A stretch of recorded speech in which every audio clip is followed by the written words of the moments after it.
Chapter 1391. Can you truly not spare my life? The phone was abruptly disconnected by the enigmatic blackguard. Your Highness, some matters are best left unsaid.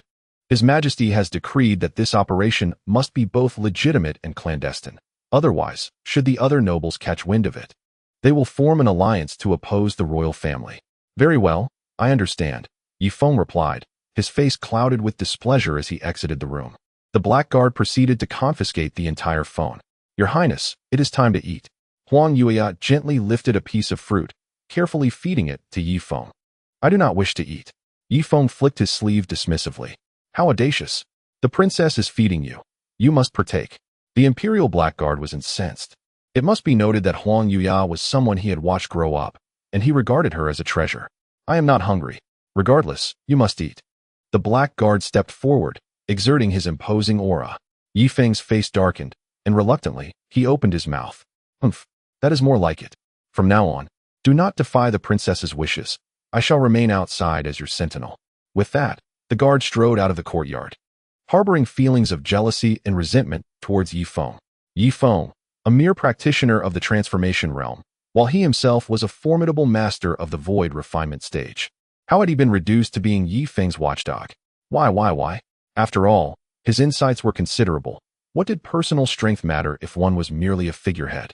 Yet Ye Feng was different. Despite his relatively low power, he had the colossal backing of the hot spring island. Your Highness, do you genuinely harbor a dislike for me? Huang Yueya gazed at Ye Feng with tear-filled eyes. Despite being married for some time, Ye Feng had yet to touch her even once. Ye Feng turned his back, maintaining a stern expression. If you truly do not like me at all, then I shall never return to this courtyard. Huang Yueya repositioned herself in front of Ye Feng. He let out a long sigh. Princess, if you were not a princess, I would undoubtedly be very fond of you. However, as you can understand, there are certain things I cannot express outright, lest the watchdog begins to bark again. As he spoke, Ye Feng cast a sidelong glance at the door. Huang Yueya's frown transformed into a smile in an instant. I understand now. Tomorrow I shall prepare your favorite braised pork. With that, Huang Yueya happily departed with her basket. Ye Feng settled down and began to write in his journal. With each day confined to the courtyard, his activities were limited to training and journaling. Today, the weather was overcast, the temperature dropping to 5 degrees. I finally made contact with Hot Spring Island. Yueya, I do indeed have feelings for her. Yet I know that one day, never mind, I shall focus on my training. Ye Feng once again assumed a meditative posture, eyes observing the nose observing the heart. Although the days of confinement were dull, they served to refine his state of mind. Perhaps he could break through to the mid-level of the transformation realm. At the 9 cities' military headquarters, a contingent of black-clad figures surged in. Li Yan, come with us. This is His Majesty's edict. One of the black guards unfolded the decree. Li Yan's eyelids twitched several times. After a long pause, he closed his eyes and let out a deep sigh. As a nobleman, he was aware of Huang Lindian's intentions, yet he was taken aback that Huang Lindian would target someone of his stature. To resist or not to resist? My lord, may I be granted an audience with His Majesty? I have matters to discuss with him, Li Yan implored, seeking to negotiate his situation. Very well. The cloaked figure replied with a nod, gesturing to the individuals behind him. Immediately, a dozen talismans were affixed to Li Yan's body, followed by 2 spirit ropes binding him tightly. As a practitioner of the Void Refinement realm, he was captured effortlessly. Li Yan was soon escorted to the celestial prison. He traversed a foreboding corridor, flanked by filthy cells. As he passed one of the cells, his eyes narrowed slightly. Inside sat a beautiful young girl with an oval face, her hair cascading over her cheeks, and her lips cracked. Ding Tuanshuan opened her eyes in shock, staring at Li Yan. The chief of the 9 cities military had been imprisoned? Prison warden, when may I see His Majesty? Li Yan inquired. Just move along, the warden chuckled, giving him a kick. Li Yan's abilities were suppressed by the talismans, rendering him powerless, reduced to the level of an ordinary person. Before long, Li Yan was suspended by iron chains. His gaze swept around. This was no ordinary cell, but a torture chamber. The room was filled with burning charcoal, with branding irons heated within, alongside whips, tiger benches, and an assortment of hooks, sickles, and sharp spikes. He clenched his teeth tightly, his complexion pale as he glared toward the entrance. He understood that conversing with these lowly minions was futile. They were merely executing orders. Unless he could encounter a significant figure, there would be no hope. Before long, Bai Li Rue entered. Chancellor. Li Yin looked at Bai Li Rue with eager eyes. Oh. Li Yin, while it is one thing to oppress the common folk and embezzle wealth, why did you choose to rebel? Bai Li Rue feigned concern. I did not rebel. I am the chief of the 9 cities military, a prominent figure in the court. Why would I rebel? Li Yan's eyes widened in disbelief. That is not my concern. His Majesty has declared you a rebel, and such accusations do not arise from nothing. How about this? If you confess some accomplices, perhaps you might suffer less in terms of physical torment. Bai Li Rue approached the charcoal fire, poking at the glowing coals with a branding iron. Chancellor, you know my character well enough. Even if I had 100 lives, I would never dare to rebel. I understand that His Majesty has his own plans. But why must it be me? Why not switch positions with another chief? The Feiyun department is equally corrupt. Their greed for wealth is no less than mine. Li Yin pleaded. The chief of the Feiyun department, is it? Very well, someone, take note of that, Bai Li Rue instructed, setting down the branding iron and settling into a grand chair. Who else are your accomplices? Bai Li Rue queried. Chancellor, is there truly no way to spare my life? Li Yin asked desperately. I'm afraid saving your life is not possible. However, if you provide enough names of your accomplices, I might be able to maneuver something to leave a seed for your Li family, Bai Li Rue stated coolly. Me? Li Yan's eyes blazed with fury. Bai Li Rue, do you believe yourself to be safe and sound? The Emperor has made it clear that he is purging the aristocracy. Do you truly think that by eliminating me, you shall remain unscathed? Li Yin discarded all pretense and addressed him directly by name. Bai Li Rue's brows furrowed momentarily, then he erupted in rage. Inflict punishment upon him. 2 burly men approached immediately. Li Yan's screams echoed for 2 days and nights. When Bai Li Rue returned to the dungeon, he coldly inquired, Li Yin, will you confess? Aye. And also Lord Bo, and Scholar Zhuang, and Supervisor Su. Li Yin, overwhelmed by pain, could only babble incoherently. Bai Li Rue's methods of torture were exceedingly refined. Even the cultivators of the Void Refinement realm could not endure them. Document this. Bai Li Rue raised an eyebrow, instructing his assistant to record every word meticulously. Chapter 1392. The consequences are unimaginable, is there more? Bai Li Rue pressed on. I truly have nothing more, Chancellor. For the sake of our shared service in the court, grant me a swift end. Li Yin pleaded. I have noted your list. Someone, take good care of him. Ensure he does not perish. We shall interrogate him again tomorrow. Bai Li Rue leisurely departed the dungeon, clutching the list. As he passed by Ding Tuanshuan's cell, he suddenly furrowed his brow. How audacious. This is not a death row inmate. Why is she confined in the lowest level? Move her to a higher tier, where the cell must have a private restroom and clean, tidy sheets, Bai Li Rue commanded sternly. The fate of Li Yin greatly impacted him. He, too, was reluctantly executing Emperor Huang Lin's orders. At this juncture, the only means to extricate himself from the Emperor's grasp lay with Hot Spring Island. Thus, he resolved to secure an escape route there for himself. Yes, we shall promptly relocate her, a few guards hurriedly responded. Bai Li Rue then crouched down, smiling at Ding Tuanshuan. Though you are merely my bedchamber maid, I have never laid a hand on you since your arrival at the manor. In truth, I have always admired your character. I, Bai Li Rue, usually hold myself in high regard, yet I see you in a different light. Should you ever require assistance, use this talisman to notify me. I am always at your service. After speaking, he handed her a bundle of talismans. Ding Tuanshuan gazed at Bai Li Rue with suspicion, hesitating to accept. Ha. Look at you, still treating me with formality. I shall leave the talismans here. Remember to inform me when you need them. With that, Bai Li Rue moved on to the next cell, where Tu Lei was confined. Prepare her a cell with a private restroom, and ensure the sheets are cleaned regularly. Understood. The jailer nodded eagerly. Despite being the head jailer of the heavenly prison, his status paled in comparison to Bai Li Rue's. Bai Li Rue swiftly arranged for the 9 hostages at Hot Spring Island, believing he had secured a means of retreat. With a light-hearted step, he ventured to report back to Emperor Huang Lin. In the royal palace, late at night, Emperor Huang Lin examined the list in Bai Li Rue's hands, nodding in satisfaction. My dear Minister Bai, I entrust this matter to you and Ye Feng to handle. Indeed, when the time comes to seize assets, ensure that Ye Feng is included, remarked Emperor Huang Lin with significant implication. I am grateful for your Majesty's graciousness, replied Bai Li Rue, his heart brimming with elation. Emperor Huang Lin furrowed his brow. Some matters cannot be articulated openly, They must be implied. Oh no, I shall certainly report the entirety of the seized assets to the treasury. Strictly adhering to your Majesty's intent, by Li Rue rephrased. Only then did Emperor Huang Lin nod in satisfaction. You may withdraw, my dear minister. The following morning, Emperor Huang Lin unexpectedly visited Ye Feng's villa. The two exchanged glances, with a gentle smile gracing the emperor's face. Prince Consort, are you adapting well to your stay here? It is satisfactory. From this moment forth, I shall expand your sphere of activity. You are permitted to move about within the capital. I shall now lift your restrictions.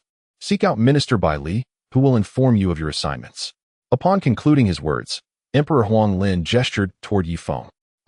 In the next instant, his expression subtly shifted.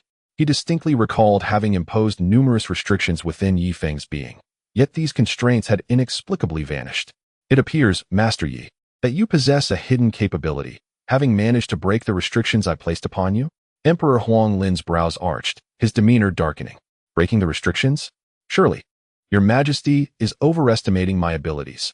How could a mere transformation realm cultivator possibly surmount the limitations set by a spirit division cultivator? By the way, during my recent cultivation, a surge of black gas forcibly entered my body. Perhaps it is linked to that phenomenon, Ye Feng casually fabricated. He was keen to keep the secret of his blood-sucking technique hidden from Emperor Huang Lin, for the ramifications would be dire. Black gas. Emperor Huang Lin pondered deeply. Thus far, he had been unable to ascertain the implications of that black gas within the spiritual energy and its detrimental effects on cultivation. Very well. I shall temporarily place my trust in you. You are now free from restrictions. Report to the Right Chancellor's residence at noon. With that, Emperor Huang Lin strode out of the villa. Phew.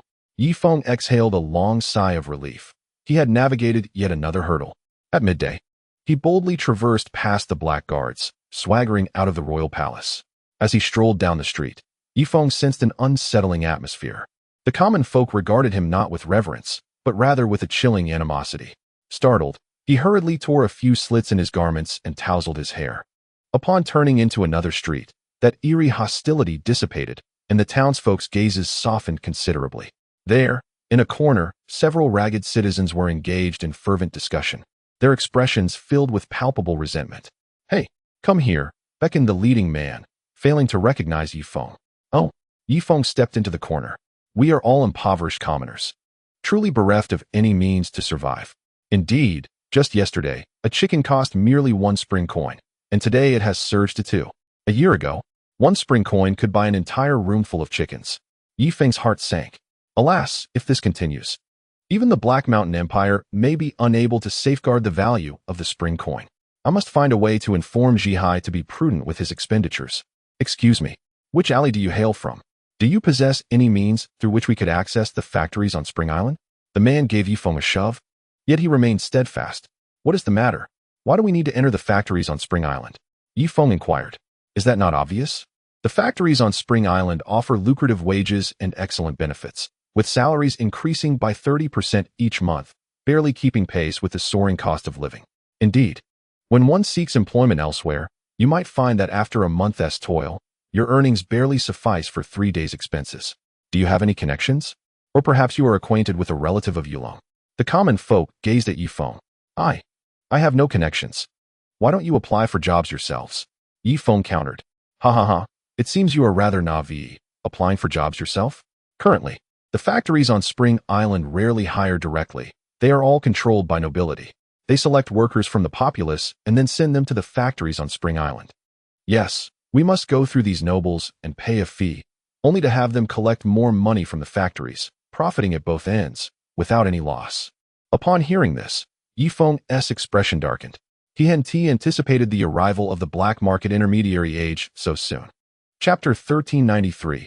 A woman's worth is not to be forsaken. Rest assured, I will instruct Wang Zhihai to speak with Yulong, so that in the future, we can recruit directly from the populace without resorting to black intermediaries. Oh, just as Ye Feng finished speaking, he hastily covered his mouth, nearly revealing too much. Indeed, several commoners regarded him with puzzled expressions. After a moment, they burst into laughter. Ha ha ha, you truly possess audacity. To presume you could instruct the esteemed Lord Wang. Do you consider yourself Ye Feng? This fellow must be delirious from hunger. What a pity. You may leave now. Finally extricating himself, Ye Feng hurriedly made his way to the right Chancellor's residence. Previously, only 8 guards stood at the entrance, but now, the scene was markedly different, with at least 200 guards stationed outside. Moreover, they were all heavily armed, and the entrance was equipped with crossbows and devastating weaponry, such as heavy water Gatling guns. With the economy in decline and the populace restless, someone as astute as Bailey Rouet certainly prioritized fortifying defenses. Who goes there? State your name. The guard aimed a crossbow at Ye Feng. Step aside. The head guard pushed him aside and bowed slightly. Ah, it is Dr. Ye. Our Chancellor has long awaited your arrival. Please enter.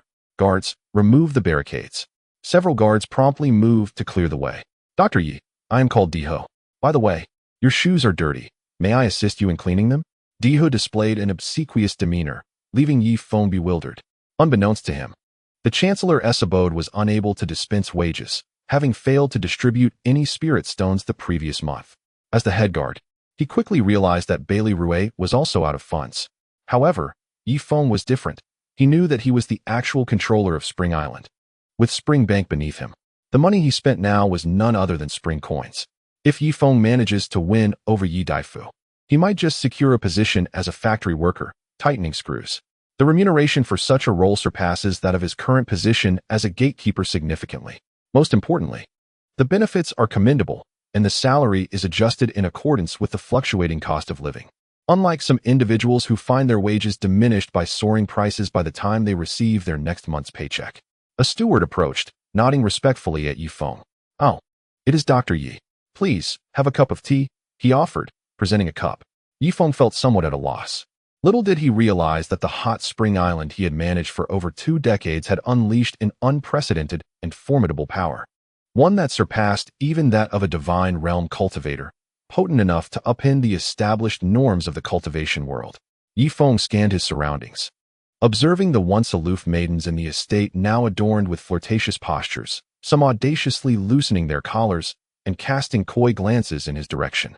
Those serving in the Prime Minister's residence possessed a far greater awareness than the average person. They understood that Ye Feng wielded control over the hot spring bank, which was essentially the source of their livelihood. Greetings, Ye Feng offered awkwardly. He soon made his way to the central hall where Bailey Rouet awaited, seated beside his 7 wives. Is it Dr. Ye who has arrived?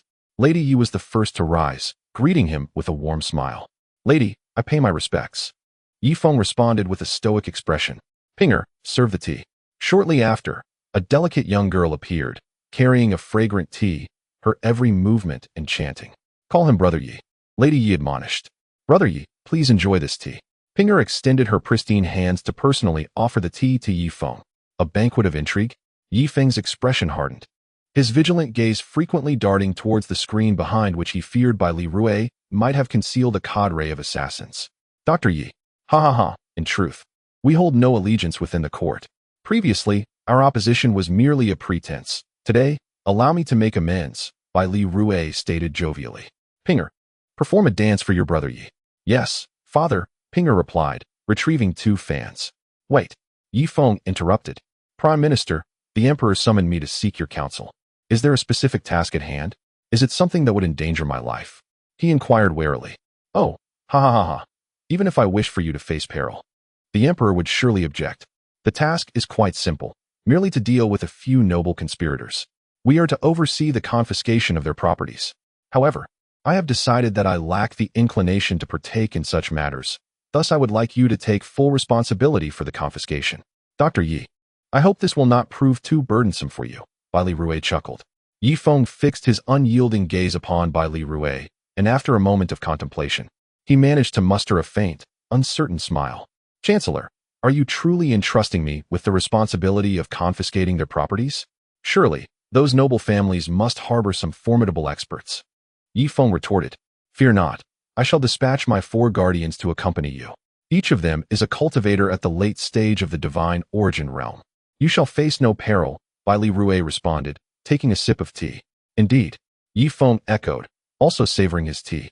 As he sought to discern Bailey Rouet's intentions, what advantageous schemes might this fellow be concocting? Most likely, they were nefarious in nature. How about this? Let your daughter, Pinger, accompany me? Ye Feng proposed with a clever glint in his eye. Oh, ha ha.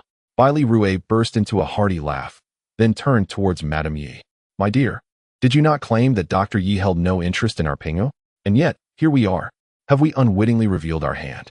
Pinger, did you hear that? Bailey Rouet glanced at Pinger, who blushed, clearly a product of rigorous training. Father, you're embarrassing me. I shall ignore you. With that, Pinger scampered away with a youthful spring in her step. Ha ha ha, this girl is still far too bashful. Dr. Yi, why not solidify our family's bond? Within 3 days, you shall take Pinger as your own. Of course, should your wife object, she could always be a concubine or a mistress. After all, her heart has long been yours. Alas, it is said that a daughter must not be kept too close. Bailey Rouet lamented with a feigned sigh, though his heart was heavy with sorrow. 3 years prior, he could never have considered marrying his daughter to someone of Ye Feng's stature. Yet, the current climate was dire, with prices soaring. Only Hot Spring Island possessed the means to mint currency. Ye Feng, once a mere island barbarian, seemed an unfit match for the chancellor's daughter. Ye Feng humbly feigned modesty. The situation had become all too clear. His greatest adversary was Emperor Huang Lin. While Bailey Rouet was indeed loathsome, their political circumstances necessitated a temporary alliance. If need be, he could forego planting seeds, and even if he did, they might not bear fruit. Very well, Dr. Yi, let us set forth at once. The list is rather extensive. There are over a dozen nobles in the capital alone that require our attention. With that, Bailey Rouet rose to his feet. Madame Yi personally draped his battle armor over him. As they were to confront the nobility, meticulous preparation was essential. Even the Void Refinement cultivators donned their armor. Several maids from the Chancellor's residence approached, and similarly adorned Ye Feng in battle gear. Chapter 1394. Each of them is a talented performer. Scholar Zhuang, do you have any final words? Bailey Rouet hurled the imperial edict at his face. Me? Zhuang Chang stared at the large red seal emblazoned on the edict. His expression twisted in despair. Chancellor, may I have an audience with His Majesty? Zhuang Chang inquired. He understood Emperor Huang Lin's intentions all too well. It was merely a repetition of the noble purges from 3 millennia ago. If the number of nobles surpassed that of commoners, the state would cease to function properly. Who among the ministers did not grasp this principle? Yet, he still wished to plead his case. Why must it be him? Dr. Yi, what is your perspective? Bailey Rouet turned to Ye Feng. I have no particular opinion and shall heed the Chancellor's directives. Ye Feng replied, his expression inscrutable. He understood that these nobles indeed deserved to die. They contributed no value to society and were akin to parasites. In times past, a few parasites might have been beneficial for the nation, as they helped maintain a leaner body politic. However, the circumstances had changed. It was necessary now to administer more deworming medication. Did you hear what Dr. Yi said? Bailey Rouet spoke earnestly. Zhuang Chang, if you possess even a modicum of sincerity now, you ought to express it sooner rather than later. Dr. Yi and I can assist you in negotiating a way out, at least to ensure that your family retains some roots. Otherwise, the charge of rebellion is no trifling matter. Typically, one must eradicate the roots entirely. Zhuang Chang surveyed the multitude of skilled fighters surrounding him and glanced at his family. His 9 wives were weeping inconsolably, while his concubines, ostensibly mourning, discreetly cast flirtatious glances at Bailey Rouet and Ye Feng behind the cover of their handkerchiefs. Alas, Chancellor, I accept my fate. May I have a moment to attend to some family matters? Zhuang Chang inquired. Just a quarter of an hour. Bailey Rouet turned his back. Thank you, Chancellor. Zhuang Chang rose, his gaze sweeping over his wives, concubines, and both his legitimate and illegitimate sons. Hngr, I am prepared to use all my assets to secure your lives. You must depart the capital and find a remote place to tend to the land quietly. For 10 generations, do not interfere in court affairs. Zhuang Chang spoke slowly. Father, father, cried the 2 middle-aged men, collapsing to the ground in despair. No weeping. Zhuang Chang's face hardened as he addressed the rest of his family. With nearly 1,000 members, wives, concubines, and sons combined, he declared, Ladies, you shall accompany me to the afterlife. Without warning, he struck with a palm. His first wife fell instantly. With a series of 9 strikes, he killed his 9 legitimate wives. Scanning the room, he turned his attention to the concubines. You vowed to live and die with me. Today, I shall fulfill that promise. Zhuang Chang raised his right hand. No, my lord, I beg of you, spare our lives. We could at most be relegated to the laundry bureau, where we might endure the company of many. but at least we could preserve our lives. Baili Rue timely interjected. She speaks wisely, Zhuang Chong. Do not slay these concubines. Their service in the laundry bureau might still yield some profit. Zhuang Chong's expression fluctuated between ferocity and despondency, ultimately lowering his hand slowly. Very well. Baili Rue nodded. A flicker of melancholic empathy crossing his gaze. Who knows when it might be our turn? Truly, serving a sovereign is akin to walking with a tiger. Zhuang Chong retrieved an envelope from his bosom, tearing it open to reveal a small crimson booklet inside. Chancellor, this is my deposit in the Hot Spring Bank, 900 billion hot spring coins. Please accept it. He presented the passbook with both hands. 900 billion? Baili Rue was taken aback, hastily accepting it to verify its authenticity. Master Yi, why did you not report to the Prime Minister about the substantial amount of money deposited by this individual at the Hot Spring Bank? Baili Rue inquired. Regrettably, the essence of banking lies in its unwavering commitment to confidentiality and neutrality. Regardless of the sum deposited, the bank is obliged to safeguard the privacy of its clients. Ye Feng replied nonchalantly. Indeed, that is a valid point, Baili Rue acknowledged with a nod of satisfaction as he tucked the passbook into his bosom. Bring him away. At once, a throng of individuals bound Zhuang Chong and his surviving family members with spirit ropes, herding them down the street as if they were fowl being driven to slaughter. The vicinity of the Zhuang residence was already teeming with citizens who had prepared stones and refused to hurl at them. Ye doctor, do feel free to ransack their abode. There must be numerous valuable items within, such as exquisite spirit stones. At this juncture, Baili Rue lowered his voice, leaning closer to Ye Feng's ear. If you could relinquish a small portion to the national treasury, the remainder could enrich your own coffers. Ye Feng, do I truly require such measures? With the hot spring currency, I can amass the entire wealth of the Black Mountain Empire without resorting to such petty tricks. In the ensuing month, Ye Feng finally witnessed the terrifying implications of the Great Purge. The soldiers involved in the confiscations displayed an abysmal level of competence. When confronted with the upper echelons they had rarely encountered, particularly the kin of nobility, they resorted to every possible means. As the Great Purge continued, on Hot Spring Island, Wang Zhihai allocated an astonishing 1 trillion to the engineering department. A multitude of disaster-stricken individuals surged into the streets, seizing the mansions of the wealthy in rampant looting. Even the entrances of several heavy industrial parks on Hot Spring Island were fortified with heavy water Gatling guns. Ye Feng had since vacated the palace, returning to his original residence at the physician's manor.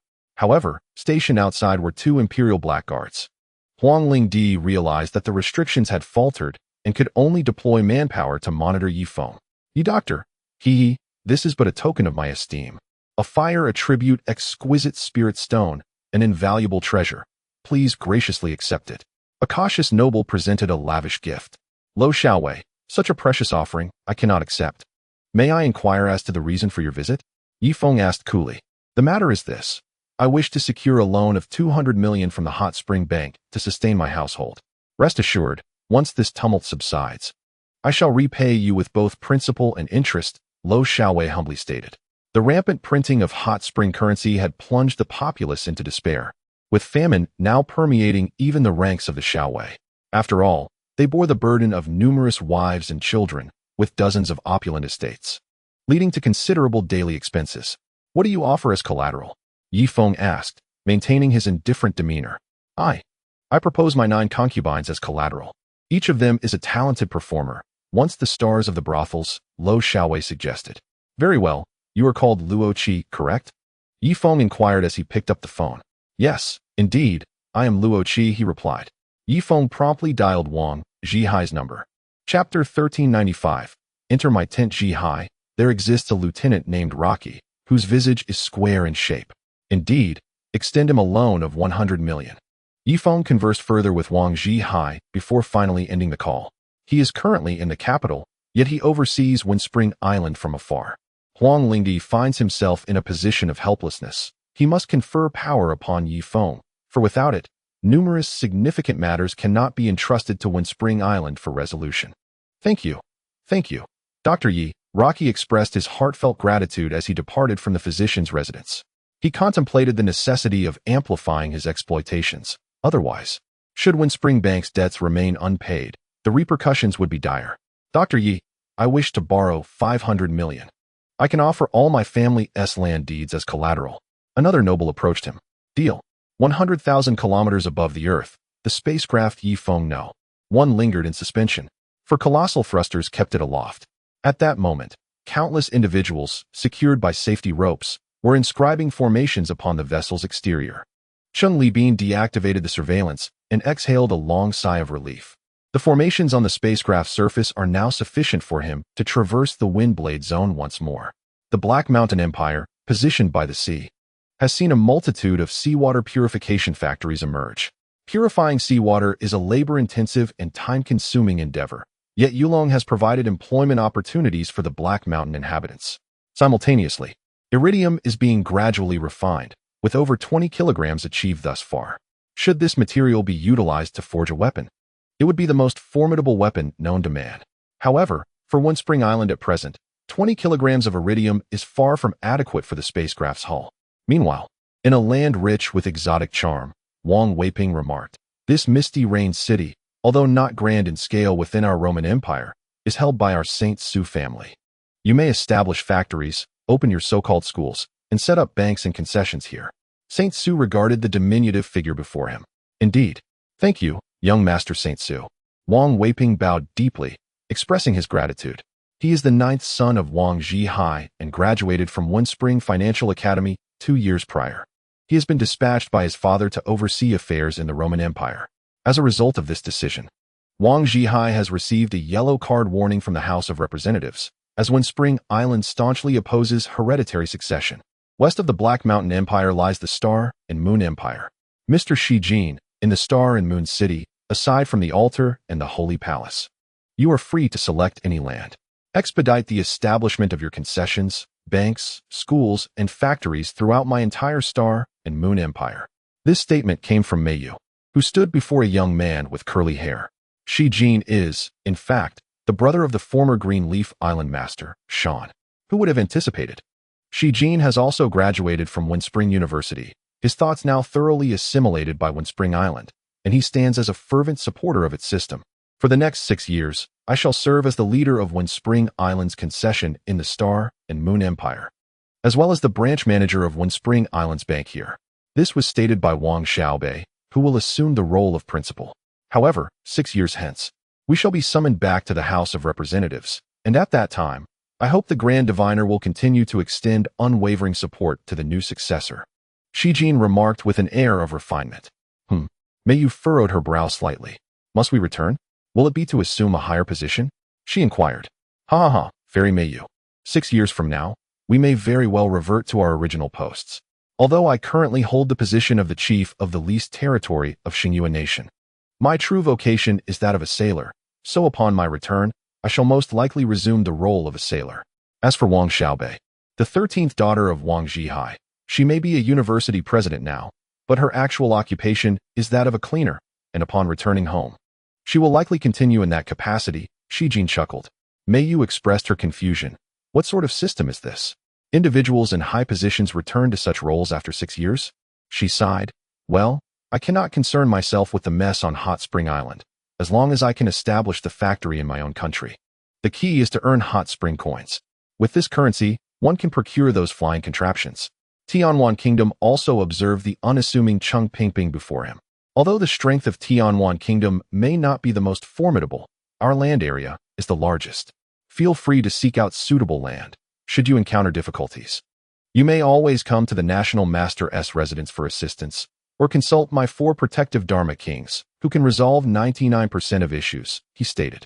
Indeed, Cheng Pingping nodded. As the eldest son of Cheng Libin, he had finally been dispatched by the House of Representatives to oversee matters in Tianwan Kingdom. You occupy 70% of the territory with grasslands. Yes, we are a people of the steed, came the reply. This poses a challenge, as nomadic peoples are often difficult to educate. It seems that henceforth, I must implement rigorous screening in my school's recruitment processes. That is of little consequence. However, you must ensure my son is enrolled in the Hot Spring Academy, so he may learn how to construct those aerial devices, he insisted. Of course, no problem at all. Rest assured, Cheng Pingping responded with a sly nod. Once one enters the Hot Spring Academy, assimilation is inevitable, unless one is an ancient being having lived for millennia, entirely corrupted by the culture of the survival of the fittest. Suddenly, a whoosh echoed above the Baiwe forest. In the next moment, a bomber descended gracefully into the depths of the jungle. Chasing Horse leaped from the aircraft, followed by 4 guards. Chasing Horse, what brings you back to my Baiwe forest? A chief of the Bailey tribe emerged, casting a cold gaze upon him. The Baiwe tribe consists of innumerable races, thus numerous chiefs abound within. Rest assured, I come with no ill intentions. May I inquire if I could establish a few factories within your Baiwe forest? Chasing Horse asked earnestly. In truth, he had been dispatched by Wang Zhihai. The Haishan Empire was on the brink of bankruptcy due to the hot spring coins, and Wang Zhihai anticipated that, sooner or later, Emperor Huang Lin would personally take control of the bank. Thus, he had to act preemptively and relocate several crucial factories to places that Emperor Huang Lin could not reach. The other 3 nations, along with the Black Mountain Empire, maintained some interactions, which caused Wang Zhihai to worry that the individuals from those nations might betray them.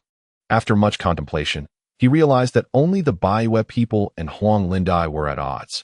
Thus he dispatched Zhima to the Baiwe forest to negotiate with the tribes. These tribesmen were utterly oblivious to the concept of factories. With a mere token of goodwill, they would readily safeguard the factories on Warm Spring Island. Furthermore, as he understood, the Baiwe tribesmen were rather straightforward, unlike the flamboyant people of the Black Mountain Empire. Step into my tent, the chieftain beckoned Zhima inside. Time passed swiftly, and before long, over a year had elapsed. One day, Ye Feng awoke in the physician's estate, filled with astonishment as he caressed his body. Chapter 1396. I will not make things difficult for you a year's time. Have I advanced to the mid-stage of transformation? What an unexpected delight. Ye Feng beamed with joy. Unbeknownst to him, at the command center on Warm Spring Island, a throng of individuals had gathered, preparing to witness the unfolding spectacle. Dark clouds loomed overhead, and golden lightning streaked down from the heavens, scattering the surrounding flora and fauna. After 3 days and nights, a youth with a dense aura emerged from the secret chamber, his garments tattered and his face darkened. A Xing, Duoyan Hina approached with surprise. Mother, I have finally succeeded in breaking through to the divine origin realm, surpassing even my father by a significant level, Yi Xing exclaimed with glee. Huang Wan hastened over, gently wiping the soot from Yi Xing's face with a handkerchief.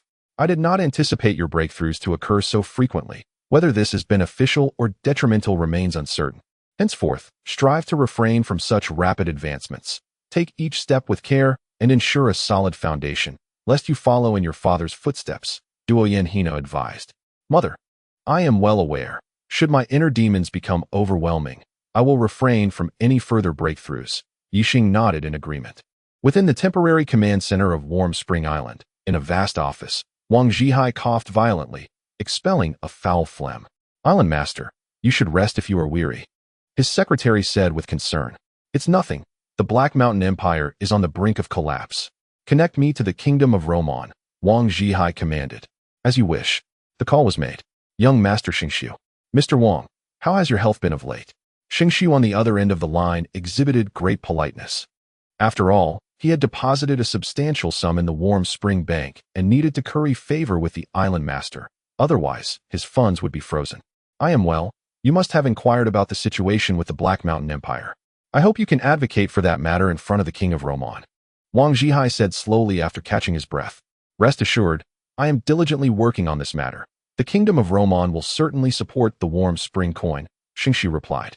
It was no jest. The quantity of Warm Spring coins he held was considerable, and should they collapse, his wealth would vanish into thin air. After exchanging pleasantries with Xingxiu, Wang Zhihai placed another call to the Kingdom of Xingyue. Fair Jade Fairy, I must trouble you with this matter. Both the Roman Empire and the Heavenly Completion Kingdom have pledged their support for the protection of the hot spring currency. Indeed, President Wang, I shall endeavor to persuade the Holy Lord regarding this issue. 3 months later, a substantial quantity of food, spirit stones, and various raw materials flowed incessantly from the 3 kingdoms into the Black Mountain Empire. The common folk were finally able to eat their fill, and the cultivators received their long overdue wages. The hot spring currency was once again stabilized. However, it was not long before the Hot Spring Bank implemented a series of policies, prohibiting cultivators from exchanging excessive amounts of spirit stones at once. Should one wish to exchange more than 100,000 spirit stones, They must clarify the purpose for which these stones are intended. Failure to provide a satisfactory explanation would result in the bank refusing the exchange. In the physician's mansion, Ye Feng received a significant visitor. Lord Shui, you are indeed a rare guest, Ye Feng remarked, observing the eunuch seated across from him. The two imperial blackguards stationed at the door had long been bribed by Ye Feng, appearing loyal to the Black Mountain Empire while, in reality, they followed Ye Feng's lead. This meant that if Ye Feng desired to escape at this moment, he could do so with ease. Lord Yi, I have brought the intelligence you requested, said eunuch Shui, producing a scroll from his robe. The physician's mansion was constructed with materials that prevented divine thoughts from penetrating, rendering Emperor Huang unable to infiltrate this space with his consciousness. Ye Feng unrolled the scroll and, after 5 minutes of scrutiny, reduced it to ashes in the flames. Thank you for your efforts, eunuch Shui. Rest assured, if that event were to transpire in the future, there will be a place for you on Hot Spring Island. And I shall grant you a recommendation for citizenship, Ye Feng stated earnestly. Very well, I shall take my leave now.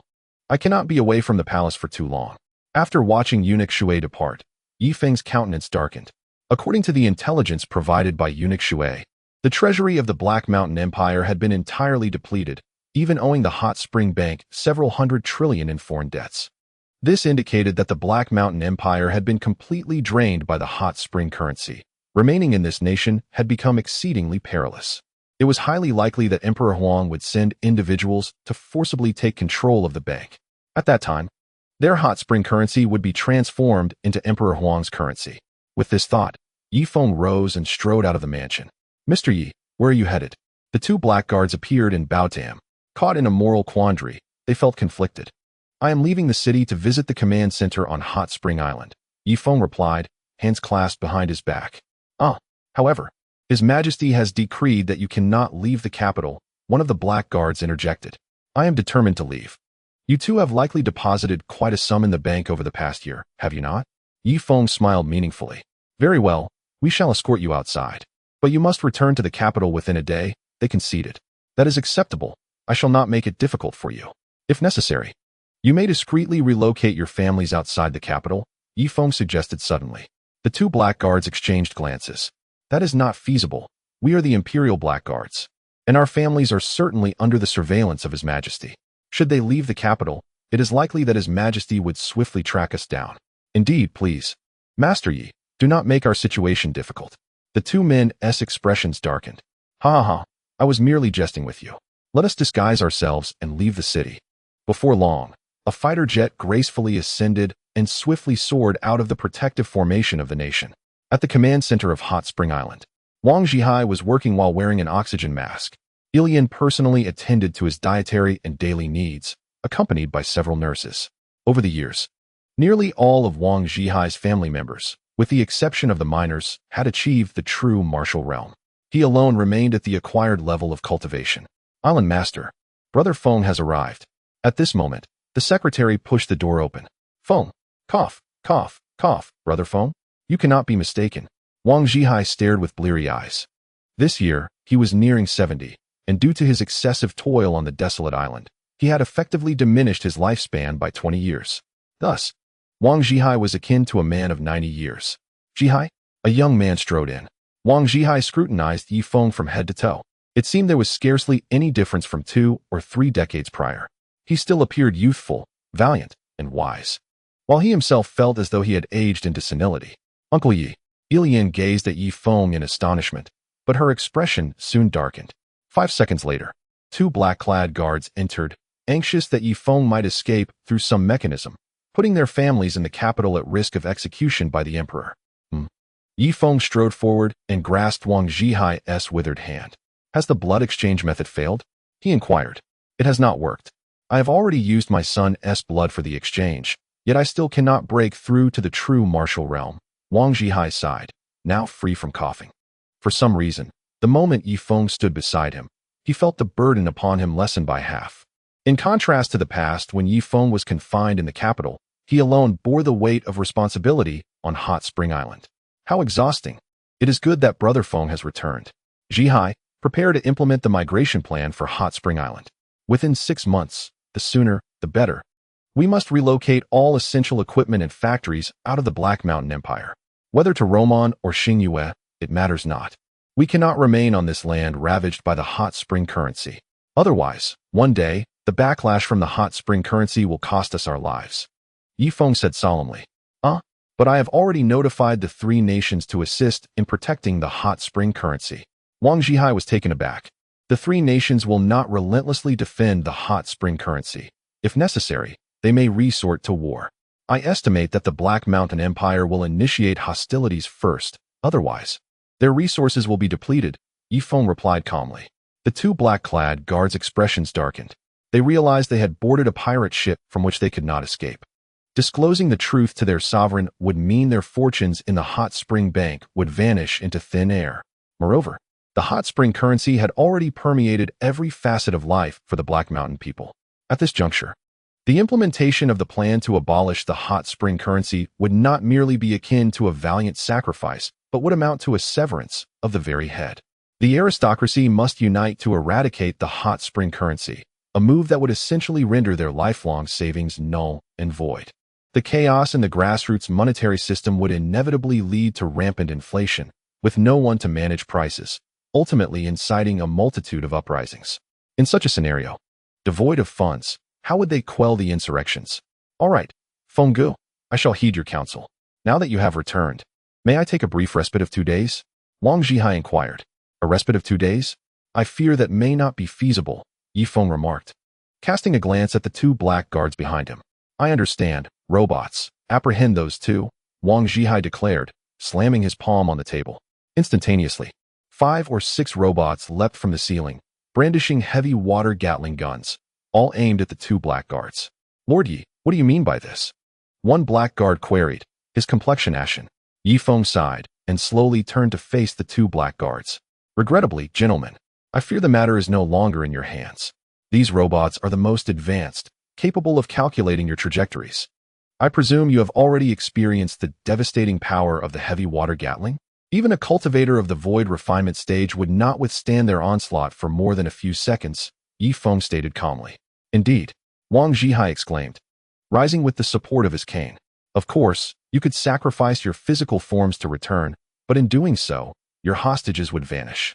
How would you explain that to Emperor Huanglin? The 2 imperial guards narrowed their eyes, exchanging a slow, meaningful glance. Lord Yi, if we were to become citizens at this moment, would you be amenable? Regrettably, I can only offer you a recommendation. The ultimate decision lies with the voting results. Otherwise, if I could simply declare you citizens with a word, do you truly believe Hot Spring Island would possess such formidable power? Ye Feng responded with composure. Very well, grant us the recommendation, but on one condition.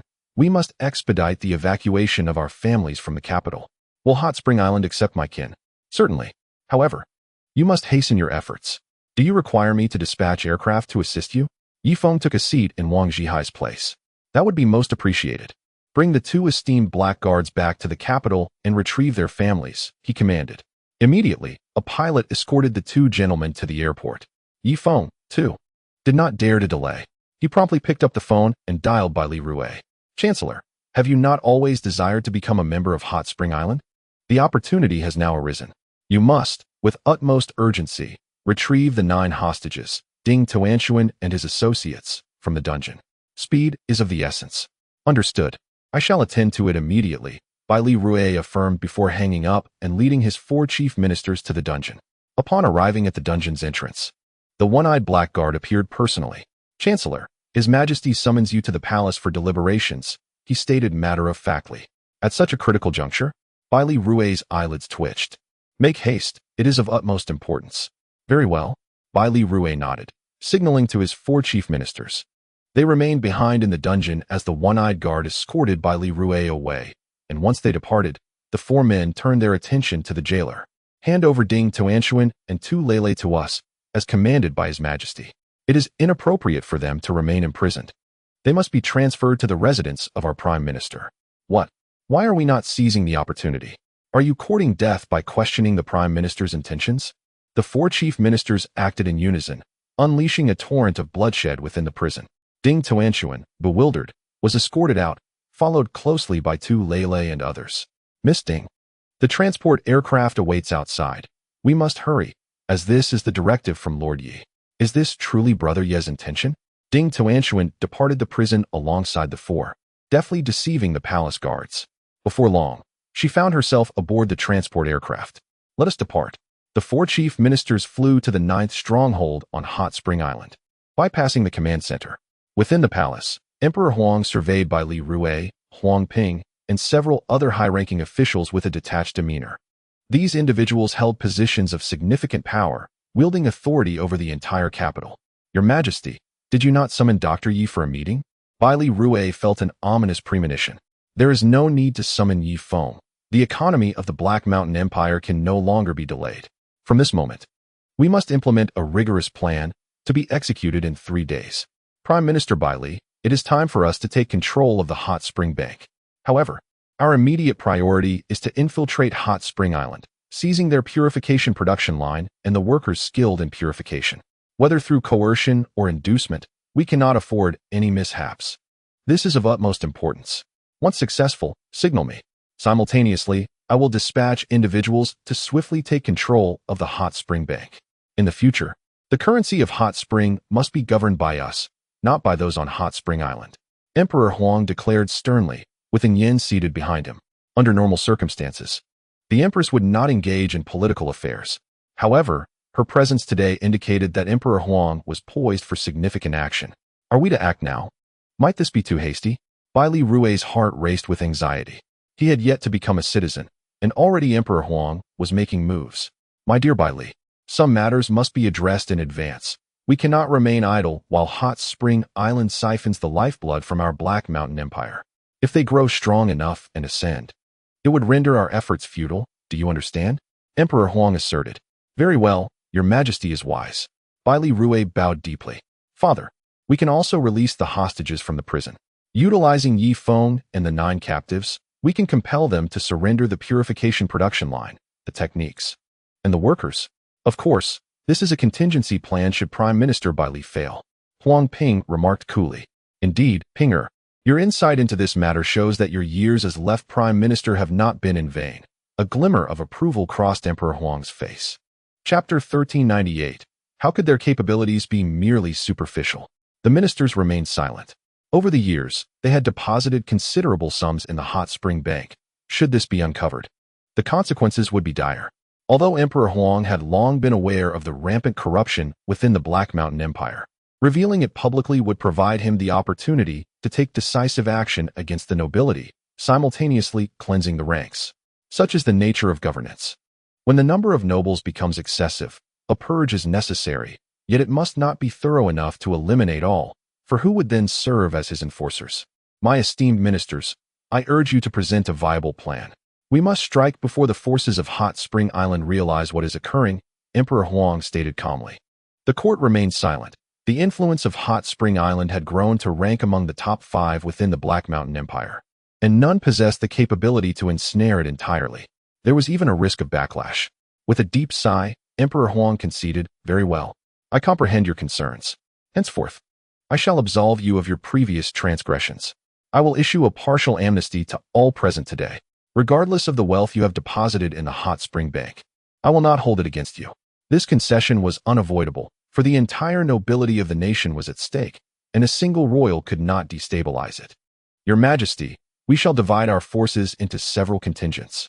The first will disguise themselves as commoners, lying in ambush at the command center of Hot Spring Island, signaling with fireworks, and simultaneously launching an assault to seize control of all personnel there, gradually extracting information regarding the supply chain.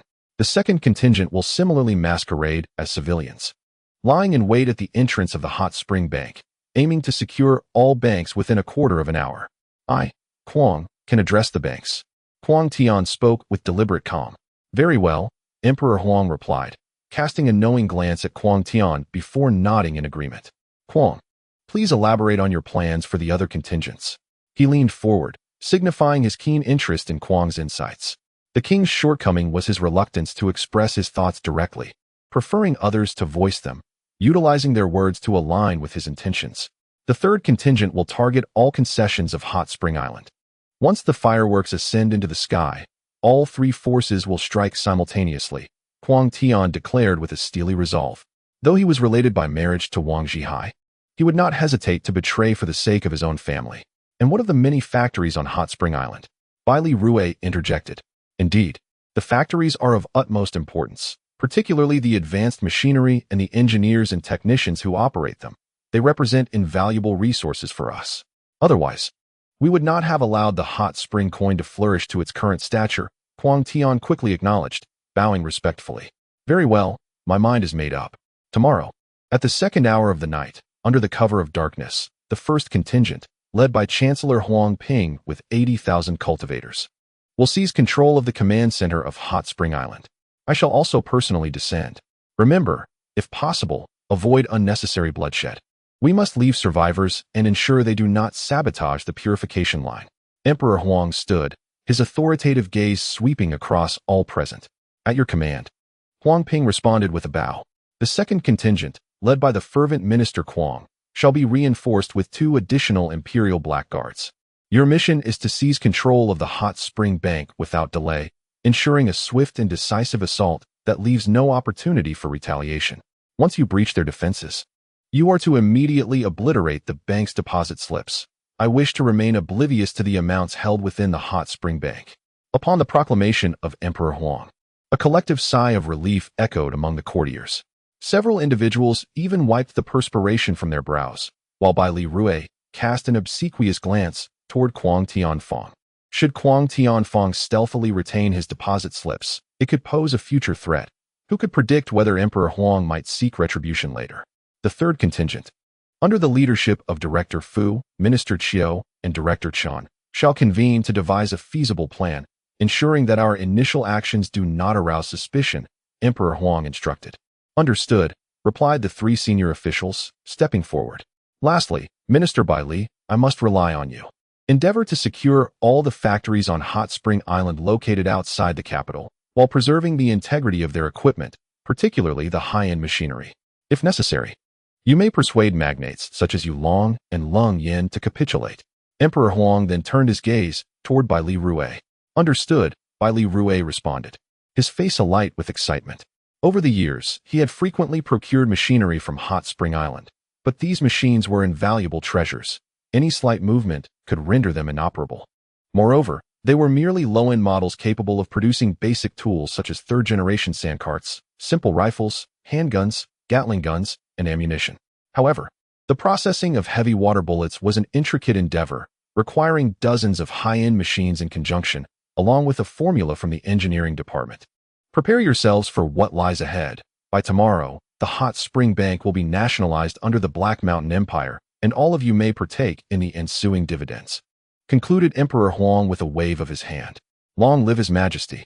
The assembly chanted in unison as they departed the Grand Hall. At that moment, a squad of imperial blackguards appeared at the palace gates, brandishing talismans. By the Emperor's decree, esteemed lords, we apologize for the inconvenience, the guards announced, proceeding to affix the talismans onto the ministers. Once affixed, the talismans swiftly transformed into an enigmatic force that penetrated their bodies, establishing a peculiar restriction. The one-eyed guard stepped forward and bowed to all present. Minister Li, esteemed lords, the Emperor has stated that this is merely a precautionary measure. We hope none among you harbors intentions of betraying Hot Spring Island. Should you leave the palace or disclose the secrets of this council, the restrictions within you will activate. The one-eyed guard refrained from delivering harsher words. The courtiers turned pale. Indeed, had Emperor Huang not taken such measures, some among them might have contemplated betraying Hot Spring Island, especially considering the astronomical sums deposited with the bank. Should the Hot Spring Bank be nationalized, their fortunes would be lost. That night, the ministers returned home, each arranging their strategic plans against Hot Spring Island. Within the palace, the eunuch Shui looked up at the enormous moon in the sky.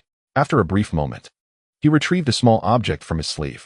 Indeed, it was the latest product from Hot Spring Island, a mobile phone, significantly smaller than its predecessor. Although it featured a black and white screen, it was capable not only of making calls but also of sending messages. As long as he refrained from disclosing the sovereign's plans, he believed that the internal restrictions would remain oblivious to his actions. After years of development, how could Hot Spring Island possess only superficial capabilities? Some advanced technologies were known only to the upper echelons of Hot Spring Island, enabling them to execute unexpected maneuvers at critical moments. The water elder fumbled with the phone for quite some time, only to discover that the keyboard was adorned with unfamiliar curved symbols. What? The water elder looked utterly bewildered. Had he known, he would have attended elementary school at the hot spring bank. What good is this advanced device if he cannot figure out how to send a message? Left with no other option, he managed to type out a few characters using the available letters. However, they were in a combinatorial format. For instance, this one represented the character for leaf. Chapter 1399. Do not abandon me. After spending a full 2 hours, the water elder finally managed to produce a string of a dozen characters. Ye Feng. The sovereign intends to deal with Hot Spring Island at the midnight hour. At the Hot Spring Command Center, Ye Feng sprang from his bed upon receiving the message. He had been meaning to learn how to use the device more proficiently. It was truly bothersome. Without delay, he hastily dialed everyone's numbers.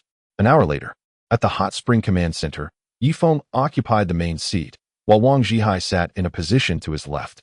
The situation was as follows. Swift arrangements were to be made. There were 3 hours until midnight, equating to 6 hours from now. Immediately extract all the deposit certificates from the bank. Do not allow them to be destroyed. Furthermore, ensure that the most advanced batch of machine tools is transported to the spacecraft. Then, both the Ye Feng 1 and the Charles 1 must ascend to an altitude of 100,000 meters. In the sky, 2 enormous spacecraft gradually descended, stirring up vast clouds of dust around them. From various underground research facilities, high-end machinery was being transported one after another via sand trucks. Citizens worked diligently. Even robots were enlisted to assist. Surrounding the capital, Yulong and Lung Yan received the news and immediately destroyed the mid-tier machinery, subsequently bringing crucial engineers and technicians to the Hot Spring Command Center. From every stronghold, a multitude of sand trucks made their way in this direction. One by one, fighter jets soared into the sky, emitting a thunderous roar. Ding Tianxuan was also mingling among the crowd, checking citizens' identities.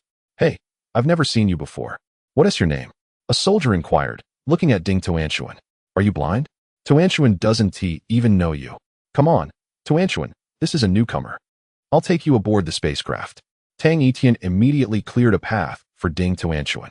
He occasionally glanced up at the looming steel behemoth before him. The massive transport aircraft appeared like a mosquito in the presence of an elephant.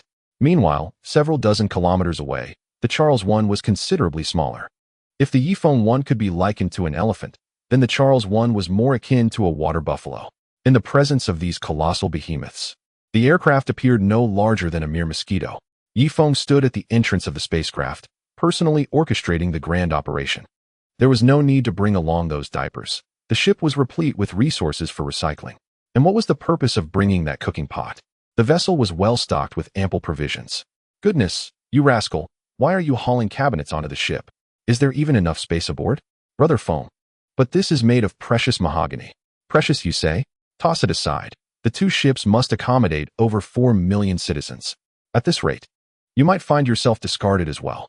Fine, I shall dispose of it. The exquisite mahogany furniture was cast aside. Ye Feng felt utterly drained. This monumental migration was a first for him, and it weighed heavily on his spirit. Behind him stood 2 imperial blackguards, both cultivators at the Void Refinement stage. However, they had shed their dark attire in favor of garments befitting the inhabitants of Hot Springs Island, accompanied by thousands of their kin. These individuals were not citizens. Yet if Ye Feng did not take them aboard, their formidable strength could potentially alert Emperor Huang ahead of time. You too, bring your families aboard as well. Here are the passes I have arranged for you. Even without Hot Springs citizen identification, you may still board. Thank you, Island Master. Call me Brother Feng instead. The 2 imperial blackguards rejoiced and made their way toward the spacecraft, gazing up at the imposing vessel. How magnificent! Mother, is this thing reliable? Rest assured, my son. This is the Ye Feng 1. It is absolutely dependable. Soon, we will live among the clouds. Living among the clouds. Does that mean we will be like the divine beings? Just as the blackguard was conversing with his mother, a soldier rushed over and tossed aside the spirit chair she was carrying. No extraneous items are permitted aboard the ship. But this is crafted from spirit stones. Sitting on it allows one to gradually absorb spiritual energy. The purity of this spirit stone is barely 80%. Here on Hot Springs Island, we can refine it to 100% purity, the soldier declared with pride. Mother, heed his words, let it go. And you all, discard that rubbish too. What about my savings book? It contains several million hot springs coins. The black guard sighed, rubbing his forehead with a wry smile. Ye Feng was still at the entrance, maintaining order, his voice hoarse from repetition. How many times must I say it? Discard anything that occupies excessive space. But this is my grandfather's ashes. Toss that too. In utter exasperation, Ye Feng resorted to a loudspeaker to record a message. To all boarding personnel, please dispose of any items exceeding 1 cubic meter, especially those so-called luxuries. Or else you might find yourself discarded as well. Upon completing the recording, he activated the speaker for a continuous broadcast. By this time, darkness had enveloped the sky. Ye Feng leaped hundreds of meters into the air, seizing the opportunity to survey the surrounding expanse of several dozen kilometers. Within that radius, throngs of citizens and non-citizen technicians were densely packed. Simultaneously, vehicles were transporting advanced machinery onto the spacecraft, one piece at a time. Some machinery is exceedingly massive, necessitating the collaboration of transport aircraft and sand trucks for relocation. Maple, allow me to assist you in maintaining order, Chunin declared as he stepped forward. All right. You shout for me. I need to sit down for a moment and drink some water. Ye Feng propped up a discarded spirit stone chair by the roadside and settled upon it. Hurry up, advance at a brisk pace. Chunin commanded as he stood atop a mahogany cabinet, gesturing towards the spacecraft. Brotherin, this is my mistress, yet she lacks citizenship. May I bring her aboard the ship? A citizen approached, holding the hand of a stunningly beautiful woman, who gazed at Chun and with hopeful eyes. No, Chunin replied, shaking his head in refusal. Brotherin, please, though she is my mistress, she has borne me 9 children. I implore you. The citizen discreetly slipped a $1,000 bill towards him. Slap. Chunin swiftly slapped the money back into the citizen's face. Enough of this nonsense. You may bring your children aboard, but your mistress cannot, he stated coldly. Humph. Should you ever run for island leader, I shall never cast my vote for you. And I will rally my friends to do the same. Furthermore, if you assume a leadership role in any department, I will be there daily to scrutinize your shortcomings and report you to the council, the citizen retorted angrily. Suit yourself, Chunin replied nonchalantly, picking his nose. Ah, Feng. Forgive me. I must take the children aboard the ship. You must remain here and live well. Here, I will give you some money. I do not want your money. I only want you. Do not leave me, Feng pleaded. Feng, I have no choice. Please, I love you. I truly love you. Do not abandon me. Chunin, growing impatient, leaped down and delivered a slap to each of them. Break it off quickly, or you shall remain here. The citizen reluctantly walked away, glancing back repeatedly as he made his way to the spacecraft. Chapter 1400. What is happening? Time flowed slowly, and after 2 more hours, most citizens had boarded. However, many large, advanced devices were still being painstakingly transported. The objects were too enormous and required disassembly by workers. Are these remaining devices important? Ye Feng inquired of Chung Libin. Of course, they are vital, Chung Libin affirmed. Can they be recreated? Ye Feng asked again. They can. But it will take an exceedingly long time and will require cooperation from land-based workers. Without their assistance, the duration could extend by a factor of 10 or even 100, Chung Libin explained. Never mind. Once these devices reach outer space, we shall recreate them at our leisure. Destroy everything, Ye Feng commanded with a sweeping gesture. Immediately, heavy water Gatling guns began to unleash their power, reducing thousands of advanced machines and equipment to mere scraps. Thus, the high-end equipment transported to the spacecraft amounted to less than half. Nevertheless, it would suffice for routine maintenance. All aboard, and do so swiftly, Ye Feng ordered. In response, a multitude of soldiers hastened towards the spacecraft. An hour later, all citizens and essential technical personnel had boarded. Meanwhile, tens of thousands of various combat aircraft remained grounded. Remove all 3rd generation and older fighter jets. The 1st and 2nd generations should be obliterated with heavy water Gatling guns, leaving not a single strand for the Black Mountain Empire. After speaking, Ye Feng personally boarded a 5th generation fighter jet. Immediately, 3,000 aircraft took to the skies. Upon reaching an altitude of 500 meters, they began a relentless bombardment of the enemy jets below. Those fighter jets, worth billions, were swiftly reduced to ruins. Ye Feng No. 1 ascended to an altitude of 20,000 meters, suspended by 4 thrusters. Let us go, board the spaceship. With a swift maneuver, the fighter jet dove into the gaping maw of the vessel. 40 minutes later, Ye Feng and Chung Libin arrived in the captain's cabin of Ye Feng No. 1. Brother Feng, Should we ascend to 1,000,000 meters? Otherwise, Emperor Huang Lin's spatial displacement could allow him to breach the ship at any moment, Chung Li Bin inquired. Hurry. Let Ye Feng #1 and Charles I ascend, and do so swiftly. As you command. The two ships erupted with massive flames and vanished into the night sky, becoming one with the myriad stars above. However, the situation on the ground remained firmly under Ye Feng's control. He activated the monitors, hoping the concealed cameras in the strongholds remained undetected. Good. A vast screen displayed hundreds of small squares, each representing a camera. The midnight hour arrived punctually. A fierce northern wind howled above the Black Mountain Empire. Emperor Huang Lin stood before the palace, draped in a dark cloak. Let us go? Without superfluous words. He gestured forward. A multitude of cultivators sprang into action. As time flowed slowly, just before dawn, Emperor Huang Lin's troops finally reached the command center on Hot Spring Island. This was of utmost importance. The purification assembly line was located within. A sweeping surge of divine consciousness from Emperor Huang Lin caused his expression to shift slightly. His perception was disrupted, rendering much of the command center obscured. Even so, he sensed an unsettling emptiness within the command center. He exchanged a glance with Huang Ping and pointed toward the sky. Whoosh! A burst of fireworks shot up into the heavens. The hidden masters surrounding the area flickered and appeared directly at the command center. No one. There's no one here. This is bad, Father. There's no one here either. A crowd gathered around Emperor Huang Lin. This is troubling. There's an ambush. Retreat immediately. Upon finishing his words, he seized Huang Ping. A black hole materialized before them, and they were instantaneously drawn away to 10,000 meters distant. The others also employed their swiftest movements, vanishing from the command center on Hot Spring Island. Father, something feels off. It seems there's no ambush after all. Huang Ping observed, the command center eerily silent, devoid of any commotion. Could it be? Emperor Huang Lin's expression darkened as he began to piece together the unsettling truth. Is it possible that someone has eluded my surveillance?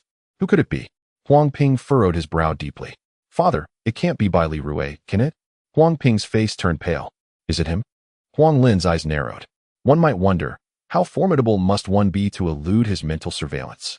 In the entirety of the Black Mountain Empire, perhaps only a select few, such as Bai Li Rui, possess such capability. As for the Imperial Blackguards, they are fiercely loyal to the Black Mountain Empire, having been nurtured from a young age into unwavering loyalists, making it highly unlikely for them to divulge any secrets. In the vicinity of the capital, tumultuous winds of change were stirring. Bai Li Rui led an army of 400,000, commencing strategic deployments around all industrial zones. Whoosh! A firework shot up into the sky. Charge! Bai Li Rui gallantly leaped into the industrial park. Those who obstruct me shall perish. Bai Li Rui was taken aback. The entire industrial park lay desolate. The mental defense devices were intact, explaining why his mental probe had failed to reveal the situation within. My lord, there is no one in this factory. It appears the machinery has been damaged. My lord, the largest factory is also deserted. Not a single soul can be found. And the equipment on the first floor bears signs of destruction. I too have found the same. Bai Li Rui's expression darkened as he grasped his mobile phone. Hello. Is there anyone in your industrial park? What? Is there no one there either? What about the equipment? Damn it. Bai Li Rui raised the phone high. After a moment, he carefully stowed it away. Such advanced technology was not something he could afford to discard. He had invested over 100 million spring coins and had to navigate through considerable bureaucracy to acquire that mobile communication device. After a brief hesitation, he dialed Huang Ping. As for Huang Lin, he deemed the Spring Island mobile phone beneath his notice. What? No signal? What on earth is happening? Simultaneously, all the staff at the signal towers had gone on strike, even causing some destruction. Had the people of Spring Island already realized? Bai Li Rui staggered back a few steps. At the Spring Bank, Huang Tianfang stood bewildered at the entrance of the vault. The vault door stood wide open, revealing only a few discarded documents, some of which contained the deposit records of their noble class, dates of deposits and amounts. As for the spiritual stones, herbs, medicines, and elixirs within the vault, they had all vanished. This can't be. Huang Tianfang retreated a few paces. Spring Island had crippled the entire economy of the Black Mountain Empire and had escaped? Fled? As one of the early contacts with Spring Island, Huang Tianfang immediately thought of the spacecraft. He raised his gaze to the sky. Isn't that the Big Dipper? Why has it transformed into the 9 stars of the Dipper? Indeed, the 2 additional stars were the 2 vessels from Spring Island. In the captain's cabin, Ye Feng and others pointed at the large screen, laughing heartily. Chapter 1401. Don't be like that. I prefer women. Ha ha ha. Brother Feng, this is too amusing. Especially the expression on Huang Lin's face. How intriguing, utterly delightful. It seems Kuang Tianfang is aware of our presence in outer space, just now, through the surveillance. He looked up at the sky. Wang Wei remarked, let him look. If he dares, let him come for me. At a height of 100,000 meters. Even Huang Lin would need to use spatial displacement 4 or 5 times. Moreover, if he truly ascends to such heights, we shall directly propel the spacecraft upwards, penetrating the wind blade zone.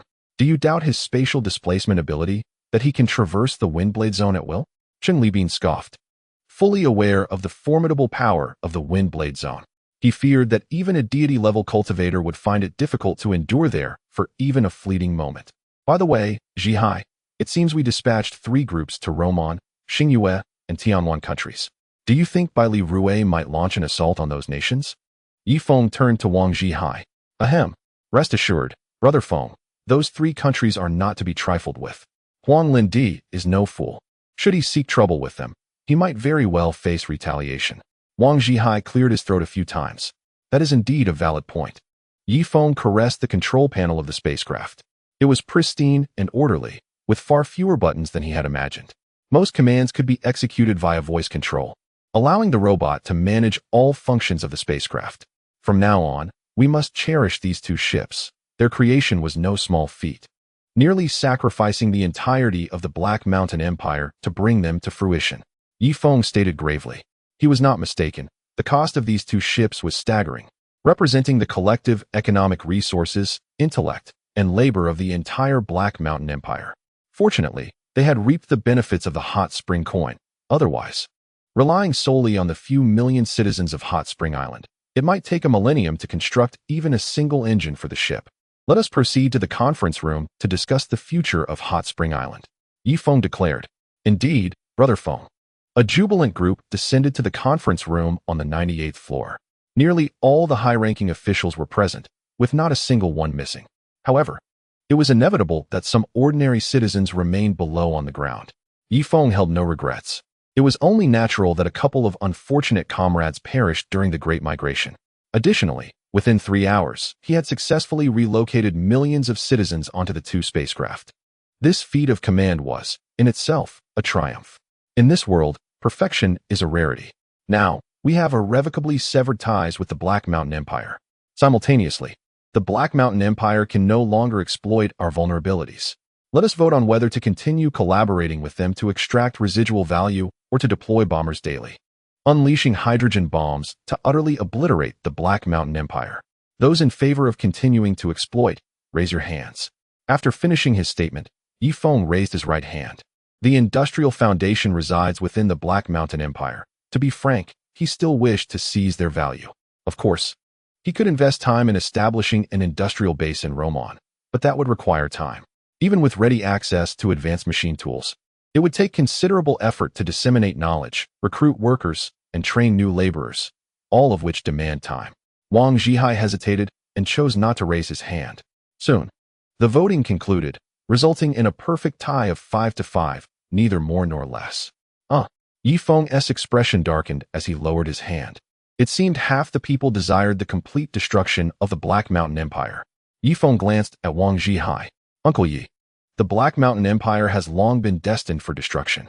Huang Lindi has slain my elder brother Wang Weiluo and my father. Time is running short.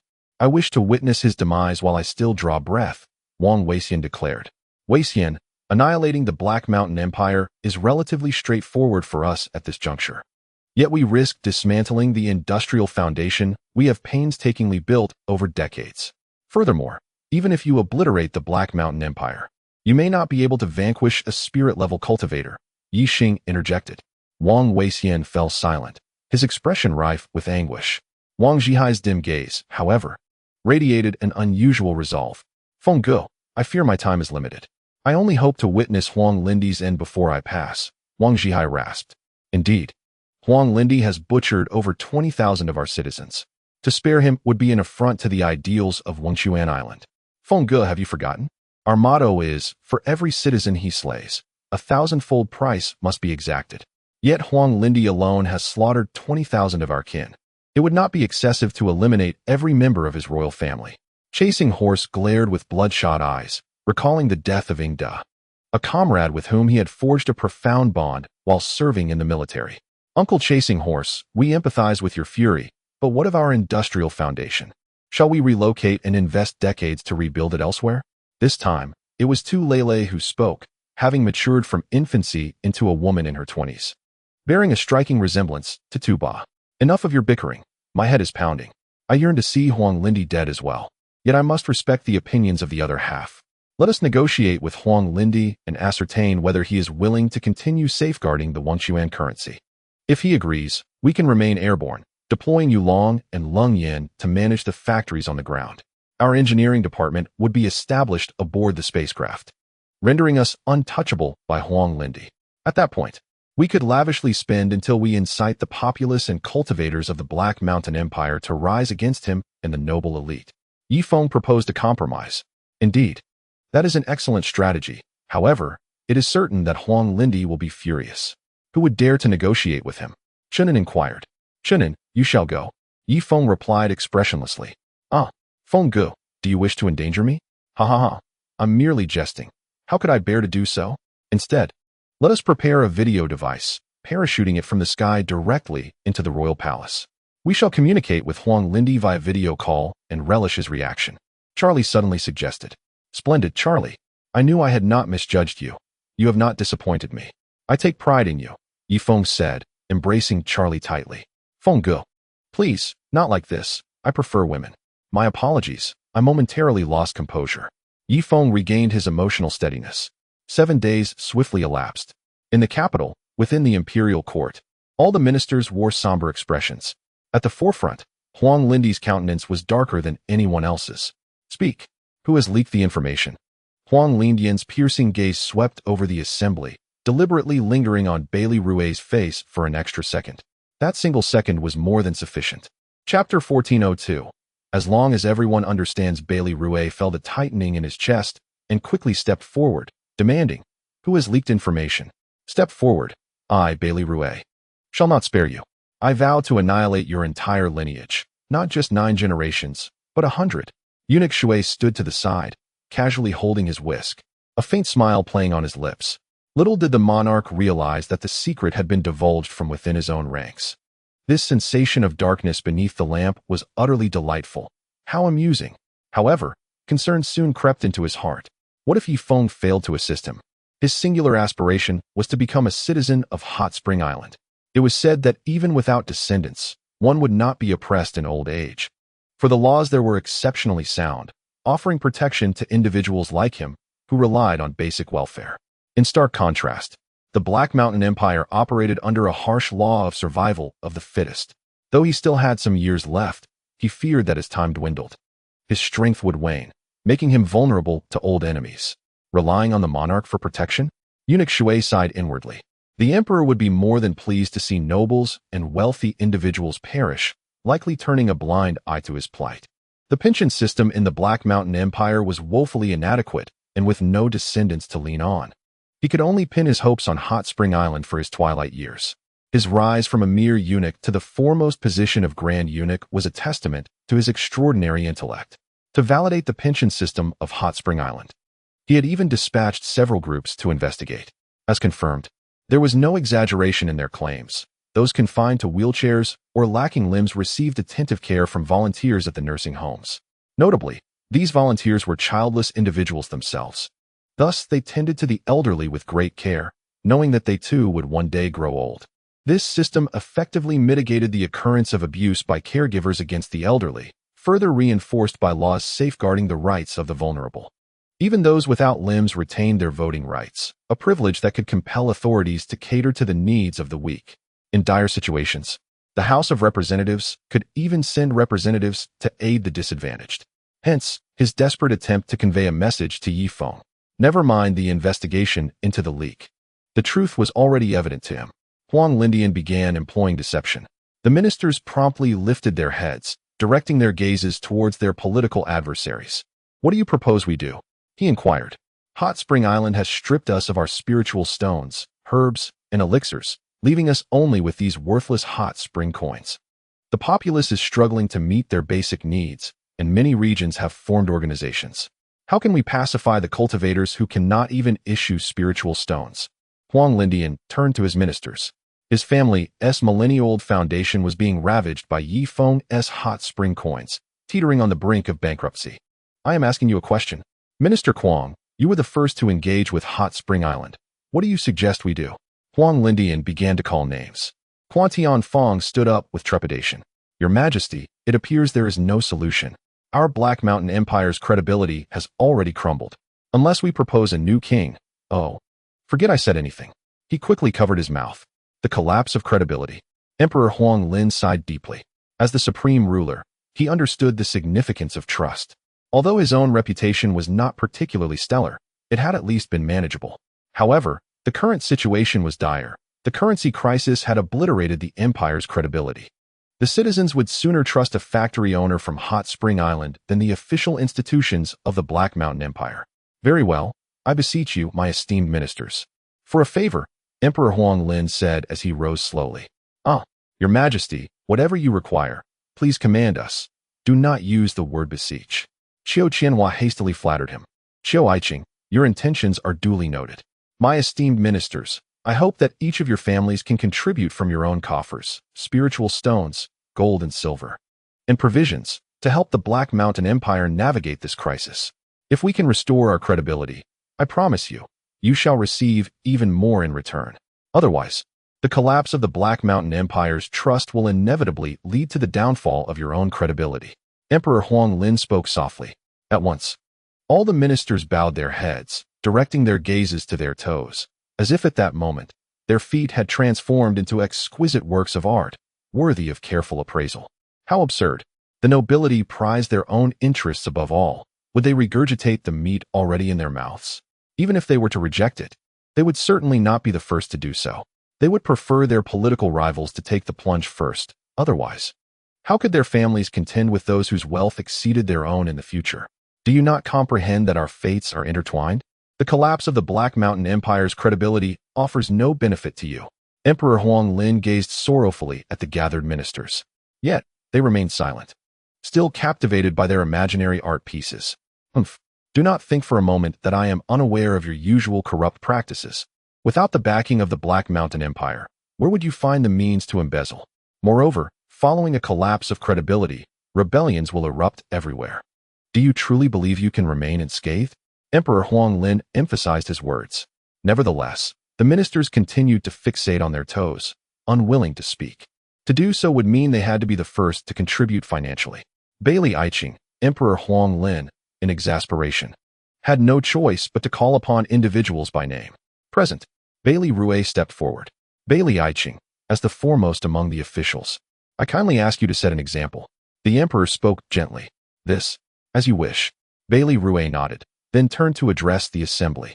I, Bailey Rue, am willing to donate 888 hot spring coins to maintain the credibility of the Black Mountain Empire. I have always prided myself on my integrity as an official. This is all that I possess. Bailey Rue stated solemnly. The other ministers exchanged glances, each daring not to utter a word. Though they secretly scorned Bailey Rue, they chose not to voice their disdain. Exposing the truth brings no benefit to anyone. It merely devolves into a spectacle of mutual accusations. Huang Lindi's eyes twitched several times, and he could only reluctantly nod in agreement. He could not directly accuse Bailey Rue, saying, You, my good sir, must possess at least 10 trillion hot spring coins in savings, no? He then turned his gaze towards Quan Tianfang. Your Majesty, I, Quan Tianfang, am willing to donate 666 hot spring coins. My expenses in Pingzhou are considerable. Furthermore, I shall contribute 100 stones of grain and dispatch personnel to set up a porridge stall overnight. Quan Tianfang declared solemnly. This posed a dilemma. Should he donate more, he would be reluctant to overshadow the Chancellor's radiance. Moreover, if he were to contribute 100 billion hot spring coins, would he not be blatantly revealing his own corruption? Certain matters are best left unspoken, understood only in the hearts of those involved. Huang Lindi sank back into his dragon throne. It appeared that placing hope in these nobles was futile. Esteemed ministers, What of you? If your donations amount to merely this, it would be unnecessary for you to step forward, as I would find it distressing to witness. Huang Lindi harbored a flicker of hope. Without credit, the Black Mountain Empire would be rendered a mere shell of its former self. If outsiders were to attack, these starving citizens and cultivators would willingly become traitorous guides. Cultivators prioritize advancement, while the populace values sustenance. Chapter 1403. Observing Ye Feng's intentions, Your Majesty, I, Huang Ping, am willing to donate 100 billion hot spring coins. Huang Ping stepped forward. The ministers continued to stare at their toes, secretly mocking. You two are quite amusing. Do you think to lure us out of our burrows? In truth, they would not mind donating hundreds of billions, even thousands. However, who could predict if Huang Lindi would seek retribution in the future? They were not royal kin, and could be called upon as examples at any moment. Huang Lindi nodded and began to call out names. Minister Ji, what about you? I shall donate 100 million hot spring coins, Your Majesty. Though I have always been of modest means and cannot summon such a sum, I shall convene a family meeting upon my return and solicit contributions from relatives and friends. I should be able to gather 100 million hot spring coins, Minister Ji said cautiously. Rest assured, this money will be repaid in full with interest once our credit stabilizes. Huang Lindi nodded in satisfaction. Director Yu, what of you? Your Majesty, I serve with clean hands. If necessary, I shall sell my ancestral home and borrow some funds from my fellow townsfolk. I shall contribute 200 million hot spring coins, Director Yu stated solemnly. In truth, this individual had embezzled at least several thousand billion hot spring coins. Yet, such was the nature of court life, reliant entirely on performance. Huang Lindi could neither expose him nor break character. Pretending to wipe his eyes, Huang Lindi remarked, Director Yu, your hard work and dedication truly make you a pillar of the nation. I have decided to erect a monument of integrity in your hometown, commemorating your deeds for posterity. Thank you, Your Majesty. In truth, integrity is what one ought to uphold in service. I am merely fulfilling my duties, Director Yu feigned modesty. Well, it is settled then. General Luo, what say you? Your Majesty, I have always prided myself on my integrity in office and find myself unable to offer financial contributions. However, my relatives in the capital manage several inns, taverns, and even a few brothels. I shall persuade them to liquidate their assets and donate the proceeds. I estimate it will yield at least 300 million hot spring coins, General Luo replied solemnly. In truth, these relatives were mere fronts for him. He was the true mastermind behind the scenes. General Luo, you are indeed commendable. Here's what we shall do, should your relatives desire to enter government service. I can arrange suitable positions for them within the 9 cities' military command, Emperor Huang Ling stated nonchalantly. On behalf of my ineffectual relatives, I extend my gratitude to Your Majesty. Their transition from commerce to governance will enable them to better repay your kindness and support, General Luo exclaimed, bowing deeply. Emperor Huang Ling narrowed his eyes slightly and suddenly smiled. May I inquire, General Luo, do you have any other affluent relatives? Well, let me think. There are a few, but I am curious as to Your Majesty's intentions, General Luo replied, his expression turning cautious. It is nothing serious. I merely wondered if the members of the Luo family, being adept in commerce, might also be interested in serving the court while engaging in business, Emperor Huang Ling inquired. Indeed, General Luo was preparing to secure private loans to uphold the credit of the Black Mountain Empire. Yes, indeed, we do have some, he responded, quickly grasping the emperor's intentions. The other ministers exchanged excited glances, whispering amongst themselves. In the Black Mountain Empire, merchants were regarded as the lowest class, yet they yearned to ascend to officialdom. Ideally, they aspired to combine both business and governance, thereby establishing their status and deterring others from challenging them. In my hometown of Yuezhou, I have a few inept nephews. Although they have made some money, they are eager to serve the court. What are your thoughts, Your Majesty? General Luo asked. Excellent. Have them bring their funds promptly to report to the Left Chancellor's residence. Chancellor Huang Ping. You shall assign them appropriate positions based on their contributions, Emperor Huang Ling directed, casting a glance at Huang Ping. At your command, Father, Huang Ping replied, his face lighting up with excitement, realizing his father's foresight. By soliciting donations from merchants and offering positions based on the amounts contributed, they could swiftly consolidate the wealth of the affluent populace, thereby enabling the wealthy merchants to support the Black Mountain Empire, which in turn would stabilize the hot spring coin. Your Majesty, Now that you mention it, I recall that there are hundreds of talented individuals in my family's business circle who also wish to serve the court. Baili Rue interjected. Very well, then, Minister Baili, you may arrange positions for your relatives. Remember, a 13th rank official requires a minimum of 100 million hot spring coins, a 12th rank, 200 million, an 11th rank, 400 million, and so forth. Certain positions within influential departments may be coordinated with Ping Air, Emperor Huang Ling expounded slowly. He found himself in a regrettable position, as the sovereign was compelled to sell offices and titles, truly a farcical state of affairs. Your Majesty, within our family, there are several relatives engaged in commerce. Another high-ranking official stood forth. Time swiftly passed, and this court assembly persisted from morning until evening, with neither the sovereign nor the ministers expressing fatigue. This was an extraordinary opportunity to elevate their familial influence. Even if they had to borrow funds, they would ensure numerous relatives were placed within the court. Very well. Esteemed ministers, if there are any further matters to discuss, let us save them for tomorrow's assembly. For now, return to your respective discussions. The maintenance of our empire's credibility rests upon your shoulders. Emperor Huang Lin rose with a beaming countenance. At that moment, a black guard hurriedly entered from outside the hall, clutching a substantial object in hand. Your Majesty, a grave matter. The black guard knelt before Emperor Huang Lin. What lack of decorum permitted your entry? The emperor furrowed his brow slightly. In the past, he would not have reprimanded a black guard in front of the ministers. The black guards were part of his royal household, internal members. However, since learning that 2 of his imperial blackguards had accompanied Ye Feng in his escape, his perspective on them had shifted. Your Majesty, this object has fallen from the sky, complete with a parachute, and bears several lines of text. The blackguard swiftly unveiled the package, revealing a massive computer with 2 lengthy antennas. Emperor Huang Lin's mind scanned the device. On the back of the computer were inscribed several prominent words. We beseech your Majesty to personally operate the computer.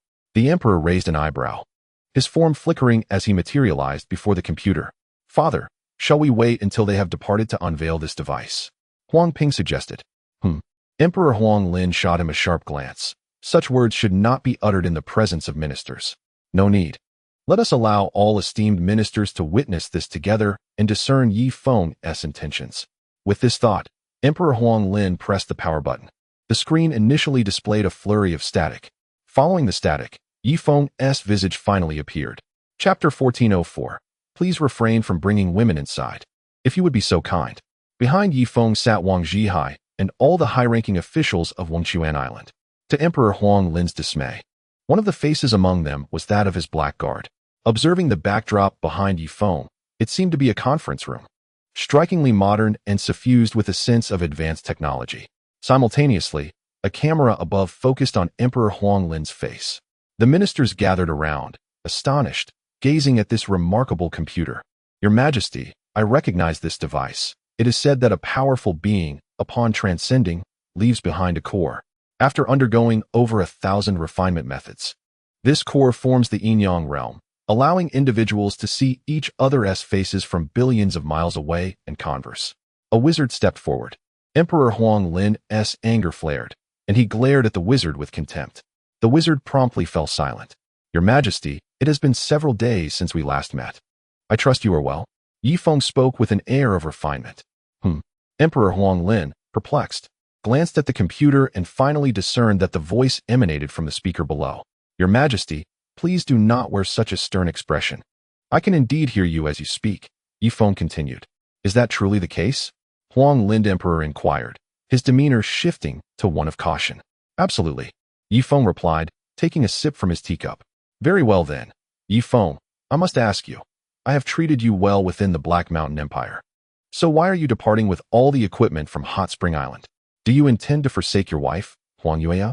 Huang Lin pressed assertively. I regret to inform you that Huang Yueya is a member of your royal family.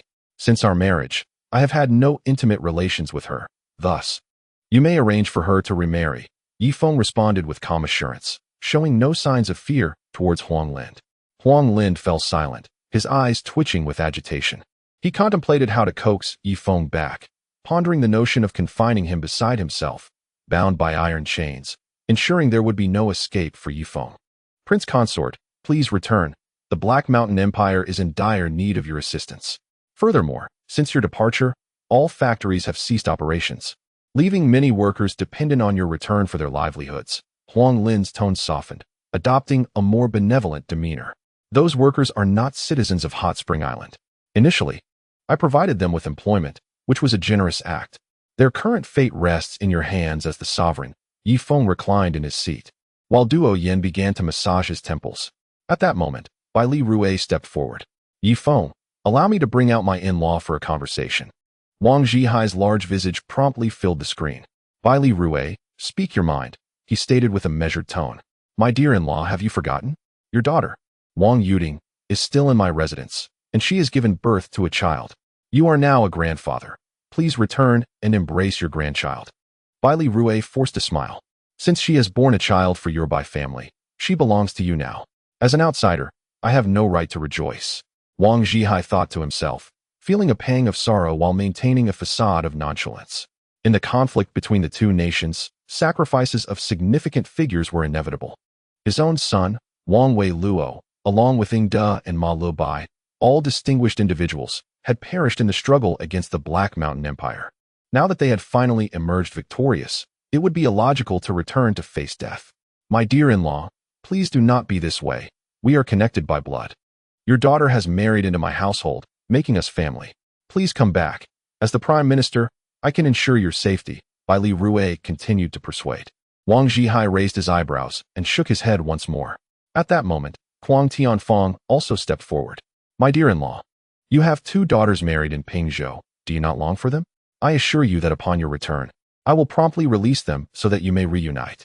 Huang in-law, do you perceive me as a fool? Do not harbor such thoughts. Brother Feng, it is best you address this. I must step away to the restroom for a moment. Wang Zhihai stated before being assisted to the restroom by Yi Lian and Susan. Before long, a violent coughing fit echoed from the restroom, as though he might expel his very lungs. Ye Feng's heart ached, but some matters were simply destined to unfold as they did. He purified the rejuvenation pill for Wang Zhihai, employed the blood exchange technique, and utilized various other local remedies. Yet none succeeded in enabling Wang Zhihai to transcend to the true martial realm. Ye Feng, convey to my in-law that if he does not return to the Black Mountain Empire, it would be unfortunate for his daughter. Her life will be quite miserable. How miserable? You may ask. Are you familiar with the concept of military slaves? Huang Tianfang remarked with a dark expression. Ye Feng's countenance shifted dramatically, his eyes radiating a murderous intent. Wang Weixian was the first to lose his composure. He thrust his face towards the camera. Huang Tianfang, if a single hair is harmed on my sister, I shall reduce Pingzhou to ashes. All those bearing the surname Huang in the Black Mountain Empire shall meet their demise. After Wang Weixian's tirade, he was restrained by 3 individuals, lest he shatter the computer in his rage. Is Prime Minister Huang Ping present? Ye Feng inquired. I am here. Huang Ping stepped into view of the camera. Prime Minister Huang, I wish not to utter harsh words. However, should our nations engage in warfare, one prerequisite must be upheld. Neither side may torment the hostages. For instance, your daughter Huang Wan is my daughter-in-law, yet have I ever expressed the desire to torment her? One must adhere to a modicum of chivalry. Let not the conflicts of men ensnare women. If you please, Ye Feng asserted with righteous fervor. Huang Ping found himself at a loss, directing his gaze towards Emperor Huang Lin. Ye Feng, let us set aside the matter of your return for now. I shall ask, can you send back some spirit stones? Permit the Black Mountain Empire to maintain its credibility, Emperor Huang Lin inquired. Your Majesty, even if I were to return all spirit stones to you at this moment, they would scarcely suffice to exchange for all the hot spring coins available. Not even 1/10,000th of a coin. The resources of spirit stones are finite, whereas hot spring coins can be printed at will. We have instructed the nobility to deposit spirit stones in banks, converting them into hot spring coins, which inherently operates on a leverage principle. I wager that 99.99% of cultivators will not withdraw their spirit stones from the bank. Essentially, one spirit stone can leverage 10,000 spirit stones. However, your Black Mountain Empire possesses but a single spirit stone, while the corresponding hot spring coins amount to that of 10,000 spirit stones. Yet, it is of no use now. The credibility of hot spring coins has collapsed. Should you dare to reopen the banks, cultivators will flock to exchange their hot spring coins for spirit stones, and you shall find your stock of spirit stones depleted within an hour. Pray tell, In such an environment, how can I rescue your Black Mountain Empire? Ye Feng raised his hands in exasperation. Emperor Huang Lin. Minister Bai Li, do you comprehend? Emperor Huang Lin asked. Bai Li Rui. I understand. He does not wish to save us, the Black Mountain Empire. Bai Li Rui grasped the final sentence, but not the preceding ones. Regardless of your understanding, I am unable to save your Black Mountain Empire. However, there remains a sliver of value in your Black Mountain Empire. Ye Feng spoke slowly. Chapter 1405. Will they place us under house arrest? You say. This piqued Emperor Huang Lin's interest. He was willing to sacrifice everything if it meant saving the Black Mountain Empire. The Black Mountain Empire, through the management of our hot spring island, has evolved into a society that is partially civilized and partially enslaved. Numerous industrial foundations are established, including various factories, railways, trains, and some sandcars and machine tools that have yet to be destroyed. If your Black Mountain Empire is willing to become a downstream supplier for Hot Spring Island, I may just be able to extend the lifespan of your empire. Furthermore, I could potentially eradicate the rampant corruption within your court. I assure you, the Black Mountain Empire could even be reborn from the ashes. Ye Feng said sincerely. Huang Lindi fell silent, his peripheral vision scanning the faces of the ministers. All the ministers wore long faces, seemingly wishing to eliminate Ye Feng. After all, what is the purpose of holding an official position? You are forcing us to oppose the sovereign. Ye Feng, how do you intend to supply us? Huang Lindi inquired. It is quite simple. You would assist us in manufacturing some moderately challenging items, such as casings, lighting, wiring, and purification processes, Ye Feng replied. However, our Black Mountain Empire lacks the technical personnel in that regard. You have taken away all the university students, leaving only elementary school children to rely upon? Huang Lindi retorted angrily. Rest assured, I will send down some mid-level and lower-level talents, along with some basic machine tools. These technicians will be able to re-establish the factories. Moreover, these mid-level factories could even sell certain goods to other nations. As long as spirit stones flow into the Black Mountain Empire, your credit will be maintained.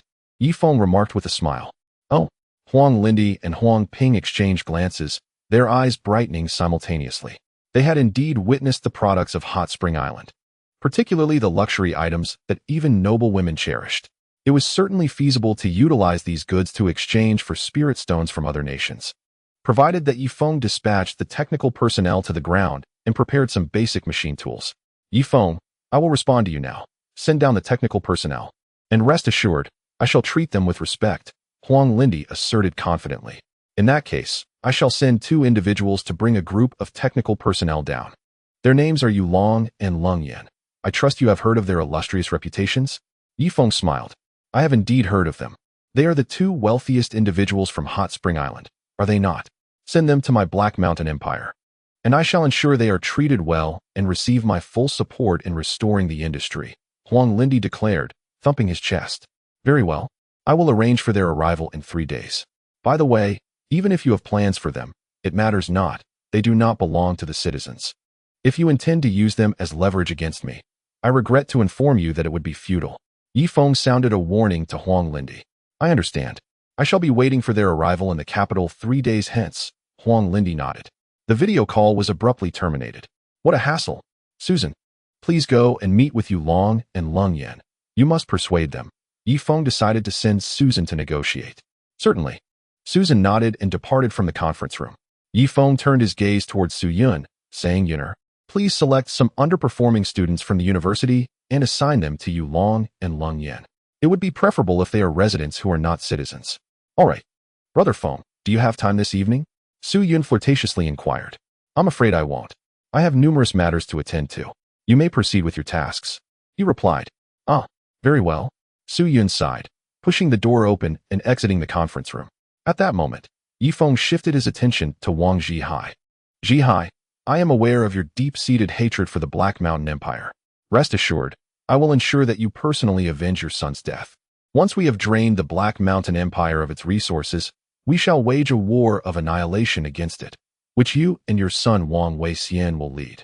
I shall remain uninvolved, Ye Feng stated with gravity. Oh, Wang Zhihai's eyes sparkled with interest. However, Wang Weixian shook his head, saying, Brother Feng, Huang Yueya is, after all, your wife. If the Black Mountain Empire is truly destroyed, will you not find yourself in a difficult position? Moreover, There are so many innocents in the capital. Ye Feng slowly closed his eyes, the visage of Huang Yueya flashing through his mind. It matters not. She is not a citizen of my hot spring island. Besides, my marriage to her was a necessity born of circumstance. Do not hesitate. Carry out the necessary actions. Provided you do not do so in my presence, he coldly articulated. In warfare, sentimentality has no place. A leader must be resolute and unfeeling. Son, Brother Feng speaks the truth. The majority of the Black Mountain Empire's populace consists of villains. Do you believe that the commoners of the Black Mountain Empire are virtuous? The prevalence of corrupt officials is a result of their complacency. They fail to rise in defiance, merely waiting for a savior while reaping the benefits. Furthermore, when encountering officials, the commoners are invariably sycophantic, as if they were their own fathers. In short, their mindset is commensurate with their suffering. Eliminate them all, and we shall rebuild a civilized Black Mountain Empire, Wang Zhihai asserted with a fierce expression. Very well, father, I comprehend what must be done. Wang Weixian nodded resolutely. Ye Feng once again turned his gaze to the dark night sky outside the window. The Huang Emperor had executed over 20,000 of his citizens. By the rules, he needed to kill 20 million from the Black Mountain Empire to offset that hatred. He would begin with the Huang family, then gradually extend to those associated with them. Noble ministers, the relatives of concubines, and kin of the national leaders. All must be eradicated. 3 days later, a fleet of transport planes emerged from the underside of the spaceship, gradually descending towards the ground. The Huang Emperor had already instructed his ministers to gather at the southern gate, and the National Protective Formation had opened a vast gap. A red carpet was laid out to warmly welcome the important figures arriving.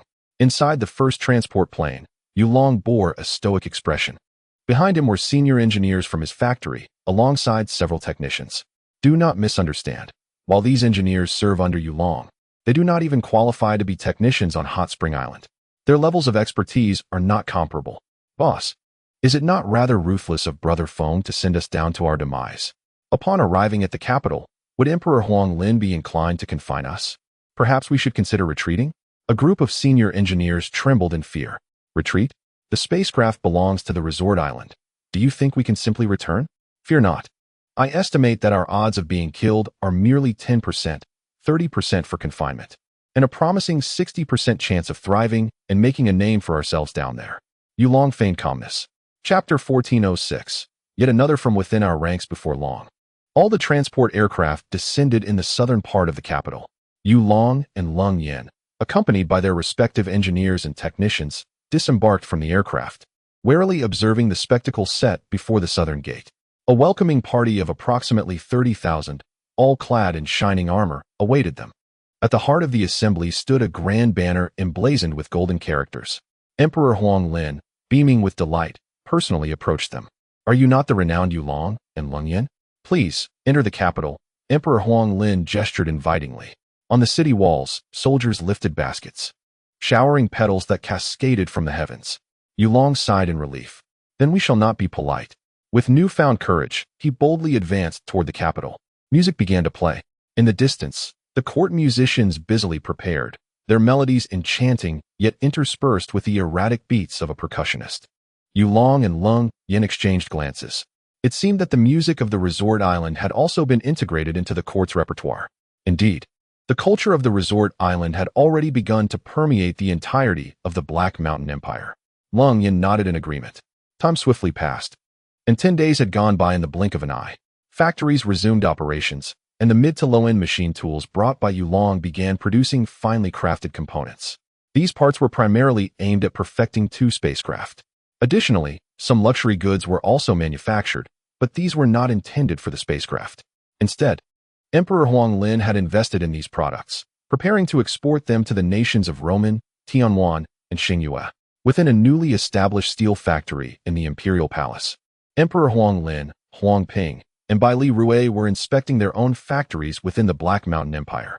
Envious of the advanced civilization of the resort island, they were now finally aware of the need to catch up. How is the progress? Have the machines been produced? Emperor Huang Lin inquired, looking towards several senior artisans. Your Majesty, I am at a loss. Despite having perfectly replicated the machine tool model, it simply will not operate. One artisan wiped the sweat from his brow. How can this be? Did you not thoroughly assess all components of the machine tool with your spiritual sense? To fail at producing even a simple low-end machine tool after such a complete replication? Emperor Huang Lin remained undeterred, personally taking a metal pipe and inserting it into the machine's core. He then pressed the switch. The pipe remained utterly still. He had witnessed the process of crafting gun barrels in Yulong's factory. It seems that by merely clamping a steel pipe onto the apparatus, the machine would commence its multifaceted movements, etching grooves within the gun barrel. Or shall we recruit a few university students? Bailey Rouet inquired. I have considered it. Yet those students from Hot Spring University are rather conceited. Even when I offered them the allure of beautiful spirit stones, they remained unmoved, asserting that certain matters are best entrusted to civilization. Should they fall into the hands of savagery, it would spell disaster for the world. Huang Lin sighed. Oh, Huang Ping's expression shifted. Father, I do possess a strategy that could compel those university students to volunteer for us without charge, Huang Ping suddenly declared. Pray, elaborate. Huang Lindy's interest was piqued. We could feign to emulate the system of Hot Spring Island. Do they not change their island leader every 2.5 years? We could similarly pretend to rotate our ruler every 2.5 years, while in truth, the rightful sovereign would still be you, Father, given your capabilities. Reclaiming the throne would be effortless. What do you think? Huang Ping queried. What? Huang Lindy's countenance darkened. Father, there is nothing to fear from Hot Spring Island itself, but rather from the capacity of others to assimilate. If we imitate their system, we might garner the favor of those talented individuals. Additionally, Father could mingle with the common folk in the streets, personally distributing porridge, demonstrating to the people of Hot Spring Island our benevolence. 7 days later, we shall hold a grand ceremony to elect a new ruler, inviting all citizens of the capital to cast their votes. However, we could conduct this behind closed doors, ensuring that the final ruler remains one of our own. Huang Ping continued. Alas, at this juncture, we have little choice but to attempt it. Let us not squander time. We shall proceed to the streets now and prepare to erect the porridge stalls. 5 hours later, numerous porridge stalls had been constructed along the thoroughfare, with citizens forming long queues. The largest stall was positioned at the entrance of the Yulong Machinery General Factory. Huang Lin removed his regal robes, symbols of authority, and donned the attire of a commoner, wielding a large ladle. Before the porridge stall, a long line had already formed, with eager eyes fixed on the cauldron of rice porridge. Huang Lin stood motionless, his gaze firmly fixed on the factory entrance. Father, it is nearly time. The Yulong factory will soon close for the day, Huang Ping reminded him from the side. Indeed. Only then did Huang Lin raise the ladle, a warm smile spreading across his face. My dear subjects, you have toiled greatly. Partake generously, for witnessing your suffering pains me more than you can imagine. As he spoke, he ladled the thick rice porridge into the bowls of the needy. At that moment, laughter and conversation erupted at the entrance of Yulong as a multitude of workers exited, walking in small groups, their faces radiant with genuine joy. Some engineers mingled among the workers, leaving together to head towards the dormitory area. An engineer glanced at the porridge stall in the distance. He was Chun Zhong, a third-year student at Hot Spring University. Though he was considered a poor student, he was regarded as a top talent at Yulong's factory. Bai Gong, are you free this evening? At this moment, a factory girl gazed affectionately at Bai Yu. I have no time, Bai Yu replied, stepping toward the porridge stand. Huang Lingdi had already sensed Bai Yu's presence, his heart swelling with joy. Everyone, do not quarrel or compete. There is plenty of porridge to go around. I will not abandon any of the impoverished. From this day forth, I shall share the same food and clothing as you all, Huang Lingdi proclaimed loudly, directing his voice through his mind to ensure it reached Bai Yu's ears. Bai Yu, expressionless, quietly crouched among the crowd, observing Huang Lingdi's every move. You look rather thin. Allow me to serve you an extra bowl, Huang Lingdi said, taking another bowl to provide an additional serving of rice porridge to a disaster victim. Thank you, my lord. Why do you call me my lord? I am Huang Lingdi, your current ruler. Thank you, your majesty. The disaster victim prepared to kneel and bow, but Huang Lingdi swiftly assisted him back to his feet. Did I not mention earlier? Here in the Black Mountain Empire, we follow the system of Warm Spring Island, where citizens do not kneel before officials. By the way, in 7 days, I plan to conduct a nationwide vote to elect a new ruler. After all, respecting the will of the people is the founding principle of our Black Mountain Empire, Huang Lingdi declared solemnly. Chapter 1407. I am not lacking in your meager wealth high above, at an altitude of 1 million meters. Ye Feng sat in his office, utilizing factory surveillance to observe Huang Lingdi's actions. Is this fellow sincere, or merely performing for show? Ye Feng inquired, glancing at Wang Zhihai beside him. Brother Feng, does it even need to be said? Clearly, he is merely putting on a facade. Huang Lingdi has been a ruler for thousands of years. How could such a transformation occur so swiftly? Wang Zhihai replied. Dad. Wang Wei stepped forward. I believe we should afford them a chance. If Huang Lingdi's Black Mountain Empire truly undergoes such a transformation, I think we should give him an opportunity to continue evolving. What do you mean? Wang Zhihai narrowed his eyes. Uncle Yi, Dad, it goes like this. As long as Huang Lingdi genuinely treats the lower-class citizens well, we can offer them some technical assistance, enabling them to produce basic machine tools. While these tools may not be capable of crafting advanced aircraft or spacecraft, they can significantly enhance their agricultural sector and livestock industry, ultimately addressing the famine afflicting the common people. Naturally, this technical aid would be provided gradually, in accordance with Huang Lingdi's progress. Should his performance improve further, we may then supply them with mid-range machine tools, allowing them to create surveying equipment that could lead to the discovery of more iron, copper, and even spiritual mines.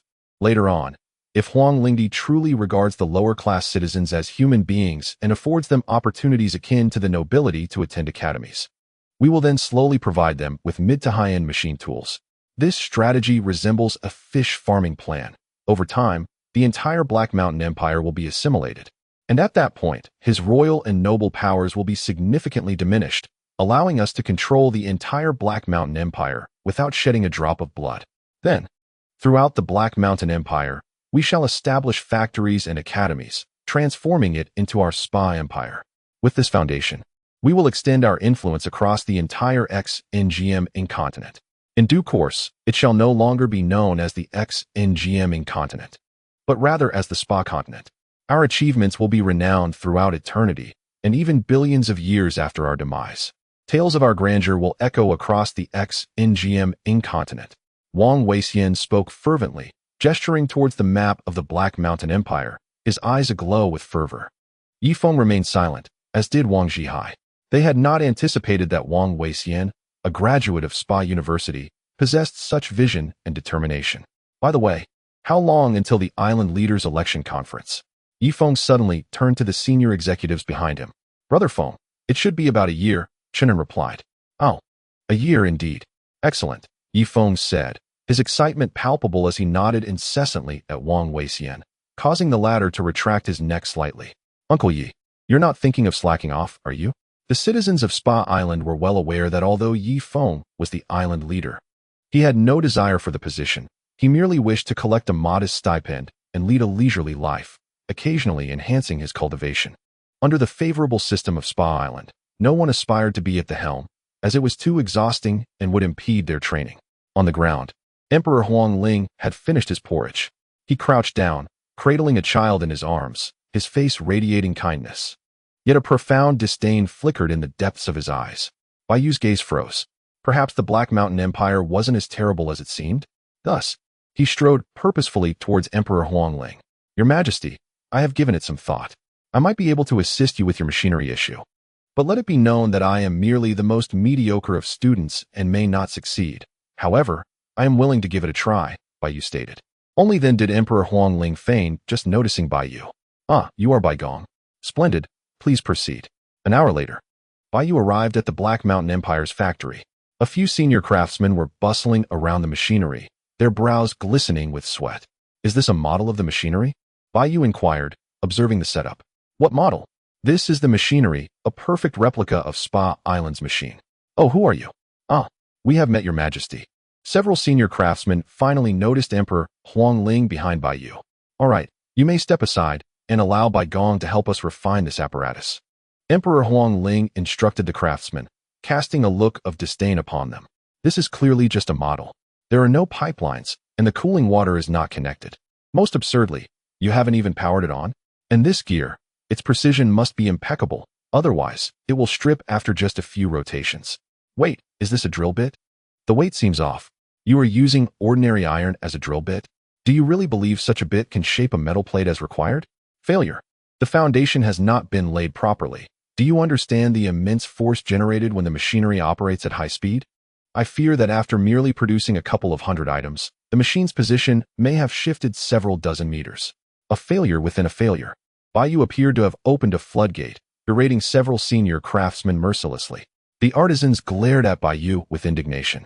In the Black Mountain Empire, they were among the most esteemed individuals, their status only second to that of alchemists. Yet now, they were being scolded by someone of mere acquired realm.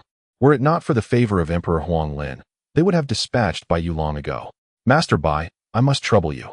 Would you consider a transfer to my establishment? Let us arrange this. Whatever salary you receive from Yulong, I shall triple it. Furthermore, you will have private accommodations, and I will ensure that beautiful maidens attend to your needs. Emperor Huang Lin humbly proposed. There is no need for maidens. I am not lacking in that regard. However, if your intentions are genuine towards the common folk, as long as I can perceive that sincerity, I shall continue to provide technical assistance. As for the salary, it need only be comparable to that of Yulong's factory. I am not in want of your trifling sum, Bai Yu replied candidly. For those engaged in engineering tend to be straightforward. Oh, Emperor Huang Lin elongated his neck. For a fleeting moment, he felt enveloped in a radiant aura. Yet, he quickly shook his head. What was happening to him? He was the sovereign of the Black Mountain Empire. How could he be swayed by the allure of Hot Spring Island? Master Bai, your actions today will be appreciated by all the citizens of the Black Mountain Empire. Emperor Huang Lin stated gravely. Let us not dwell on that. First, we must discard this iron lump, and I shall teach you the layout anew. By the way, summon some technicians. I require their collaboration, Bai Yu instructed. They are the technicians. Emperor Huang Lin gestured towards the craftsmen. Those technicians? They may manage models, but to operate machine tools is a different matter entirely. Go among the common folk and see if there are any workers discarded from the Yulong factory. They may be more proficient than these artisans, Bai Yu remarked seriously. The Craftsman, Chapter 1408, A Complete Lack of Decorum. Immediately, Emperor Huang Lin dispatched someone to attend to the matter. That night, he and Yin sat deep within the palace, accompanied by a young couple holding a babe in their arms. Emperor Huang Lin gazed at the immense video phone before him. After a moment of hesitation, he activated the device and pressed a button. The video call connected swiftly, revealing Ye Feng clad in sleepwear, reclining casually in a chair. Beside him sprawled a beautiful woman on a vast soft bed, her fair neck exposed, and her cascading hair spilling over the pristine blankets. Ah, it is you, your majesty. What brings you to seek me at such an hour? Ye Feng yawned. Mr. Yi, you need not address me as your majesty any longer. In a few days, we shall implement a voting system for the sovereign, and perhaps then you may call me by my name. Emperor Huang Lin replied. Is it true? Are you genuinely organizing a sovereign election, akin to our selection of an island leader on Hot Spring Island? Ye Feng raised an eyebrow. Indeed, I acknowledge that your system on Hot Spring Island is indeed advanced, Emperor Huang Lin affirmed. Thus, our Black Mountain Empire shall emulate your system. I hope that, in due course, you will personally attend our sovereign's transition conference. I shall reserve a seat of honor for you. Huang Lindian spoke with feigned gentleness. That may not be necessary. You could simply seek out Yulong and arrange for several large cameras to broadcast the event live. I can leisurely observe from my spacecraft. Ye Feng retorted, unwilling to be deceived. What if he were detained? Ordinarily, the island lord should not fear death, but this situation was rather delicate. It would be wise to tread cautiously. Very well, but you must at least send a representative to witness the proceedings, lest one accuse me of duplicity, Huang Lindian insisted. A representative? Ye Feng immediately thought of Wang Weixian. That should pose no problem. If there is nothing else, I must retire for the night, Ye Feng yawned. Wait.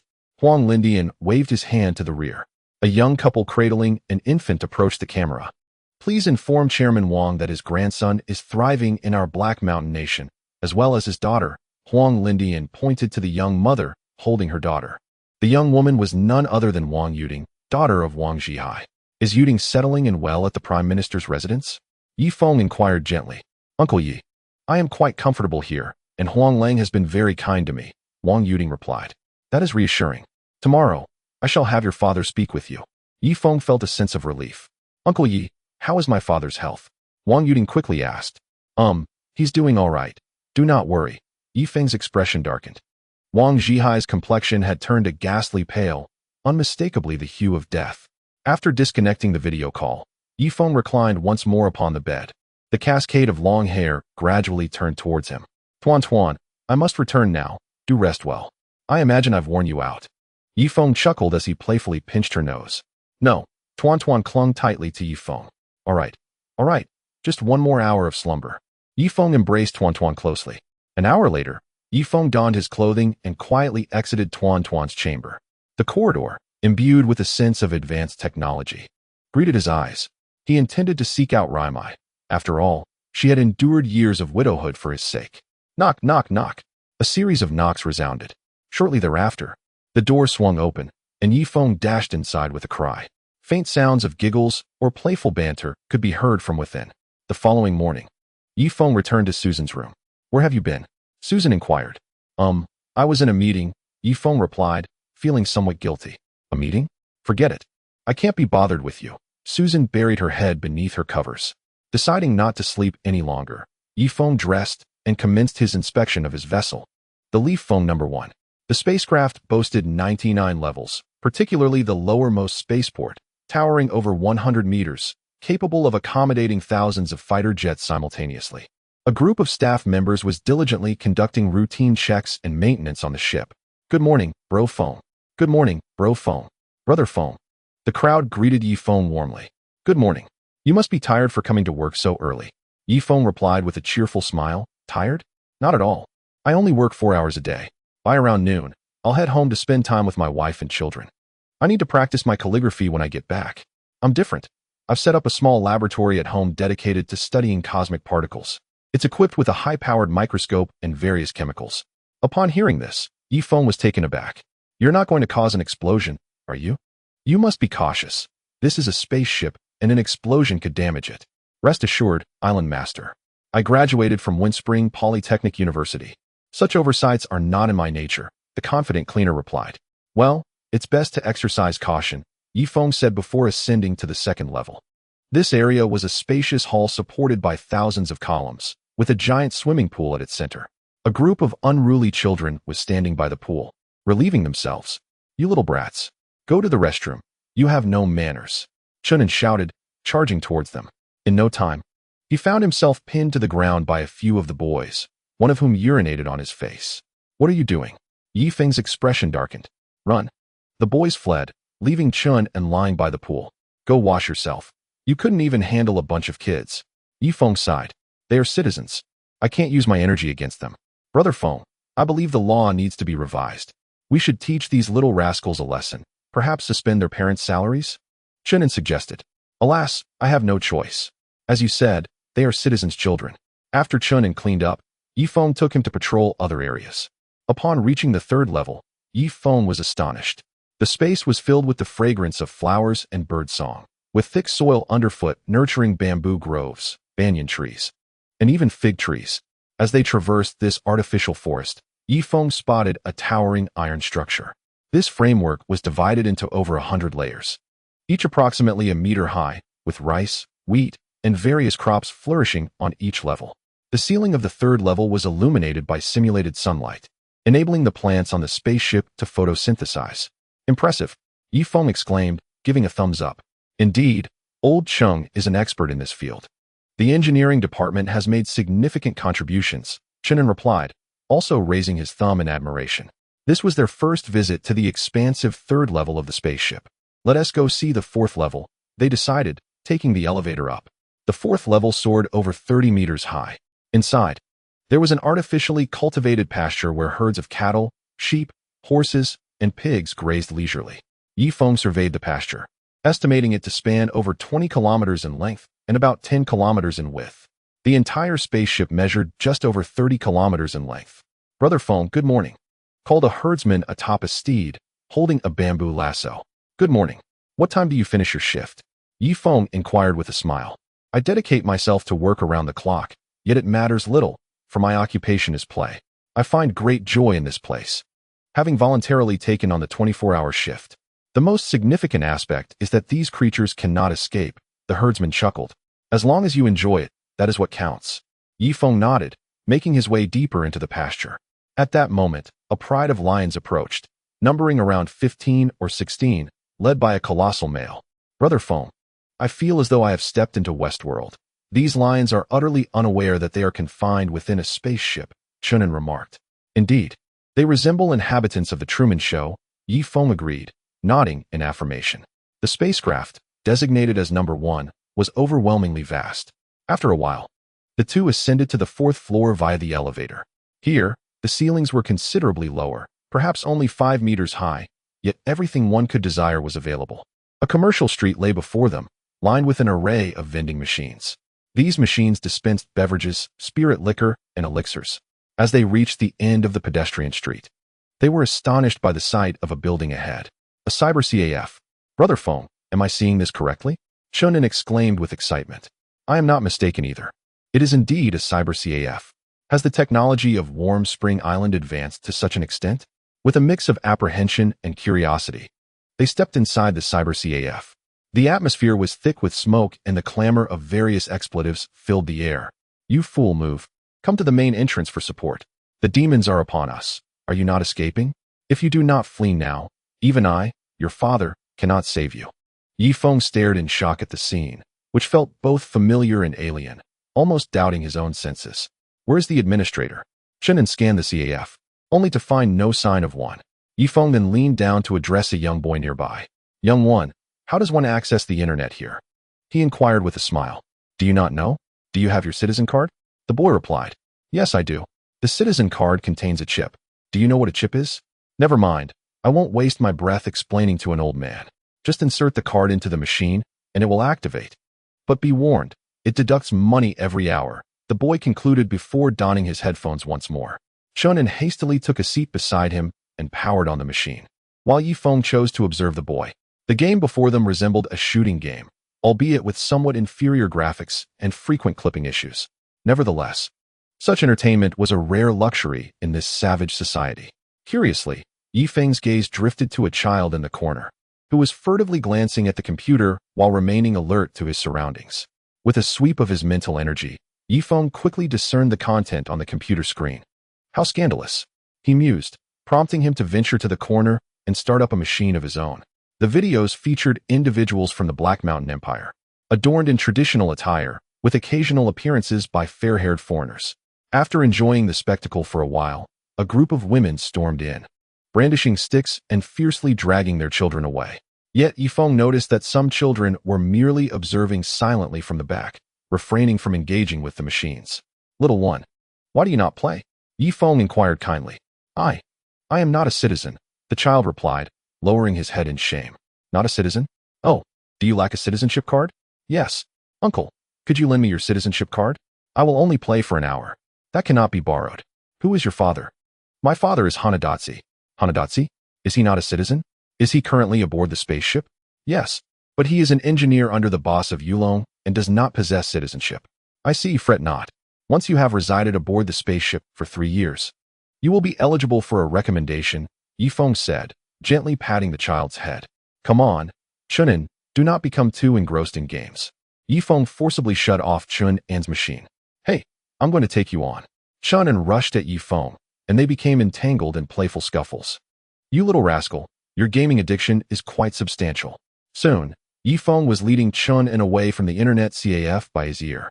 The 4th floor was the most bustling, predominantly filled with entertainment options. Before long, they arrived at a narrow alley. Handsome, care to join? 600 hot spring coins for a round. A flamboyantly dressed woman grasped Ye Feng's arm. I never expected such enterprises could persist aboard a spaceship. Are you not a citizen?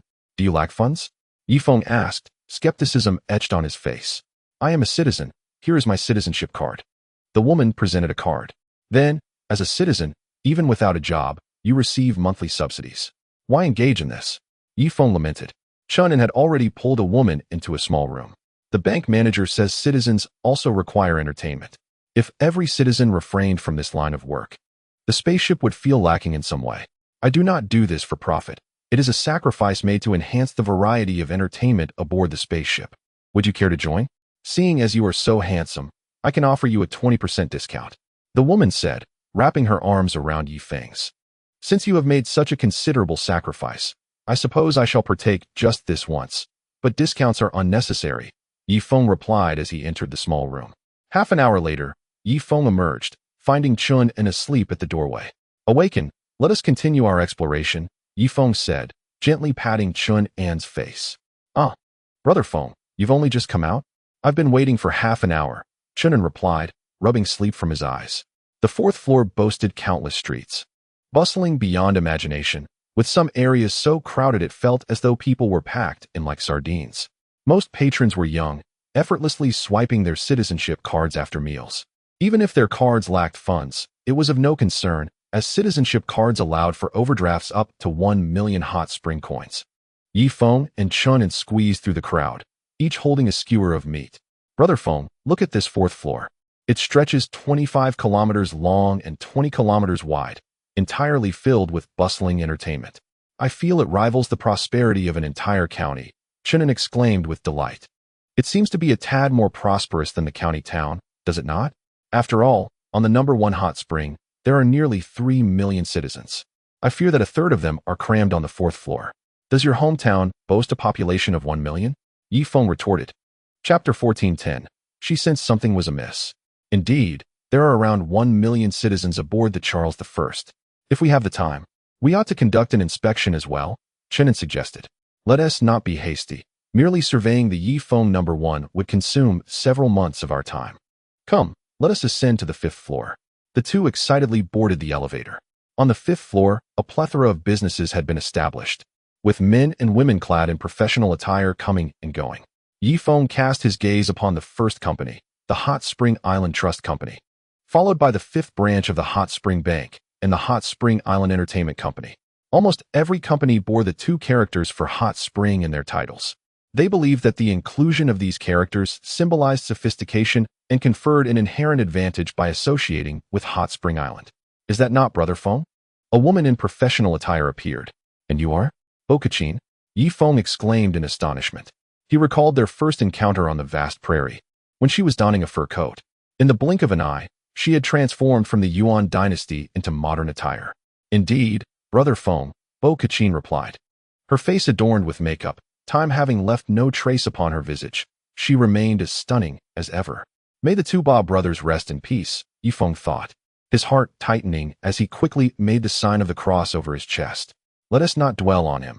He has been gone for many years," Bo-Kachin remarked, a hint of displeasure crossing her face. "Very well, let us change the subject. By the way, have you remarried?" Ye Feng inquired. "I have been married twice, but due to incompatible personalities, I divorced both times. As it happens, I am currently single. I reside in Suite 1319 on the 21st floor. Do visit when you have the time," Bo-Kachin said meaningfully. All right. I shall come by when I can," Ye Feng replied, his expression growing somewhat uneasy. After wandering around the 5th floor, they proceeded to the 6th. The entire 6th floor housed a singular hot spring polytechnic university, predominantly filled with male students who bore cross-eyed expressions.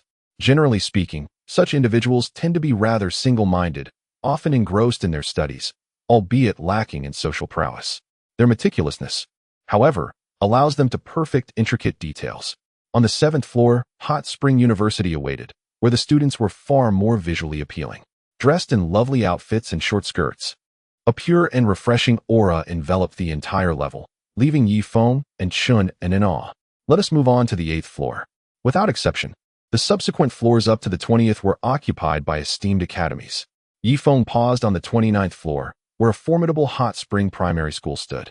As he arrived, he witnessed an unfortunate scene. Several students were pinning a young boy to the ground, mercilessly beating him. "You think you're something special, being a royal member? I'll turn you into a pig's head." Ye Feng squinted and realized that this was none other than Huang Ping's great-grandson, seemingly named Huang Xiaobei. Boldly, "I am a descendant of Huang Lindi. Do you all wish to court death? I shall summon my ancestor to obliterate your entire lineage." Huang Xiaobei, blood streaming from his nose, exclaimed, "Enough." Ye Feng intervened, halting the assault of several unruly schoolchildren. "Huang Xiaobei, what brings you aboard my spaceship to Hot Spring Island?" Ye Feng regarded him with calm composure. "Ah, you are Dr. Yi? Dr. Yi, I command you to execute these ruffians at once. They dared to strike me." Huang Xiaobei fumed. "Regrettably, I lack the authority to punish them. You may report to a teacher," Ye Feng replied. "Report to a teacher? Am I the sort to do such a thing? Dr. Yi, I command you to take immediate action against them, as well as their families. Otherwise, I shall surely inform my grandfather upon my return." Huang Yueya seethed with rage. Ye Feng sighed, realizing that these privileged youths still fancied themselves within the Black Mountain Empire. They must be made to confront reality. Young ones, please continue.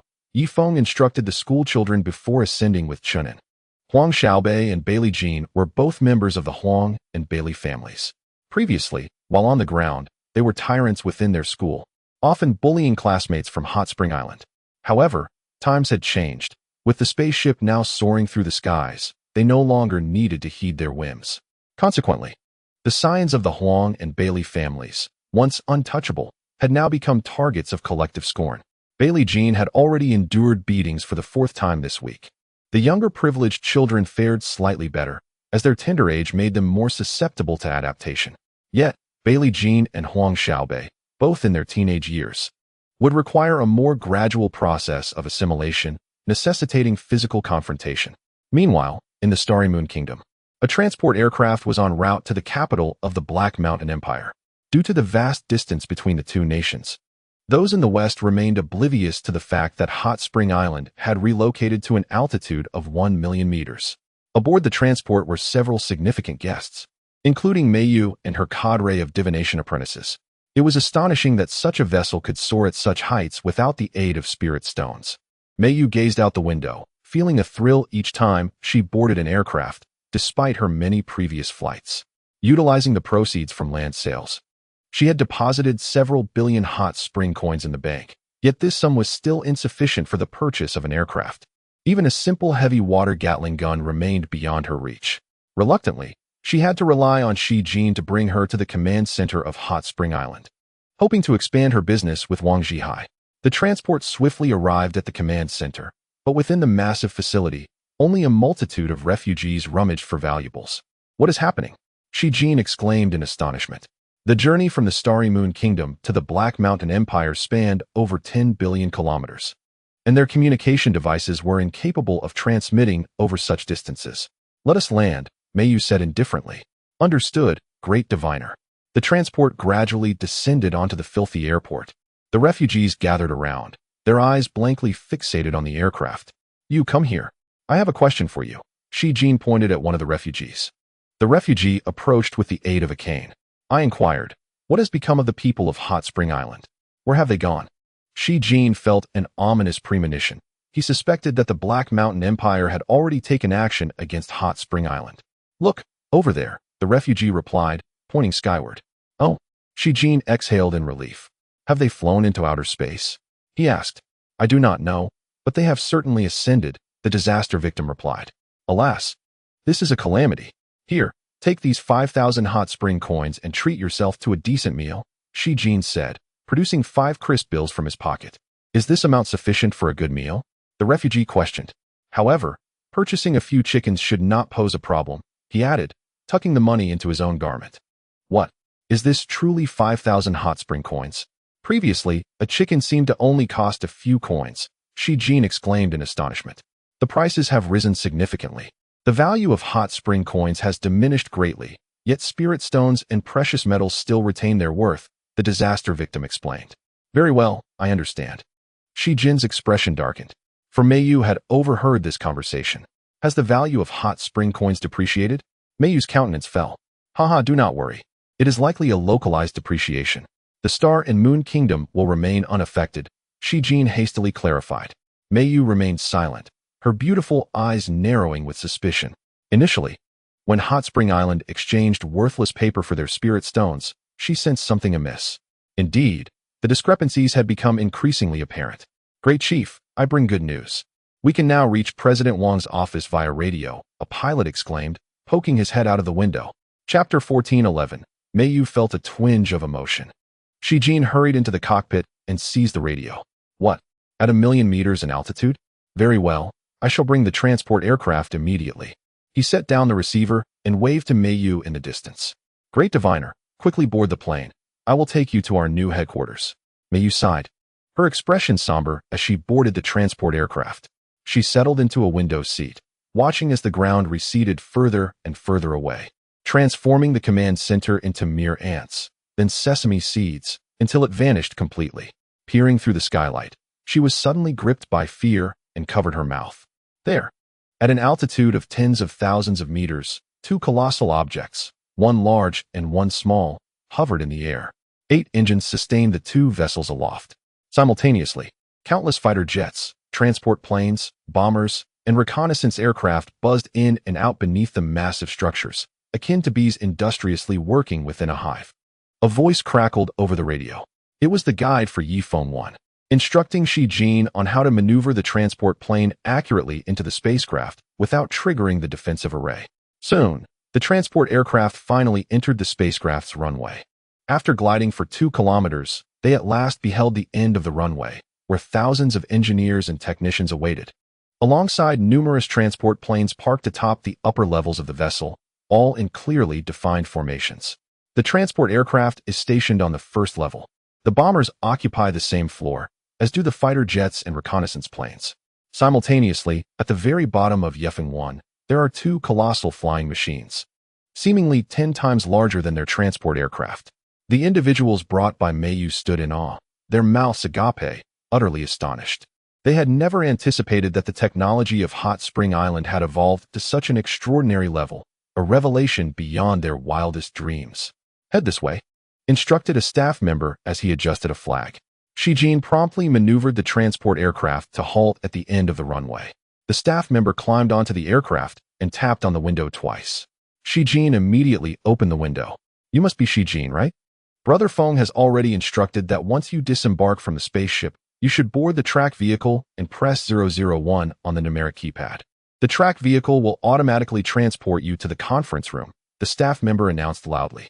Given the numerous runways, with fighter jets frequently arriving and departing, the noise was deafening, necessitating loud voices to be heard.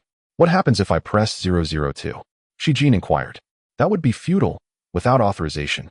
Pressing 002 will not activate the track vehicle, the staff member replied. And if I have authorization, where would the track vehicle take me if I pressed 002? Shi Jin asked loudly. 001 leads to the conference room, 002 to the captain's chamber, 003 to the lounge, 004. Let me check the manual. I seem to have forgotten, the staff member said.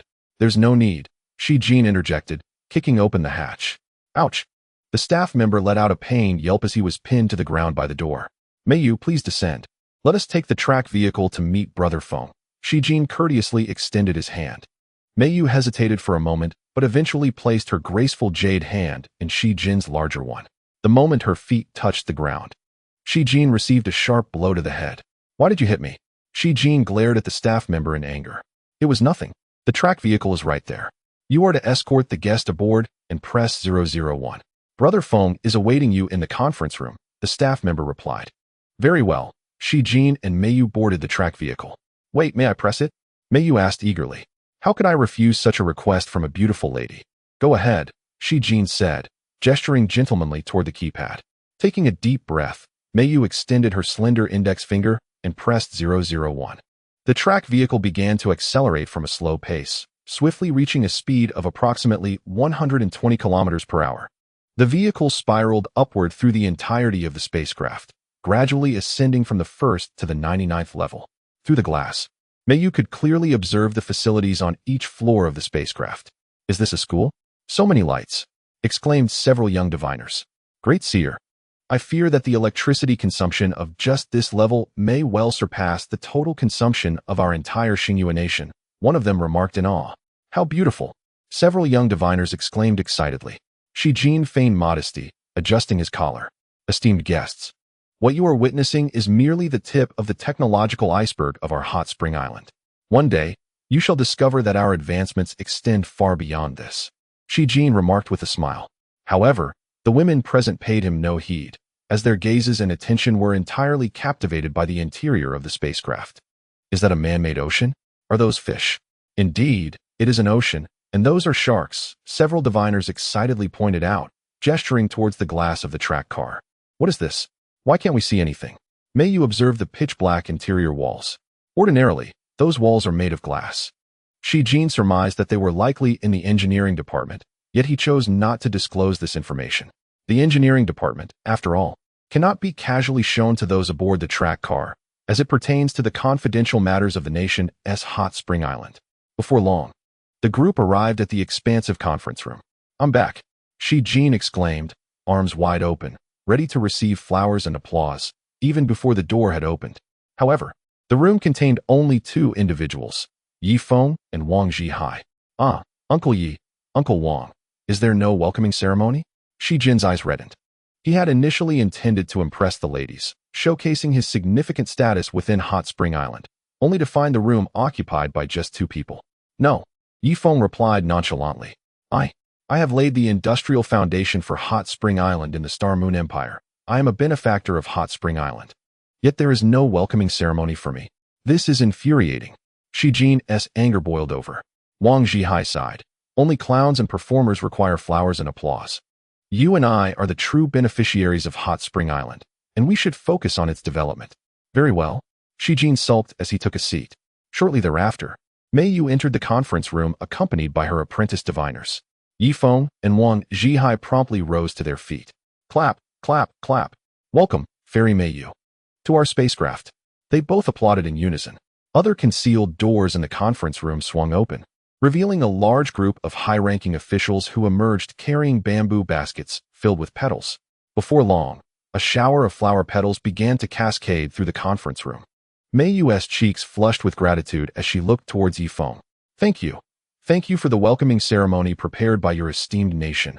Oh no, your esteemed island, she said, touched by the gesture. Please, have a seat. Ye Feng personally pulled out a chair for Mei Yu. As for the little diviners accompanying her, they were not deemed worthy of sitting and were instructed to stand behind Mei Yu. Chapter 14:12. How long might this take? Island Master Yi, when I first saw you during the national examination, I sensed your extraordinary demeanor. I was not mistaken. The Black Mountain Empire could never contain a great phoenix such as you, Mei Yu said politely. Fairy Mei Yu, the moment I laid eyes on you, I knew you were a beauty with the wisdom to recognize heroes. Today, my assumptions have been vindicated. May I inquire what brings you to our Hot Spring Island? Ye Feng began to engage in commercial flattery. I wish to request that Hot Spring Island allocate more technical personnel and machinery to develop in my Star Moon Nation. Our esteemed king has witnessed the advanced technology of Hot Spring Island and deduced that within a millennium, it is highly likely to ascend to the ranks of superpowers. Comparable to the Starry Empire, Mei Yu solemnly remarked. Ye Feng smiled slightly, stating, the esteemed king may be exaggerating. Hot Spring Island is merely a remote corner of the world, hardly a superpower. However, should the king be willing to forge a deep alliance with Hot Spring Island, it would be a most coveted opportunity. Zhihai, what do you think? After speaking, he turned to Wang Zhihai, the foremost strategist of Hot Spring Island. Mei Yu, our advanced machinery can serve your Starry Moon Kingdom, yet I fear that once we have established a solid industrial foundation for your nation, we may be cast aside like a discarded pawn. The Black Mountain Empire serves as a cautionary tale. Had we not fled swiftly, the name Hot Spring Island might have already been erased from existence, Wang Zhihai said slowly. Rest assured, Mr. Wang, the Starry Moon Empire is well regarded in the southwest. We would never engage in such treachery, Mei Yu assured sincerely. At least for now, she had not contemplated betrayal. Haha, I certainly trust in your integrity, Mei Yu. However, this is not merely a private transaction between us. It is a matter between nations. And I cannot allow my fondness for you to place the millions of citizens of Hot Spring Island at risk, Ye Feng interjected. What, then, do you and Mr. Wang propose? Mei Yu raised an eyebrow. Let us proceed thusly. The noble offspring of your Starry Moon Empire may study at our institutions on Hot Spring Island. I shall grant you 10,000 slots, with at least 1,000 reserved for royal progeny. Simultaneously, we will send a number of our citizens' children to your esteemed higher academies to learn the art of divination practiced in the Starry Moon Kingdom, Wang Zhihai proposed slowly. Mei Yu's eyes sparkled with delight. Of course, that is most desirable. Ever since she had witnessed the cutting-edge technology of Hot Spring Island, she had been enviously imagining her own nation developing formidable weapons akin to the heavy water Gatling, along with fighter jets and spacecraft. In fact, prior to this, she had secretly established a factory in the Starry Moon Kingdom and had discreetly assembled several low-end machines. However, all the machine parts were imported from Hot Spring Island, costing her a substantial amount of hot spring currency. Initially, the machines operated reasonably well, yet as time passed, they either misaligned or lacked precision. On average, for every 5 or 6 parts produced, the machines required recalibration, leaving them exhausted. Ultimately, the efficiency of these machines fell short of even that of a blacksmith shop. Upon visiting the low-end factories of Hot Spring Island, she discovered that their machines operated at high speeds without misalignment, maintaining accuracy. The speed was astonishing, with components spewing forth from the machines like bullets from a heavy water gatling. Moreover, we at Hot Spring Island shall also dispatch some individuals to engage in governance within the Starry Moon Empire, thus ensuring that Hot Spring Island will not be consumed. Huang Yueya continued. What? Certainly, however, the Star Moon Empire must also dispatch representatives to govern on Hot Spring Island, Mayu declared. I fear that may not be feasible. Huang Yueya replied, shaking his head. Why not? You can position individuals within our upper echelons. Why can't we do the same in yours? Mayu retorted, her temper flaring. This cannot be measured in such a manner.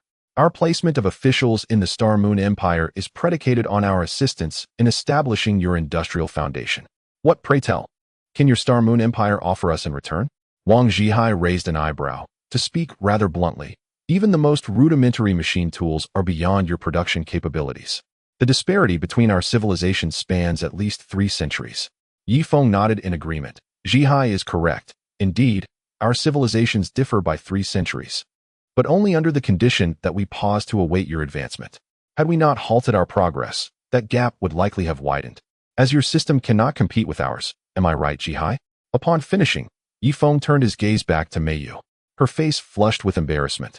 Leaving her at a loss for a rebuttal, Ye Feng's assertion seemed indisputable. Even if Hot Spring Island were to pause in its development for the Star Moon Empire, it would take them centuries to catch up. Meanwhile, Hot Spring Island would continue to evolve, and as it progressed, the gulf would only grow wider, potentially reaching a separation of 1,000, 10,000, or even 100,000 years. By that time, the Star Moon Empire might no longer hold the privilege of collaborating with Hot Spring Island, which would then set its sights beyond its borders, across the entire Star Moon continent. May I discuss this matter with the Holy King upon my return? Mayu inquired. Certainly, I can comprehend your position. Ye Feng acknowledged with a nod. However, prior to our discussions, may I take a contingent of genuine engineers and advanced machine tools back to the Star Moon Empire? Mayu asked. Well, let me confer with Huang Yueya and the advisors, Ye Feng responded, turning to consult with them. After a brief minute, he returned. We are prepared to provide 1 advanced machine tool and dispatch 2 engineers. Should your Holy King acquiesce to our conditions, we shall shift our industrial focus to the Star Moon Empire. However, if there comes a day when the Star Moon Empire can no longer supply us with various human resources and mineral assets, we may redirect our industrial focus to other nations, such as Roman or Tianwan. Ye Feng stated solemnly. Excellent. How long will it take to transport the advanced machine tools back to my Star Moon Empire? Mayu exclaimed, her face alight with excitement. She had never seen an advanced machine tool, nor even a mid-range one. In the Star Moon Empire, she had only encountered low-end machinery at best. The advanced machine tools are quite substantial. We will require some time to disassemble them, after which 5 transport aircraft will be needed to ferry them to the Star Moon Empire in batches.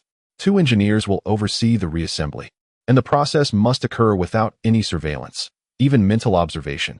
Chung Li Bin interjected. Oh, Mayu's expression shifted to one of displeasure.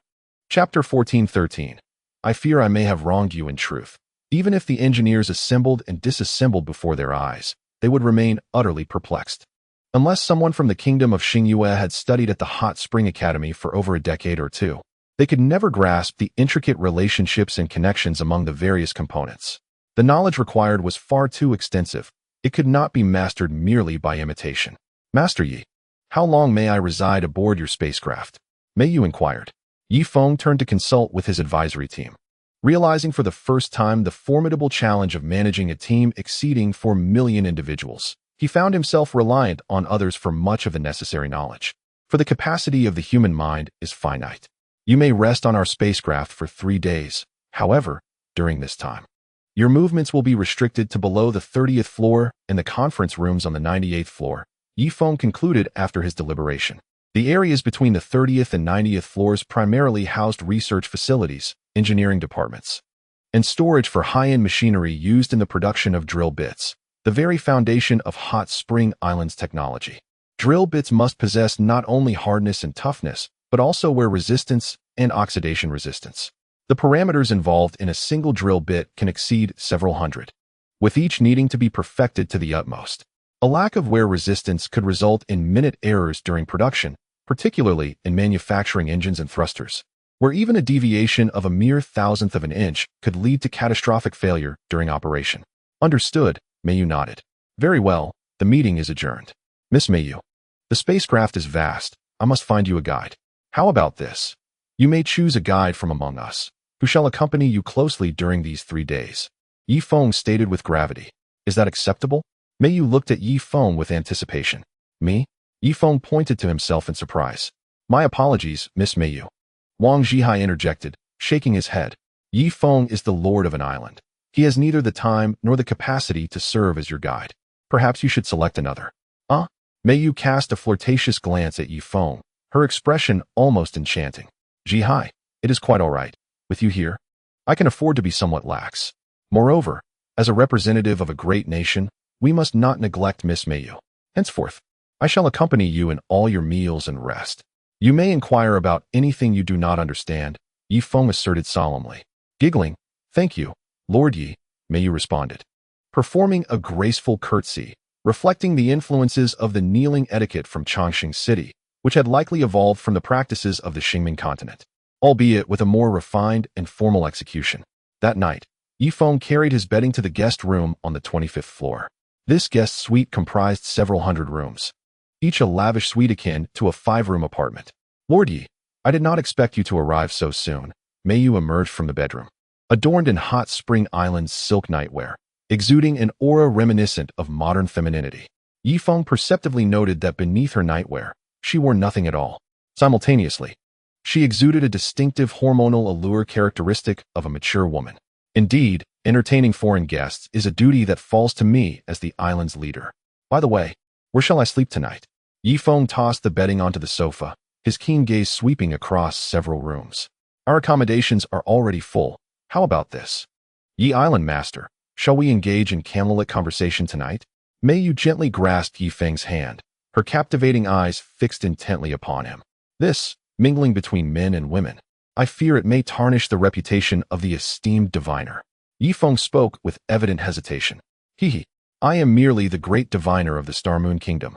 My status ranks only among the top 5 in the realm. Yet, as the foremost figure of Hot Spring Island, how could you possibly use the term tarnish? Mayu's enchanting smile and natural demeanor suggested no hint of artifice. If what the great diviner states is true, I indeed stand as the foremost figure of Hot Spring Island. However, my island is but a tiny speck compared to the vast and populous Star Moon Empire. Therefore, I shall take the sofa tonight, Ye Feng stated with seriousness. Ye Island Master, I did not expect your words to flow so eloquently. I find myself at a loss in how to respond. Regardless, you shall stay in my room tonight. It would be the perfect opportunity for me to divine your future and that of Hot Spring Island, Mayu remarked with a smile. The future of Hot Spring Island and myself has long been foretold. The great diviner need not worry. I will indeed sleep on the sofa. Ye Feng's brow slightly furrowed. Slap. Mayu could no longer contain herself and playfully struck the back of Ye Feng's head. Fairy, why do you assail me without cause? Spare me, for I do not believe you do not wish for me to enter. Without further ado, Mayu tugged at Ye Feng's ear and led him into the bedroom. The flames of desire that both had suppressed for so long ignited as they entered, and without delay, they plunged into the essence of their passion. Before Ye Feng could even disrobe, Mayu had already pounced upon him. Once the prelude of their symphony concluded, it was Mayu's turn to showcase her melodious voice. Her enchanting song lasted a full hour before she shyly descended from the bed, her cheeks flushed. Truly, the island's leader possesses considerable wealth. Mayu playfully tapped Ye Feng's nose. The great diviner, surely, will not encounter any issues, will he? Ye Feng embraced her slender waist. Such a delicate waist, easily grasped. Just now, this slender waist, what if I do not expel that thing from my body? Mayu suddenly smiled mischievously. Then, what if I become pregnant? Ye Feng's heart raced at the thought. If so, then let it be born. What? Are you afraid I will hold you responsible? Mayu leaned against Ye Feng's strong chest, her fingers tracing gentle circles. I merely fear it may burden you, Ye Feng replied. No matter, I can accept it. I am not a commoner struggling to support a child. I am the great diviner, capable of nurturing 10,000 children without issue. Upon finishing her words, Mayu donned a silk nightgown and cinched her waist. Ye Feng rummaged in his outer clothing and produced a pack of cigarettes. Indeed, they have invented cigarettes on Hot Spring Island. The smoke is remarkably rich, surpassing even the finest soft huazi he has ever smoked. After all, the cigarettes from Hot Spring Island contain minimal chemical additives, allowing one to savor the pure essence of the tobacco leaves. What is this? Mayu finally shifted her gaze away from the glass, having momentarily lost herself in contemplation while admiring the scenery through the skylight at an altitude of 100 miles. This breathtaking view bestowed upon her an unprecedented sense of tranquility. This is a cigarette. Would you care for one? Ye Feng proffered a stick. Mayu took the cigarette, parting her crimson lips slightly to take small puffs. Ha ha ha, it's not food. Look at me. Ye Feng exhaled a smoke ring. Allow me to light it for you. He produced a lighter and ignited the cigarette for her. Coughing a few times, Mayu exclaimed, "What is this? It tastes dreadful." She tossed the cigarette aside. Upon contact with the floor, an alarm blared overhead. Suddenly, the floral spray from the ceiling burst forth, drenching Ye Feng completely. Fortunately, Mayu's protective aura activated swiftly, ensuring her garments remained dry. "Really now?" Ye Feng remarked, placing the cigarette but into the ashtray before manually shutting off the shower. "This is a spacecraft with stringent fire safety protocols. Please refrain from carelessly discarding cigarette butts. Your recklessness might lead to a fine, one that equates to 3 days of my salary, a total of 10,000 hot spring coins." "Are you the island lord and still liable for fines?" Mayu asked incredulously. "Indeed, the island lord is also a citizen. Do not compare our island with your sacred king.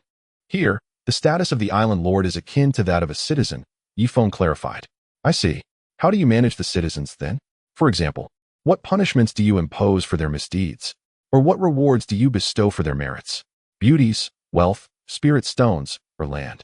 Mayu leaned against Ye Feng, both of them being cultivators, and their bodies would inevitably warm the sheets. "Ha ha ha, you are overthinking it. On Hot Spring Island, such matters are non-existent. If it pertains to their duties, they will exert their utmost effort. If it does not, they may opt not to engage. No one can morally coerce them. Even if the entire Hot Spring Island were to face invasion, they would adhere to their fixed working hours. After 4 hours of combat, they would clock out, allowing the next shift to take over their duties," Ye Feng explained. Mayu slowly widened her mouth in astonishment. "This is utterly absurd. When war looms, does Hot Spring Island still adhere to a 4-hour workday? Wouldn't this significantly diminish your combat capabilities?" she queried. "Indeed, there would be a considerable decline. However, morality must safeguard the rights of citizens. Only then will they fight with all their might," Ye Feng replied. "If you cannot guarantee their rights, allowing them to remain in the trenches for 24 hours a day will only diminish their combat efficiency. They will merely go through the motions, firing a few shells without concern for hitting anyone, as long as they can discharge the ordnance."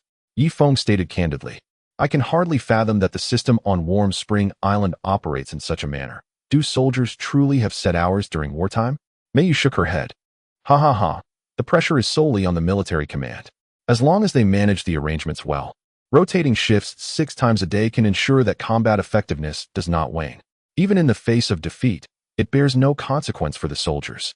All responsibility lies with the high-ranking military officials, such as the Grand Marshal and Vice Marshal, while the ordinary soldiers remain unaffected." As Ye Feng spoke, he reached a large hand into Mayu's nightgown. Not to be outdone, Mayu slipped her hand into Ye Feng's loose trousers. "Are you thinking about it again?" Mayu playfully pushed herself up, causing her silk nightgown to slip off. "Wait a moment." Ye Feng feigned nonchalance as he walked to the door, suddenly delivering a forceful kick to it. "Ouch! My nose! My knee!" There were bodies sprawled outside the door. Ye Feng, furious, exclaimed, "You lot are utterly embarrassing Warm Spring Island. This is a place for receiving distinguished guests. Go to the law enforcement office and collect 30 military rods each." Ye Feng reprimanded. "Brother Feng, you're not much better. How could you be in bed with a guest?" Chunin stood up, clutching his nose. "No need to speculate. It must be his team. Otherwise, the others wouldn't dare come eavesdrop." Mayu had already curled back into the covers, giggling at the doorway. "Little rascals." Ye Feng unleashed a flurry of punches, finally driving the troublemakers away. "Apologies," they groaned complacent. "I, as the island's leader, extend my regrets on their behalf." Ye Feng shut the door, but abruptly opened it again without warning. Chun-Un and the others had truly departed. The spaceship's materials had been coated with a layer of protective psychic paint, inscribed with defensive formations, so one could only rely on their eyes within the vessel. No matter, I find the citizens of Warm Spring Island rather endearing. Mei Yu extended a delicate, snowy arm from under the covers, pulling Ye Feng inside. For the next 3 days, Mei Yu only toured the first 30 levels of the spaceship on the first day. After that, she could only explore with Ye Feng. She didn't expel his essence, but allowed it to take root and flourish within her. Finally, the 4th day arrived. Mei Yu, take care of your health. Do come and visit me often when you have the time. Ye Feng waved at Mei Yu, reluctant to part. Inside the transport ship, Mei Yu also waved back at Ye Feng. Feng, you must also take care. Eat more kidney supplements when you can. I will, and the next time you visit, bring some beast kidneys. I long to accompany you to the Star Moon Empire. Slap. Susan smacked him on the back of his head. Pathetic, come home with me. Susan tugged Ye Feng's ear as they left the bottom of the spaceship.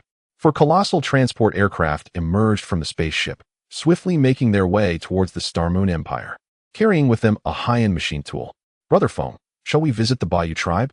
At that moment, Shui Ma approached, accompanied by several young graduates from military academies. Among these youths, one would eventually ascend to the position of Supreme Commander, while Shui Ma currently served as the acting commander. The technology on Hot Spring Island was advancing rapidly, and despite Shui Ma's lack of formal military training, he adeptly managed such an advanced military force. Yes, it is time for a visit. By the way, have we introduced the hot spring currency to the Bayou tribe? Ye Feng inquired. Not yet. Those barbarians are still entrenched in the barter system. It may take a century or more to introduce the hot spring currency into those wild territories, Shui Ma replied. Then let us proceed. Can we pilot the spaceship over the Bayou tribe's territory? Ye Feng suddenly asked. Of course we can. The reactor is already operational. Not activating it would merely waste the uranium-235 inside, Shui Ma affirmed. All right. Ye Feng picked up his mobile phone and called Cheng Li Bin. Old Cheng, steer the spaceship towards the Bayou forest. When we arrive, Shui Ma and I will parachute from an altitude of 1,000,000 meters. Ye Feng no. One began its ascent, the ship's exterior array shimmering with brilliant light before it vanished in an instant. It was remarkable that such a large vessel could maintain such rapid speed. Within a day, the immense Ye Feng no. One had traversed the Great Wall of the Black Mountain Kingdom and plunged directly into the Bayou forest. From above, the Bayou forest appeared diminutive, dotted with lakes, rivers, and swamps. At the river's end lay an endless expanse of ocean, and even from 1,000,000 meters high, the horizon of the sea was invisible. I understand the Bayou forest was formed through certain climatic conditions, Cheng Li Bin pointed out below. How was it formed? Ye Feng asked. See that? The monsoon has pushed the cloud layers from the ocean over the Bayou forest, resulting in rainfall. Without this, such a vast forest could not exist, Cheng Li Bin explained. Ah, I see. Old Cheng, your understanding of climatology is quite impressive, Ye Feng remarked with a smile. Haha, not too shabby.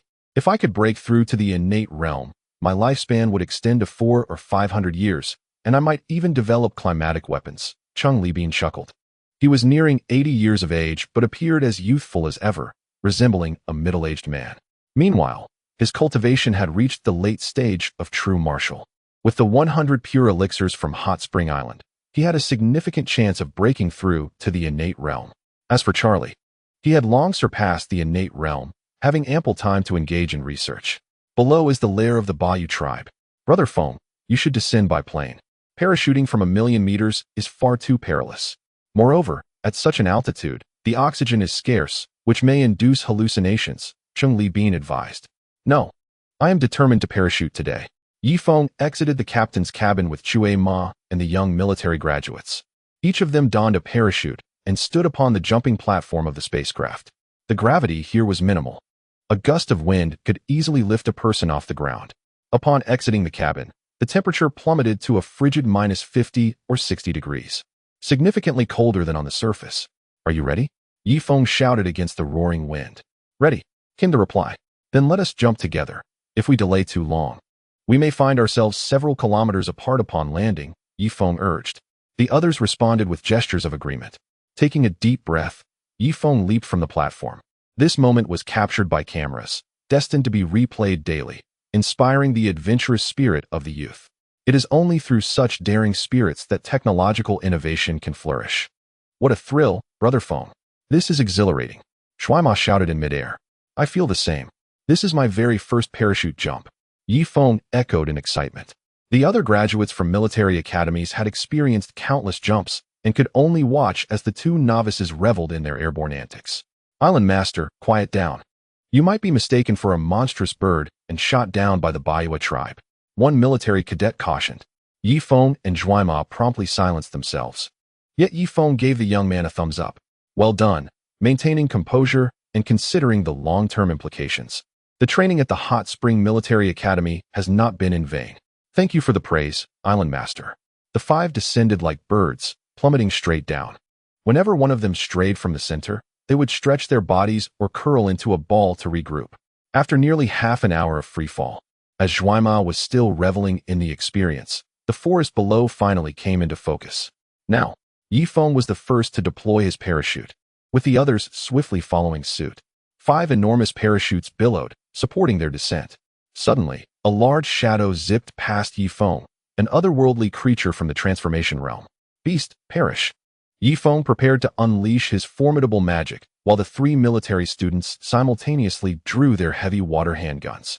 A rapid succession of gunfire rang out, and the creature emitted a thunderous wail, retreating amidst a downpour of blood. At last, I can relax. I need not worry anymore. Ye Feng retracted his magic. As they landed simultaneously in a dense thicket, Ye Feng urged, quick, pack away the parachutes. Just then, a swarm of indigenous people emerged from the surroundings. Are you the Island Master, Ye? The leader of the natives inquired. Indeed, that is I. Our chieftain has been informed. Please follow us. A dozen natives escorted Ye Feng and his companions to a stone dwelling, where 4 sand vehicles awaited at the entrance, each equipped with heavy water Gatling guns. It appeared that the research facility in the Baiwa forest had struck some form of agreement with these tribesmen. I am Hecto, the chief of the Min tribe. Your research facility operates within my territory. The chief approached and embraced Ye Feng with great enthusiasm.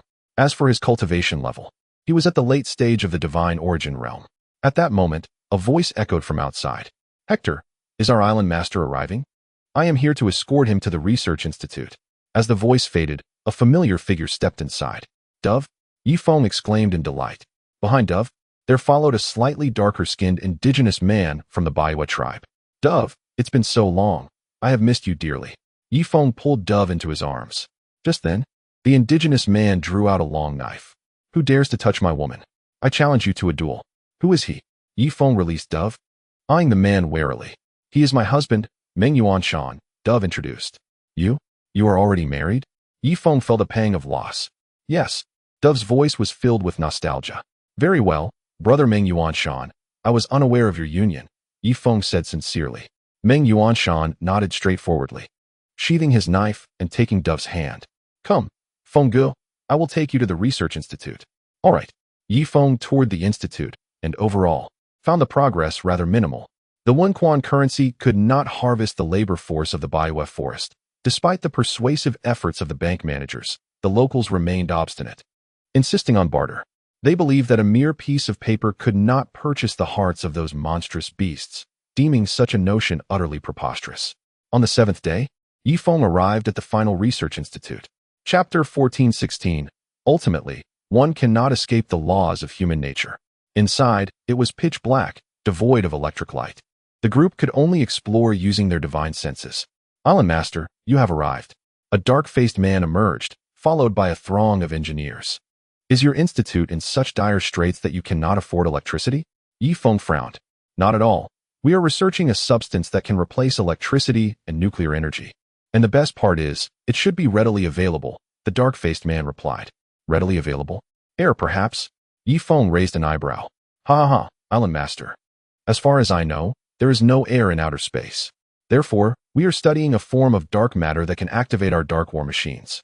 Look, this invention can capture certain dark energies, inspired by Sister Lien, who mentioned that this world possesses not only light, electricity, and nuclear energy, but also elements imperceptible to the naked eye and divine sense.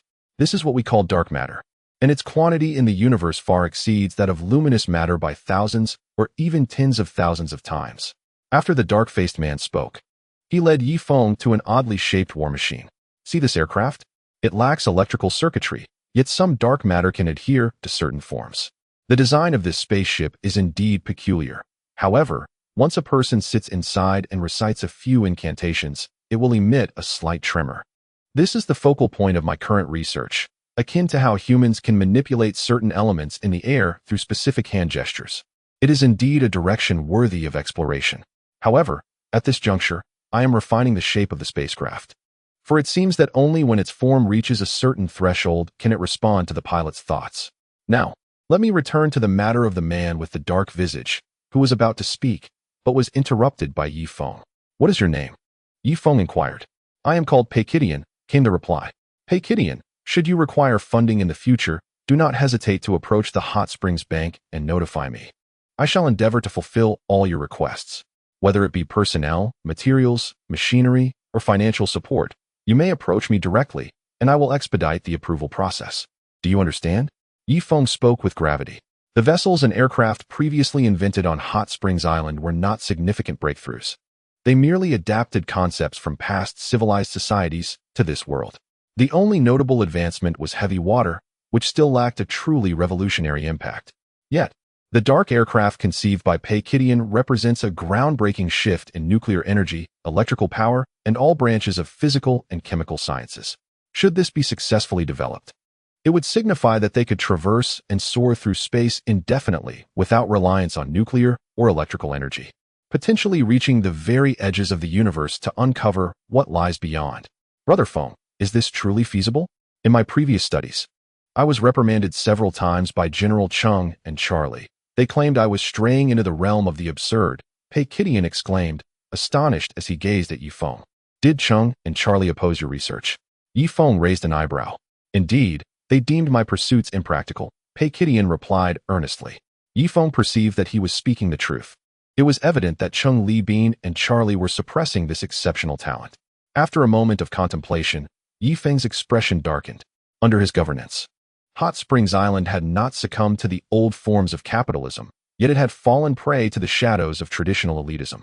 Chung Li Bean and Charlie had always been luminary figures, wielding significant influence within the engineering department. Naturally, they would not wish for a junior to eclipse their brilliance. It seems that even after 30 years of development, Hot Springs Island could not escape the laws of human nature. You need not concern yourself with that, from now on. You will report directly to me. Here is my private number. Should you need anything, do not hesitate to call. However, do not request funding without justification. You must provide a detailed account of the origins and purposes of the funds, Ye Feng stated. Rest assured, Island Master, as long as you provide the funding, I will ensure that this dark aircraft ascends in 30 years, moving in accordance with my thoughts. I forgot to mention that my family has a history in the art of Gu. My grandfather was a formation master, my father a Gu master, and my mother a distinguished diviner. Additionally, inspired by Sister Ilian, I have integrated these elements into my dark aircraft, Peikidian declared. Keep going, let us go for it, Ye Feng said, raising his fist. After departing from the research institute, Ye Feng boarded the warplane stationed in the Baiwa forest, heading towards the spacecraft. He was set to issue a series of commands, primarily aimed at suppressing the most authoritative figures across various sectors, including Chung Li Bean, Charlie, and even Wang Zhihai. Brother Feng, what matters will you discuss in today's meeting? Why do you wear such a grim expression? Chung Li Bean inquired, casting a curious gaze at Ye Feng. Indeed. Brother Feng, has something gone awry in the Baiwa forest? Wang Zhihai also posed a question. What of Charlie? Is he not yet here? Ye Feng asked. Charlie is en route from the Charles I to our Ye Feng I, Ding Toanshuan replied, placing his phone down. Unlike his usual demeanor, Ye Feng's countenance today was notably somber, as dark as the bottom of a pot. In the past, Ye Feng approached tasks with a light-hearted spirit that fostered a relaxed atmosphere among his peers. However, today he emanated an intense aura of pressure. Even two cultivators from the Black Mountain Kingdom who had defected were present at today's high-level assembly, causing the others to suppress their smiles. Even Chun and maintained a posture of solemnity. After a brief interval, Charlie entered the room, his face adorned with a smile. Yet, upon sensing the atmosphere of the meeting, his smile vanished, and he obediently took a seat at the end of the table. Is everyone present? Ye Feng asked in a deep tone. Yes, Island Master. The secretary confirmed after counting the attendees. Very well, since everyone is here, I shall announce a personnel appointment and dismissal. Subsequently, I will submit the names of the appointed individuals in writing to the House of Representatives for a collective vote, Ye Feng stated, opening the folder before him. The tension in the room escalated. Firstly, considering Wang Zhihai's health concerns, I have decided to alleviate some of his burdens. Henceforth, Wang Zhihai will no longer serve as the president of the Hot Spring Bank. He will be succeeded by Ma Qian, the general manager of the Black Mountain Empire branch. The meeting room erupted in astonishment. Wang Zhihai's capabilities were widely acknowledged. What was Brother Feng thinking? However, due to Ye Feng's high standing, no one dared to voice their objections. Chapter 14:17. This is a matter between me and Brother Feng. It does not concern you. Wang Zhihai paused momentarily, his expression devoid of emotion. Cheng Libin appeared to sense Wang Zhihai's mounting anger. He placed a reassuring hand on Wang Zhihai's shoulder. It's all right, old Wang. Brother Feng is right. He is merely concerned for your health. You deserve to enjoy some leisure time, perhaps spend time with your grandchildren.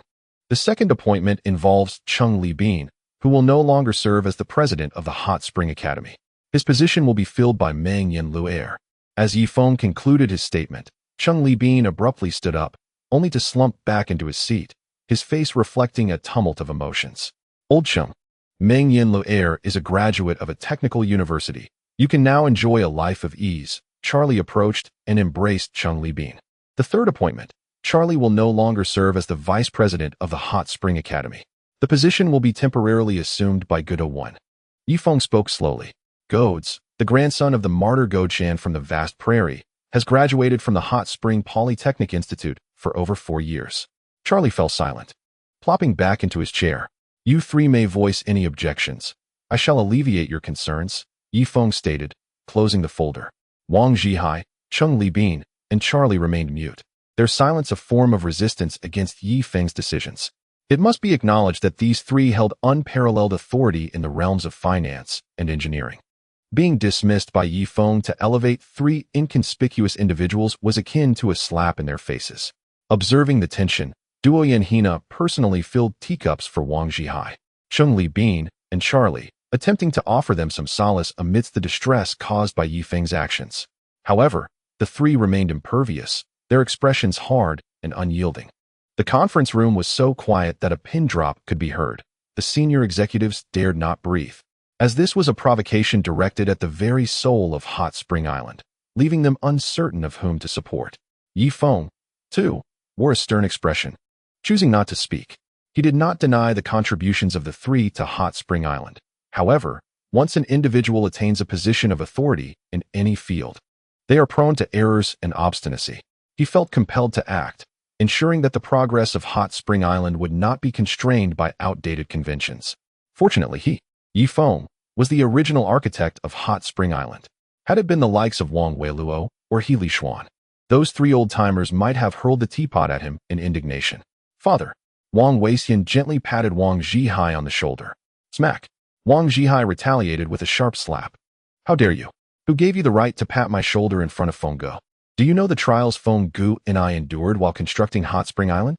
It was we who established the Hot Spring Bank and reaped the rewards across the entire Yunwu mountain range, the vast prairie, Chongqing City, and the entire Gangfeng district.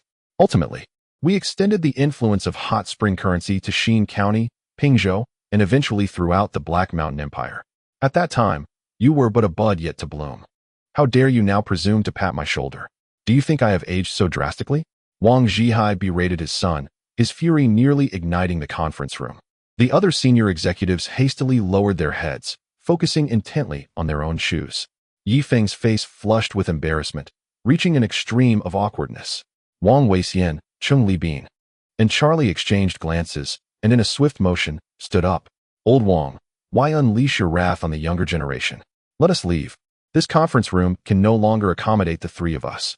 Feng Gu, we shall return home, Cheng Libin proclaimed, as he and Charlie escorted Wang Zhihai out of the conference room. Bang! The door to the conference room closed. The senior executives continued to examine their shoes, as if their toes had transformed into masterpieces forged through relentless effort. After 10 seconds of silence, Ye Feng's voice once again broke the stillness. If there are no objections, I shall submit this personnel appointment to the House of Representatives, Ye Feng stated slowly. The upper echelons remained silent. The earlier incident had been utterly terrifying, far more thrilling than the initial assault on the capital. With no dissent, it was settled. Ye Feng picked up the personnel appointment document and, with his hands clasped behind his back, exited the conference room. The door of the conference room closed with a resounding thud. A collective sigh of relief escaped everyone's lips as they shifted their gaze from their feet. After exchanging glances, they all fell silent once more. This was a battle between the island owner and the three great authorities. They feared that choosing the wrong side would lead to their utter destruction. That night, Ye Feng prepared a sumptuous meal in his suite: lobster, shark fin, and sea cucumber. Who would have thought? At an altitude of 1,000,000 meters, Ye Feng was indulging in seafood. Susan, Yi Xing, Huang Wan, and little Yi Chun, who was just 2.5 years old, were seated at the table. The atmosphere was somewhat subdued. If not for Yi Chun's occasional wails, the suite would have been enveloped in silence. Doi and Hina personally visited Wang Zhihai's residence and knocked on the door. Knock, knock, knock. Is anyone home? Doi and Hina inquired softly.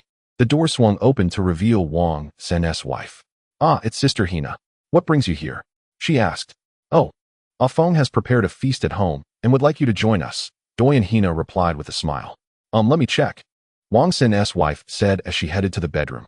Moments later, she returned. Zhihai said he is unwell and cannot attend. I understand, Doi and Hina replied. Moving on to Chung Libin's home. Chung Libin himself answered the door. Ah, it's my sister-in-law. Would you care to come in? He asked, maintaining his gentlemanly demeanor. Old Chung, my Ah Feng has prepared a grand meal, just waiting for you, Doi and Hina informed him. How could I trouble Island Master Yi to cook for this retired old man? I think I shall decline. Chung Libin's smile faded. Old Chung, what Ah Feng did earlier today was indeed excessive. I have already reprimanded him. However, you must believe he had his reasons. Perhaps you should join the feast, Doi and Hina urged. Sister-in-law, this matter concerns only me and Brother Feng. It does not involve you. He publicly dismissed me from my position as the Academy's director in front of my many students and disciples.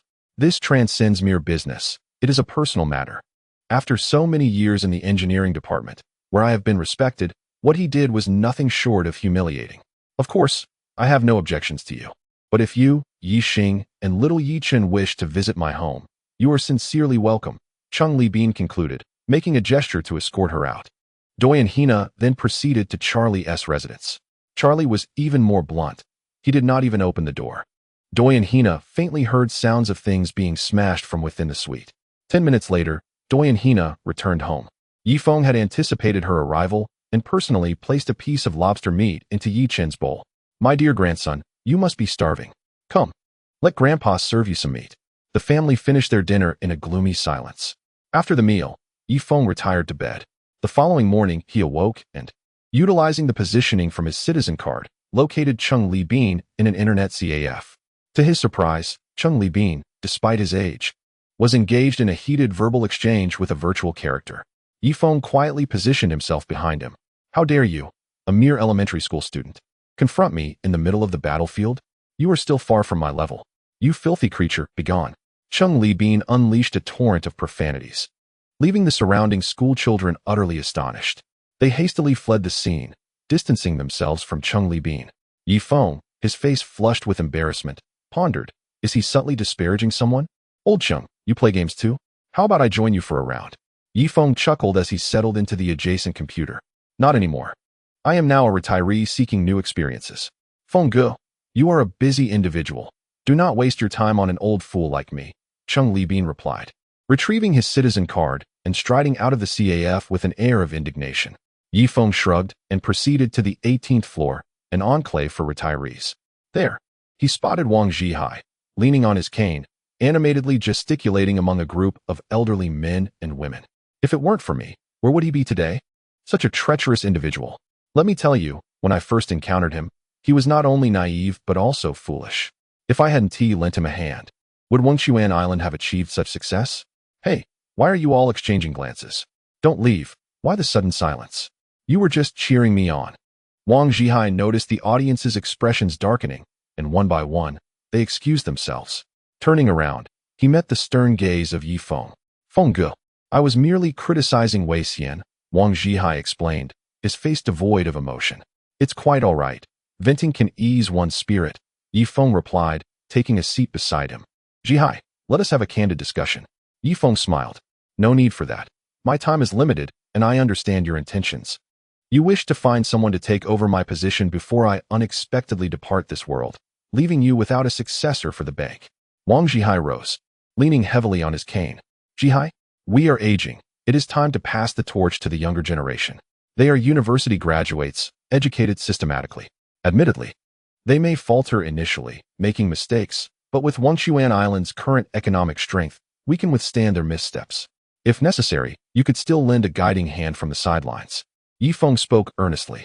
That is unnecessary. They are well-trained professionals. There is no need for an old man like me to steer the ship. Feng Ge. It is getting late. I must consult my psychologist. Farewell. Wang Zhihai departed the park, leaving Ye Feng sitting alone. His gaze wandered, noticing the elderly men and women casting peculiar glances in his direction. When he met their stares, they pretended to practice Tai Chi. What on earth is this? Ye Feng sighed deeply and set out to find Charlie. As it turned out, Charlie had forgotten to bring his citizen card, rendering his efforts futile. At that moment, Ye Feng's phone rang, and he answered it with evident irritation. Island Master, the Royal Succession Conference of the Black Mountain Empire is being held today. Emperor Huang Lin has verbally invited you to attend. Will you go? What nonsense is that? Am I to be detained if I go? Ye Feng retorted with annoyance. Wait, didn't he say the Royal Succession Conference was to commence long ago? Why has it been delayed for so long? Ye Feng inquired. I'm not sure. Perhaps this system is too advanced for them, hence the delay of several months. Well then, have you long set up the cameras and other equipment at the venue? I shall watch the live feed from the skylight. Ye Feng concluded before hanging up and heading to the conference room. By now, the conference room was filled with high-ranking officials, including the new president of the Hot Spring Bank, Ma Qian. Ma Qian was the posthumous son of Ma Debi. His father had passed away while he was still in his mother's womb, hence the term posthumous son. Additionally, there was the new dean of the Hot Spring Academy, Meng Yanla, accompanied by her mother, Yu Zhan. Also present was the vice president of the Hot Spring Academy, Gedsi. Meng Yanla had joined the Hot Spring Academy later in her academic journey, completing all her courses from elementary to university with commendable results. Being one of the earlier citizens allowed her to attain such a position.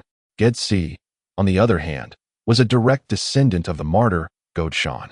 With a lineage firmly established, the three newcomers sat in a corner, somewhat apprehensive and silent. In contrast, Ye Feng appeared quite relaxed, seated at the elongated conference table. Remote control in hand, one foot resting on the table. Then there was Chunan, who mirrored Ye Feng's casual posture. The others, while not as tense as the three newcomers, at least maintained a more formal sitting position. Through the large screen, Ye Feng observed the scene at the royal palace.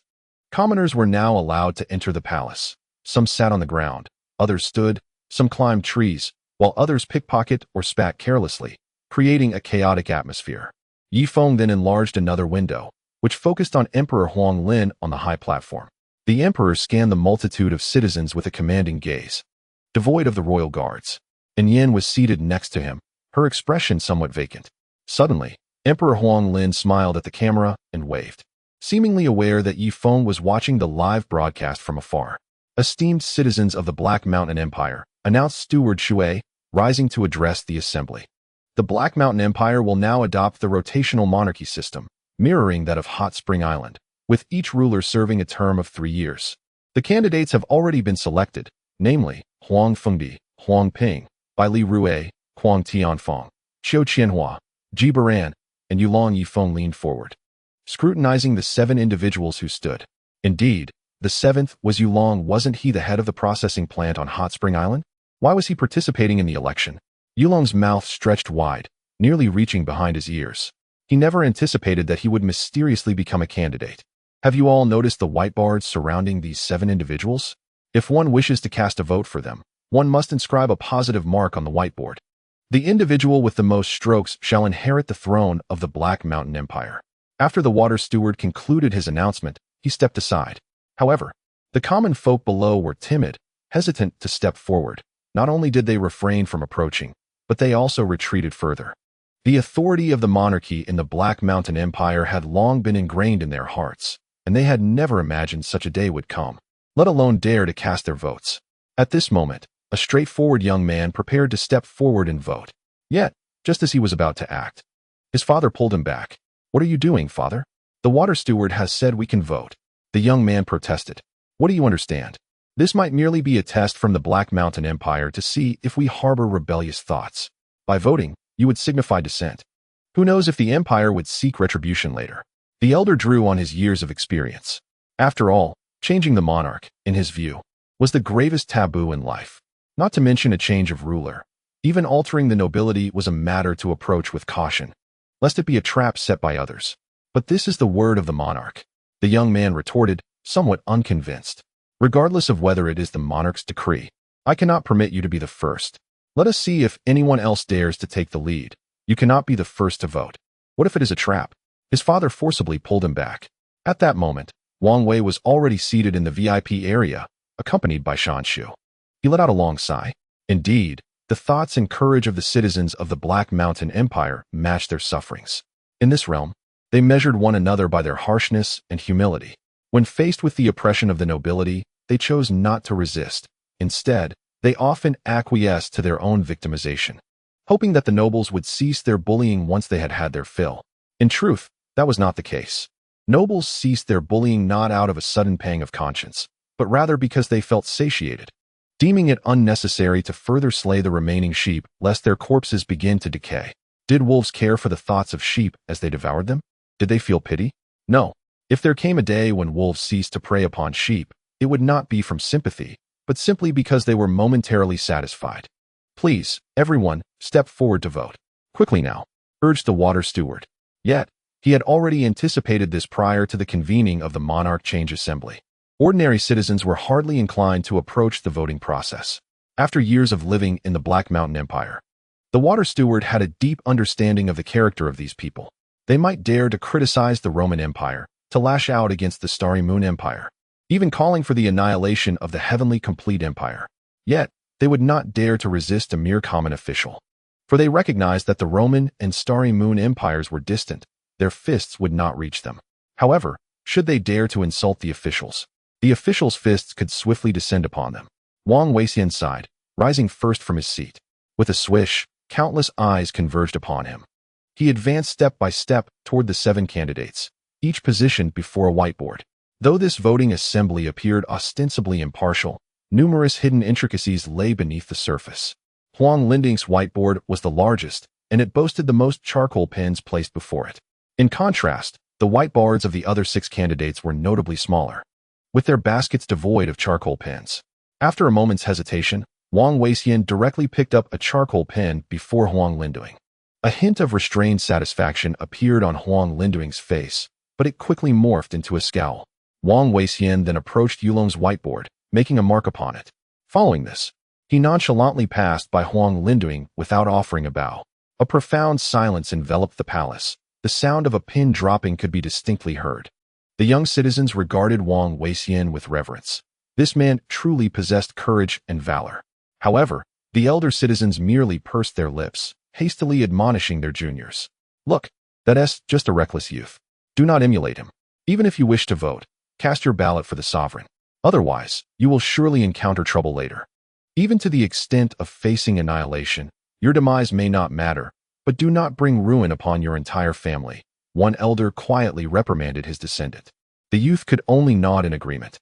After casting his vote, Huang Yueya returned to the guest seat, feeling a prickling sensation on his back as many scrutinized him. Suddenly, he turned around, discovering the royal members staring at him with darkened expressions. At that moment, they swiftly averted their gazes, some of them murmuring curses under their breath. Humph!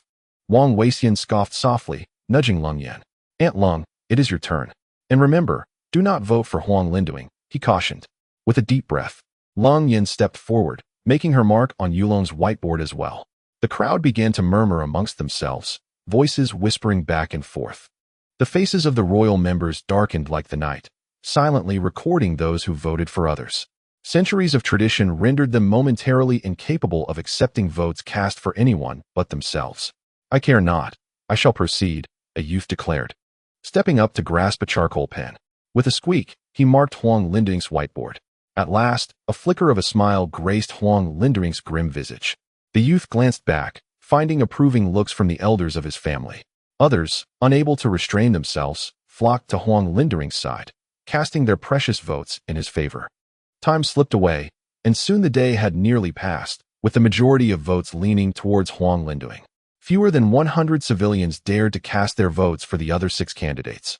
Wang Weixian, with a grim expression, noted down the names of those brave enough to vote for others. It became evident that an overwhelming 99.99% of the populace was easily swayed. Only those fewer than 100 civilians possessed any merit. At the very least, they had the courage to take a stand. On the spacecraft, Ye Feng gazed despondently at the video of the voting assembly. He decided to stop watching and turned off the video. He glanced at Ma Qian, who was seated beside him. "Uncle Ma, I'm here." Ma Qian stood up. "Do you have the courage to oversee the bank operations on the ground?" Ye Feng inquired. "Of course," Ma Qian replied proudly, puffing out his chest. As the illegitimate son of Ma Debi, he finally had the opportunity to stand at the forefront and become a significant figure on Hot Spring Island. "Well, shortly you'll head to the surface to resume the bank's operations. Rebuild the Hot Spring Bank and employ every means at your disposal to restore the Hot Spring currency," Ye Feng instructed. "Understood," Ma Qian said before promptly leaving the conference room. Ye Feng had his own plans. The 2 spacecraft still required refinement, and he felt that 2 vessels were insufficient. Ideally, he would prefer to construct 8 or 10 more. Otherwise, a century from now, the descendants of these citizens would multiply, and the available space on the ships would become inadequate. Moreover, he could not elevate himself to a demigod status within a century. Chapter 1420. How dare you speak to me like that after all? Guilty by association, he thought. With such advanced technology on Hot Spring Island, it was only a matter of time before genuine powerhouses would be drawn to it. Thus, he needed to ascend to at least a demigod level to ensure the safety of Hot Spring Island. At that moment, a video call came through to the conference room. Ye Feng hesitated for a moment before accepting the call. The screen illuminated, revealing the face of Emperor Huang Lin. "Island Master Yi, are you satisfied with our kingdom's election assembly?" Huang Lin asked with a smile. "Hmph, satisfied, very satisfied," Ye Feng replied dismissively. What was there to be satisfied about? Nevertheless, Huang Lin's audacity to hold an election was, at the very least, a sign of progress. He could not expect fairness and justice from the outset, as some matters required time to evolve. "I have been elected as the sovereign of the Black Mountain Empire with a high vote," Huang Lin continued. "Oh, then I extend my congratulations," Ye Feng said nonchalantly. "Island Master Yi, our Black Mountain Empire and your Hot Spring Island are of the same lineage now. Would you consider relocating some of your most advanced factories to our capital? Rest assured, I will not charge you for the land, nor will I require rent." Huang Lin proposed. "Well, that's unnecessary. High-end factories will not be established in the capital. However, some mid to low-tier factories could indeed be set up there, provided that you do not exploit the workers. They must work 8 hours a day, and their wages must not be diminished," Ye Feng stipulated. "That, certainly," Huang Lin replied, gritting his teeth as he nodded. He had already resolved to eliminate more nobles to use their wealth to pay the workers' salaries. If the Black Mountain Empire could construct a spacecraft akin to the one from the Hot Springs Island, he could migrate important members of the royal family aboard the vessel. At that juncture, he would dare to challenge even the top 10 empires on the continent. After all, if defeated, they could ascend into the skies. No matter how formidable those empires may be, they are merely governed by demigods. Yet, even a demigod cannot engage in combat in the vastness of space.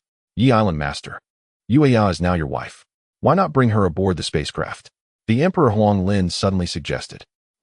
There's no need for that. Not everyone can adapt to the conditions of space. It is better for her to remain on the ground, living under your protection, Emperor Huang Lin." "That reassures me," Ye Feng replied dismissively. His feelings for Huang Yueya were rather lacking, especially considering they had never shared a bed. The Emperor's expression darkened momentarily, but he soon burst into hearty laughter. "Ha, you have a point, Island Master Yi. I shall take my leave for now. Please expedite the dispatch of some engineers." With that, he ended the video call. Ye Feng turned to the others in the conference room. "You all may resume your tasks. Meng Yanla, Goddess, activate the engineering department, and place particular emphasis on nurturing Peiqi Point from the 100U Forest and the 13th Research Institute. His research is of great significance to me." "Peiqi Point? Isn't he that eccentric?" Meng Yanla, who had worked in the engineering department for nearly a decade, was well aware of Peiqi Point. It seemed he had always been suppressed by Chung Li Bean and Charlie, frequently denied funding for his research. Indeed, it is he. Though his research may not yield immediate results, I firmly believe that, given time, he will eventually make groundbreaking technological advancements. Ye Feng stated solemnly. Shall we allocate 10% of the engineering department's budget to Peiqi Point? Meng Yanle proposed. I shall not intervene in that matter. You may decide as you see fit. It is your department's responsibility. Ye Feng waved his hand dismissively. Understood. Brother Feng. Yes, Uncle Ye Feng. Meng Yanle and Goddess promptly exited the conference room. At that moment, Rumiko spoke up. Ah Feng, living aboard the spacecraft for an extended period is not sustainable.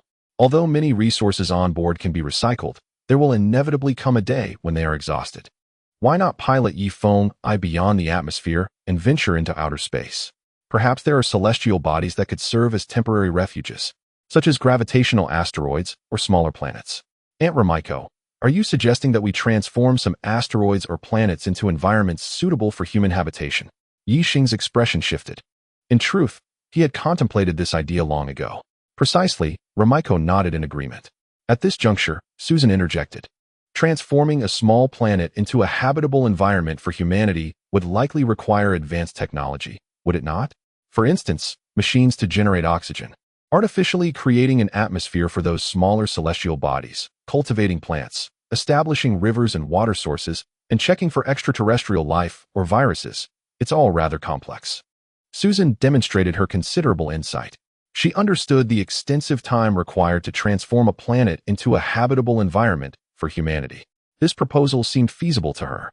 Ye Feng nodded and turned to Bai Guogua, inquiring, Guogua, as a master of formations, do you possess the confidence to undertake the modification of a small planet? For instance, could we envelop it in a protective shield capable of storing ample oxygen and water resources? We could give it a try, Bai Guogua replied with excitement. However, this would be my first attempt at altering a smaller celestial body, which presents a unique challenge for me. Brother Feng, how about we first navigate the spacecraft beyond the atmosphere? Once we reach outer space, we can deploy hundreds of probes to continuously orbit the planet of Hmph, searching for suitable asteroids or smaller planets. Particularly, those with water. Upon detection, we could commence our modifications. With several decades or even a century of effort, and leveraging our current technology alongside Guogua's extraordinary talent in formations, we might indeed succeed in creating a planet that belongs to my hot spring island. At this moment, Chunin interjected, Oh, Chunin, have you been possessed? Why are you suddenly so astute today? Ye Feng gazed at Chunin and with delight. Ha ha, I have always been clever, Chunin replied bashfully, scratching his head. Indeed, Uncle, it feels as though you've been taken over. You used to be quite dull, but today, you seem different, another voice chimed in. With a swift motion, Chunin playfully swatted at him. Mind your manners. I am your uncle, I used to carry you in my arms when you were little, and you dare speak to me like this? Chunin withdrew his hand, while Shi Qian, feeling discontented, shielded his face and returned to his seat. Let us cease the chatter and begin. Start the spacecraft and take us into outer space. To be honest, despite having been on this ship for so long, I have never ventured into outer space, Ye Feng expressed with palpable excitement. With a whoosh, the reactor of Ye Feng 1 powered up, and the 4 fiery thrusters at the base unleashed a thunderous roar. Those who had never ventured into outer space gathered before the vast glass windows, marveling at the celestial beauty. Chapter 1421. This illusion feels uncannily real. Various stars flitted past, seemingly within reach, yet separated by millions of light years. Occasionally, Ye Feng caught glimpses of vague craters on some celestial bodies. Just then, the spacecraft jolted violently, and a cacophony of alarms blared. What is happening? Ye Feng exclaimed in astonishment. Brother Feng, do not panic. We have entered the windblade zone. A deputy captain reassured him. Meanwhile, Cheng Libin had retired to enjoy his twilight years, relinquishing his position as the academy president and even stepping down from the captaincy. After half an hour of turbulence, the spacecraft gradually regained stability. Why does it feel so strange? Ye Feng remarked suddenly, glancing around as if recalling childhood nights spent alone on a vast lawn. The emptiness surrounding him evoked a poignant sense of solitude. Brother Feng, would you like to listen to the sounds of outer space? Chunin approached him. Yet, Ye Feng felt that Chunin had become somewhat unreal. His head was heavy, and the surroundings took on an ethereal quality, creating an overwhelming sense of unreality.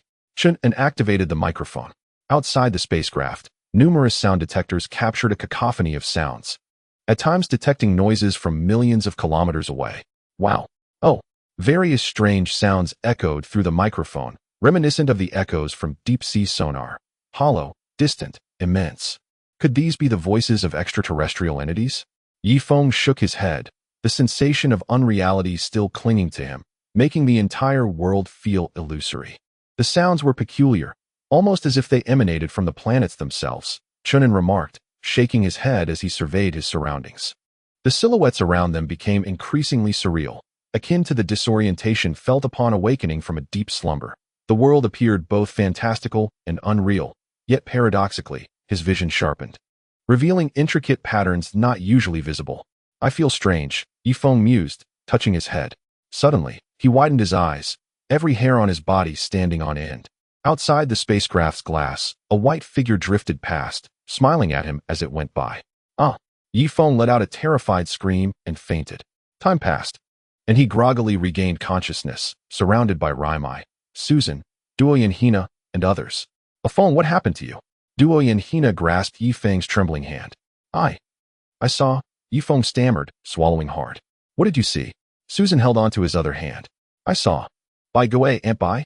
Fear was etched across Ye Feng's face. He was unsure if it was a hallucination, but it felt too real. By Goefen. Impossible. She has been dead for so long. Susan's hand trembled slightly. In truth, she too had glimpsed a shadow flit by the glass moments earlier. The others exchanged glances, their expressions darkening. They had also seen familiar silhouettes pass by. Only Chun and looked bewildered. Hey, Feng Gu, it seems your inner demons are not entirely resolved. Bai Guifan has been dead for ages. How could she appear in outer space? Chunin remarked. Sighing, Ye Feng released the hands of the two women and sat upright. You're right. It must have been an illusion, but this one felt too vivid. He wiped the cold sweat from his forehead. At that moment, the four thrusters of the spacecraft simultaneously ceased fire, and the massive vessel hovered in space.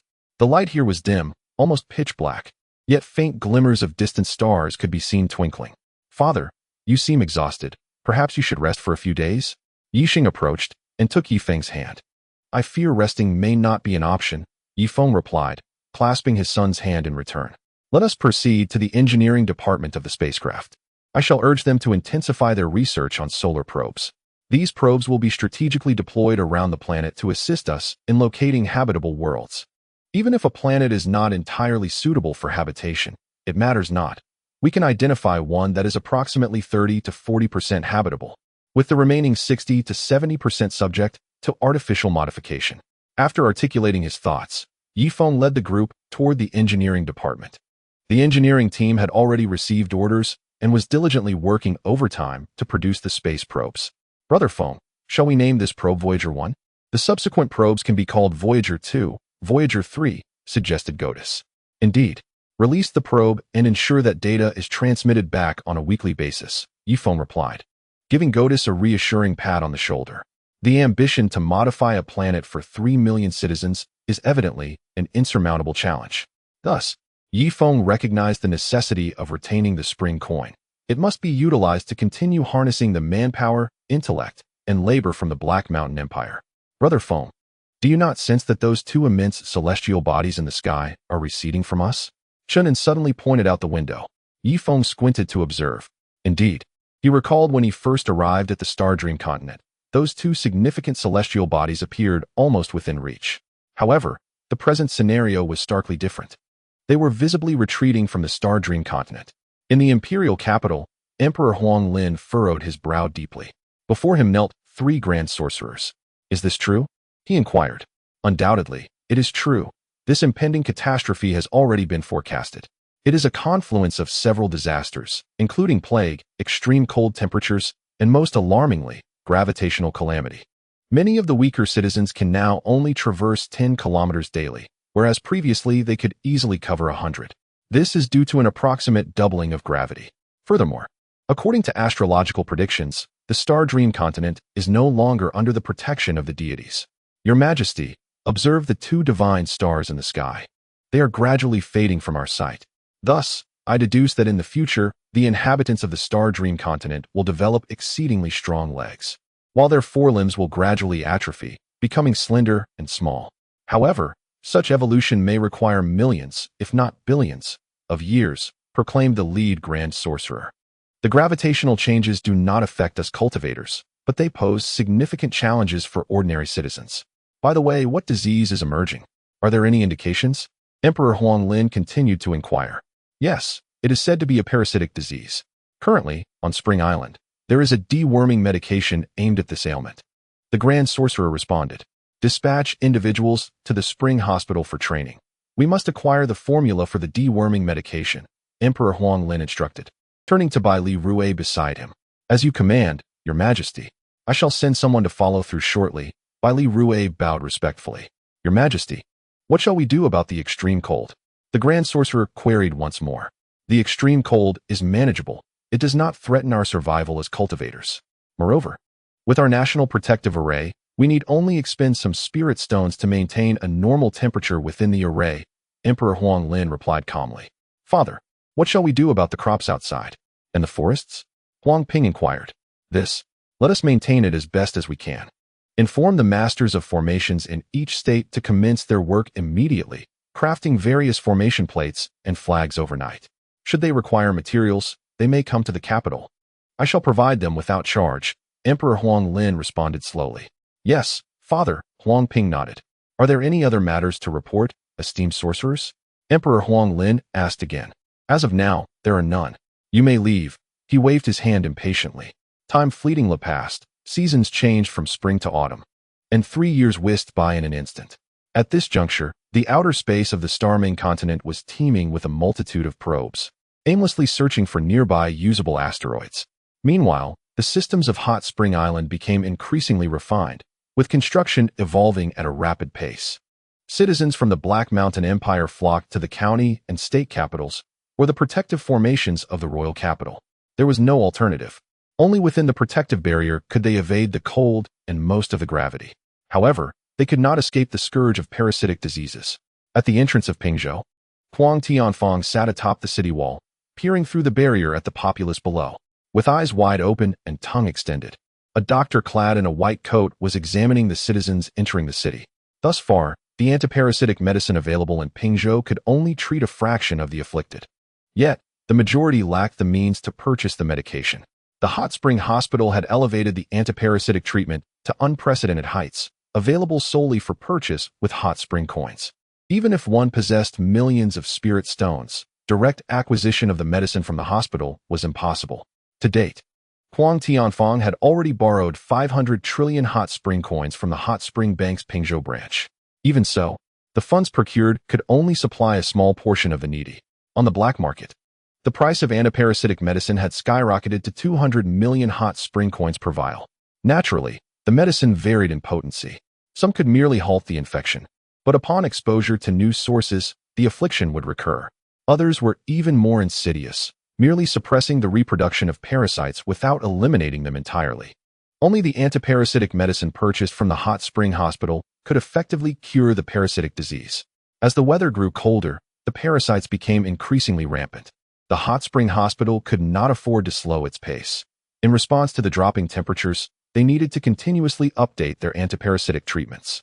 However, unscrupulous vendors would purchase the medicine, adulterating it with inferior tonics, leading to a significant decline in quality. Even more unscrupulous merchants diluted the medicine with seawater, further diminishing its efficacy. At times, a single vial of antiparasitic medicine could be watered down to produce 100 or even 1,000 vials. After all, elemental knowledge had yet to proliferate in the Black Mountain Empire, and cultivators could not discern the full composition of the medicine using their spiritual sense. Today's occupancy is sufficient. Close the city gates, Huang Tianfang declared as he rose. Were it not for the pressing demand for laborers in Pingzhou, he would scarcely concern himself with the common folk. With a resounding thud, the massive gates began to lower. No, my lord, please let us in. It is far too cold out here. Allow us entry. For the wait outside is unbearable.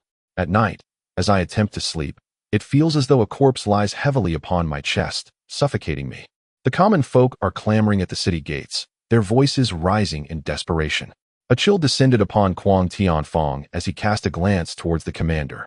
Countless Gatling guns were raised, procured from Hot Spring Island, albeit loaded not with heavy water bullets, but with ordinary ammunition. Nonetheless, these bullets could effortlessly claim the lives of civilians and lower-tier cultivators. Run! The terrified populace scattered, fleeing into the distance. Furrowing his brow, Huang Tianfeng retreated into the city. Despite the protective formation surrounding the state, the temperature within the city remained a frigid 0 degrees, while outside it plummeted to a bone-chilling -50 degrees. It is true that he could elevate the temperature within the formation to a more bearable 10 degrees, yet doing so would require a substantial expenditure of spirit stones. Most of his resources were mortgaged at the hot spring bank, leaving him devoid of funds. Father, we no longer have enough spirit stones to sustain our protective formation. What shall we do? Huang Ren inquired from behind. Sighing deeply, Huang Tianfeng lamented his situation. He felt regret and anger. Had the last raid on Hot Spring Island succeeded, he would not now be troubled by a lack of spirit stones and resources. He could have imprisoned all the inhabitants of Hot Spring Island and manipulated them at will. Let us proceed to the Hot Spring branch and seek out Bai He. The father and son strode purposefully towards the branch in Pingzhou. Upon arrival, Huang Tianfeng adjusted his attire, striving to present himself with dignity. Ah, it is the Lord of Guangzhou. Are you here to deposit funds? Bai He inquired with courtesy. He was a cultivator of the transformation realm and one of Wang Zhihai's early disciples. Deposit? Not quite.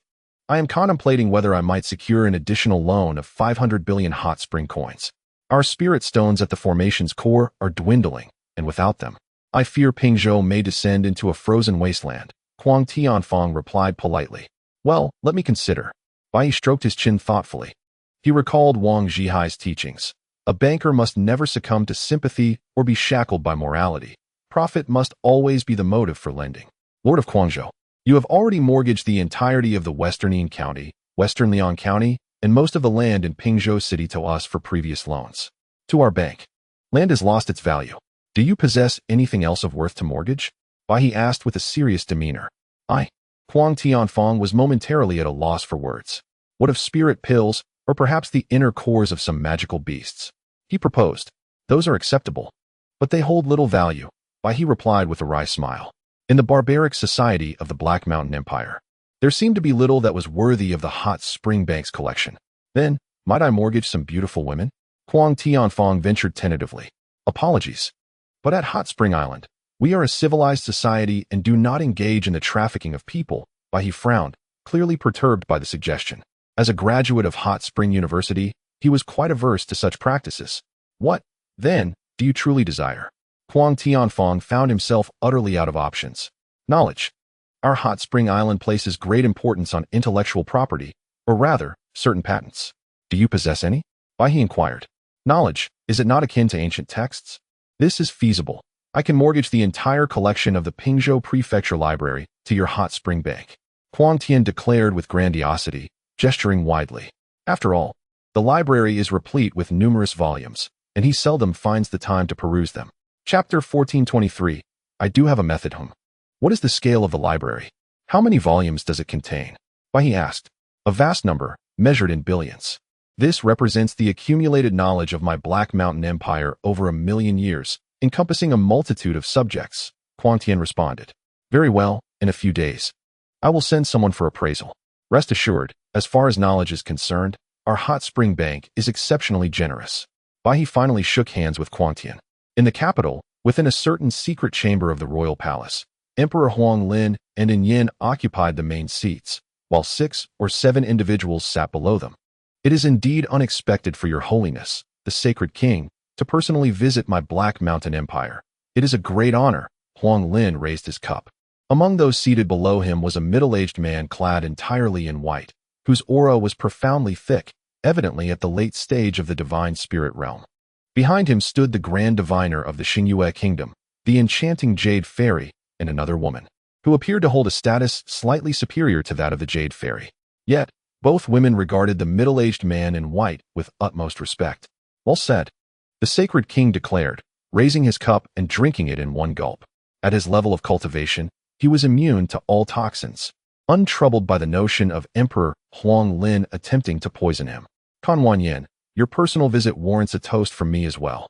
And Yen also lifted her cup, glancing towards a youth wrapped in a headscarf.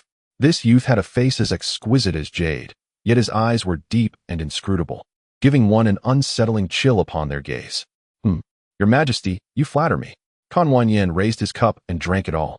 The person standing behind him was none other than the national master of Tianwan Kingdom, Ye Feng. Your Highness, why has your brother not come to my Black Mountain Empire in person? Huang Lin turned to a young man seated in the lower ranks. This youth was none other than the prince of Luomong Kingdom, titled Ming Wang. His cultivation level was at the early stage of the divine spirit realm. My brother is currently engrossed in cultivating the great devouring technique and lacks the time to visit the Black Mountain Empire. I hope your majesty can understand. Ming Wang replied with a respectful gesture. That is acceptable. Your Highness, Ming Wang, is the most esteemed successor of the Luomong Kingdom and can represent the Luomong Empire well. Huang Lin nodded. Now that representatives from our 4 nations have gathered, may we commence? Kan Wanyan inquired.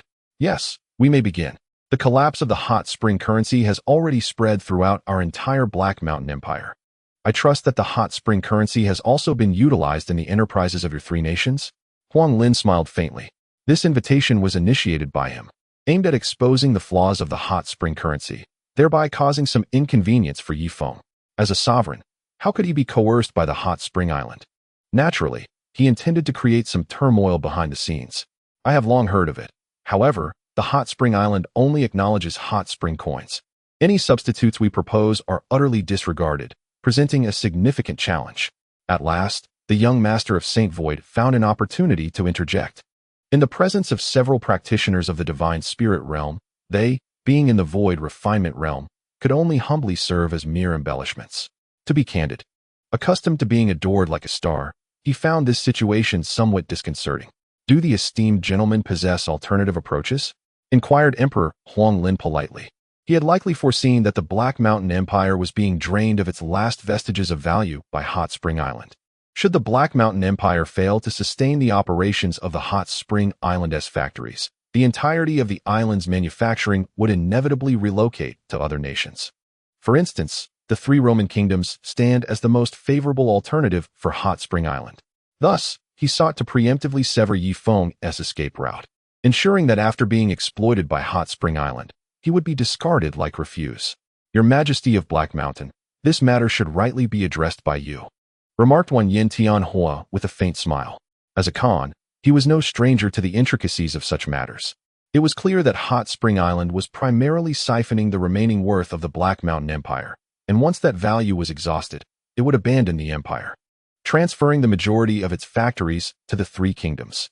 It is believed that within 5 or 6 years, those kingdoms would emerge as the principal beneficiaries. Yet they must also contemplate a longer-term perspective.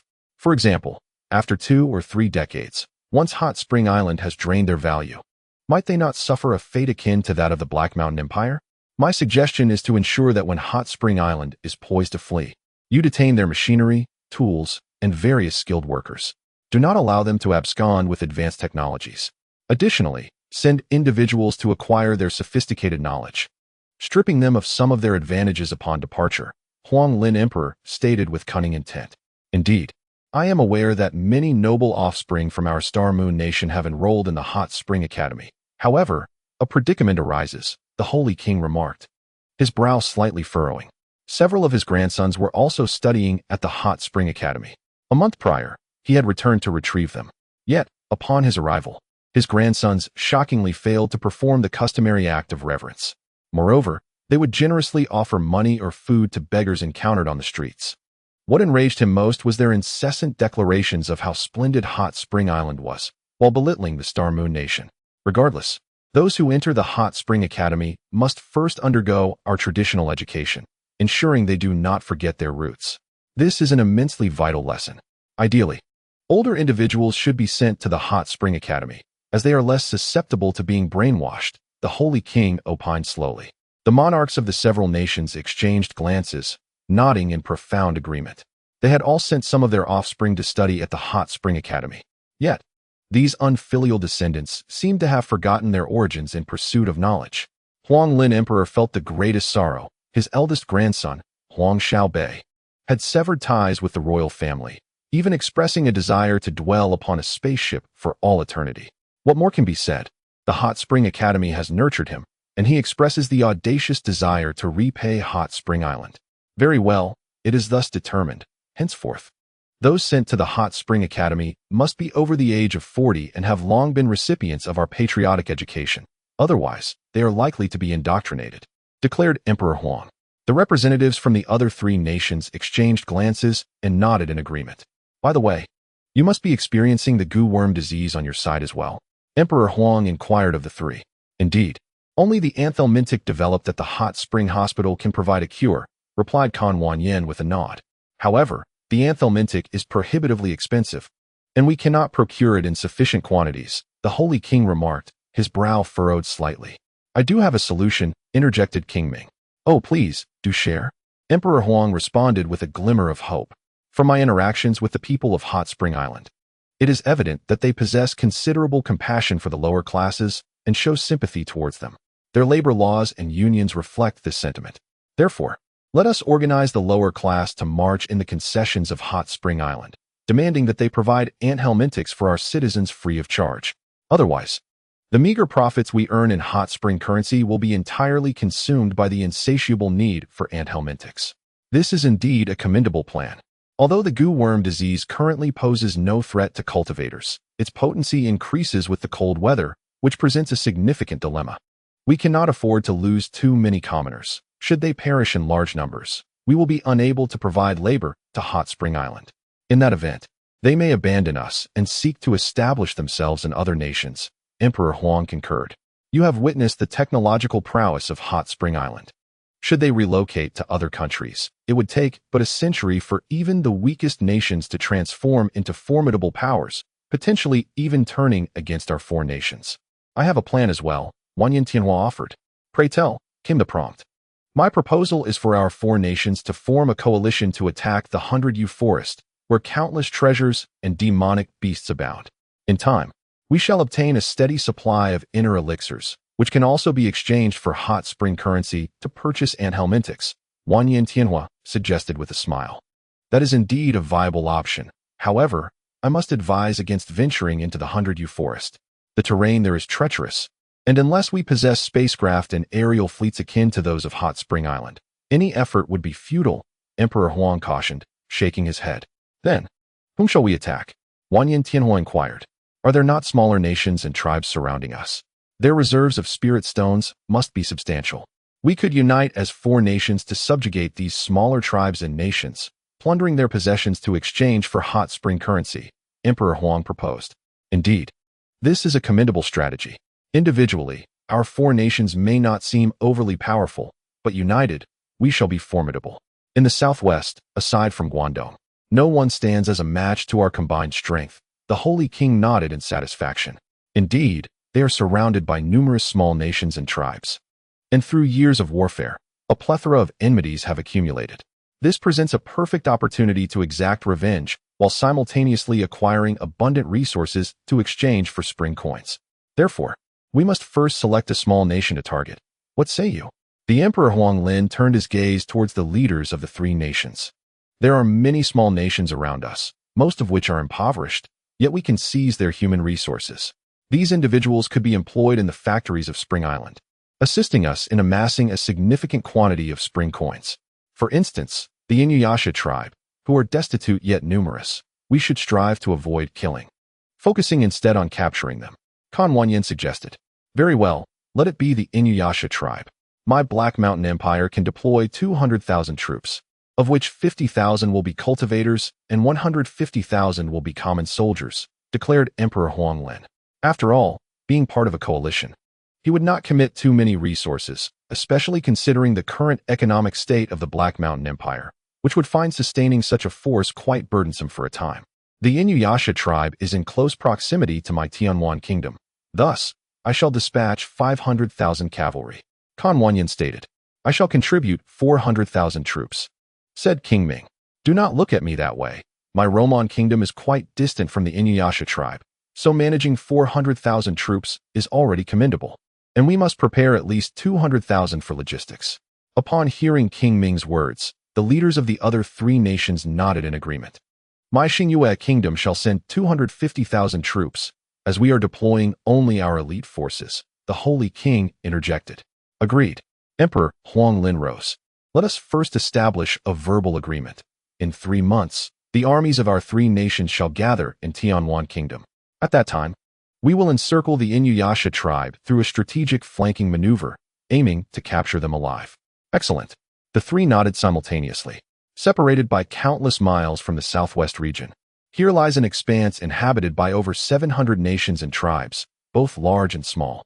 Among them, the most prominent is the Xinglua Empire, resembling a colossal whale hovering above a school of fish. The vast territory of the Xinglua Empire surpasses the combined area of the 700 nations. At this moment, in the heart of the capital of the Xinglua Empire, Baijiao City, a man observed a new generation of warplanes displayed in the square, emblazoned with the characters for spring water. Your Majesty, this is what we have brought for you. An elder respectfully addressed the Emperor of Xinglua, the only known demigod on the continent. King of Roman, you traveled from such a distant land to present me with this? The Emperor of Xinglua stood with his hands clasped behind his back, fierce eyes surveying his surroundings. A powerful aura emanating in waves that rendered the King of Roman unable to raise his head. It turns out that this individual is not engaged in the grand devouring technique as King Ming had claimed, but rather ventured far to the north. Your Majesty, this device is far more remarkable than you might assume. It can fly without the aid of spirit stones and is equipped with a unique and formidable weapon known as the heavy water gatling. Along with the capability to deploy water droplet bombs, the King of Roman flattered. Oh, please demonstrate it for me. The Emperor of Xinglua's immense spiritual consciousness swept over the entire warplane, even capturing the iron molecules within its shell. The strength of divine consciousness in the demigod realm can almost penetrate any object, discerning its very essence. As you command, proclaimed King Roman, straightening his posture and clapping his hands thrice towards the distance. A formidable fighter jet slowly ascended, vanishing in a swift whoosh. Emperor Xinglua narrowed his eyes slightly. After a brief interval, the fighter jet returned, unleashing a barrage upon a colossal boulder, which was soon shattered into countless fragments. Indeed, it possesses considerable power, capable of shattering diamonds. It could serve as a formidable weapon against lower-tier cultivators and ordinary folk, Emperor Xinglua remarked with a measured assessment, though he did not take this contraption to heart.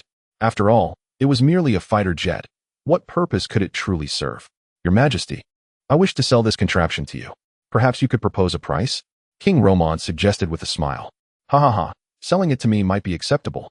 Given the effort you've made to visit my Xinglua kingdom, feel free to name your price. Emperor Xinglua waved his hand dismissively. How about 1 million top-tier spirit stones? King Roman inquired. 1 million top-tier spirit stones? Alas. Very well, I shall acquiesce. But this sum does not reflect the true worth of the fighter jet. Rather, it signifies my appreciation for your arduous journey to my Xinglua kingdom. Consider it my gesture of gratitude, Emperor Xinglua replied calmly. Faced with a minor kingdom, he harbored no desire for conquest but sought to forge alliances. As the foremost power in the north, he was a target for envy and must cultivate relationships with numerous nations to prevent a potential coalition against him due to jealousy over his vast territories. Chapter 1425. Sleep when you wish. No. If your Majesty finds the price unsuitable, we can certainly negotiate further, as I have many such fighter jets. King Roman hastily interjected. He had not come seeking charity. Rather, he sought to exploit the information gap to reap substantial profits from the Xinglua Empire. Emperor Xinglua's brow furrowed. So, you possess many of these machines in Roman? He inquired, his tone growing colder. Yes, indeed. We have a multitude, King Roman replied, his heart sinking as he realized the precariousness of his situation. Many? How many exactly? Emperor Xinglua pressed, his voice becoming insistent, causing the temperature in the vicinity to plummet by 10 degrees. Well, they can be produced continuously, provided we have the spirit stones, he stammered. A distinguished cultivator reduced to incoherence before Emperor Xinglua. Continuously produced? Emperor Xinglua fell silent, his expression darkening slightly. He had observed the combat capabilities of the fighter jet and acknowledged its potential. However, possessing only one posed little threat to him. Yet, if there were over 1 million of such machines, their combined might would be formidable. Very well, I shall offer you 100,000 top-tier spirit stones per aircraft, with the stipulation that I must send envoys to your Roman kingdom to ascertain how these machines are manufactured. King Roman, would you have any objections? King Roman was rendered speechless. Was this not inviting a wolf into the fold?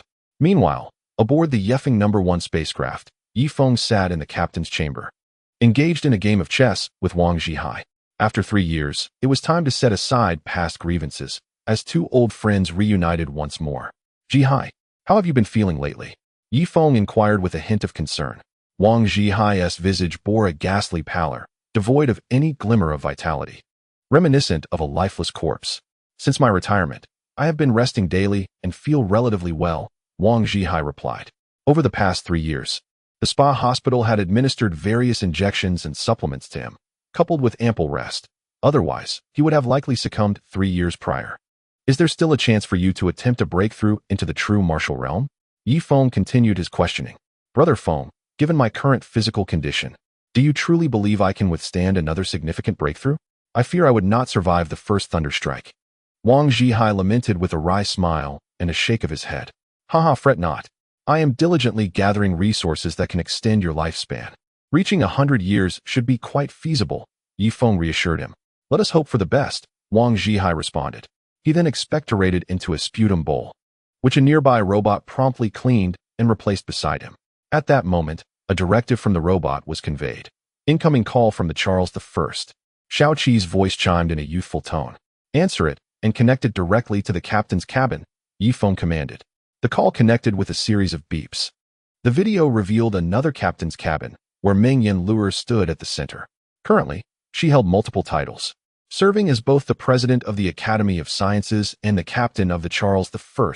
Brother Feng, we have received news from the surface. The temperature has plummeted to minus 70 degrees, resulting in the freezing deaths of a significant portion of the populace.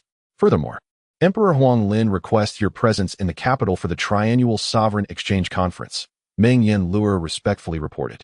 Handle Emperor Huang Lin as you see fit, informing him that I am preoccupied with mundane affairs and cannot attend.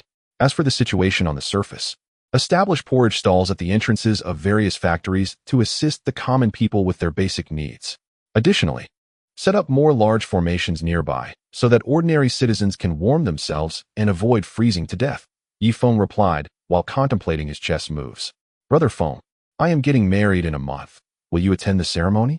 Meng Yanluer suddenly asked. Oh, Ye Feng finally lifted his gaze, scanning Meng Yanluer from head to toe. It has been nearly 20 years, and you have finally decided to marry. You should have done so long ago. I still remember when I first met you as a delicate little princess. By the way, who is your fiancé? Ye Feng inquired with a smile. It is Hmph. Meng Yanluer answered. Hmph, aren't you, like, 10 years his senior? Will old Chung allow his son to marry you? Ye Feng raised an eyebrow. Our love is free. His objections are inconsequential, Meng Yanluer retorted dismissively. Very well then. In a month, you say? Rest assured. I will pilot the Li Feng 1 back to the atmosphere to personally attend your wedding, Ye Feng said with a slight smile. Yes, my mother misses you dearly. Do come and see her, Meng Yanluer hinted. Jinyu? Ye Feng felt as though it had been a decade since he had last seen her. Since departing from the city of eternal life, it seems he has not reunited with Jinyu. Reflecting on it, he finds himself rather nostalgic for that sensation. How has her health been of late? What realm has she ascended to? Ye Feng inquired. She has broken through to the innate realm, and moreover, my mother's demeanor has improved even further. By the time you arrive, I have one more wish to fulfill before my wedding, Meng Yanluer said, her delicate face flushing. A wish? Then go ahead and realize it. With the current strength of our hot spring island, what desire is beyond our reach? Unless, of course, you mean something grand, like finding a habitable planet. Ye Feng chuckled. No, my wish can only be fulfilled by you. Do you understand? Meng Yanluer cast a reproachful glance at Ye Feng. Ye Feng replied, I shall not speak further. I must take my leave now. Upon finishing her words, Meng Yanluer gradually faded from the large screen. Communication from the ground cannot be directly established with outer space, yet it can be accomplished via a relay station. The signal from the ground is sent to the Charles I, which then transmits the signal to Ye Feng's vessel, the Ye Feng I, Old Wang. What do you think of Ma Qian's recent performance? Is he a qualified president? Old Wang. Old Wang. Ye Feng was taken aback. He found Wang Yueya slumped over the chessboard. Hastily, he reached out to check Wang Yueya's breath. Fortunately, he was still alive, albeit his breath was cool. Thus, he personally lifted Wang Yueya and headed towards his home. As one ages, it often happens that they fall asleep unexpectedly, much like infants, succumbing to slumber at will. After setting down Wang Yueya, Wang Weixian brought over his son.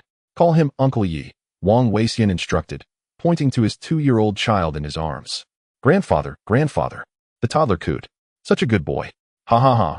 He clearly possesses extraordinary potential. In the future, he will undoubtedly be even smarter than his grandfather, Wang Zhihai. Ye Feng offered his compliments. Wei Xian, come with me to the captain's cabin. I have some matters to discuss with you, Ye Feng stated. But I haven't eaten yet. Wang Weixian replied. His upbringing was commendable. Wang Zhihai had taught him that after work, one must spend at least 2 hours with family, or else one cannot be deemed a true man.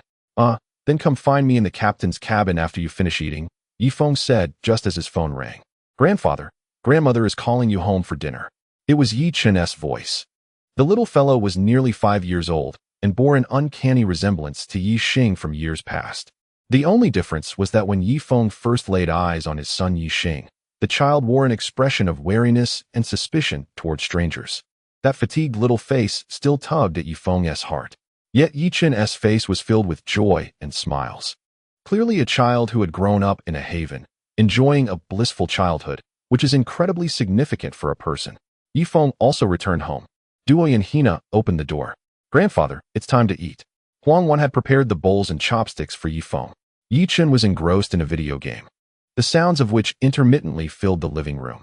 Susan had long settled at the table, engrossed in her mobile phone, absorbing various current affairs and news transmitted through the local network of the hot spring. The hot spring island now boasted its own network, capable of covering the entire spacecraft, as well as the capital below. The workers in the factories, having earned enough to purchase mobile phones, uploaded their captured moments to the hot spring network for communal sharing. Son, it's time for dinner, Yi Xing called out. Yi Chen remained undeterred, continuing with his interstellar adventure. Should I have to ask a second time?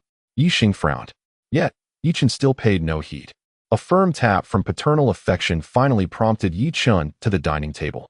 Ye Feng and Duo Yanhina exchanged glances, their faces unable to conceal the blissful smiles that reflected the warmth of family and the significance of kinship. Come, sit in Grandpa's lap, and let me feed you. Ye Feng opened his arms to little Yi Chen. Would you like some meat? Yi Feng's expression radiated kindness. Now, have some vegetables. Nutrition must be balanced, he continued, displaying a grandfatherly indulgence. Dad, please don't spoil him too much. It'll make things difficult for me, and 1 hour later, Yi Xing expressed his discontent. It's all right. He's just a child, Ye Feng replied.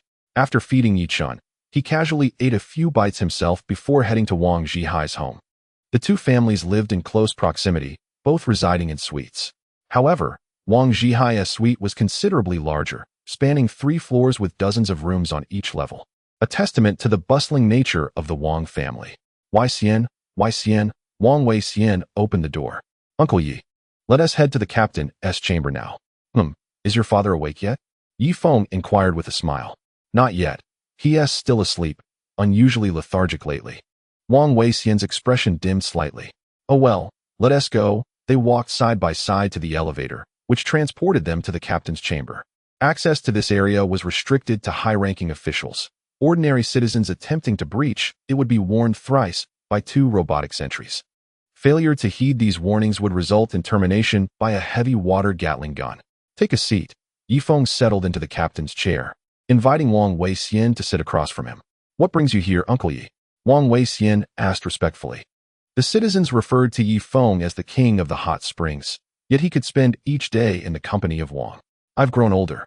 I shall step down as the leader of the hot spring island in the next term, preferring to spend time with my family and enjoy a peaceful life. I intend to recommend you as a candidate. I recall the insightful ideas you shared years ago, which were quite visionary. When the time comes, I shall cast my vote for you, Ye Feng said, patting Wang Wei Xian's shoulder. Uncle Yi, I'm still young. I'm not suited for such a heavy responsibility. Perhaps you should consider someone else, like Aunt He Qing Ji or the Moon Fairy. They are seasoned citizens. If I were to become the island leader, I fear many would be dissatisfied, Wang Wei Xian replied. Wei Xian, let me speak candidly.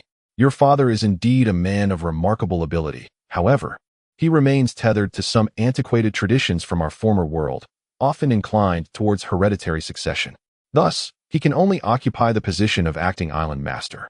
Your elder brother, Wang Wei Luo, graduated from Hot Spring University and governed the island with a commendable sense of democracy. May he rest in peace. You too are an alumnus of Hot Spring University, which gives me confidence in passing the mantle of island master to you. There is but one principle you must remember. Your role as Island Master is not to conquer the vast seas or to elevate Hot Spring Island to an unimaginable stature. Rather, your foremost duty is to prioritize the well-being of the citizens, ensuring they lead lives of happiness, ease, and joy, progressing in their endeavors. Even if they cannot ultimately ascend, it is imperative that they live their lives with contentment. This, indeed, is the very essence of Hot Spring Island. Do you comprehend? Ye Feng spoke with gravity. Huang Yueya was momentarily taken aback, and after a pause, he solemnly nodded. Uncle Yi, there are rumors that your capabilities are limited, and some claim your intellect pales in comparison to my father's. Yet, for some reason, people are drawn to you. Now, I understand why you command such unparalleled respect on Hot Spring Island. Huang Yueya regarded Ye Feng with earnestness. Ha ha ha, humans are inherently emotional beings. If you genuinely dedicate yourself to the welfare of others, some may not recognize it immediately, but in time, everyone possesses an innate sense of judgment. Ye Feng patted Huang Yueya on the shoulder. I understand, Uncle Yi. To wholeheartedly care for them, avoiding superficial gestures. Huang Yueya replied with a nod. Merely caring wholeheartedly may not suffice. You must also contemplate the future of the citizens and their descendants.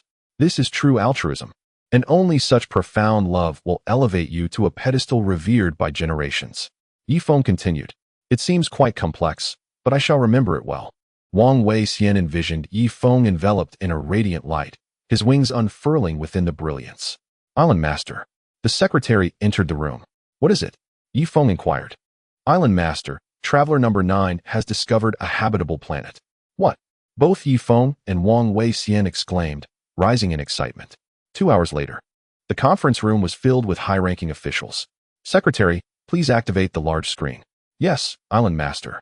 The screen flickered to life, revealing a cerulean planet, with data displayed below. Diameter, 3,000 kilometers, comparable to that of the Moon. Gravitational force, 30 kilograms.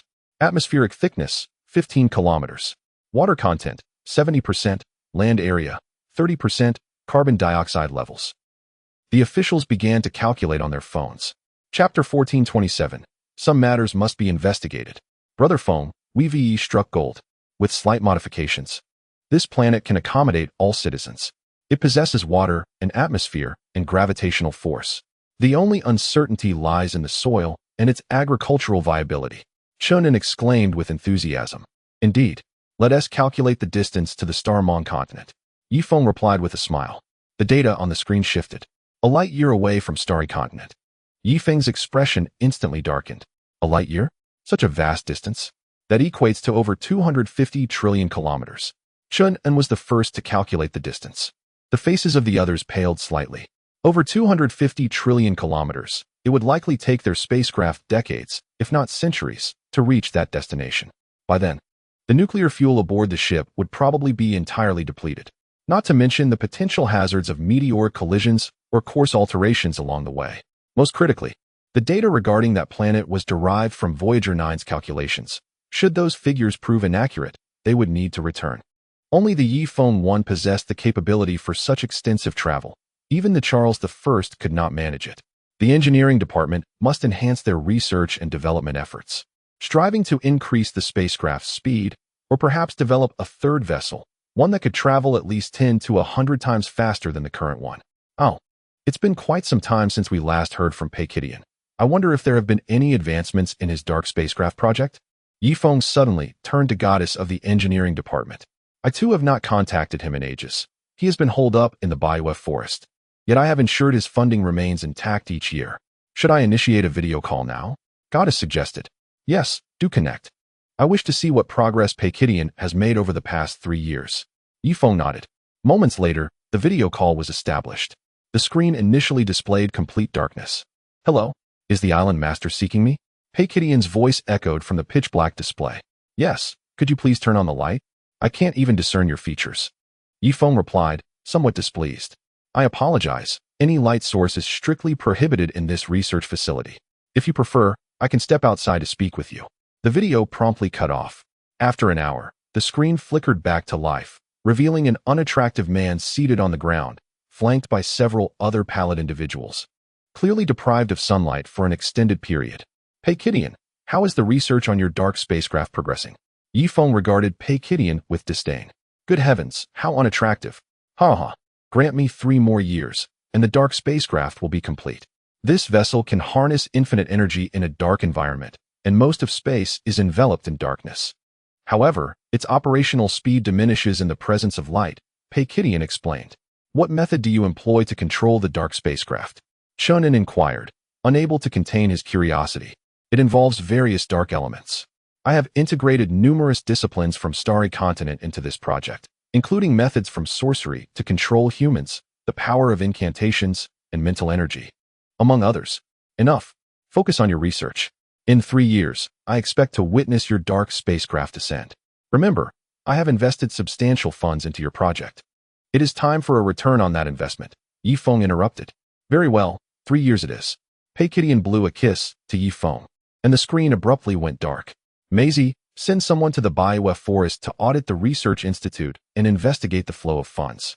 Also, check on Peiqi's relatives and friends to see if they have become wealthy, Ye Feng said with a grim expression. Although he mentioned investing in Peiqi, it was imperative to remain vigilant. Certain matters required scrutiny. Understood, replied Maisie, jotting down notes. By the way, Feng, if we are to realize interstellar travel, mere speed will no longer suffice. Didn't we once explore concepts such as space jumps in our civilized society? Additionally, the notion of black holes has been validated by transcendent practitioners. Perhaps we should document these ideas and present them to the engineering department, allowing them to refine these concepts and transform them into reality. Indeed, let us convene a meeting tomorrow with the individuals from our civilized society to compile all these concepts. Ye Feng nodded in satisfaction. It was evident that entering the interstellar age rendered conventional speed inadequate. Something beyond mere velocity needed to be integrated into the spacecraft. Otherwise, when encountering habitable planets millions of light years away, would they not require countless eons to reach them? Such a prospect was utterly impractical. Feng, I have a hunch. Su Yun suddenly interjected. What intuition? Ye Feng inquired. I sense that if we advance interstellar civilization, we might discover a route back to where we originated. Perhaps even to Earth. Earth? Ye Feng's eyes sparkled with intrigue. The individuals from the civilized society widened their eyes in astonishment. Having been away for over 30 years, it would be disingenuous to claim they did not miss home. If they could find a way back to Earth through interstellar navigation, it seemed a remarkable opportunity. Though one could not help but wonder if their old acquaintances still remained. Inwardly, Maisie shut her eyes, recalling her deceased child and Masakong. She pondered how he was faring now. Their shared past of nurturing a child inevitably tangled their emotions. Ye Feng, however, kept to himself that he had eliminated Masakong long ago during their time in Chongqing City. As time passed, over a month had slipped by. The individuals from the civilized society dedicated a month to unraveling the concepts of space jumps and black holes, which they subsequently submitted to the engineering department for transformation into tangible applications. There was no alternative. The research environment on Hot Spring Island was exceptionally favorable. Without the interference of seasoned experts or the monopoly of established capital, scientists could immerse themselves fully in research without regard for social niceties or the need to entertain. Even Ye Feng, the island's leader, could not meddle in their work. Rather, he had to provide robust support. Whether they needed funds or materials, the engineering department could request various resources from him. Most importantly, the hot spring currency could harness the human resources, materials, and knowledge from 4 nations. It is precisely due to this environment that once unrealistic aspirations can be transformed into reality. The Leaf Maple Eye, with all 4 thrusters engaged, plunged from outer space into the atmosphere. 3 hours later, the spacecraft hovered at an altitude of 10,000 meters. The lower compartment of the vessel opened, and a transport aircraft emerged, descending directly towards the ground. An hour later, the aircraft arrived at the command center of Hot Spring Island. Initially abandoned, the site was revitalized following the renewed collaboration between the Black Mountain Empire and Hot Spring Island. Ye Feng, Chung Li Bin, Charlie, Rai Mai Zi, Susan, Su Yun, Ding Tuanchuan, and Elian, these individuals from civilized society sequentially disembarked from the spacecraft. Old Chung, after more than 3 years, we have returned to solid ground, Ye Feng remarked, patting Chung Li Bin on the shoulder. Humph. Chung Li Bin shrugged Ye Feng's hand off and strode towards the command center. Charlie, ha ha ha. I can't believe we are back on the ground after 3 years. Ye Feng attempted to drape an arm over Charlie's shoulder. with a stern expression. Charlie followed closely behind Cheng Li Bin, scarcely acknowledging Ye Feng. Come on, let us attend Lure's wedding, Ye Feng said as he grasped Susan's hand. Ding Tuanchuan also squeezed in, linking her arm with Ye Feng's other side.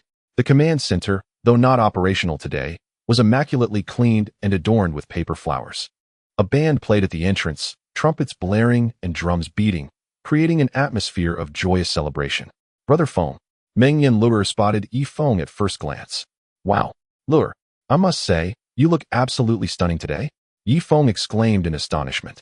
Meng Yin Lure was adorned in a white wedding gown, reminiscent of traditional Western ceremonies, yet with unique modifications that retained elements of Chongqing City's style. Cheng Pingping was also formally attired in a wedding dress, while Cheng Li Bin maintained a serious demeanor beside him.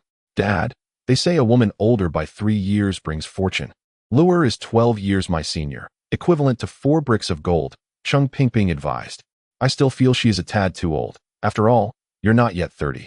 And she must be nearing 40, old Cheng replied, his expression unyielding. All right, old man, let us not dwell on that. As long as the 2 children are fond of each other, that's what matters, Mrs. Cheng interjected, prompting a slight softening of Cheng Li Bin's expression. Come on. Brother Feng, please enter. Meng Yin Lure gestured towards the grand hall. The hall, supported by 70 columns, sprawled across 3 acres, filled with tables and the enticing aromas of various delicacies. This wedding was a splendid fusion of Eastern and Western traditions. By the way, who is the officiant? Ye Feng inquired. Swoosh. Chunin leaped out from the side. Ha ha ha, surprise. It's me, Chunin. He laughed. You? The officiant? Ye Feng regarded him with suspicion.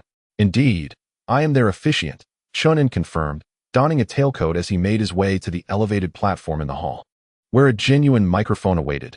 This time, it was not a makeshift imitation. In the grand hall, the band was performing the enchanting Wedding in a Dream. Ye Feng surmised that it was either Su Yun or Su Shan who had publicized the sheet music. Brother Feng, please take a seat in the front row, Meng Yin Lure said as she linked her arm with Ye Feng, guiding him to the front row where he sat beside Cheng Li Bin. At that moment, a commotion arose at the entrance of the hall. From the Black Mountain Empire, Huang Ping has arrived, bringing a 1,000-year spirit herb. Upon hearing this, Ye Feng slowly turned his head. He saw Huang Ping striding in, followed by a strikingly beautiful woman, his daughter-in-law Wang Yueya, the daughter of Wang Zhihai. Out of courtesy, Meng Yin Lure and Cheng Pingping had no choice but to approach them. Congratulations, congratulations. Huang Ping clasped his hands together, but his gaze swiftly zeroed in on Ye Feng. As if equipped with radar, Ye Feng, feeling somewhat helpless, stood up and forced a polite smile. Minister, I didn't expect you to be here.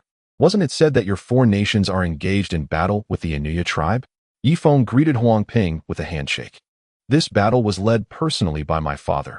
I remained in the capital to oversee matters, Huang Ping replied. That's good. Please, take a seat. Ye Feng gestured for Huang Ping to sit beside him. Tuan Tuan, please sit in the second row, Ye Feng instructed. Hmph. Ding Tuan Tuan, visibly displeased, settled into the second row while playfully toying with Ye Feng's hair. Tuan Tuan, it's been a while, Huang Ping greeted Ding Tuan Tuan. Ding Tuan Tuan nodded, styling Ye Feng's long hair into an elaborate top knot. Brother Feng, our 4 nations are currently plundering resources from nearby smaller nations to maintain the credit of the hot spring currency. Additionally, you should be concerned. The Roman Empire seems to be entangled with the Star Luo Kingdom, and their envoy has already arrived in Roman, Huang Ping stated solemnly. Star Luo Kingdom? Could it be the formidable Star Luo Empire in the north? Ye Feng's expression shifted. Indeed, that nation is guarded by 2 demigod-level powerhouses. You should be worried, Huang Ping said, attempting to curry favor. Recently, he had been preoccupied with thoughts of Hot Spring Island, unable to resist contemplating its future. In truth, Huang Ping harbored selfish motives, fearing that Hot Spring Island might abandon their southwestern 4 nations in favor of an alliance with the Star Luo Kingdom, which would lead to the neglect of their industrial foundation. Sister, Wang Weixian suddenly approached, his face alight with surprise as he beheld Wang Yueya. 4th brother, Wang Yueya exclaimed, throwing herself into Wang Weixian's embrace. The siblings had not seen each other for several years. Come, let us converse elsewhere. So as not to disturb the conversation between the patriarch and Master Yi, Wang Yueya suggested. How is father's health? Their voices gradually faded away. Ye Feng resumed his conversation with Huang Ping. Is the Star Luo Kingdom truly so formidable? Ye Feng inquired. Master Yi, you should understand the reason why our southwestern four nations are willing to support the hot spring currency, right? To put it bluntly, the reason we provide support is that we are unable to contend with Hot Spring Island. If you take your airships into outer space, there is little we can do to counter you. However, the Xinglua Kingdom has undergone a transformation, possessing 2 demigod-level cultivators. The prowess of demigods is not to be trifled with. I fear that even if you were to retreat to outer space, safety may not be guaranteed. Huang Ping remarked earnestly. Such words could only be uttered by him, for after working alongside Ye Feng for an extended period, despite their differing allegiances, a certain bond had formed between them. Are you suggesting that if I were to collaborate with the Xinglua Kingdom, or if I were to attract their attention, both of our spacecraft could potentially be seized by them? Ye Feng furrowed his brow. Indeed. Hence you must exercise caution and avoid entanglements with the Xinglua Kingdom. Even if they send envoys to seek you out, you must remain tight-lipped and safeguard the secrets of Wengchuan Island, particularly the purification assembly line capable of producing pills of 100% purity, which poses a lethal temptation to any cultivator. Chapter 1429. A glimmer of humiliation flashed across his face. Huang Ping continued solemnly. At that moment, a loud announcement echoed from the entrance. The kingdom of Luoming. His Highness the Ming Wang has arrived. May His Highness bless the newlyweds with a century of harmony and present them with a 7,000-year-old blood ginseng. As the proclamation concluded, a remarkably poised young man strode into the room, accompanied by the esteemed young master Xingxiu and a middle-aged man with an air of arrogance etched across his features. Truly, as one speaks, so it comes to pass. Brother Feng, you shall handle this yourself. Huang Ping's expression darkened. Welcome to the distinguished guests from the kingdom of Luoming. I, Cheng Ping, began, but was interrupted by the Ming Wang. His gaze swept the room and fell upon Ye Feng and Huang Ping. Although he had never met Ye Feng in person, he had seen his likeness in portraits and photographs. He pushed past Cheng Ping and strode purposefully towards Ye Feng. Your Highness the First Prince, I did not expect to find you here. Just perfect. Please introduce me to the gentleman beside you. The Ming Wang delved straight into the matter. As he spoke, he occasionally glanced at the middle-aged man's expression, revealing a hint of respect. It was hardly surprising, as the man's strength had reached the pinnacle of the division spirit realm, a figure of unparalleled status in the entire Southwest. This is Ye Feng from Wengchuan Island, Huang Ping stated, his demeanor slightly awkward. I have the honor of meeting your Highness, Ye Feng said, bowing slightly. Maintaining decorum towards the powerful is a rule of the Xingming continent. Even after Ye Feng descended to the ground, he was bound to adhere to this principle. Otherwise, should he provoke these formidable beings, he might find it impossible to board the spacecraft. The island master is quite young, yet possesses such remarkable cultivation. It appears the claims regarding Wengchuan Island's pill purification are indeed true, the Ming Wang remarked, exchanging a glance with the middle-aged man. Ah, well said. A bead of cold sweat trickled down Ye Feng's forehead. Allow me to introduce you. This is Bagaliv, the envoy from the Xinglua Empire. And he is the younger brother of the current emperor of Xinglua, the Ming Wang stated, stepping aside to make way. It is a pleasure to make your acquaintance, sir. Ye Feng bowed once more. Bagaliv expressed his satisfaction with Ye Feng's demeanor. It seemed that the people of the Xingming continent were indeed fearful of the Xinglua Empire, a scenario he found quite gratifying. Master Yi, I come on behalf of my royal brother. He has heard that your hot spring island is capable of manufacturing that. What was it? Ah, fighter jets. The Prince Ming beside him interjected. Yes, indeed, those fighter jets. Although they may seem somewhat superfluous to our Star Luo Empire, they are better than nothing.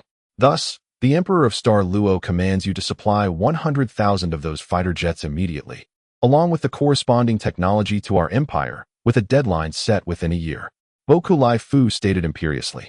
Ye Feng's expression darkened momentarily, but he quickly adorned his face with a smile once more. 100,000 fighter jets?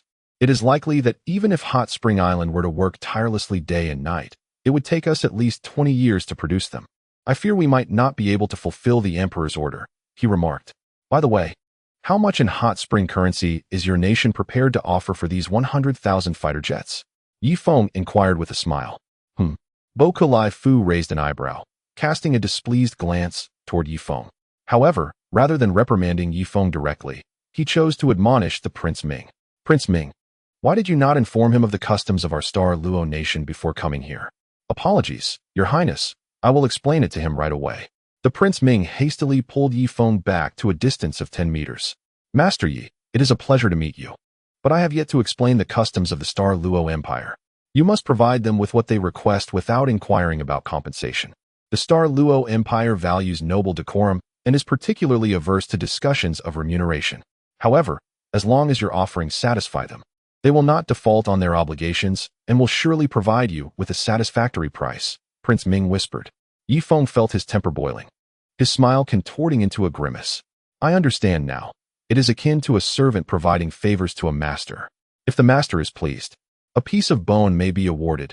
If displeased, none shall be granted. Yet, one crucial point remains. These fighter jets will require countless efforts and resources from Hot Spring Island. What if we do not receive payment? How shall we manage our subsequent finances? Shall we continue to print money? Shall we further deplete the credit of Hot Spring currency? Ye Feng's voice was laced with sarcasm. Prince Ming fell silent, stroking his chin. Ha ha ha. Regardless, do me the favor today and accommodate him a little. As for how the subsequent transactions unfold, I shall not involve myself. I merely serve as an intermediary between your two nations, the Prince Ming chuckled. He eagerly anticipated the discord between Hot Spring Island and the Star Luo Empire, as it would allow him to profit from the disparities as a middleman. Your Highness, you have crafted a clever scheme. You divert the calamity onto my Hot Spring Island and now wish to remain uninvolved?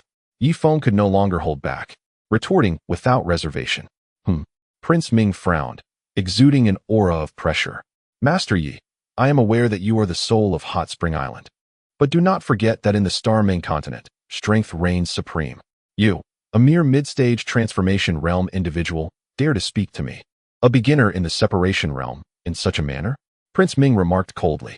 A flicker of humiliation crossed Ye Feng's face. Indeed, on this land, he must abide by the customs of the Star Main continent. Unless he is already aboard the spaceship, these fellows are powerless against him. My apologies, Your Highness.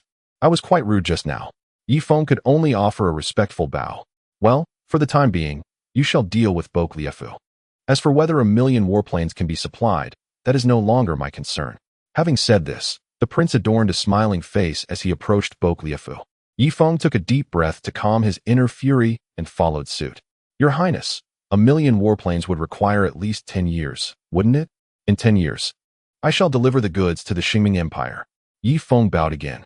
10 years is simply not feasible. His Majesty's decree is 1 year, and it must be adhered to, a matter beyond my influence.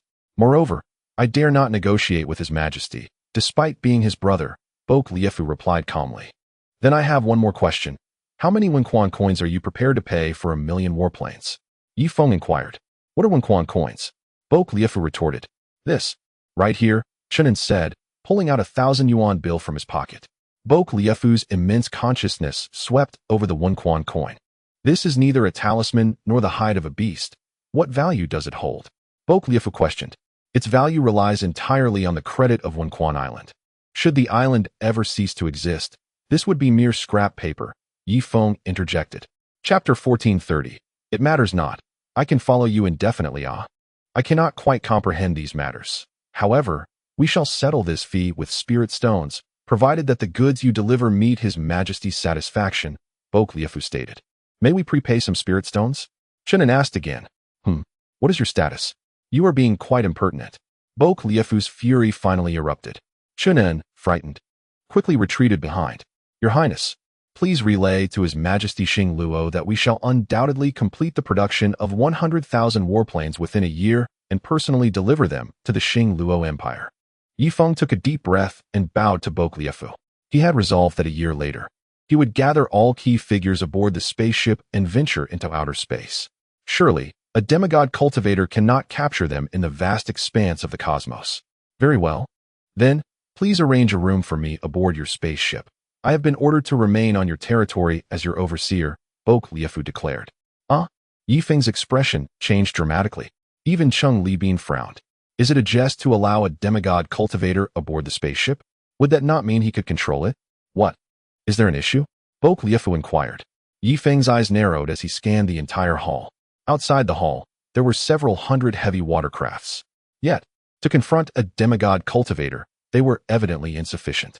Their shield would likely withstand bombardment for minutes before shattering.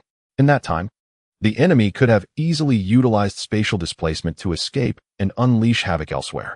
What? Are you afraid that I might seize control of your spaceship once aboard? Liafu released an aura, firmly locking onto Ye Feng.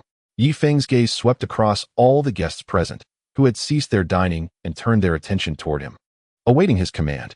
Apologies, spaceship, but I fear you shall not gain entry. Should you wish to capture me, the island lord, feel free. If I were to perish, the house could readily elect another in my stead. Thus, your ambition to control Warm Spring Island through me is futile. Ye Feng stood tall, confronting Bokarev with a fearless demeanor. Bokarev's fury ignited. Since he had emerged under the banner of the Star Luo Empire, no one had dared to defy his wishes. Even a king would at least feign submission to preserve his dignity. Yet, it was astonishing that a mere island could so brazenly reject him. Behind him, Ming Wang raised an eyebrow, a glimmer of amusement flashing in his eyes as he stepped back rather than intervening. Huang Ping sighed, retreating into the crowd, his countenance darkened. This was, after all, the formidable Star Luo Empire. Even those attempting to mediate could find themselves on Bokarev's bad side. Wait, Susan suddenly stepped forward. What? Are you also a prominent figure from Warm Spring Island? Bokarev sneered. There is a prerequisite. Your Star Luo Empire must send royal members to attend the Warm Spring Academy, and they must not exceed the age of 10. Once they enter the academy, they will learn the methods of aircraft manufacturing. In due course, with the might of the great Star Luo Empire, producing 100,000 aircraft would be effortless. However, should Warm Spring Island attempt to manufacture that many, it would likely deplete its entire financial resources. Having spoken, Susan discreetly shielded Ye Feng behind her. Oh, Bokarev's anger dissipated. His imperial brother had dispatched him to Warm Spring Island primarily to acquire the technology for aircraft manufacturing. Yet, the Star Luo Empire, in its arrogance, found it unseemly to express such a desire outright. Now that it was suggested by a Warm Spring Island representative, could he not seize the opportunity to acquiesce? Hmph. Bokarev scoffed. The technology for manufacturing aircraft is merely a trivial pursuit for our Star Luo Empire. Cultivation is the true path. However, your aircraft does hold some interest. It could serve as a toy for the princes. Since you have suggested this, I may propose to my imperial brother that he send some princes to the academy on Warm Spring Island. With our Star Luo princes present, I doubt anyone would dare to covet Warm Spring Island. Otherwise, they would be opposing the Star Luo Empire. Bokarev proclaimed with pride, having claimed both face and advantage for himself. Yet, the situation was precarious, and Susan found it difficult to counter his assertions. Your Highness speaks wisely. If there are princes of the Star Luo Empire aboard our spacecraft, I believe other smaller nations would also refrain from making any moves against Warm Spring Island. After all, we have the Star Luo Empire as our protective talisman. Susan responded diplomatically. In her former demeanor, she would have openly rebuffed him, but now, she had no choice. She must protect Ye Feng, her husband.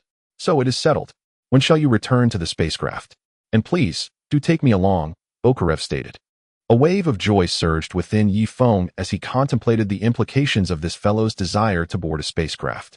He could easily assert that they would not return to the spacecraft for a year or two, effectively thwarting his aspirations. Just as Ye Feng was about to voice this thought, Ming Wang unexpectedly interjected.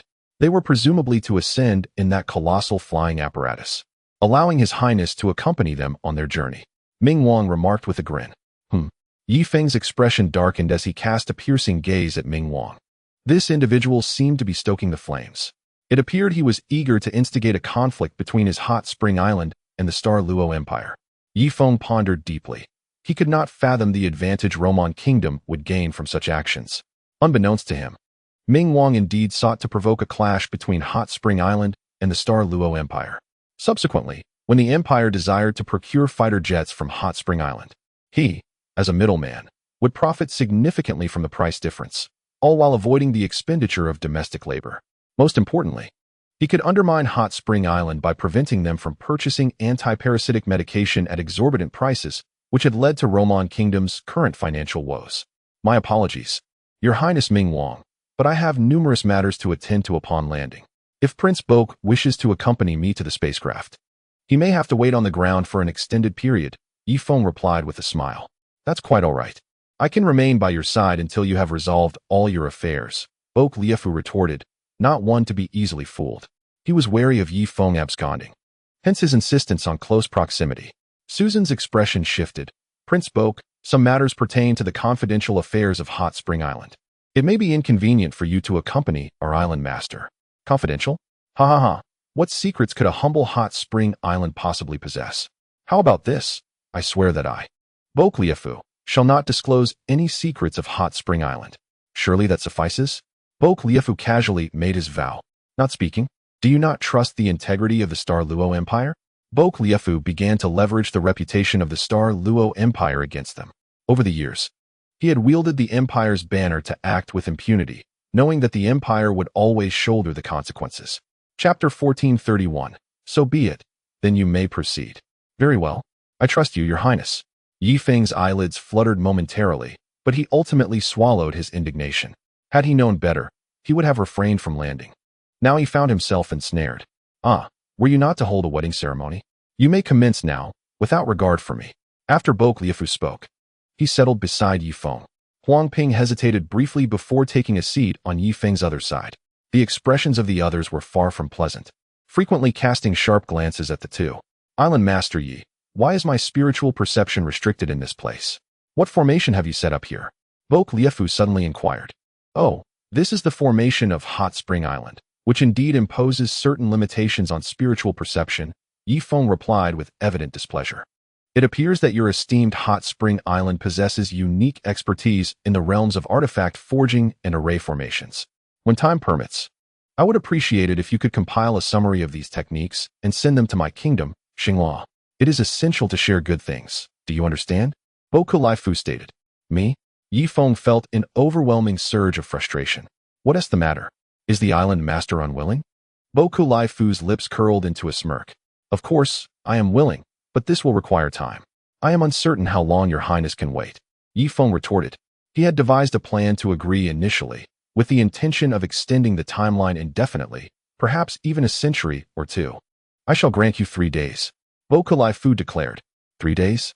Your highness, I fear that 3 days will prove insufficient.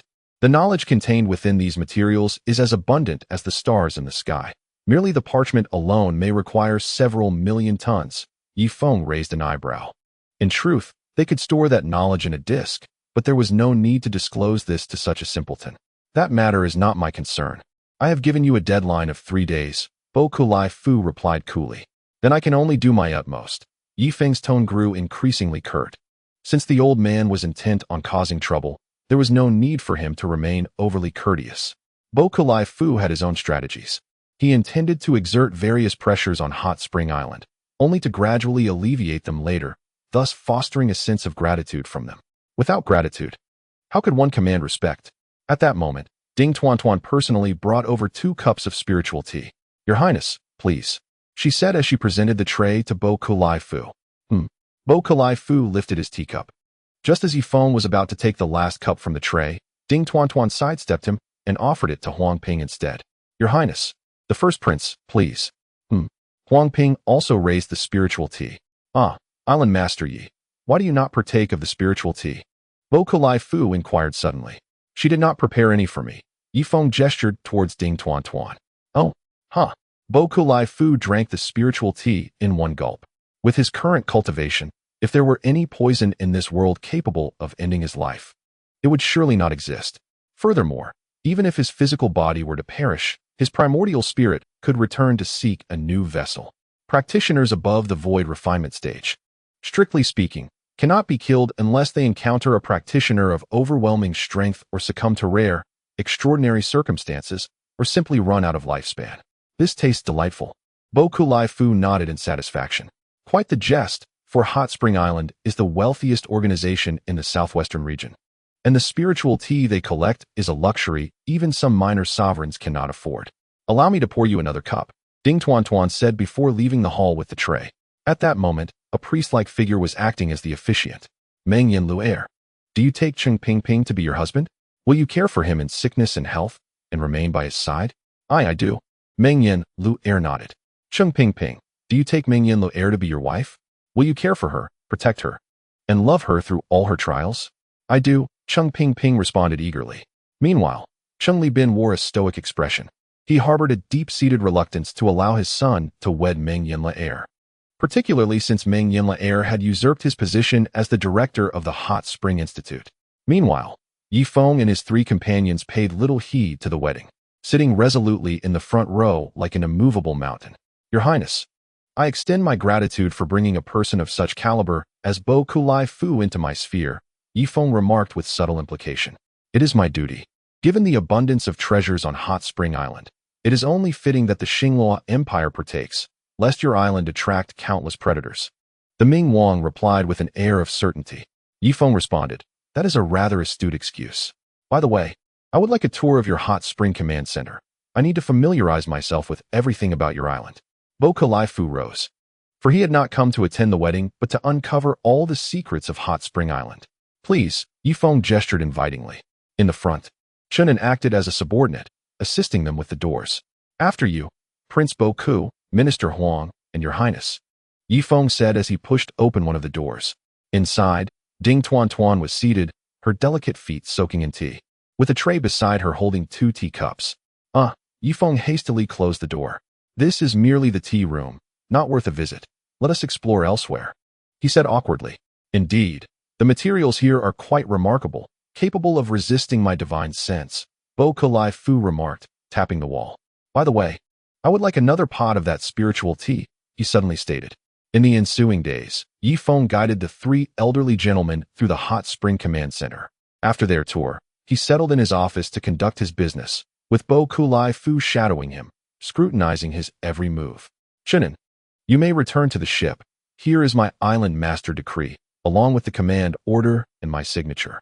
Once you arrive at the ship, present these to Wang Weixian and have him manage Hot Spring Island on my behalf, Ye Feng instructed. Very well, but why not Wang Zhihai? Chunin inquired. Having witnessed the transfer of island leadership before, he was no longer astonished. Zhihai is aging, and his management style can no longer keep pace with the ever-evolving Hot Spring Island. Weixian is quite capable. Let him gain some experience for now.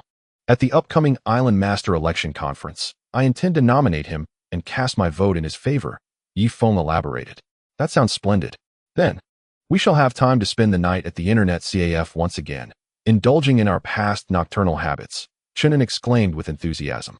Indeed, you should hurry along, Ye Feng said, giving Chunin a pat on the back. At that moment, Bo Kulai Fu entered the room. Although his divine sense could not penetrate the island masteress office, he could sense that the two were up to something. Where are you going? Bo Kulai Fu intercepted Chunin. I need to relieve myself, Chunin replied. Do it here. What? Bo Kulai Fu directly snatched the items from Chunin's hands. The island master token and command order? Master Yi, it seems you are preparing to pass this position to another, perhaps to Wang Weixian? Bo Kulai Fu raised his hand to issue an order. Ha. At our Hot Spring Island, we tradition-boundly replace the island master every 2.5 years. This tradition is intertwined with the very development of Hot Spring Island. I believe your Highness would not wish to see our island gradually suffocated by rigid systems, would you not? Ye Feng chuckled. Suffocated by systems? It matters not. So you may proceed. Bo Kulai Fu returned the items to Chun in chapter 1432. The situation is slightly dire. His discerning gaze was keen, for he understood that Ye Feng was the very soul of Hot Spring Island. Even if the island master were not Ye Feng, as long as he remained close to him, he could still wield leverage over the island. Chunin accepted the order and swiftly made his way to the airport. Before long, a black reconnaissance aircraft soared into the sky, vanishing in a blink beyond the limits of the naked eye. Bo Kulai Fu drew the curtains. Indeed, it surpassed even the speed of flying swords, and did so without draining one's spiritual essence. You Hot Spring Island truly possess remarkable capabilities. Ye Feng, if you were to accompany me to the Star Luo Kingdom and submit at the feet of the great Emperor of Star Luo, the development of Hot Spring Island would continue unhindered, and no other adversaries would dare to cast their eyes upon you. Otherwise, at the rate of your current development, even if the Star Luo Empire refrains from acting against you, formidable foes will inevitably arise. Bo Kulai Fu adopted a tone of sincerity, feeling that aiding the great emperor in subjugating Hot Spring Island would be a notable achievement. My humble Hot Spring Island holds no qualification to bow before the great emperor of Star Luo. I believe it is best to decline your offer. Ye Feng replied with a smile. I speak earnestly. If you aspire to elevate Hot Spring Island to the status of a medium-sized nation, you must choose a side. And the Star Luo Empire is your finest option. Look at the nations in the southwest. They are all small states precisely because they lack allegiance. Without a powerful empire to provide them protection, elixirs, spiritual herbs, and stones, they remain stagnant. Bo Kulai Fu continued to persuade. Ye Feng fell silent, toying with the pen in his hand. After a moment, he spoke slowly. Your Highness, I appreciate your goodwill. However, should I submit to the Star Luo Empire, the systems of Hot Spring Island would inevitably be influenced by it. Do you comprehend this? The advanced technologies we have developed are not due to an abundance of talent or financial resources, but rather the systems that dictate our progress. Consider this. In Hot Spring Island, even a humble toilet attendant possesses the right to run for the position of Island Master. In their understanding, they are the true masters of Hot Spring Island. Thus, they wholeheartedly devote themselves to technological advancement, which in turn strengthens the island. A strong island signifies empowered citizens.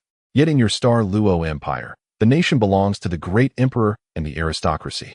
One must ask, under such circumstances, would the common people still be willing to contribute to the technological progress of the Star Luo Empire? Ye Feng retorted. Bo Kulai Fu fell silent, narrowing his eyes. He sensed the validity in Ye Feng's words. However, he soon burst into laughter, exclaiming, "What a joke! The custom of the Starmong continent dictates that the strong are revered. This tradition, upheld for millions of years, cannot be altered by mere words. Ye Feng, oh Ye Feng, I find myself at a loss on how to advise you. I have come to understand a bit about the system on your Hot Spring Island over these past few days, and it is utterly contrary to human nature. The essence of humanity is predicated on the survival of the fittest. I can assure you that within a century, your Hot Spring Island will inevitably evolve into a scenario akin to the Star Luo Empire, for human nature is inherently selfish," Borclef stated slowly. "Then why has my Hot Spring Island developed so rapidly? Facts speak louder than words," Ye Feng replied, shrugging his shoulders. Borclef scrutinized Ye Feng from head to toe. He first shook his head, then nodded in acknowledgement. "It is because you are still alive. Your existence is what keeps the self-serving citizens in check. Should you one day lose your power or perish within a century, no, at most 30 years, your Hot Spring Island will transform, resembling other nations, where the aristocracy and commoners gradually diverge and conflicts intensify. Simultaneously, the gap between the rich and the poor will widen to an irreparable extent. Mr. Yi, you are an astute individual. Ponder this for yourself," Borclef concluded before exiting the office. He took his seat in the secretary's room, where he could continue to monitor Ye Feng's every move. Hot Spring Island's various factories were on a massive hiring spree. They had ceased the production of advanced fighter jets and commenced the manufacturing of a new generation of aircraft. There was no choice. They had to appease the Star Luo Empire. Even though Ye Feng was aware that producing 100,000 fighter jets within a year was implausible, he still needed to engage in a facade of progress to placate Borclef. Time flew by, and in the blink of an eye, 6 months had passed. In the depths of the Baiwa forest, a vast expanse of woodland was uprooted. Soon after, a semi-transparent spaceship emerged from the earth, shimmering with a dim light that seemed to absorb the surrounding illumination as it broke through the surface. Inside the cockpit sat Pei Qijian. Surprisingly, there were no switches or buttons in the cockpit. Only wisps of dark mist swirled around Pei Qijian. Singularity 1. Activate cloaking, Pei Qijian commanded. With a whoosh, the enormous vessel began to simulate its surroundings, gradually becoming transparent until it completely vanished within the forest.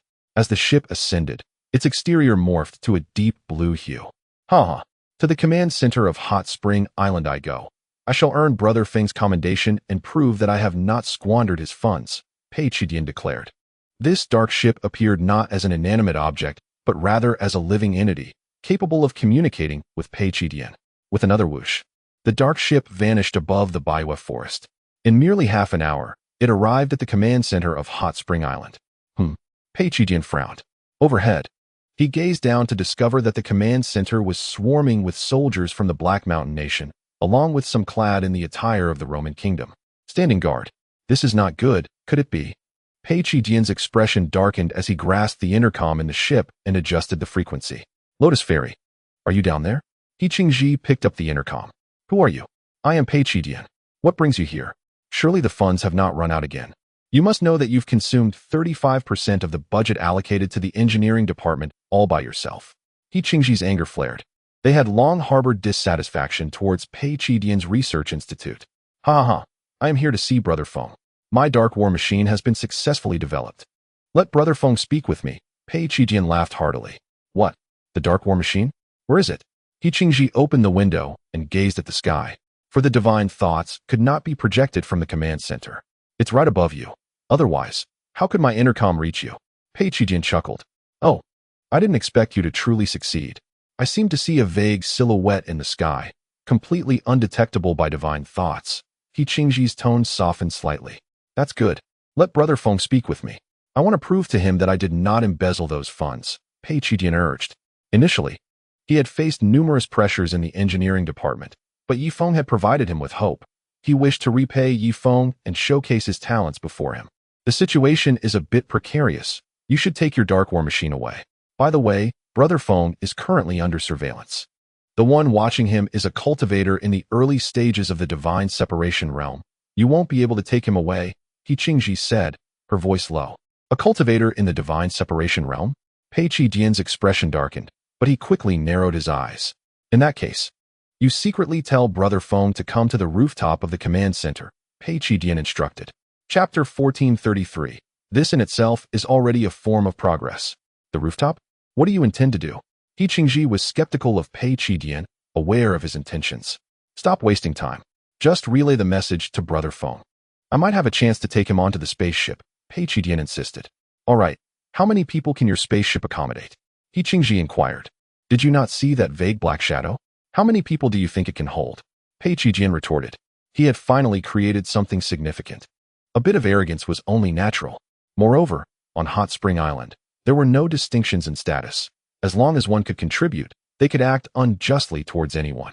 How confident are you in taking Brother Feng away? He Qingji asked. I don't know, but I can use the wrapping technique to envelop Brother Feng. By the way, keep that divine separation cultivator away from him, lest I accidentally wrap him up too, Pei Qidian advised. Then I need to gather some important figures. You should try to take them all with you, or else others will become hostages, He Qingji stated. All right, I will primarily wrap Brother Feng, and the others can be included as well. Pei Qidian's focus was solely on Ye Feng, disregarding everyone else. After all, he was such an eccentric individual, only respecting those of true virtue. My feet are already sore. That guy is too bizarre. Ding Tuanshuan placed a pair of delicate feet on Ye Feng's office desk. Nonsense. This is the office. Put your precious feet down. Ye Feng feigned anger. I refuse. Ding Tuanshuan placed her delicate foot in Ye Feng's embrace, and before long, the beast within him was unleashed. At that moment, the door swung open, and He Qingji entered. Ding Tuanshuan hesitated for a moment, but then continued to rest her jade foot in Ye Feng's arms, casting a provocative glance at He Qingji. She was acutely aware of the entanglement between Ye Feng and He Qingji. Island Master, why not take the envoy from Xinglua Kingdom to the terrace to enjoy the breeze? He Qingji suggested. What breeze is there to enjoy on such a cold day? Ding Tuanshuan retorted. Tuanshuan, do not be foolish. Why should we go to the terrace in this weather? Ye Feng's expression grew serious as he gently withdrew Ding Tuanshuan's foot. He Qingji was typically composed, and her suggestion must have had its reasons. Island Master, please heed my advice. Bring all the key figures from the command center to the terrace to accompany Bo Kiliafu in inspecting our hot spring command center. He Qingji leaned forward, revealing her fair bosom.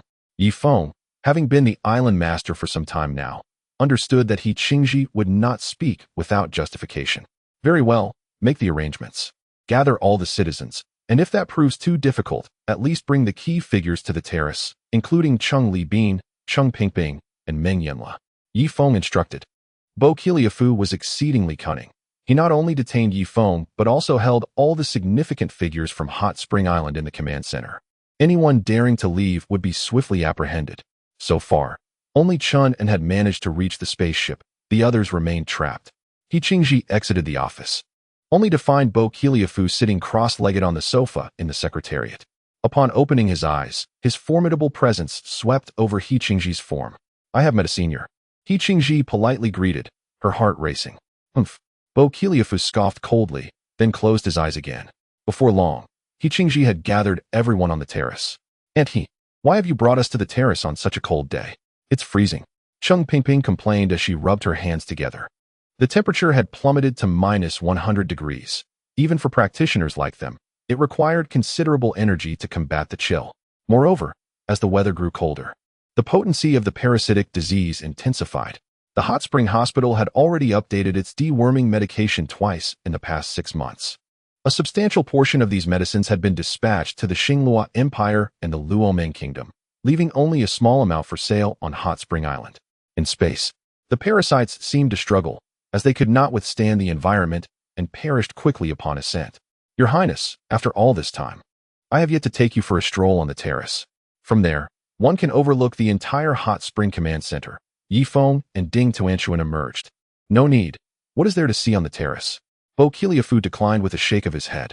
On the rooftop, there are indeed valuable assets. I am prepared to pledge my allegiance, along with the upper echelons of the entire Hot Spring Island, to you.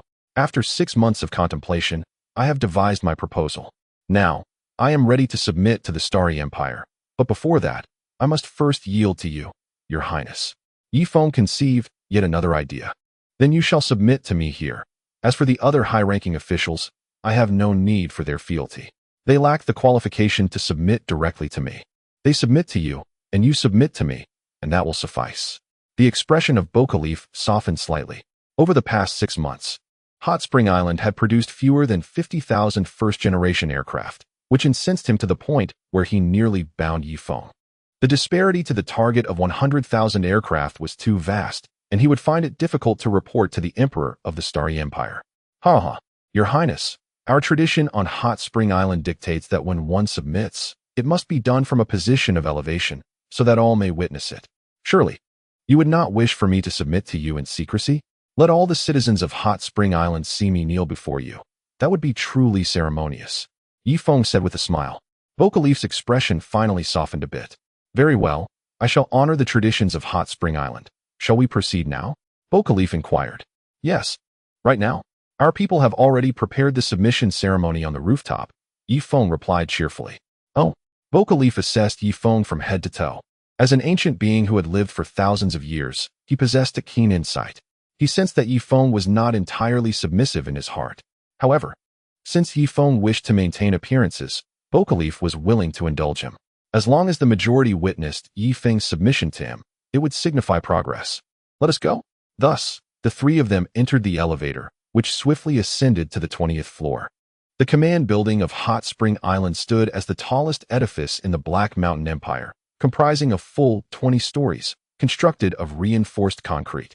Upon reaching the rooftop, Bokalif surveyed the gathered crowd.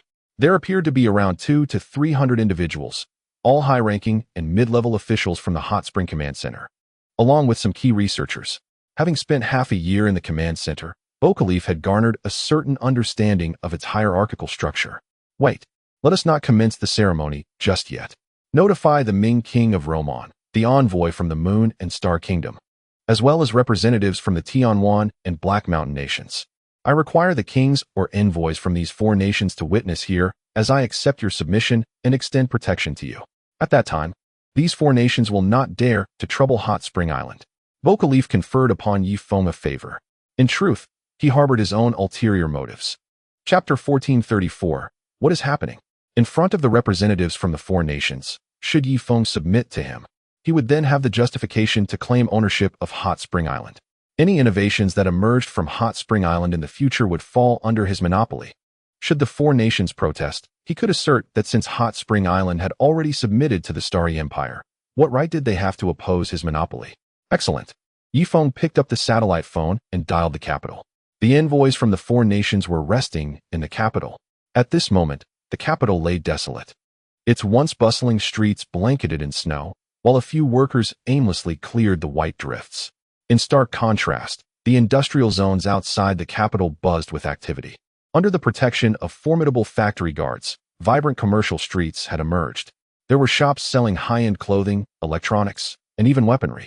Remarkably, a licensed gun store from Hot Spring Island offered firearms, including those not restricted by heavy water regulations, catering to the desires of ordinary folk.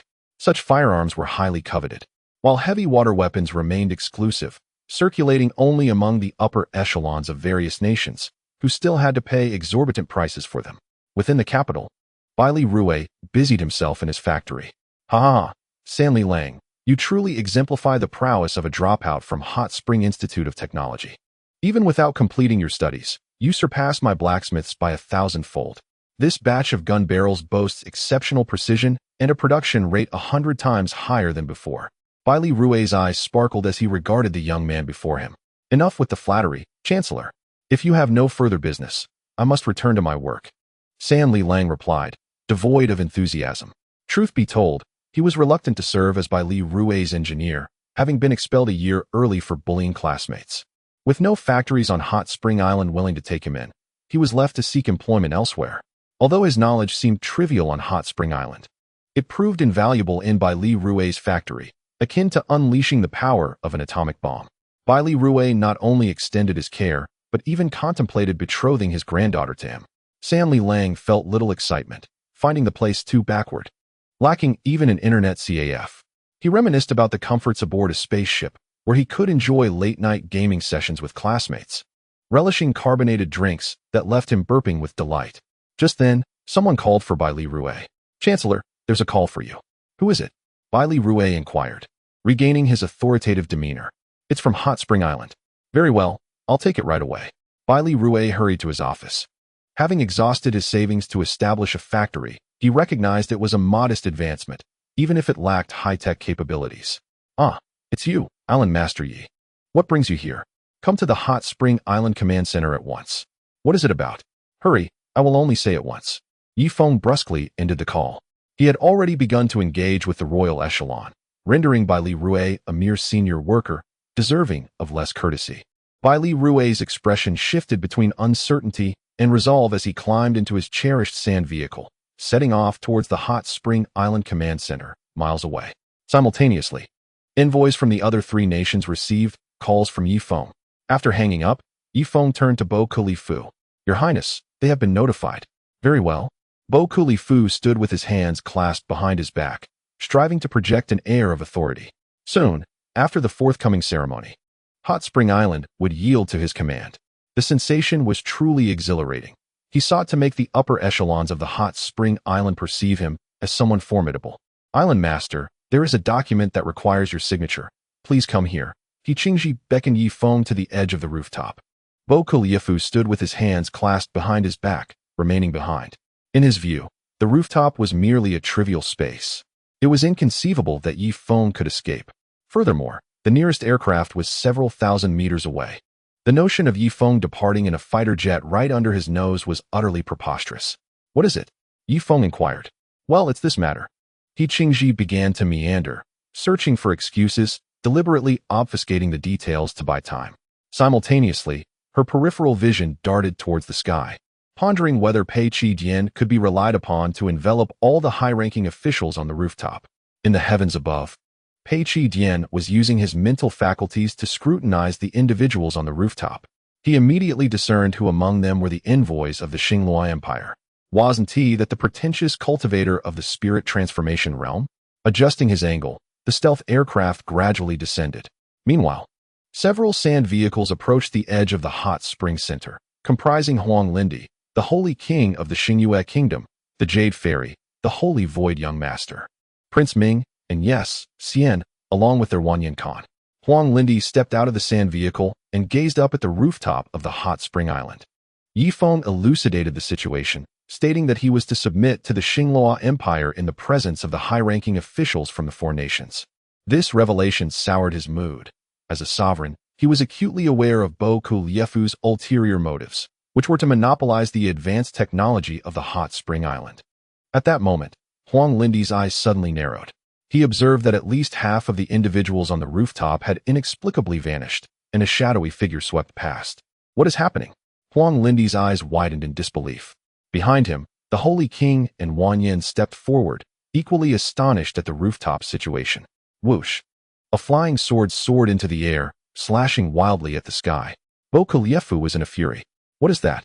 What on earth is happening? He bellowed, his voice echoing with rage as he unleashed a torrent of sharp sword energy within a kilometer radius. Those citizens who remained were instantly reduced to nothingness by the lethal aura. Damn it! Ye Feng, I know you are behind this. Come out at once, or I shall cleanse the command center of the hot spring island in blood. Ye Feng roared. At this juncture, the stealth aircraft had ascended to an altitude of 10,000 meters. Ye Feng, feeling the enveloping darkness around him, navigated to the co-pilot seat of Pei Qi, guided by his instincts. Is this, Pei Qi, you have finally constructed this marvel. I am immensely proud of you, Ye Feng exclaimed, embracing Pei Qi with fervor. Brother Feng, please refrain. I still need to control the ship with my thoughts, Pei Qi replied. My apologies, I momentarily lost control of my emotions, Ye Feng said, overwhelmed with excitement as he admired the rugged interior of the vessel. The overall structure was black, yet occasionally translucent, affording him a clear view of the landscape below. Brother Feng, that fiend is slaughtering our citizens on Hot Spring Island. He Qingji suddenly pointed to the ground. Chapter 1435, I agree. Huh. Ye Feng hurriedly gazed downward, where flying swords circled around the entire hot spring center building.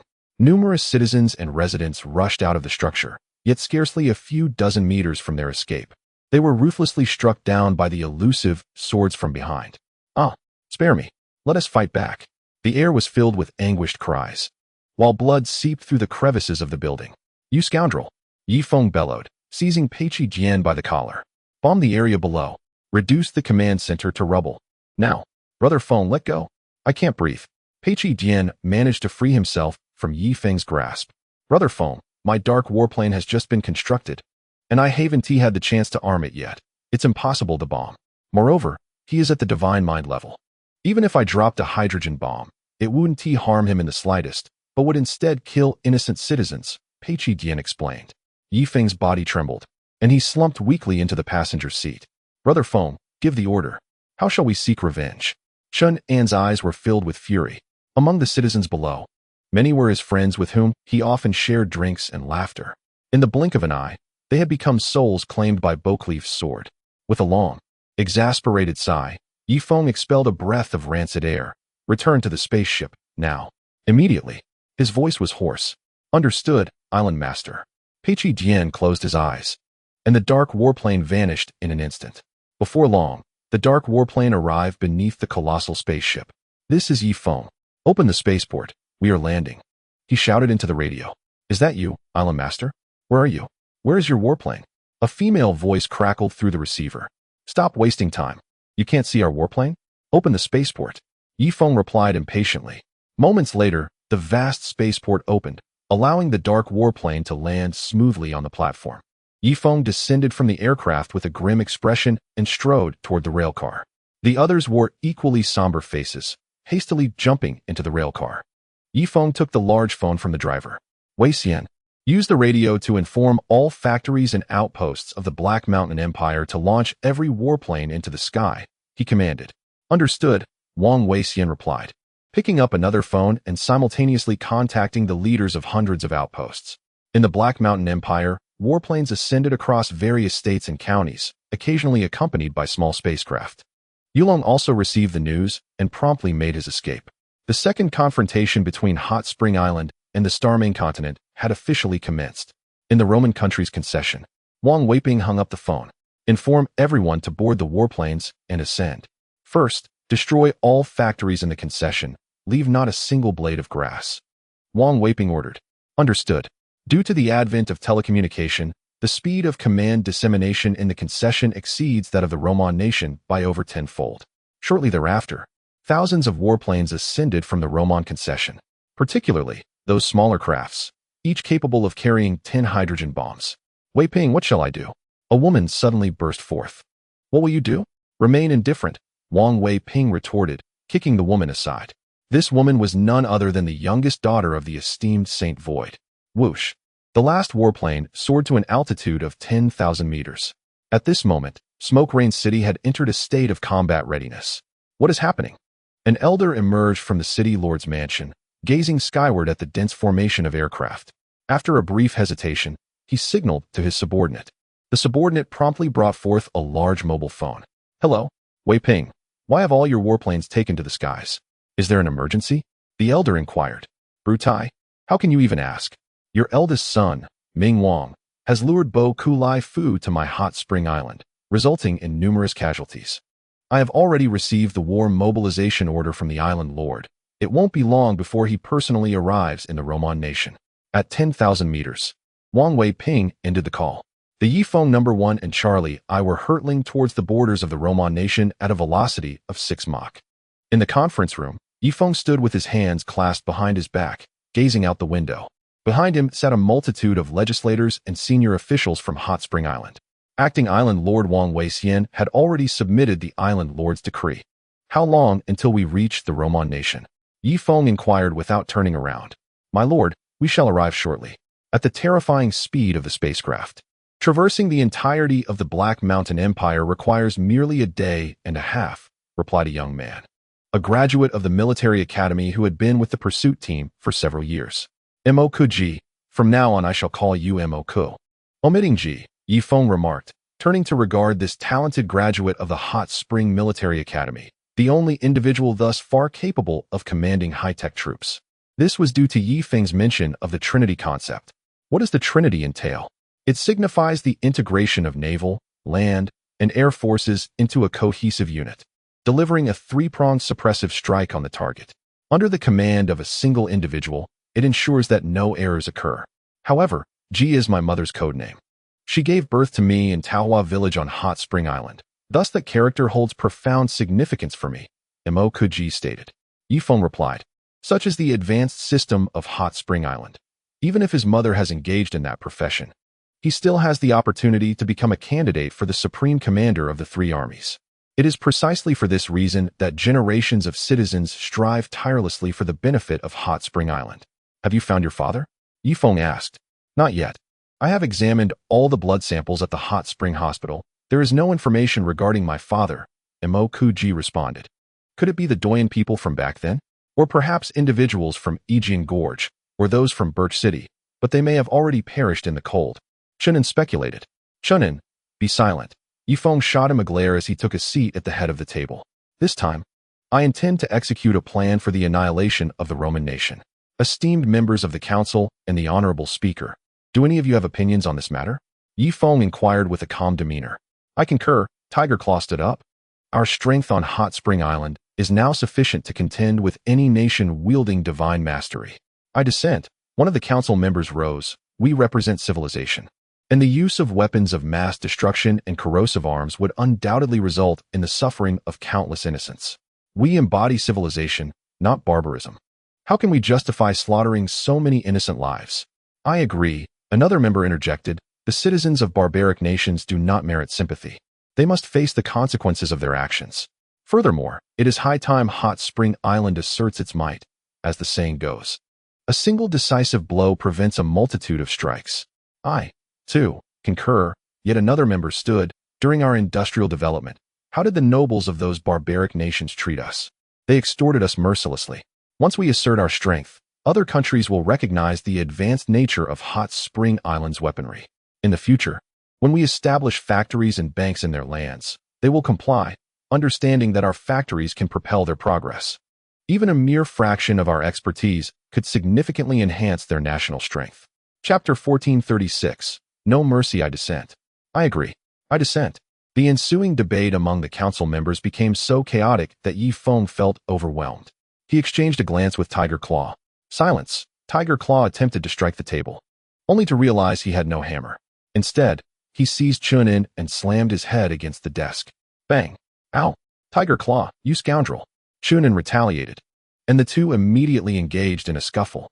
The meeting room erupted into chaos, punctuated by bouts of laughter. Enough. Ye Feng exclaimed, pinching the bridge of his nose. Separate them.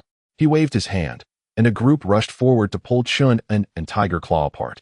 Yet, the two remained locked in a fierce stare, ready for another round.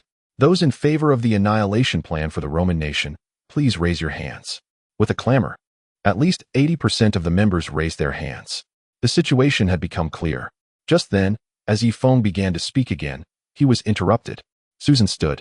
Island Master, how about this? We first hover the spacecraft above the capital of the Roman nation, and then have people print flyers overnight, urging the common citizens to take up arms against the nobles. Those who dare not resist should flee the capital. If they choose to escape, they may avoid the devastation of our nuclear weapons. If they remain, they can only blame their ignorance. Furthermore, those unwilling to escape are undoubtedly complicit with the nobles. We need not show leniency. With that, Susan returned to her seat. This idea is splendid, Secretary. Please proceed to orchestrate it. Activate all the printers aboard the spacecraft and inform the common populace of the city that we shall only promote this for 3 days. After 3 days, we will commence the bombardment of the capital of the Roman Empire, as well as several other significant cities within its territory. Ye Feng commanded. As you wish, Island Master. The secretary promptly responded, seizing the telephone. The spacecraft soared for approximately another hour, revealing an expansive landscape below. Mountains were sparse, with the majority consisting of plains intermingled with hills. This resulted in a substantial amount of arable land, ensuring that the common folk could adequately feed themselves. It is no wonder that the Roman Empire stands as the most formidable of the 4 nations. One can discern their strength simply by observing their cultivated land. Ye Feng remarked, Brother Feng, what does the area of arable land have to do with a nation's might? Nowadays, it is a war among cultivators, Chen lamented, cradling his head. Ah, but you fail to comprehend. Are not cultivators awakened from the ranks of mortals? If the Roman Empire boasts a population of 10 billion, even if merely 1 out of every 10,000 births a cultivator, that still amounts to 1 million cultivators. Yet, to sustain a population of 10 billion mortals, an ample supply of food is essential. The Black Mountain Empire, constrained by limited arable land, naturally possesses a smaller populace. For instance, with only 1 billion inhabitants, even if 1 cultivator emerges from every 5,000 births, their overall strength cannot rival that of the Roman Empire, Ye Feng elucidated. Indeed, Chen nodded thoughtfully, when suddenly, without warning, a resounding slap struck the face of Hu Zhao. Consequently, the 2 individuals became embroiled in a scuffle. Before long, midnight arrived. A multitude of flyers descended from the sky. In the capital of the Roman Empire, the city of eternal night, lights illuminated the streets, with torches used where electric lamps were absent. True to its name, the city of eternal night had long since banished darkness. Every household hung vibrant red lanterns in the evening. Numerous establishments, including brothels, inns, and taverns, overflowed with patrons, while others strolled along the Inyang Bridge, engaging in poetic exchanges that captivated many onlookers. Within the royal palace of the Roman Empire, the monarch gazed skyward. His formidable spiritual awareness detected an array of objects drifting down from the heavens, though they bore no resemblance to snowflakes. Your Majesty, come now, come to bed. A sultry voice beckoned from the adjacent chamber. A middle-aged beauty, her garments partially obscuring her alabaster skin, coyly revealed a delicate white foot, beckoning the king. My queen, your allure surpasses that of all the concubines combined, he declared before retreating into the royal chamber. On the Inyang Bridge, a throng of talented individuals congregated, particularly a group of ladies, their enchanting eyes fixed upon a dashing young nobleman. That is the crown prince, destined to become the sovereign, they whispered in excitement. At last, I have awaited him on the Inyang Bridge for 500 years. Now is my moment to act, and I shall become the crown princess. Just then, the young nobleman fanned himself and began to pace back and forth along the bridge. Look, he is about to recite. Gasps of anticipation erupted from the crowd. 2 members of the Imperial Guard concealed themselves among the throng, diligently safeguarding their young master. The young noble cleared his throat. Heaven serves as the chessboard and stars as the pieces. This king shall play. The earth becomes a latrine, and commoners are but refuse. All beings can participate. Resounding applause erupted around him. Whether aristocrats or common folk, everyone clapped fervently, convinced that the prince's words were astutely profound and remarkably pertinent. Were they not, after all, akin to the waste of a latrine? Despite being frequently exploited and oppressed by the nobility, they found solace in the notion that they were, at least, better off than the citizens of the neighboring Black Mountain Kingdom. A sense of superiority burgeoned in the hearts of the people of Roman. Yet, amidst them, some enlightened individuals wore expressions of fury, daring neither to voice their anger nor to express their discontent. To liken the commoners to excrement was utterly outrageous. At that moment, a piece of paper fluttered down from the heavens, landing with a sound upon the prince's face. Ah, an attack on the royal family. The 2 imperial guards rushed forward, their eyes scanning the crowd with fierce vigilance. Could it possibly be toilet paper? Quipped an astute commoner. You dare. One of the guards seized him from the crowd with a swift motion. With a swift stroke, a head rolled from the bridge into the water, creating a resounding splash. Good heavens! Run! The scholars and beauties promptly fled in disarray. Meanwhile, the prince nodded in satisfaction before unfolding the propaganda flyer. Amnesty from Hot Spring Island. All citizens of the Roman kingdom must evacuate the city of Yueya within 3 days, or else, after 3 days, the forces of Hot Spring Island will descend, leaving no trace. The prince, enraged, tore the flyer in half. Yet, in the next moment, his expression changed. He observed the flyers cascading down from the sky, and some commoners reached out to collect them. They were indifferent to the words inscribed upon them. At the very least, it was paper, perfectly suitable for their needs. Far softer than stones or sticks. Moreover, utilizing hard objects could lead to unpleasant complications. Do not pick them up. Whoever dares to do so shall face dire consequences. The prince bellowed in fury. Chapter 1437. Your demise is most grievous.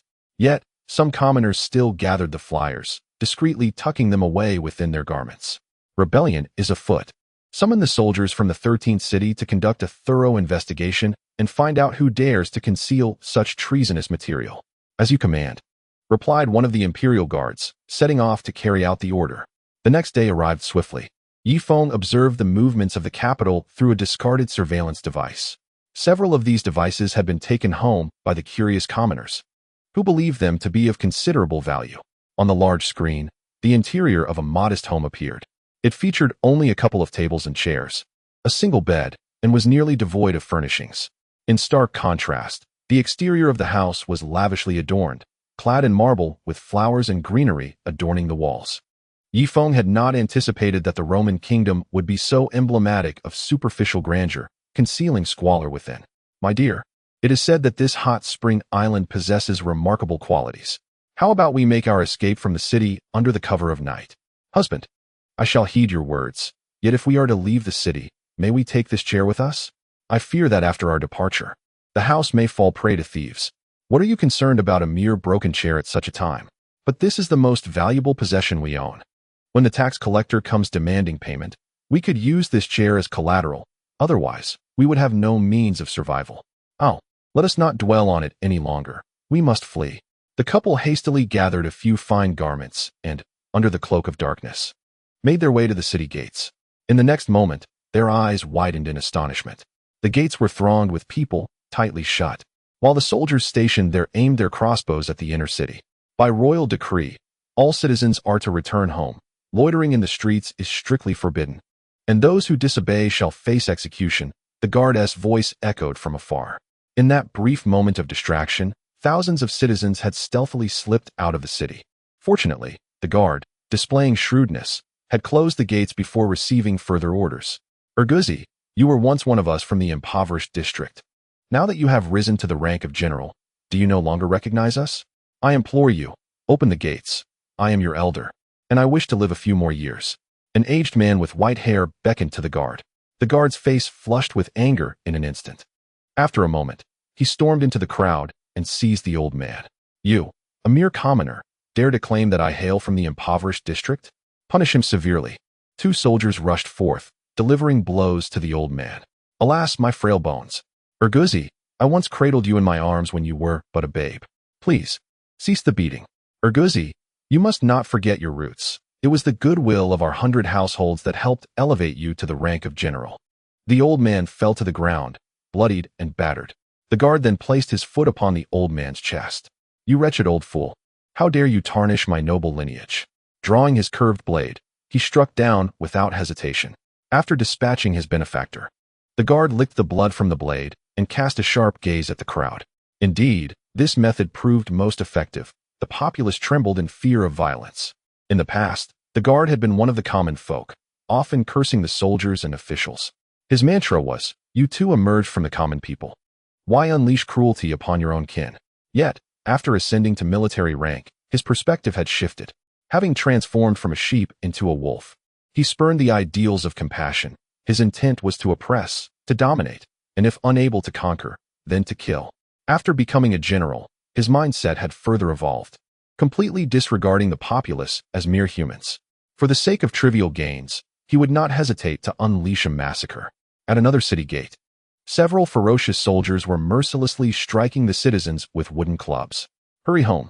You are not permitted to wander the streets. Retreat at once. Bang, bang, bang, bang, bang. The sounds of wooden sticks striking bones echoed incessantly, accompanied by various anguished cries. Yet, the common folk chose not to resist, instead cowering in fear. To them, defiance seemed a certain path to demise. They believed they should not be the first to act, and only when the entire populace rose in rebellion would they dare to stand together. This prevailing sentiment among the masses only emboldened the nobility further. However, there were also a few wise and courageous individuals among the commoners. Dawa, your parents reside in this district as well. They are your uncles and aunts. Must you resort to such brutal measures? You have shattered bones, one voice lamented. Silence, retorted a soldier, seething with rage as he charged forward, unleashing a barrage of strikes that made the middle-aged man howl in pain. I have finally become a soldier. I will not be pulled back into submission. Dream on. The soldiers, sharing a mutual understanding, transformed their wooden sticks into iron rods, continuing to lash out at the panicked civilians.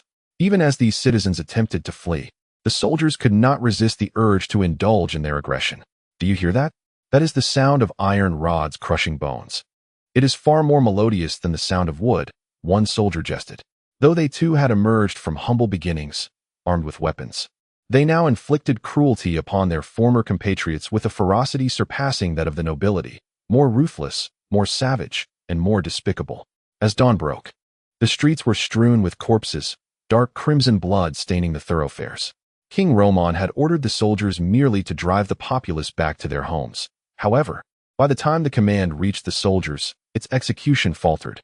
The soldiers, often bullied by their squad leaders, who in turn were oppressed by the sergeants, vented their pent-up rage upon the defenseless civilians.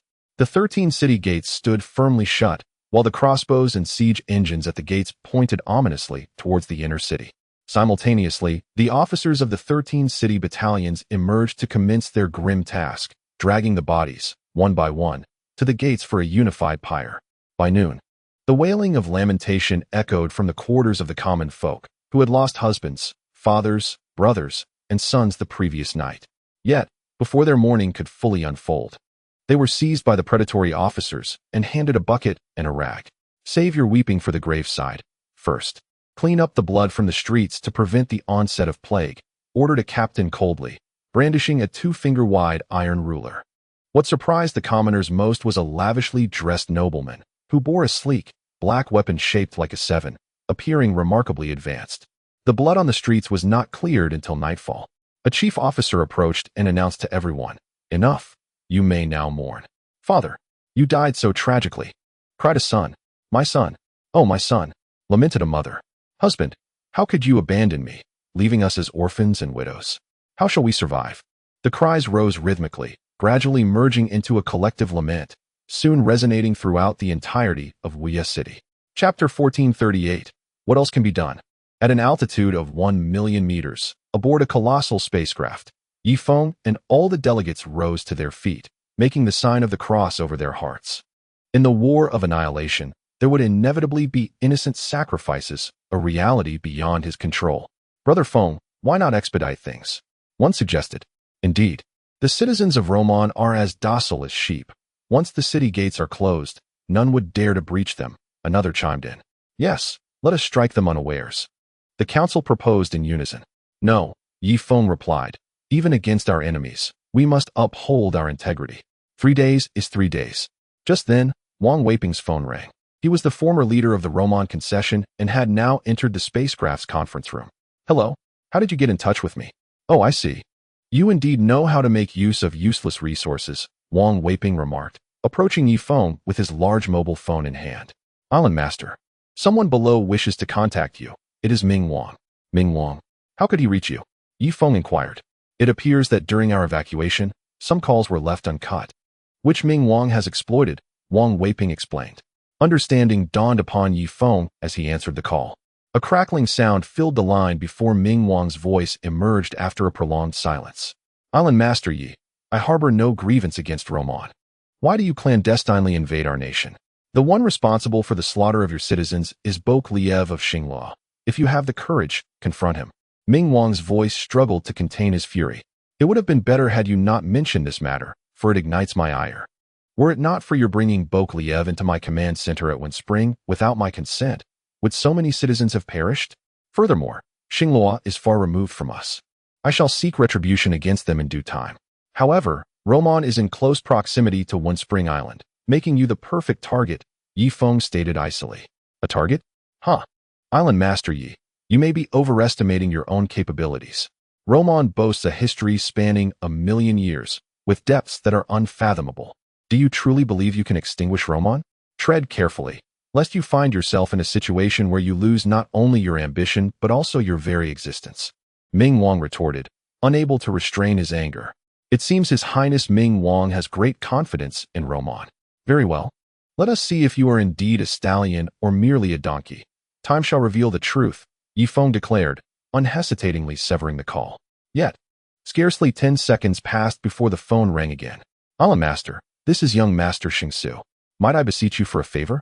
If you seek retribution, consider targeting the Haishan Empire, Xingyuan Nation, or Tianwan Kingdom instead of us Roman. Moreover, I have learned that the Haishan Empire has taken the lives of over 20,000 citizens of Spring. Why not address them? Is it perhaps because your daughter-in-law is of the Huang family? Young Master Xingsu asserted incisively. Ah, so it is young Master Xingsu.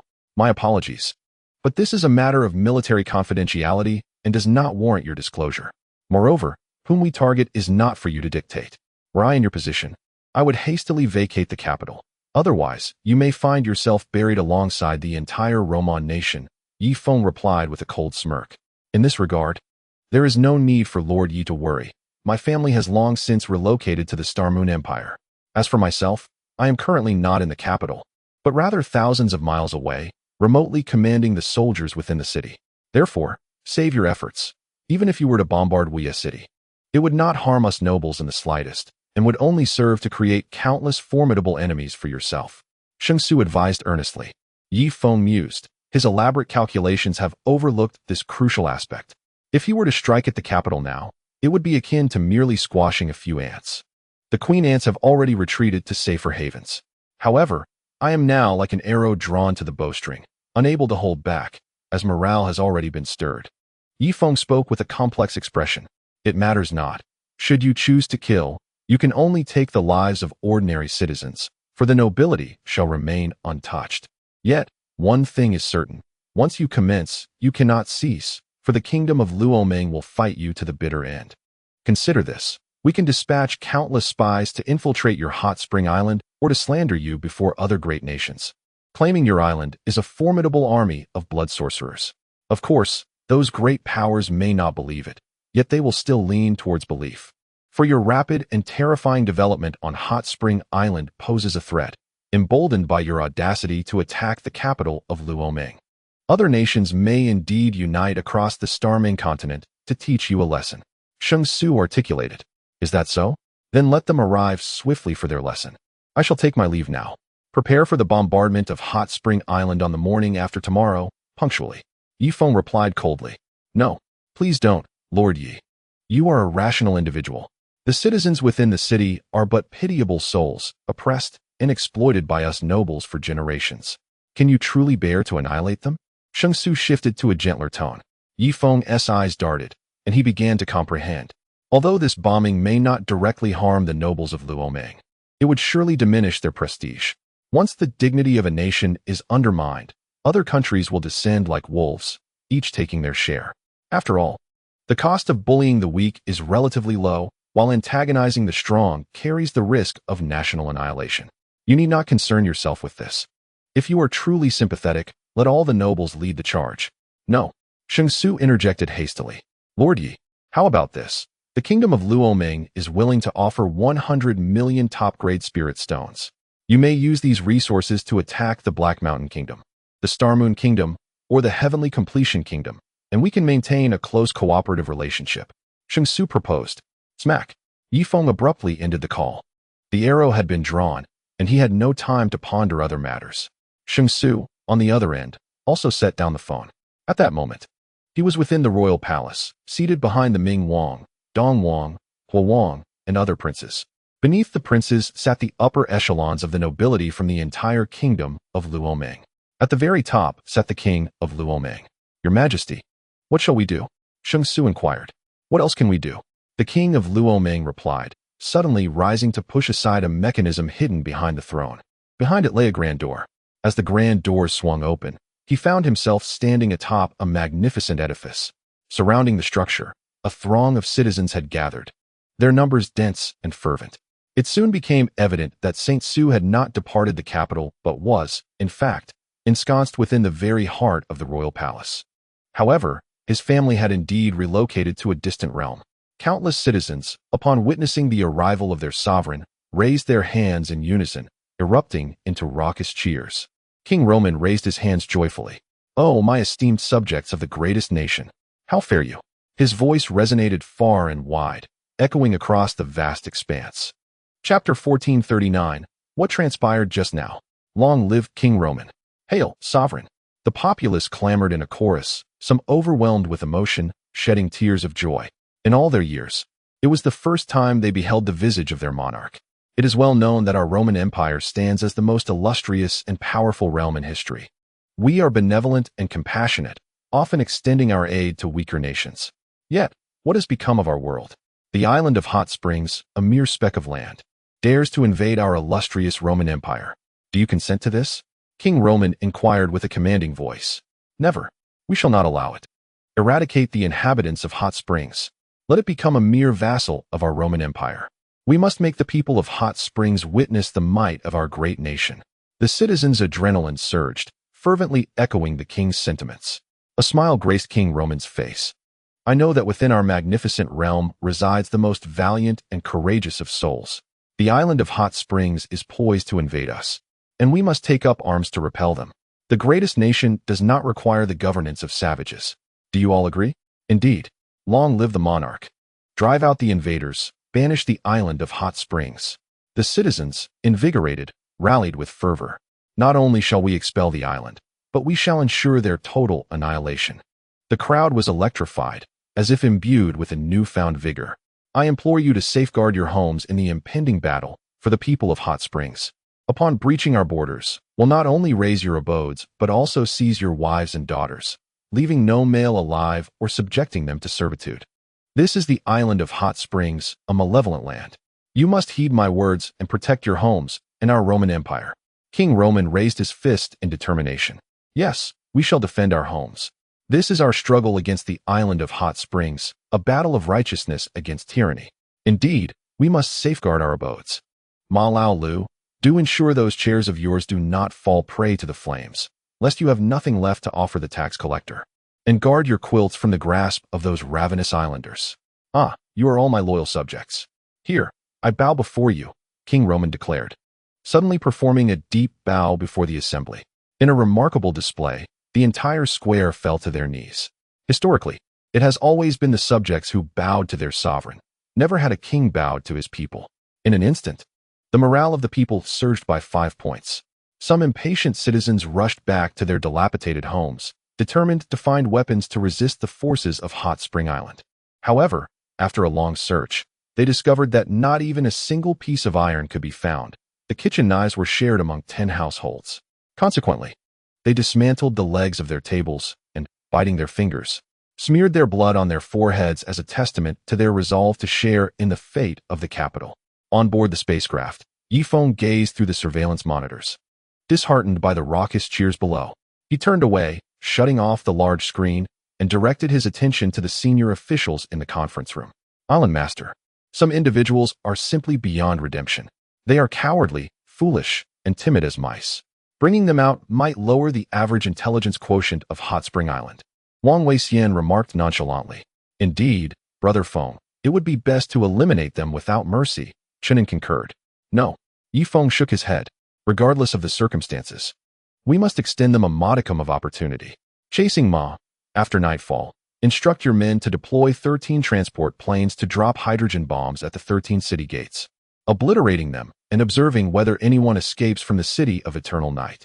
This represents the last hope for the commoners of our Roman kingdom. Brother Feng, did you not witness the depth of the citizens' hatred for us on the monitors? Why show such mercy to our enemies?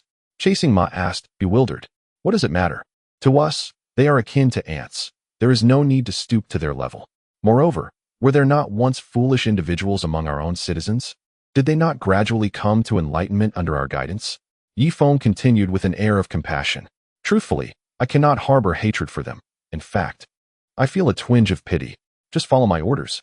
Understood. Chasing Ma nodded in compliance. That very night, 13 transport planes emerged from the bottom of the flying capsule, each carrying 3 hydrogen bombs.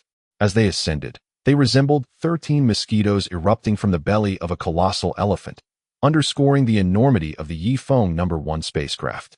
The 13 city gates were now on high alert, with 20,000 guards stationed at each, not to fend off Hot Spring Island, but to prevent the citizens from fleeing outside the city. Brother Feng, the transport planes are now hovering above the 13 city gates. Please provide instructions. Came chasing Ma's voice over the intercom. Commence, Ye Feng replied, turning his gaze back to the large screen.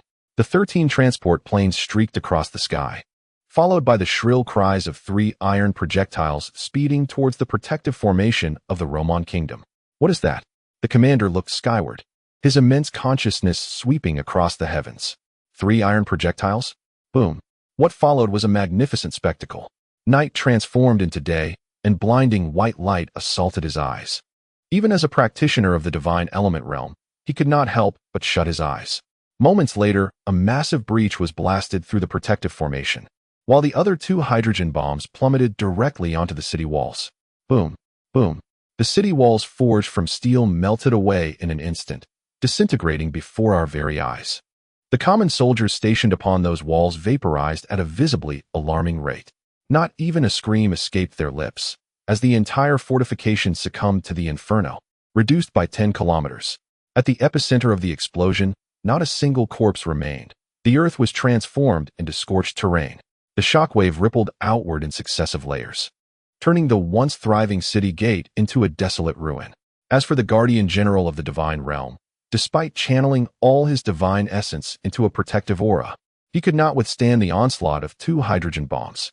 After all, the technology of Hot Spring Island advances with each passing day, and the potency of hydrogen bombs only continues to escalate. Boom, boom, boom.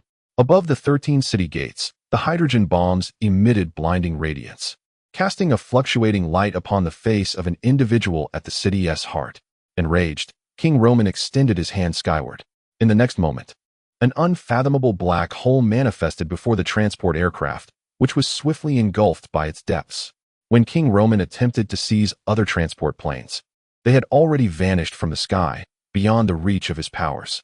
On the ground, the citizens raised their rudimentary weapons, astonished as they gazed around the city of no night.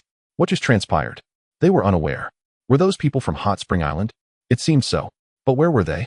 Uncertain, the commoners stared blankly, their eyes wide with disbelief. At that moment, a fortunate survivor among the guardians flew into the square. Your Majesty, the city gate has fallen. My brothers have vanished in an instant. I deserve death. Please forgive me, Your Majesty. The wounded guardian repeatedly bowed his head to the ground. Your brothers are all dead. Why do you still draw breath? King Roman's face bore a grim expression. I do not know. They perished, and I long to avenge them. But my heavens, I cannot articulate it. I charged out of the city with my weapon raised, yet saw not a single specter. All I witnessed was fire erupting in every direction. I wished to retrieve their bodies, yet there were none. My heavens, I possess strength, but I do not know how to wield it. There was not a single enemy in sight, not even a ghostly shadow. My 20,000 brothers have met their end. The guardian, akin to an inflated balloon, could not expel the tension within him and resorted to pounding the ground with his hands. King Roman, perplexed, realized that he too had seen no specters, only 13 fleeting aircraft in the sky. But they had darted past him so quickly that he could only grasp one. If even a practitioner of the divided spirit realm could not discern them, what could be expected from a general at the late stage of the divine essence realm? However, having suffered such immense loss, someone must bear the blame. Mo-chun, you have abandoned your post and deserve execution. Now, what do you have to say for yourself? King Roman coldly regarded the unfortunate soul. I have much to say. I wish to slay the enemy, but where are the people of Hot Spring Island? I have not seen a single one. Your Majesty, whom should I slay? Cannot they emerge and engage me in a genuine battle? I. He furiously struck his head against the ground once more. Worthless creature, you may as well perish. With a mere gesture, King Roman transformed the resentful Mo churned into a mass of flesh and blood. The common folk watched in astonishment as King Roman executed the defending general. Their expressions a captivating tapestry of confusion, helplessness, numbness, and fury. "Hey, son, come here," quietly, an elder beckoned to an earnest young man. "Father, speak quickly. I am occupied with establishing my achievements. If I manage to slay 10 of the Huang Islanders, perhaps the sovereign will take notice and betroth the princess to me," the young man declared. "Are you foolish? We stand no chance against the Huang Islanders. We haven't even glimpsed their figures. The garrisons at the 13 city gates have been utterly annihilated. Can we possibly contend with that? Listen to your father. Quickly take your wife and children and flee from the collapsed city gates. The farther you are from the capital, the better. Here is some silver. Go to the countryside and purchase a piece of land. Living a humble life," the elder concluded, pressing a few taels of silver into the young man's hands. You make a valid point. Those Huang Islanders are truly terrifying. I shall take my leave then." A similar scene unfolded in numerous locales. Some enlightened citizens, carrying valuables, made their way towards the 13 cities. Upon reaching the city gates, they were left dumbfounded. Before them, the ground had morphed into molten lava. "Let us go," a young man said, grasping his wife's hand and moving forward. Yet, after only a few steps, he touched his nose. "Am I bleeding?" the young man exclaimed in shock. "Ah, are you injured?" his wife inquired. "No, wait, you are bleeding too." He touched her nose, which bore a vivid crimson stain. No sooner had he spoken than the citizens near the epicenter of the nuclear blast collapsed en masse, succumbing to the cascading effects. Though the shockwave of the nuclear explosion had dissipated, the radiation remained, a millionfold stronger than usual. However, some lower-tier cultivators had learned to be cautious, as many of them had commoner descendants. Furthermore, their spiritual awareness was acutely sensitive, allowing them to detect the harmful radiation in the air. Thus, they unleashed protective shields, escorting their progeny towards the city gates. At that moment, a multitude of officials surged into the ruins of the 13 city gates, setting up barricades. "Want to escape? Alive? You are subjects of the Roman kingdom. In death, you shall remain its ghosts. Let us see where you can run," one official declared. Just as he finished speaking, he suddenly felt dizzy. He reached for his nose, and blood began to flow profusely. Simultaneously, his vision blurred, and within 5 minutes, he could see nothing at all. This was not an isolated incident. A similar fate befell many at the 13 nuclear blast centers. The ordinary citizens, oblivious to the concept of radiation, fell victim to the unseen peril. In the distance, the director of the 13 cities military command was busy deploying officials to the 13 city gates. "Go, plug the holes. Do not allow those wretched peasants to escape. From this moment on, for every peasant that flees, I shall impose a fine of 1 tael of silver on you." The officials grimly gritted their teeth, dutifully advancing into the radiation zone. Every quarter of an hour, thousands of officials are carried back, their bodies either oozing blood from their noses, bleeding from all orifices, or rendered blind. Oh, the agony! What sorcery is this? The malevolent powers of Hot Spring Island wreaking such terror, it is unbearable. The relentless radiation annihilates the cells of these individuals, leaving them to wail in torment. The common folk, previously prepared to flee, halt in shock, gazing at the continuous cries emanating from the city gates. Is the monarch intent on burying us alongside the capital by forbidding our departure? One wonders. What shall we do? It seems the sovereign embodies malevolence. Indeed, the ruler appears to be the villain, yet the actions of Hot Spring Island provoke curiosity. They have not bombarded the heart of the city, but have deliberately shattered 13 city gates, seemingly intending to allow us to escape the capital. An astute elder speaks. "But are not the people of Hot Spring Island here to incinerate our homes and seize our wives?" A young man retorts. "Homes? You refer to that dark, damp space of merely a dozen square meters, with a fist-sized window and scant furniture?" The wise elder, unable to contain himself, scoffs. "You dare mock my poverty? I shall not tolerate it." The young man rushes forward, brutally assaulting the elder. "Yes, let him perish for daring to call us poor." Alas, the unfortunate elder meets his demise on the spot, accompanied by fabricated accusations. "I cannot contend with those lords, yet I can easily deal with you." The young man spits upon the lifeless body.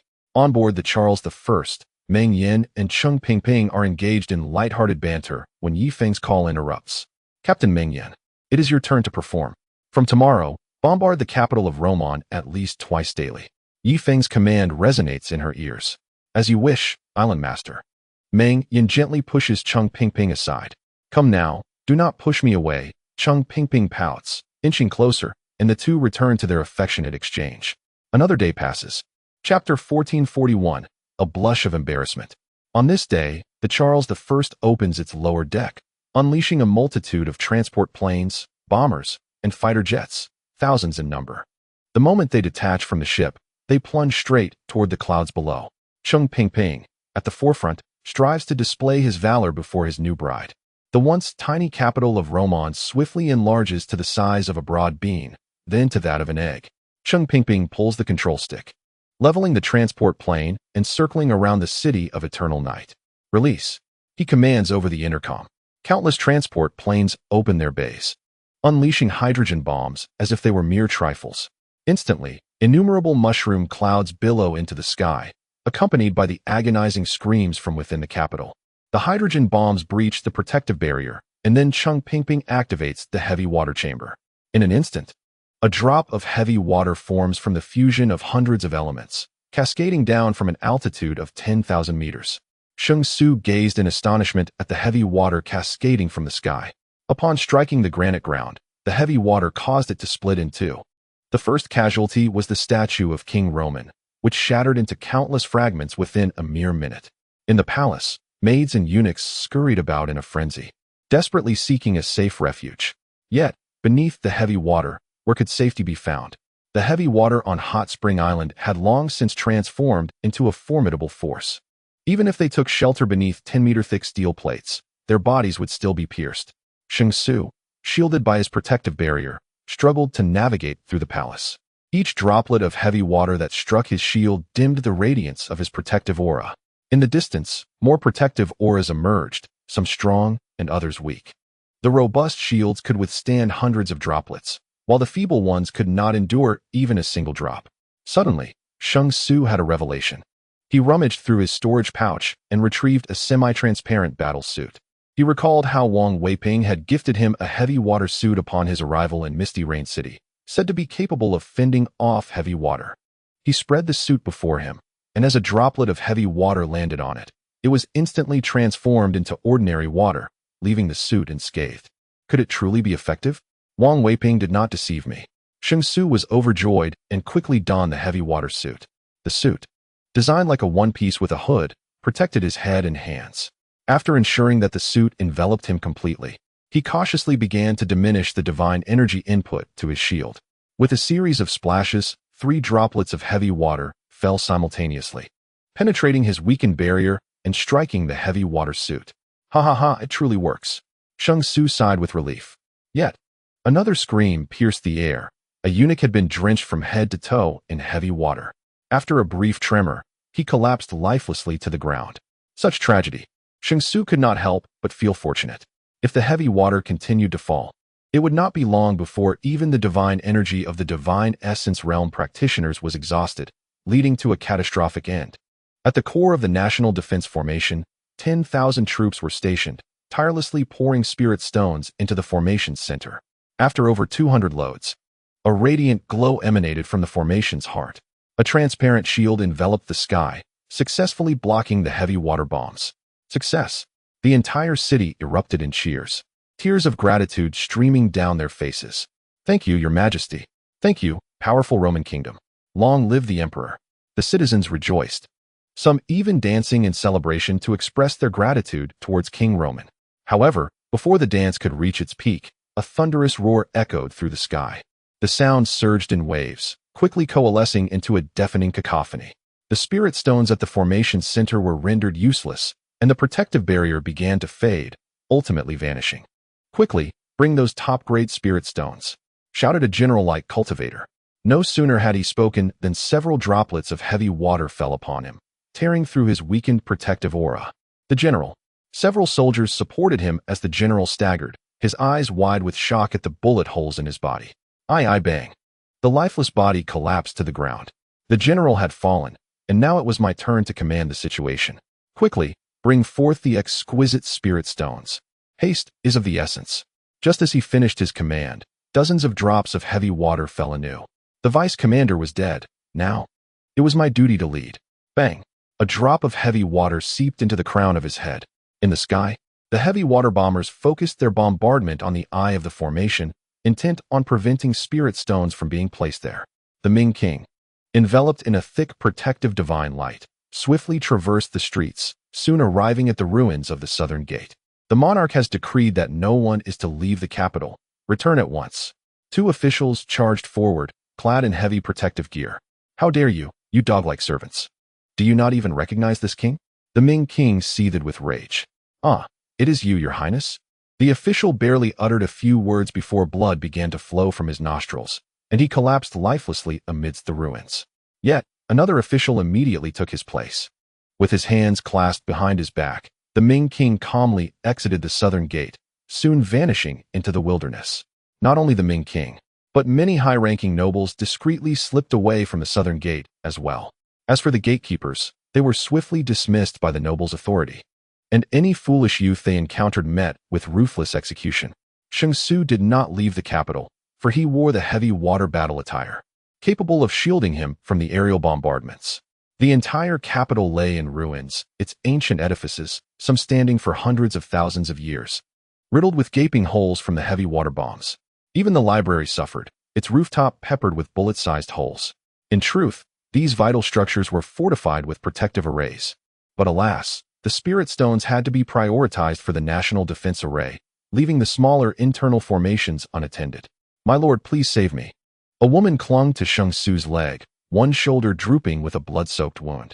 Sighing heavily, Shang Su loosened his heavy water armor slightly and enveloped her within it, simultaneously channeling his divine essence to staunch her bleeding. Thank you, my lord, thank you.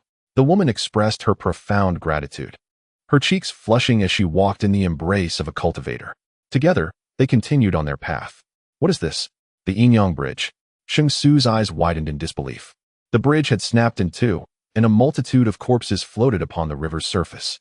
These individuals were the finest talents of the kingdom of Luoming, tragically perishing beneath the heavy water bombs. The cries of despair echoed throughout the capital as ordinary people scurried about like headless flies, darting eastward for a moment, then westward the next. Some attempted to flee the capital, only to be obstructed by the officials at the city gates. They had fallen into a deadly cycle. Chapter 1442. Likely to live only a few more days at this moment, several perceptive guards could no longer contain themselves.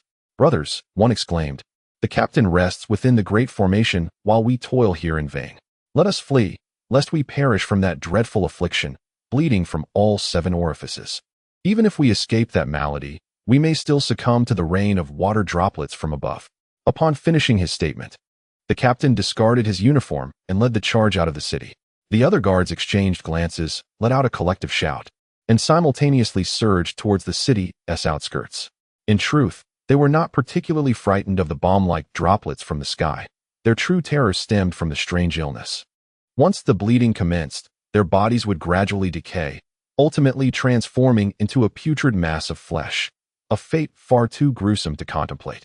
As the guards fled, the citizens finally glimpsed a chance for escape, surging toward the city's exit like a frenzied tide. Some fell victim to the radiation halfway through their escape. Yet a fortunate few, shielded by lower-tier cultivators, managed to stagger out of the city. Upon exiting the capital, they continued their flight toward distant lands. Wang Xiaoqi, a low-tier cultivator, was presently carrying his wife, whose nostrils bled profusely, as he fled beyond the capital. After covering a distance of 100 miles, he abruptly halted. Before him, in the woods, stood a series of peculiar carriages. To be precise, they resembled no ordinary carriages, for they were not drawn by horses. Instead, a multitude of oddly dressed individuals stood at the front, wielding 6-holed weapons and carrying square boxes on their backs, with mysterious 7-shaped arms at their waists. A sense of dread washed over Wang Xiaoqi as he cautiously approached this group of foreign soldiers. As a low-tier cultivator with some knowledge, he recognized them as soldiers from Hot Spring Island. Shamefully, it was only after the fall of the capital that he encountered them for the first time. As he neared the woods, a man clad in transparent battle attire and wearing a mask emerged. Stop, he commanded, raising his right hand. Wang Xiaoqi complied immediately, and the thousands of citizens, guards, and low-ranking nobles behind him halted as well. All eyes widened in terror, fixated on the soldiers from Hot Spring Island.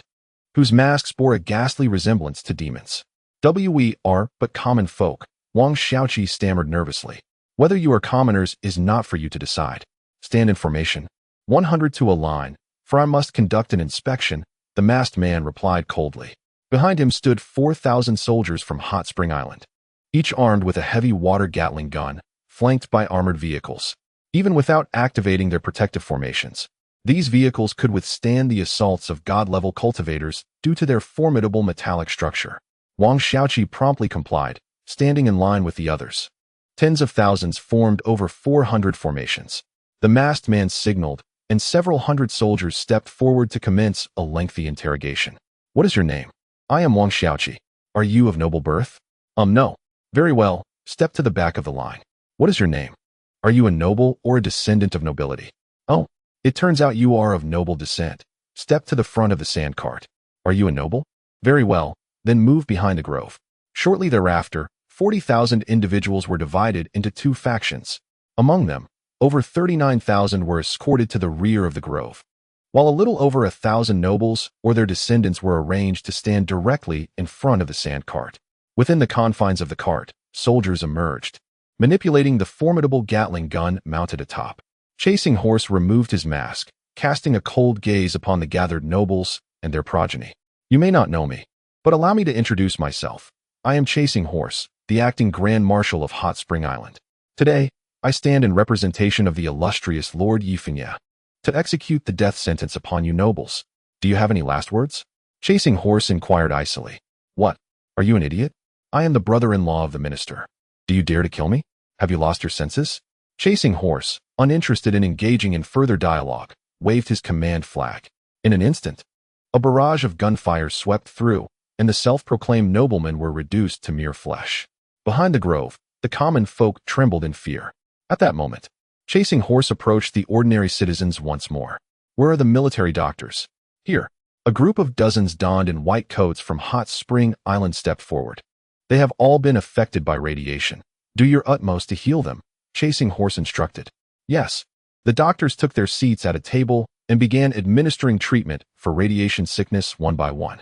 This is a medication to counteract radiation sickness. After taking it, you may find some relief. A doctor handed a vial to Wang Xiaoqi. Without hesitation, Wang Xiaoqi swallowed the entire contents. Indeed, the burning sensation on his skin diminished significantly, and his vision improved somewhat. Take these 5 vials, consume 1 each day. I hope your cell count is sufficient, the doctor advised, handing Wang Xiaoqi an additional 5 vials. Wang Xiaoqi, astonished, quickly summoned his wife. Please, help my wife, she is a vendor.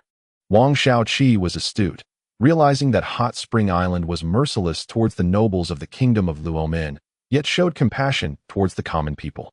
Chasing Horse personally attended to the ailments of these citizens. In truth, the treatment was unnecessary.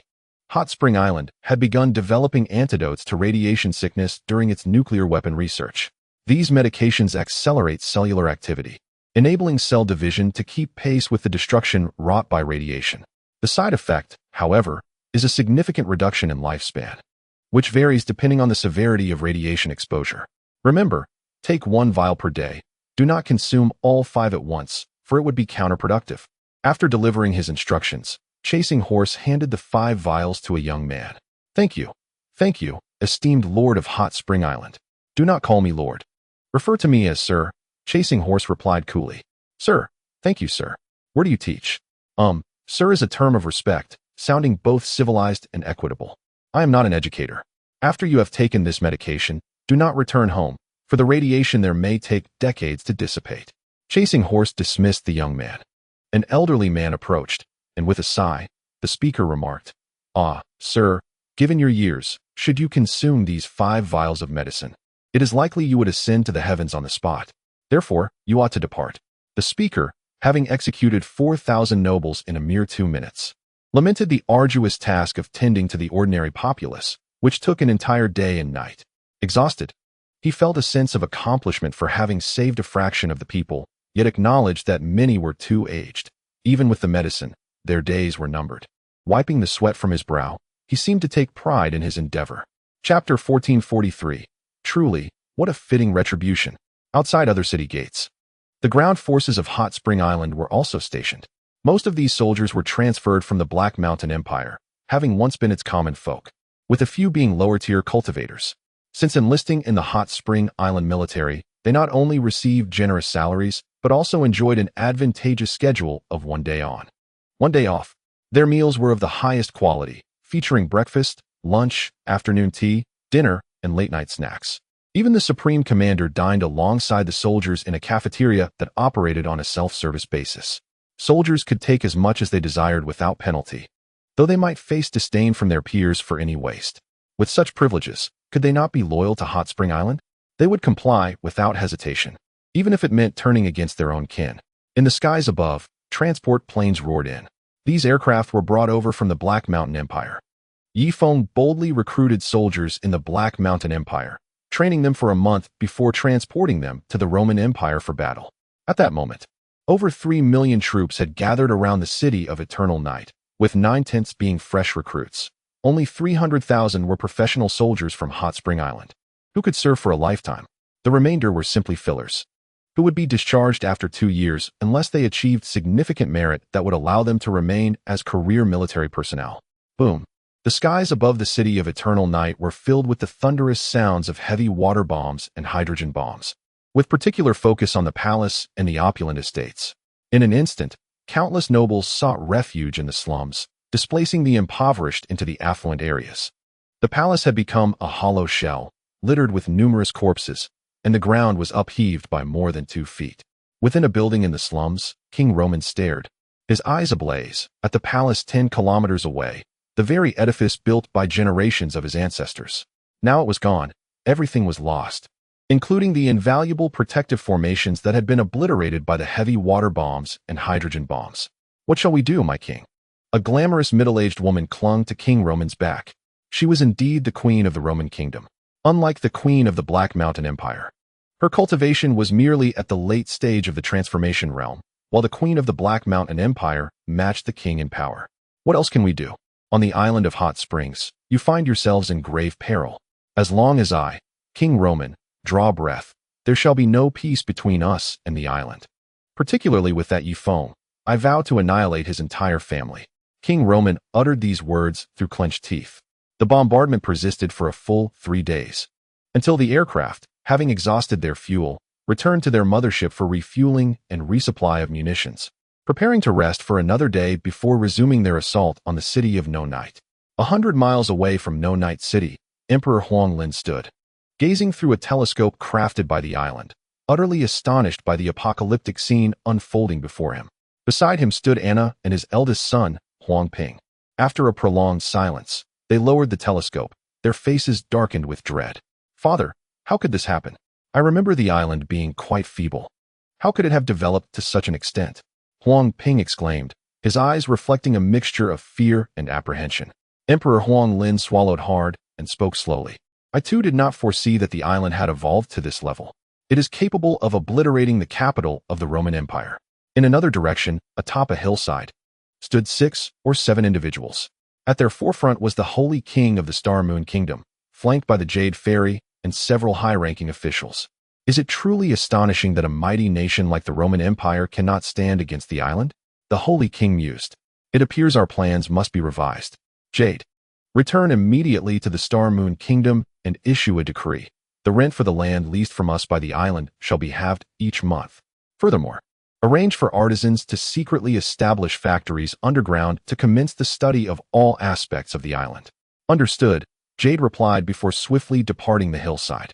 Meanwhile, in other regions surrounding No Night City, various small nations, tribal chiefs, scouts, and even monarchs observed in shock the unidentified aerial entities and the inferno consuming No Night City.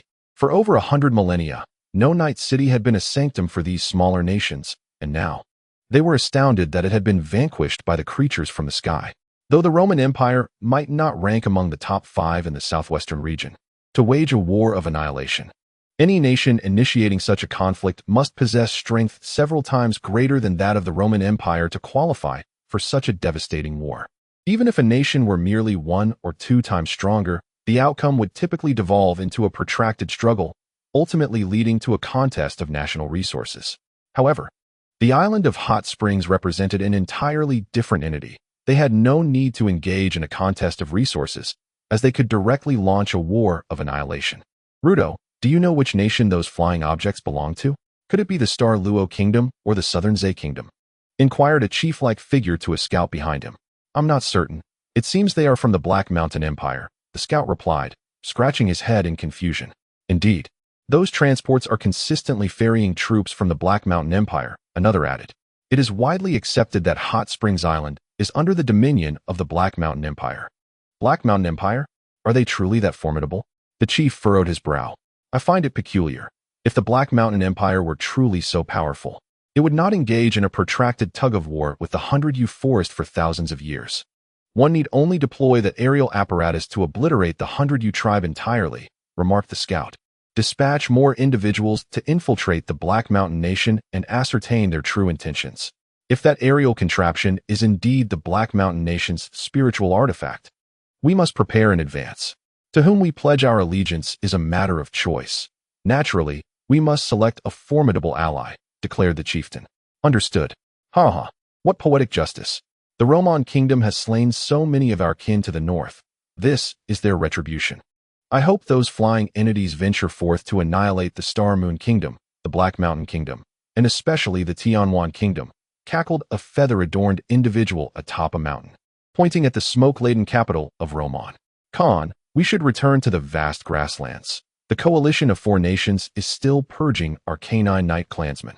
You must return to command the larger strategy, advised a man clad in animal hide. Command what strategy? They are a coalition of 4 nations. We stand no chance against them. We can only infiltrate their lands in small groups, replied Khan Canine Knight. Wait, look at those flying machines. They appear to be coming from the Black Mountain Empire. Could it be that the Black Mountain Empire and the Roman Empire are at war? Chapter 1444. Entirely not on the same level could it be? Indeed, they seem to be emanating from the Black Mountain Empire. This presents an opportunity for us. We must set forth immediately to the Black Mountain Empire and seek an audience with the monarch of the Black Mountain. This is a splendid chance to disrupt their coalition. Agreed. On board the Leaf Maple No. 1 spacecraft, the lower compartment opened, and a transparent dark warplane swiftly descended to the ground. In no time, Leaf Maple had landed. Greetings. Island Master, saluted MOKG. MOKG, how many have you slain? And how many lives have you saved? Leaf Maple inquired nonchalantly. Approximately 4 million. They were either nobles themselves or individuals with vested interests in the nobility, replied MOKG. And how many have you rescued? Leaf Maple pressed. I have saved countless common folk. It's impossible to keep count. Nevertheless, every refugee that made it to safety has received deworming medication and radiation protection drugs in ample supply.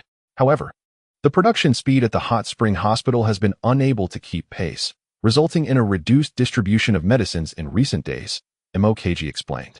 Understood. Leaf Maple turned to his secretary. Contact the Hot Spring Hospital and increase production efficiency.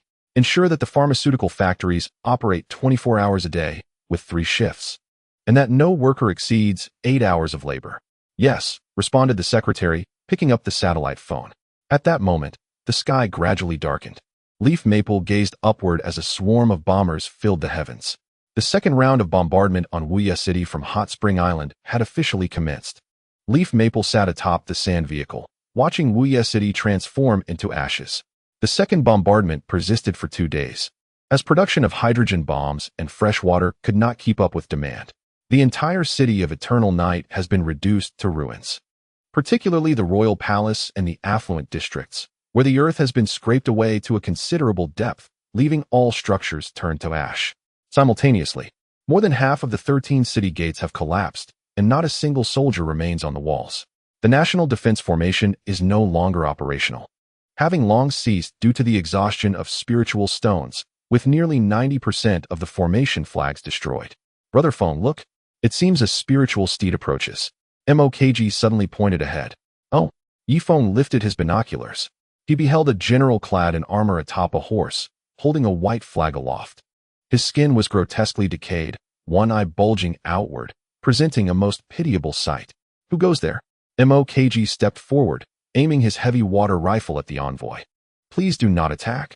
I am an envoy sent by the monarch. The messenger spoke as he dismounted and led his horse closer. soon coming within 100 paces of Ye Feng and the others. Countless heavy Gatling guns raised their heads, targeting this formidable envoy. Remarkably, he is in the late stage of the divine origin realm. What is your name? Hmph inquired. I am Adalutai, currently the Deputy Director of the 13 Cities Military Command. May I ask if your commander is present? He is not. What? Then who is in charge here? I wish to contact your island master directly. I have matters to discuss. Adalutai stated. Haha, what makes you think you are worthy of an audience with our island master? Begone. Prepare to welcome the third wave of bombardment from our hot spring island tomorrow, Hmph retorted arrogantly. Ye Feng furrowed his brow. As a citizen of Hot Spring Island, how can one be so presumptuous? This is a disgrace to our island. Hmph, allow me to speak with him. Ye Feng said as he stepped past Hmph. Yes, island master. Hmph took a step back, standing behind Ye Feng. Adalutai, what message does your monarch wish to convey to me? Ye Feng called out loudly. Can you take responsibility? Adalutai, unfamiliar with Ye Feng, asked. I can. Very well. Our monarch has instructed me to inform Ye Feng that if he agrees to withdraw his troops and cease the bombardment of our city, he is willing to offer 1 billion premium spiritual stones. Adalutai replied. Haha, do I appear to be a fool? Though the kingdom of Roman is powerful, producing 1 billion spiritual stones is utterly impossible. Ye Feng shook his head. We could initially provide you with 1 million premium spiritual stones, and the remaining stones can be delivered in installments over the years, as our spiritual stone mines are scattered throughout the kingdom of Roman and require time for extraction. Adalutai explained. Even if you could gather 10 billion premium spiritual stones, it would still be insufficient. Due to the actions of the kingdom of Roman, the envoy of Xing Luo nation has slain nearly 1,000 of our citizens. According to our customs on Hot Spring Island, for every life taken, 1,000 must be avenged, meaning the kingdom of Roman must sacrifice 1 million royal members to atone for the lives of our citizens, Ye Feng stated calmly. In the past, their policy of retribution had been difficult to enforce due to their weakness. However, at this moment, he has witnessed the formidable power of Hot Spring Island and naturally feels compelled to revive the old traditions of the past. Haha, my brother, your bravado is quite remarkable. Nevertheless, I have no desire to engage in banter with someone of your stature. I would prefer to converse with your Grand Marshal or the island's leader. Adalutai was seething with rage, wishing he could charge forth and eliminate Ye Feng, but he refrained, knowing he could not win. Are you blind? This individual is our island master, Hmph interjected, unable to contain himself. Ye Feng shot him a glare. What? You are the island master? Mid-stage transformation realm? With such meager power, how did you ascend to the position of island master? Adalutai exclaimed in astonishment. That is not for you to question. I simply wish to convey one message. If you desire us to cease hostilities, you must prepare an abundant supply of exquisite spirit stones. Most importantly, you are to ensure that the kingdom of Roman prepares 100,000 royal members. I intend to publicly behead them before the envoys of other nations. Ye Feng stated without reservation.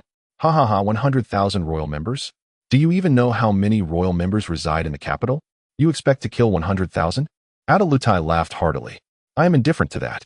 If there are insufficient royal members, find those related to them, such as the family of a certain princess or the queen's kin. All will suffice. Do not think to substitute commoners in their place.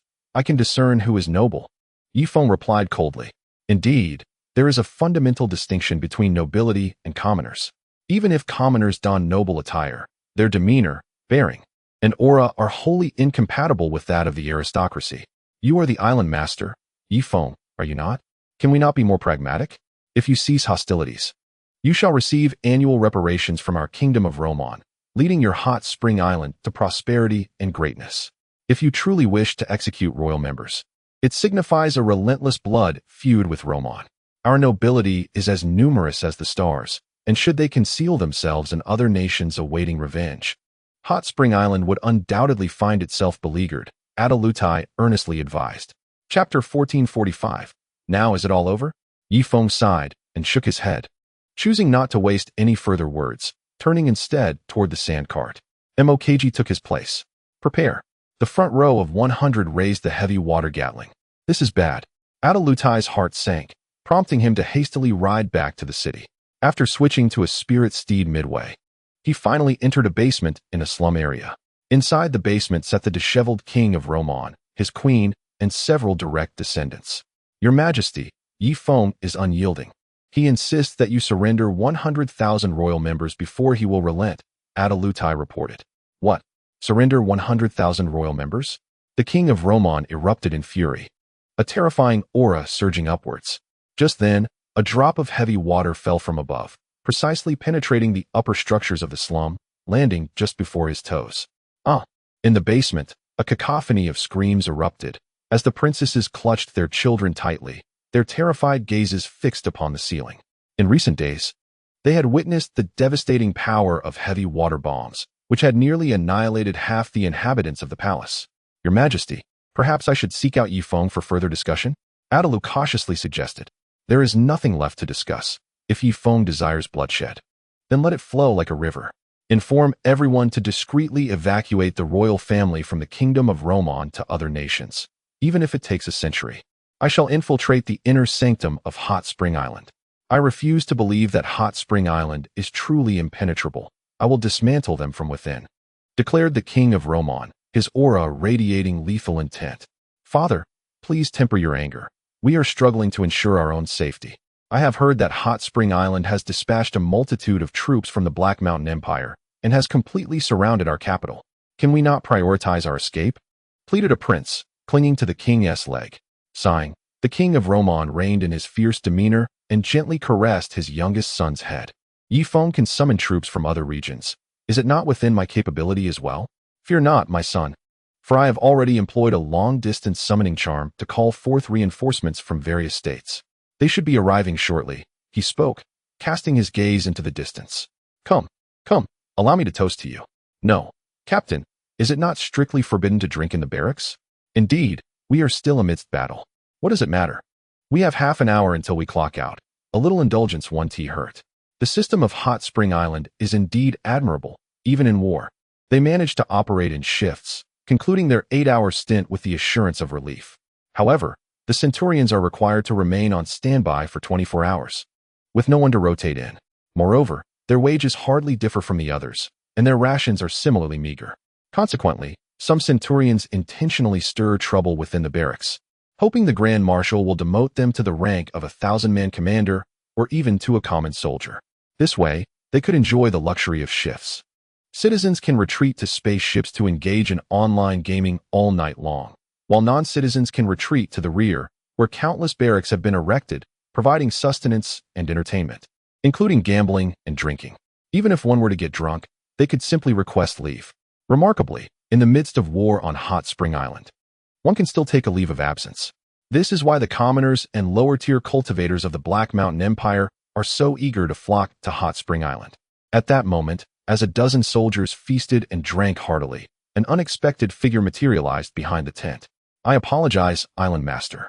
It is entirely my fault for failing in my duties. Hmph quickly offered his apologies to Ye Feng.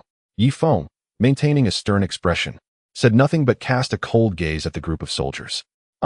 The general has arrived. Not just the general, the Island Master is here as well. The soldiers promptly stood at attention. Hmph, have they not yet completed their shift? And yet they have begun drinking? How do you supervise your men? Ye Feng reprimanded with measured severity before continuing his patrol around the other tents. Hmph remained stationary, coldly observing the group before him. You scoundrels!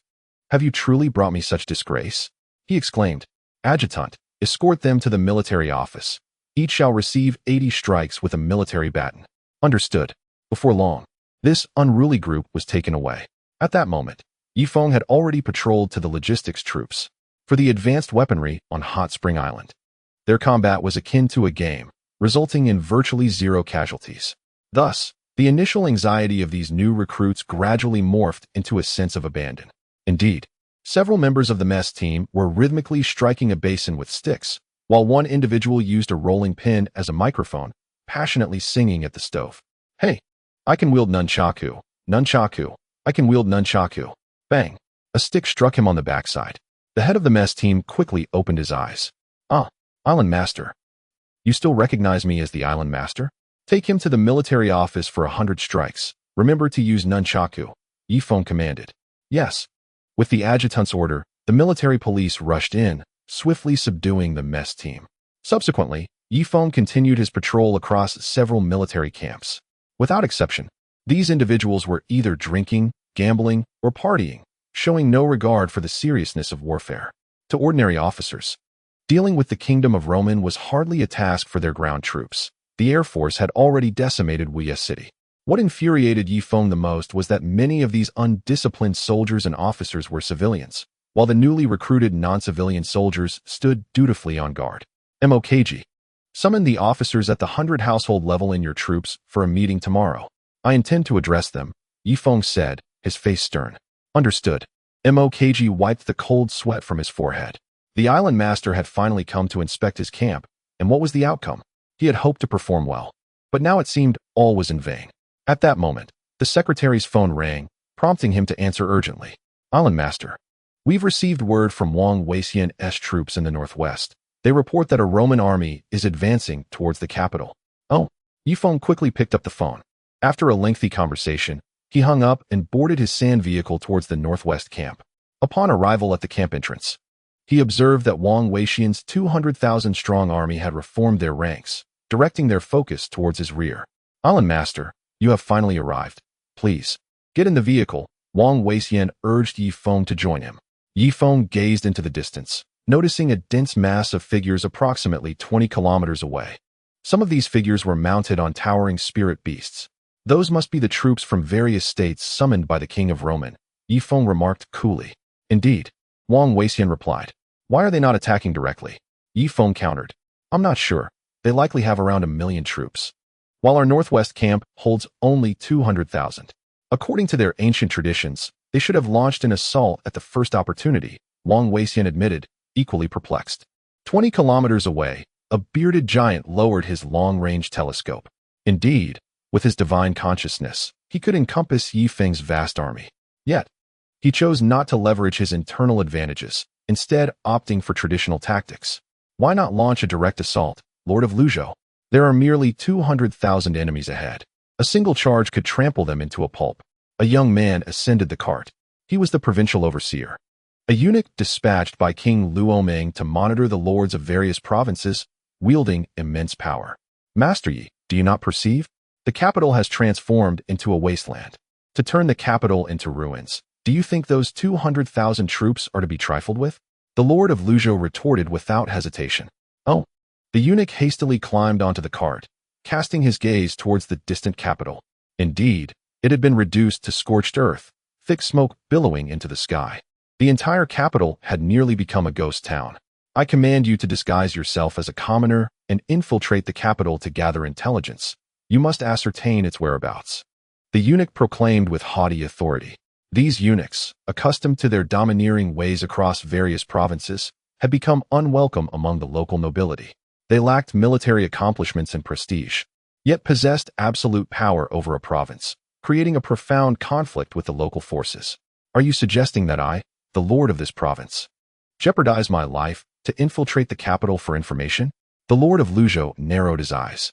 What other choice is there? As a provincial lord, you ought to lead by example, the eunuch coldly replied. Though his strength was merely at the true martial realm, he could command these void refining lords. Ultimately, this was also King Luoming's intent, to employ such insignificant beings to humiliate the provincial lords, forcing them to live in disgrace, thereby exerting control over them. Otherwise, with over 400 provinces in Luoming, how could a single ruler maintain authority? Ha! Lu Yuanxiao burst into laughter, suddenly and unexpectedly slapping his waist. Poof! With a flash of his sword, the eunuch's head soared over 4 meters high. The soldiers below were initially startled, yet soon their expressions shifted to delight. They had finally rid themselves of this incessant mosquito, buzzing around their ears with no real capability. All commanders, heed my command. The capital has fallen, and even the lord of the army has been slain by the people of Hot Spring Island. Now, I require a person to negotiate with the forces of Hot Spring Island ahead, to gauge their intentions. The Lord of Luzhou turned to his formidable generals. The generals exchanged glances, then simultaneously dismounted their steeds and knelt before the Lord of Luzhou. The people of Hot Spring Island have slain Master Yi. I am willing to negotiate with them, several voices declared in unison. The Lord of Luzhou nodded in satisfaction. Indeed, they were his own. Never mind. I shall go personally. After declaring this, the Lord of Luzhou mounted his horse, raising a white flag as he advanced step by step towards the army of Hot Spring Island. The pressure of his void refining aura enveloped the surroundings. Before long, he was a mere 500 meters from Ye Feng's army. Ye Feng lowered his binoculars, gazing intently at the Lord of Luzhou. Who approaches? Ye Feng inquired indifferently. I am the Lord of Luzhou from the Luoming Empire. May I ask who you are? Lu Yuanxiao asked. I am Ye Feng, the Lord of Hot Spring Island.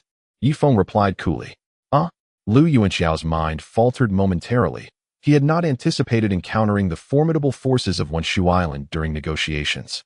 He pondered whether this encounter was a stroke of fortune or misfortune.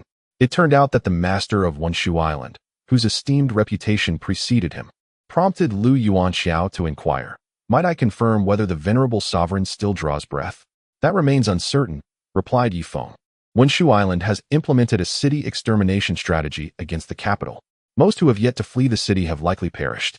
I implore you not to venture into the capital. The radiation there is perilous, and once you enter, there may be no return.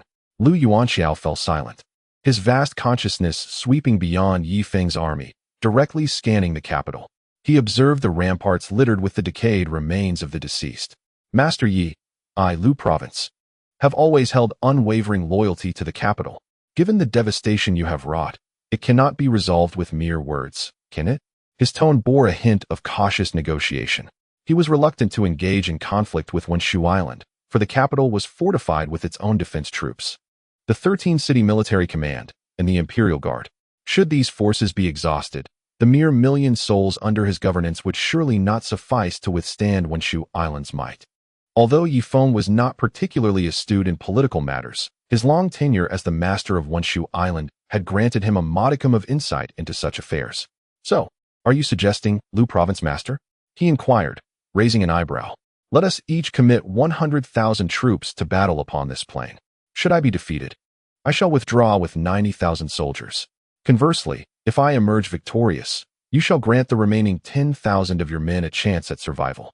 Regardless of the outcome, we shall not forge a lasting enmity. Perhaps, we may even find grounds for collaboration, Lu Yuanxiao proposed with a calm demeanor. 100,000 from each side. That is acceptable, but you shall lead the charge while we assume a defensive position, Ye Feng stipulated. Agreed. I shall return now, shortly. 50,000 cavalry and 50,000 cultivators will advance towards you. Let us see if your 100,000 can withstand them, Lu Yuanxiao responded, bowing slightly before turning his steed back to his camp. Frontline, 9th Brigade, 14th Brigade, 17th Brigade, 45th Legion, prepare to assemble and charge the enemy. Lu Yuanxiao declared as he waved his command flag. The troops he had selected, though not his core forces, were those who had proven obstinate in the past, yet remained obedient when faced with the larger picture. Soon, 100,000 troops began to gather at the front. Generals from various brigades brandished their banners, moving through their ranks. Are we ready? Lu Yuanxiao inquired. Ready, came the resounding reply. Excellent, Lu Yuanxiao smiled slightly. Now, I command you to launch an attack on the enemy. Rest assured, they will only have 100,000 to engage in battle with us. With that, he tossed the command flag forward. The 100,000 troops, with 50,000 cavalry at the forefront, began to jog, followed closely by 50,000 cultivators. Their pace quickened to a run, resonating throughout the heavens and the earth with a thunderous sound.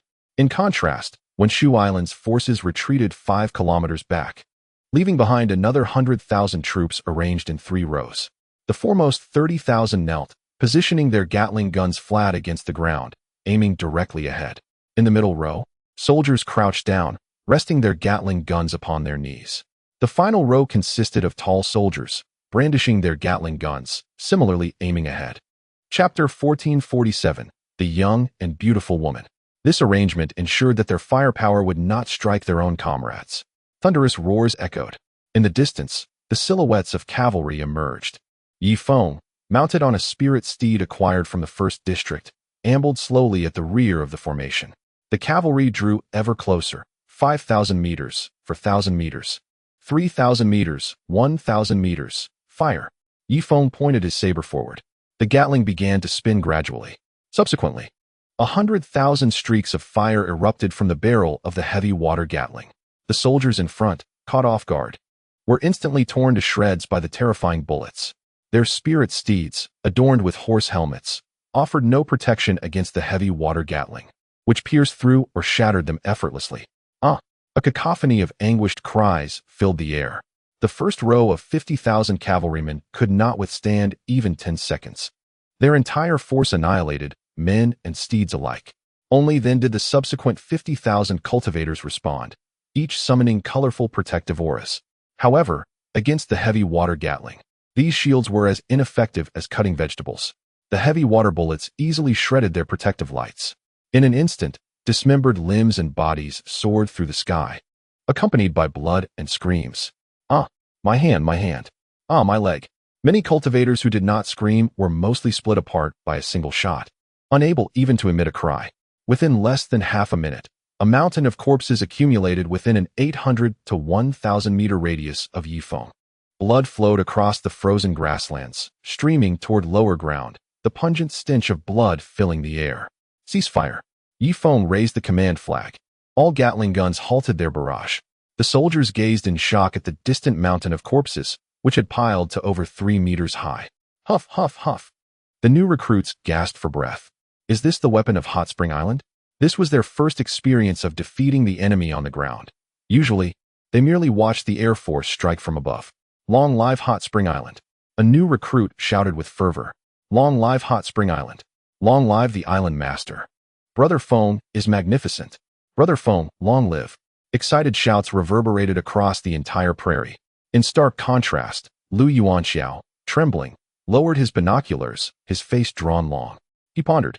With an army of 100,000, surely they could inflict at least 10,000 casualties upon Ye Feng, right? Yet, his entire 100,000-strong army had been obliterated before they could even reach the enemy, effectively wiped out along with their steeds, not a single spirit steed surviving. How on earth can we fight now? Lu Yuanxiao turned to his elite troops behind him. My lord, should we retreat? Withdraw to our state and reassess our strategy? One advisor suggested. Retreat? No, no, no. Did you see that flying object in the sky?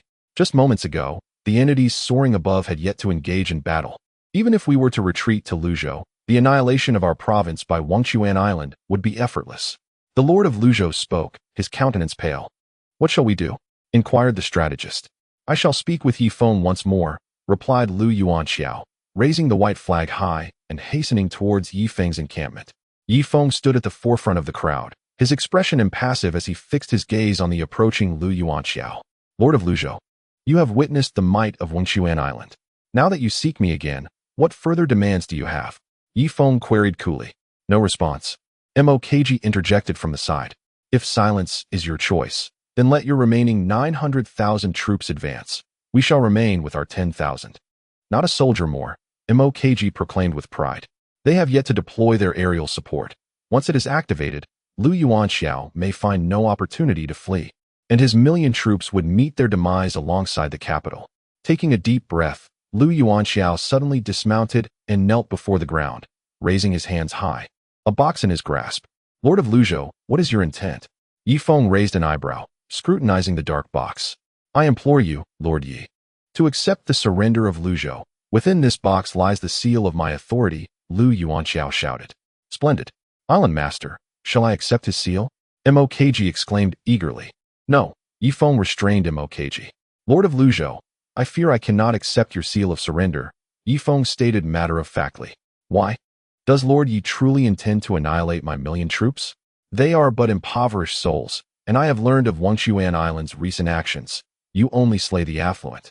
The officials, or the malevolent bullies, Lu Yuanxiao said, anxiety etched upon his face. While I shall not accept your surrender, I also will not engage in the indiscriminate slaughter of the innocent. Keep your seal.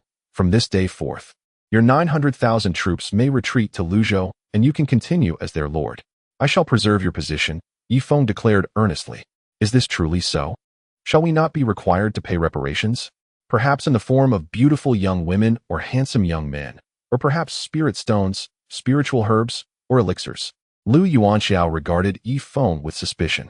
Since time immemorial, defeat has necessitated reparations, a principle unchanging through the ages. What would I do with such things? If a citizen of Huang Island takes a liking to any young maiden, Be she a county princess or a royal, she would be eager to become his wife. As for spirit stones, spiritual herbs, elixirs, and pills, we have an abundance of those and lack for nothing. However, if Luzhou possesses any ancient tomes or manuscripts, we at Wengquan Island would be quite interested. You may transcribe a copy and send it to us, Ye Feng said with a subtle smile. With his current strength, a provincial lord was no longer a concern for him. However, he could leverage this juncture to accomplish some astonishing feats. This is no trouble at all. Once I return to Luzhou, I shall promptly arrange for the transcription of ancient texts, ensuring not a single character is miscopied, and subsequently deliver them to Windspring Island. Lu Yuanxiao was elated. Yet, a perplexity lingered in his mind. The other victorious nations typically seized the manpower, resources, spiritual stones, and alluring young women of the defeated. Yet Windspring Island was an anomaly, solely plundering knowledge. Excellent. But there is one more matter wherein I must trouble you for assistance. Ye Feng stepped forward, advancing toward Lu Yuanxiao, but was met with resistance. Mokg and the other generals encircled him, some gripping the reins of Ye Feng's steed, others tugging at its tail, and some even clutching its legs, forbidding him from approaching Lu Yuanxiao. Despite the lack of might in Lu Yuanxiao's forces, he was a formidable void refinement cultivator. What if Ye Feng were to be taken hostage? If any mishap befell Ye Feng while in Mokg's camp, they would surely be drowned in the citizens' scorn upon their return, with the cafeteria workers spitting in their food. Although Windspring Island was a civilization, they too had their own set of unspoken rules representing justice. Mokg, are you and your cohorts defying my island lord's command? Ye Feng coldly regarded them. However, engaging closely with a void refinement cultivator is exceedingly perilous. It could even lead to death. Mokg clung tightly to Ye Feng's horse's leg. Let me inform you. If I were to perish, the Senate could elect a new island lord within a day, and concurrently, Huang Yueya could act as the island lord. If I, as an island lord, were to live in fear, then what would Windspring Island become? Release me. With a swift flick of his riding whip, he compelled them to loosen their grip. Shortly thereafter, he galloped across the battlefield, directly landing before Lu Yuanxiao. Lu Yuanxiao narrowed his eyes, his aura becoming unstable. Should he take this island lord hostage? If he did, perhaps he could leverage the hostage to compel Windspring Island to retreat. That would be a significant achievement. And who knows what grand rewards the monarch might bestow. Yet, should Windspring Island remain unhostaged, it would spell doom for the entirety of Luzhou. After a moment of hesitation, he finally restrained his aura and remained kneeling on the grass. Ye Feng smiled faintly, elegantly dismounting his horse. However, the stirrup ensnared his foot, leading him to fall face first to the ground. Are you all right? Lu Yuanxiao exclaimed in surprise, hastening to assist Ye Feng to his feet. I am fine. I did not anticipate the stirrups of the spirit steed to be so complexly installed. Ye Feng sheepishly wiped the mud from his face. Lord of Luzhou, there is no need to remain kneeling. You may rise. I am not kneeling, Ye Feng replied. Excellent. Lord of Luzhou, you are a man of discernment. By the way, are you familiar with the other lords? Ye Feng clasped his hands behind his back, directing his gaze towards the vast army of 900,000 in Luzhou. The Lord of Luzhou stood behind him, a dignified void refinement cultivator, yet now bent low, his head bowed, as docile as a lamb. Quite familiar, Lu Yuanxiao remarked. We often correspond, mainly to criticize those military officials and eunuchs. Very well, Ye Feng replied. In the forthcoming period, I fear I must trouble you to run some errands. Inform the governors of each state to refrain from sending aid to the capital and to disregard King Luoman, should they insist on their loyalty to the monarch. I regret to inform them that the weapons from Hot Spring Island will be thoroughly elucidated to them. For the obstinate, that will be their fate. He gestured towards the mountain of corpses behind him. Understood, my lord, Lu Yuanxiao responded, bowing deeply. Do not call me my lord. Simply refer to me as Ye Feng. If it suits your fancy, Brother Feng will suffice. We do not abide by the customs of your kingdom of Luoman here, Ye Feng stated calmly. Brother Feng. Lu Yuanxiao promptly corrected himself, not even hesitating for a moment. Excellent. You may go now. Should you execute your tasks well, you shall have the protection of Hot Spring Island in Lu Province. Who would dare to bully you? And, by the way, here is my contact information. Ye Feng produced his business card. What is this string of numbers for? Lu Yuanxiao asked, bewildered. As the region of Lu Province had not yet seen the proliferation of Hot Spring Island's technology. I almost forgot. You lack the means to call. Just use your long-distance talisman to reach me. Ye Feng retracted the card. Understood. What should I do now? Does Brother Feng have a plan? Lu Yuanxiao inquired. At present, instruct your deputy to withdraw the 900,000 troops back to Lu province. As for you, I must ask you to undertake a journey. There are other armies rallying to the capital. You must personally negotiate with those governors, conveying my intentions. I seek to spare the innocent, targeting only the royal family and the nobles of the capital, Ye Feng articulated. Very well, I shall attend to it immediately. Lu Yuanxiao knelt and bowed his head to Ye Feng. Please, do not. Ye Feng helped him to his feet. Lu Yuanxiao then mounted his steed and swiftly rode back to his army. Ye Feng chose to sit upon the grass, observing as Lu Yuanxiao galloped back and forth in front of his troops. In a matter of moments, their rear guard transformed into the front, beginning a slow retreat into the distance. Lu Yuanxiao, accompanied by his personal guard, headed towards other directions away from the capital, intent on persuading other governors to surrender. Hmph approached Ye Feng, settling down behind him. In that moment, Ye Feng's stature grew monumental in his eyes. Is this what they call winning from 1,000 miles away? Brother Feng is incredible, truly formidable. When will I, Hmph, achieve such greatness? With this thought, tears of excitement streamed down his cheeks. As time swiftly passed, 7 days elapsed. During this span, some oblivious governors advanced toward the monarch.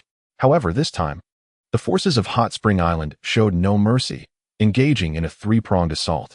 First, bombers and heavy water bombs shattered their formations. Then, sand vehicles plowed through, while heavy water Gatling guns harvested their lives. Within just 7 days, they eradicated 13 governors, as these rulers, being relatives of the royal family, were beyond persuasion. Yet, the majority of governors chose to remain mere spectators. Although they have withdrawn their troops, they have not retreated far, remaining just 100 miles away, where they have witnessed the might of Hot Spring Island. Brother Mo, what do you think? I did not deceive you, did I? If you truly march to the capital in defense of the kingdom, you may well meet the same fate as those 13 states. As even the adept cultivators struggle to escape the destruction of their corporeal forms. Lu Yuanxiao turned to a distinguished middle-aged man beside him. Brother Lu, you are indeed correct. Thus, I shall withdraw my forces from Tianzhou. Immediately, 1,000,000 troops began their retreat, leaving their cooking facilities abandoned in place. Within the capital, King Roman was intensely scanning the battlefield situation with his immense consciousness. After a moment, he slammed his palm down on the table, shattering it to pieces. Useless. All of them are utterly useless. 13 states, nearly 10 million troops, and they could not even breach the outer defenses of Hot Spring Island. Utterly worthless. King Roman was consumed with rage. In the secret chamber, his family trembled in fear. Soon, King Roman directed his consciousness toward the armies of the other states. Fleeing in the face of battle? Come back, return to your positions. King Roman roared internally, careful not to raise his voice too loudly, lest the bombers in the sky hear and initiate another round of bombardment on the capital. Your Majesty, please remain calm. Do not attract the bombers of Hot Spring Island again, cautioned the young noble, Hmph. Clad in his heavy water battle attire, he was impervious to heavy water bombs, rendering his attire invaluable. Alas, Hmph, I have observed that throughout the entirety of Roman Kingdom, you alone remain a loyal subject. Figures like Ming Wang and Hua Wang have fled the capital in the face of such terrifying assaults, while you steadfastly remain by my side. King Roman sighed deeply, gazing at Hmph with great esteem. Hmph replied, who is truly loyal?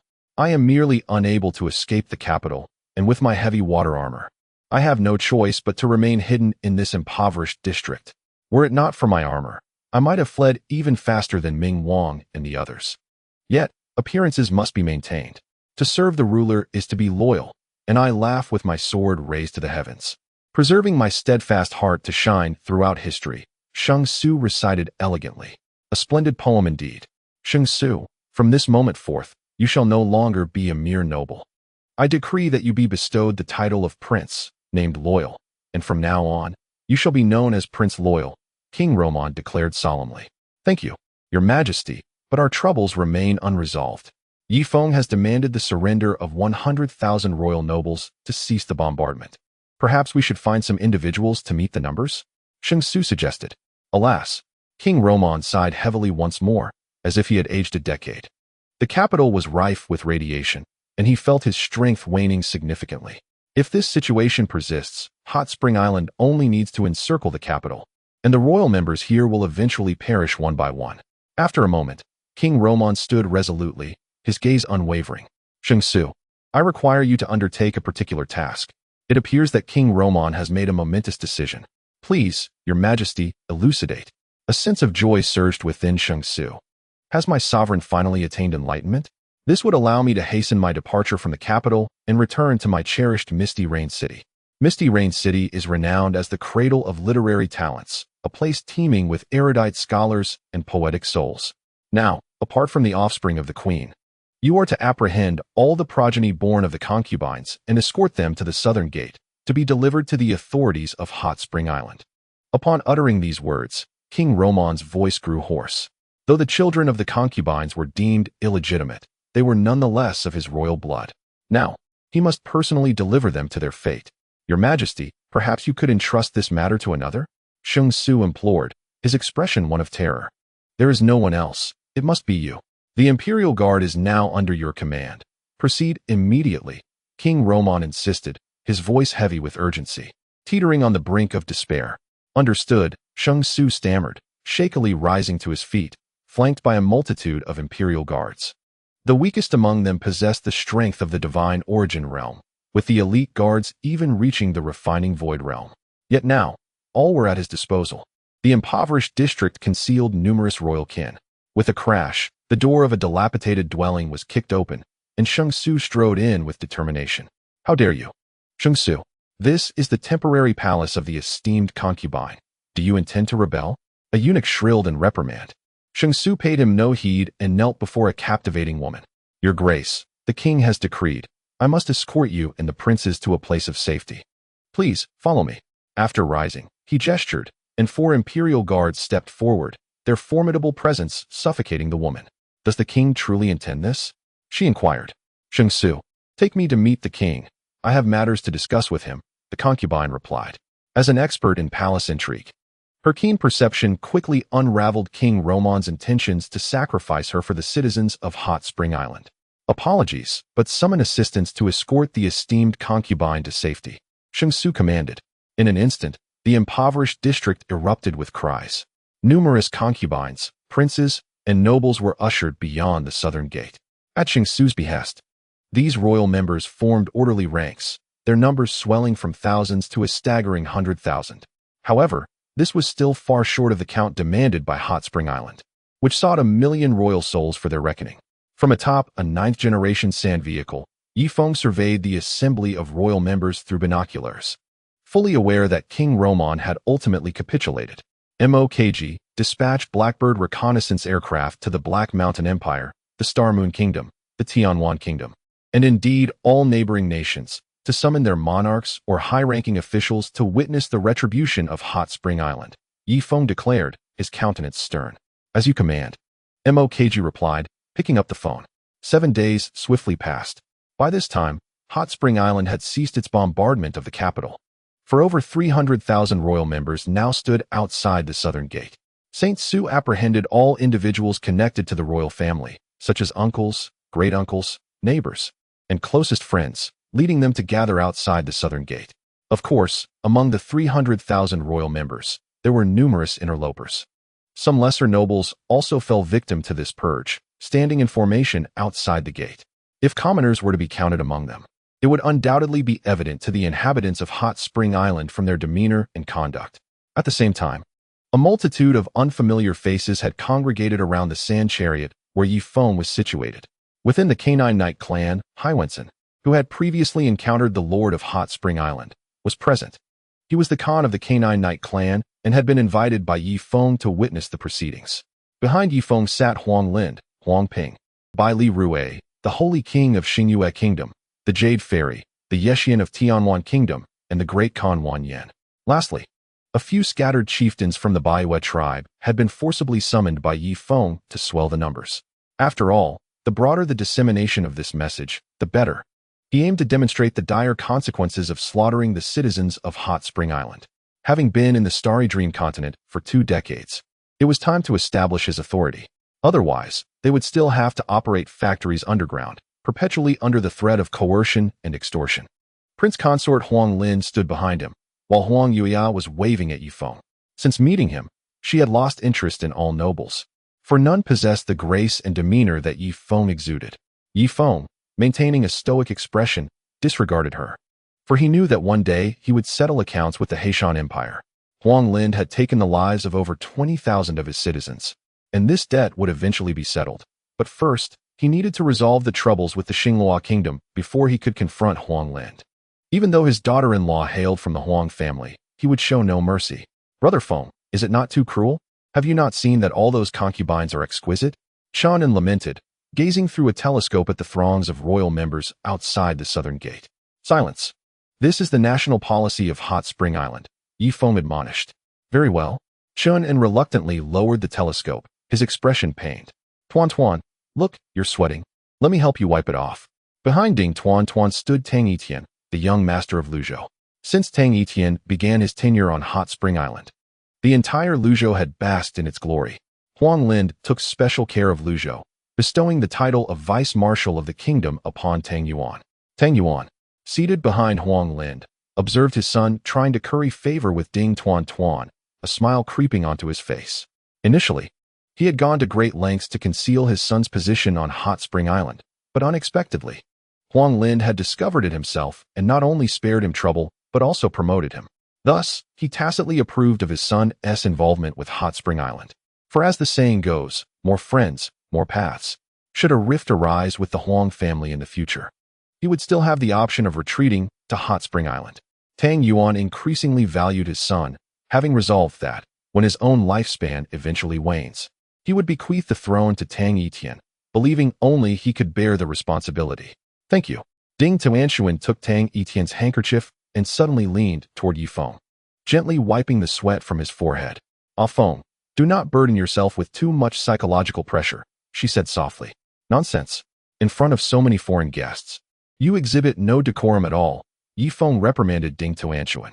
"I don't care. I want to help you wipe your sweat," Ding Tuanshuan insisted, forcibly pulling Ye Feng's head into her embrace.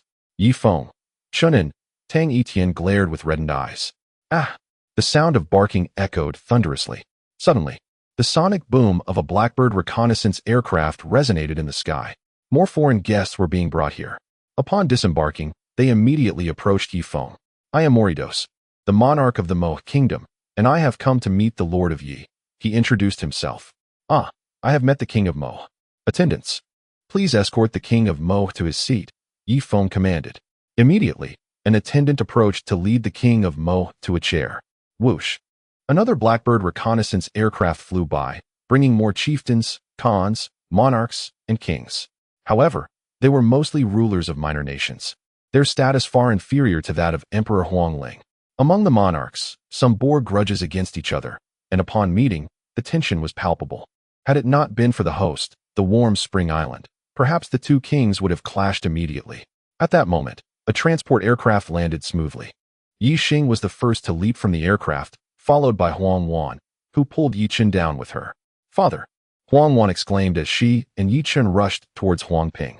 Huang Ping stood up, his face brimming with excitement as he scrutinized his daughter. In the Black Mountain Empire, even a princess appeared somewhat haggard after marriage and childbirth.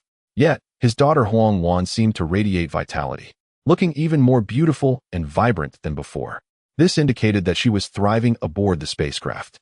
"Wanner, you look wonderful. As long as you are happy. That is all that matters," Huang Ping said, his face alight with joy as he gazed at his daughter. His gaze then shifted to Yi Chen, who was now 6 years old and attending the warm spring kindergarten. Unlike other royal princes, Yi Chen's face shone with a smile and an innate joy. Unlike the stiffness and arrogance often seen in other young royals, exuding a delightful charm.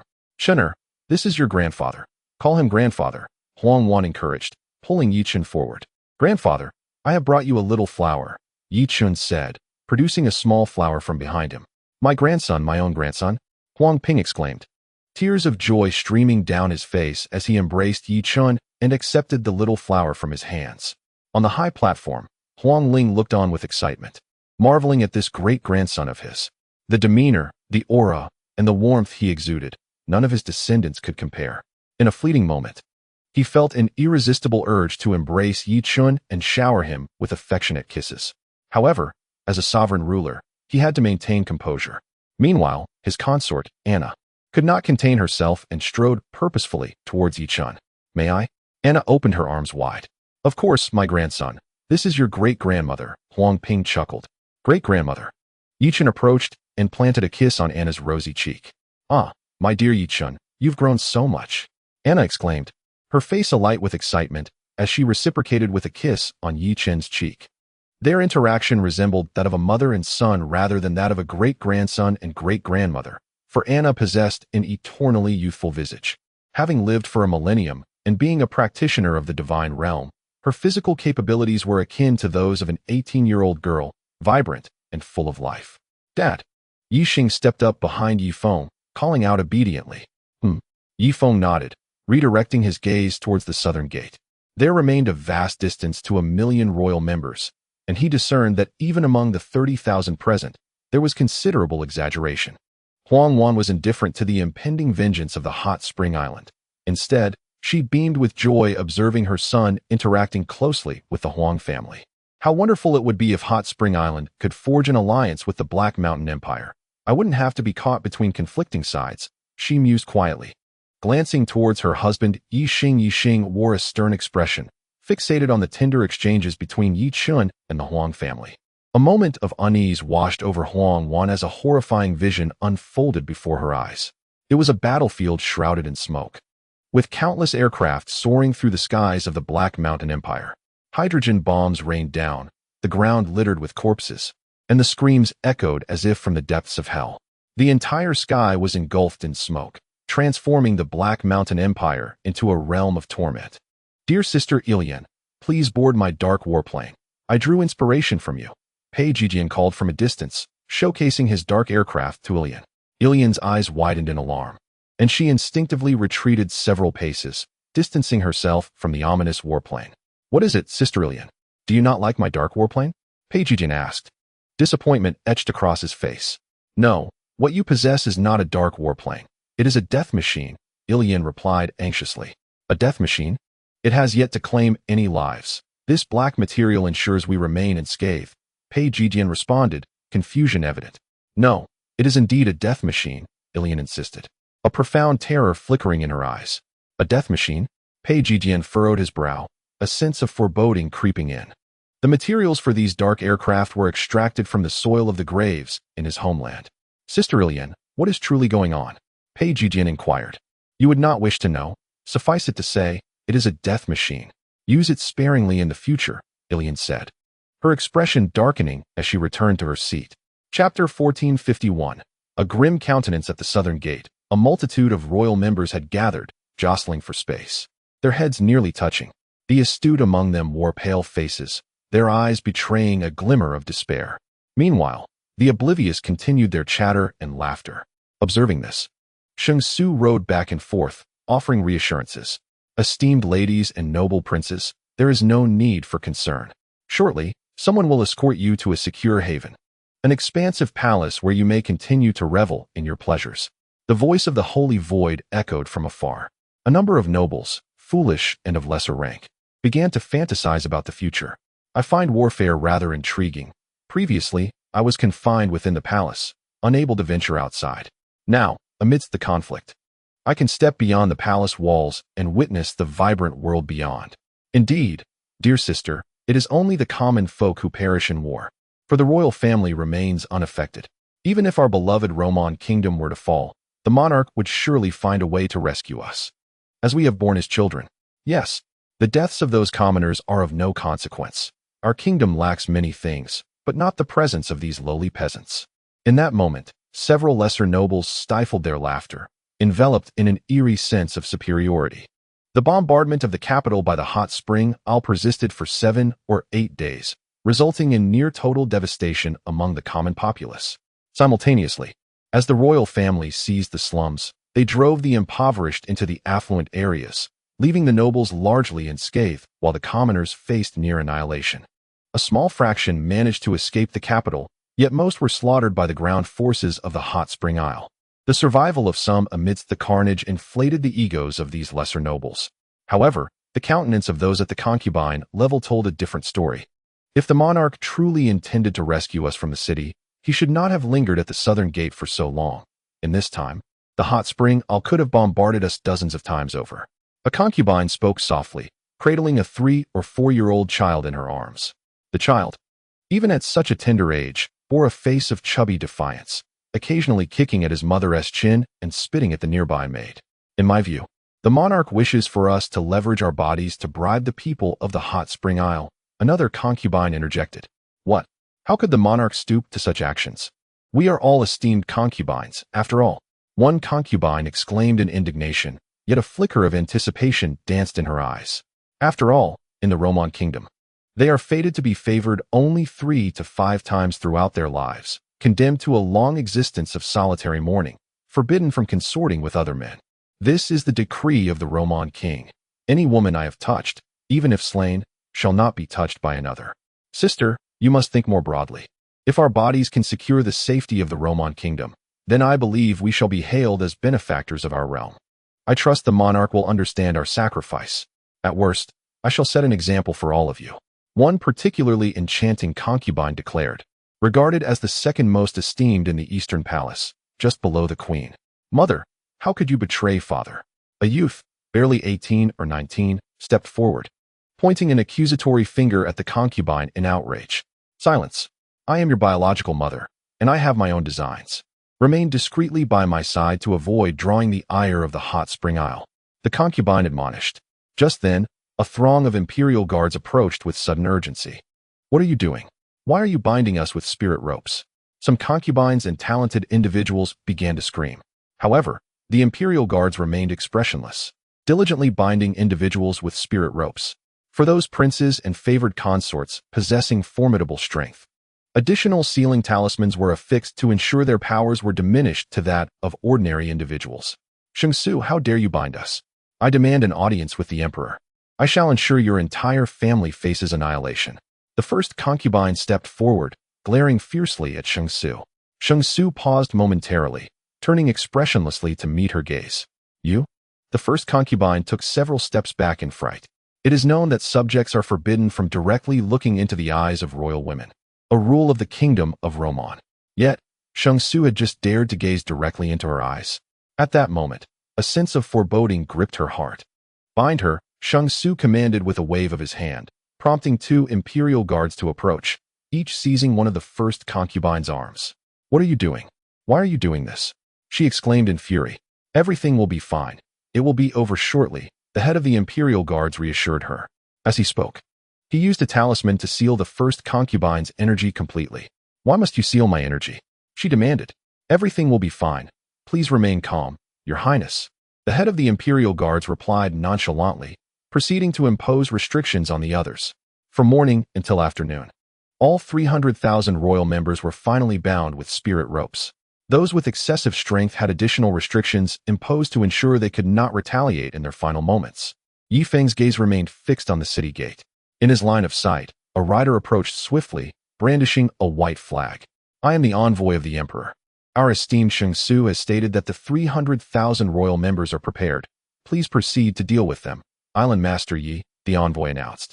Halting 500 meters away, unwilling to advance further. Why only 300,000? Did I not specify 1 million royal members? Not a single one less. Ye Feng replied coldly. Hmph has stated that you may first deal with these 300,000 royal members. The remaining 700,000 will require time to capture across various states and counties. We kindly ask for a bit of time from the kingdom of Roman. The envoy shouted. Is that so? Ye Feng turned to consult quietly with several advisors. After a while, he straightened. Very well. I shall dispatch troops to the southern gate immediately. Understood. I shall return to convey the order. Hmph has indicated that he will arrange a welcome ceremony to greet the troops of Yueya Island. The envoy concluded before swiftly disappearing on his ethereal steed. This fellow is truly fearful of us from Yueya Island. After all, we represent civilization, Mokg remarked involuntarily. Who knows how they are propagating this internally? Wang Wei replied. Let us proceed. Ye Feng mounted a sand cart, turning to address the envoys and leaders from other nations, as well as tribal chiefs and khans. King of Heishan, Holy King, Wanyan Khan, I invite you to join me in witnessing the occasion as the island master of Wengquan, Ye Feng stated calmly. Huang Yueya trembled, his expression turning notably grim. He has mercilessly claimed the lives of over 20,000 citizens, leaving one to wonder when Ye Feng will settle accounts with him. Fortunately, my granddaughter is the daughter-in-law of Ye Feng, which may provide a glimmer of hope for redemption. Let us proceed. Thus, hundreds of thousands of troops, accompanied by envoys from numerous nations, slowly made their way toward the southern gate of Hueya City. Huang Yuan took a seat in Huang Ping's carriage, one hand grasping Ye Chen's. Ye Feng occupied the foremost sand cart, revealing only his upper body, his gaze cold and piercing. At that moment, a flurry of snowflakes descended from the sky, followed by countless more. The chill finally permeated the capital of the Roman Empire. As the sandcart advanced, the scene outside the southern gate gradually unfolded before Ye Feng's eyes. There stood countless women, adorned in opulent attire yet with disheveled hair, at the city gate. Chapter 1452.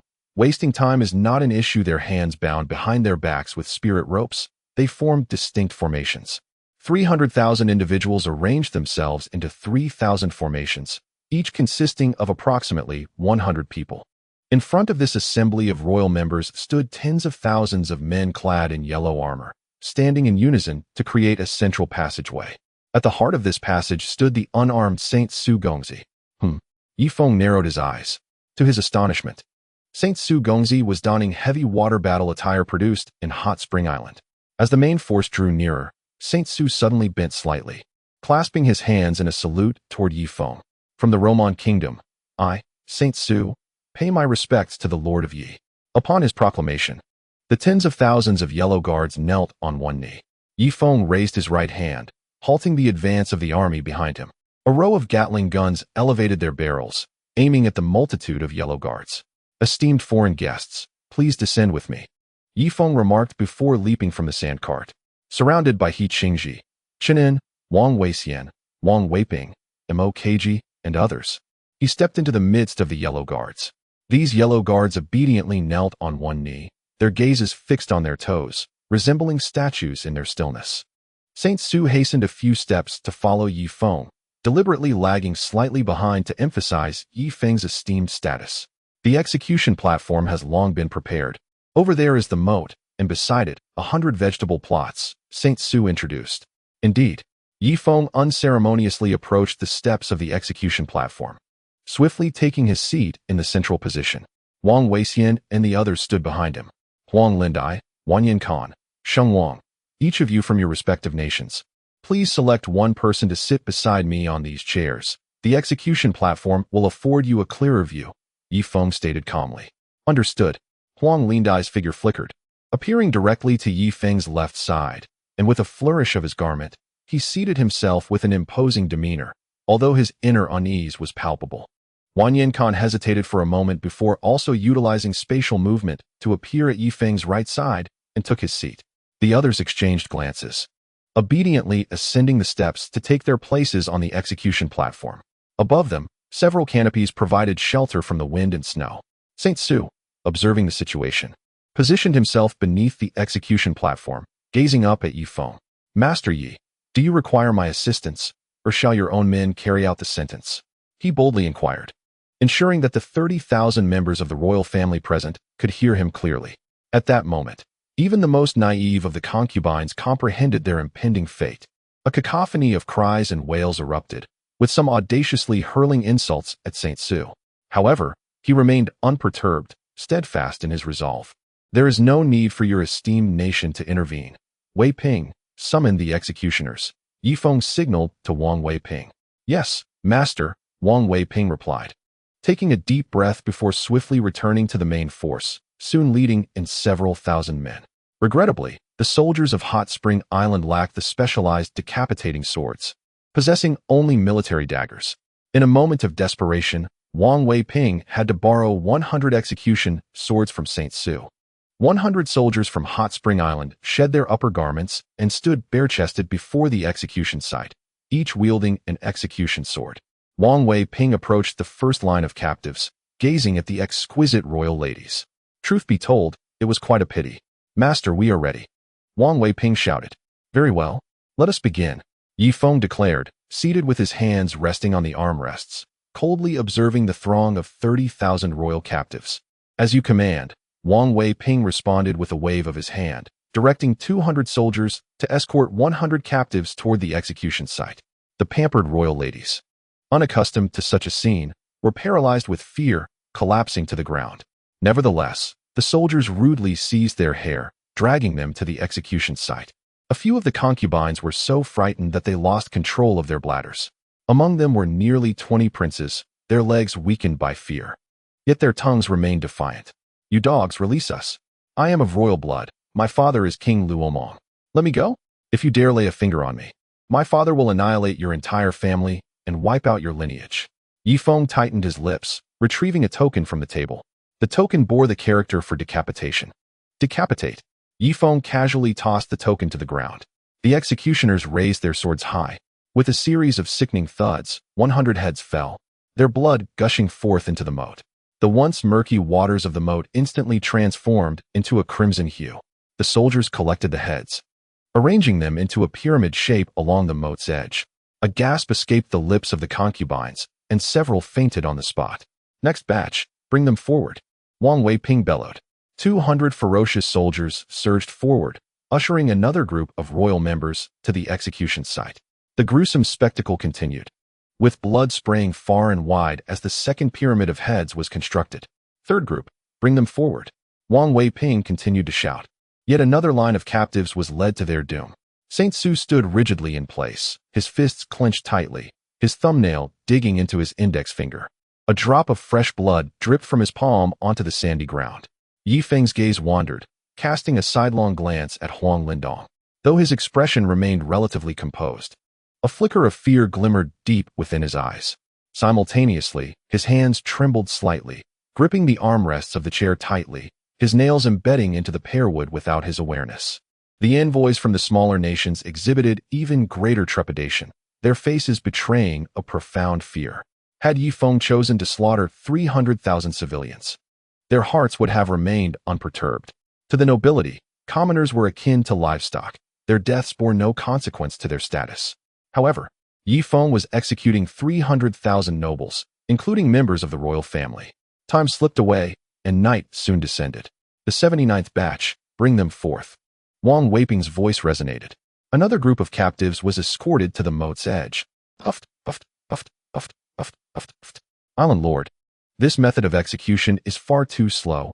Why not simply use a Gatling gun for a barrage?" Huang Yueya proposed. Ye Feng raised an eyebrow, casting a stern glare at Huang Yueya. "We shall adhere to the established protocol, 100 at a time. Wasting a little time is of no consequence."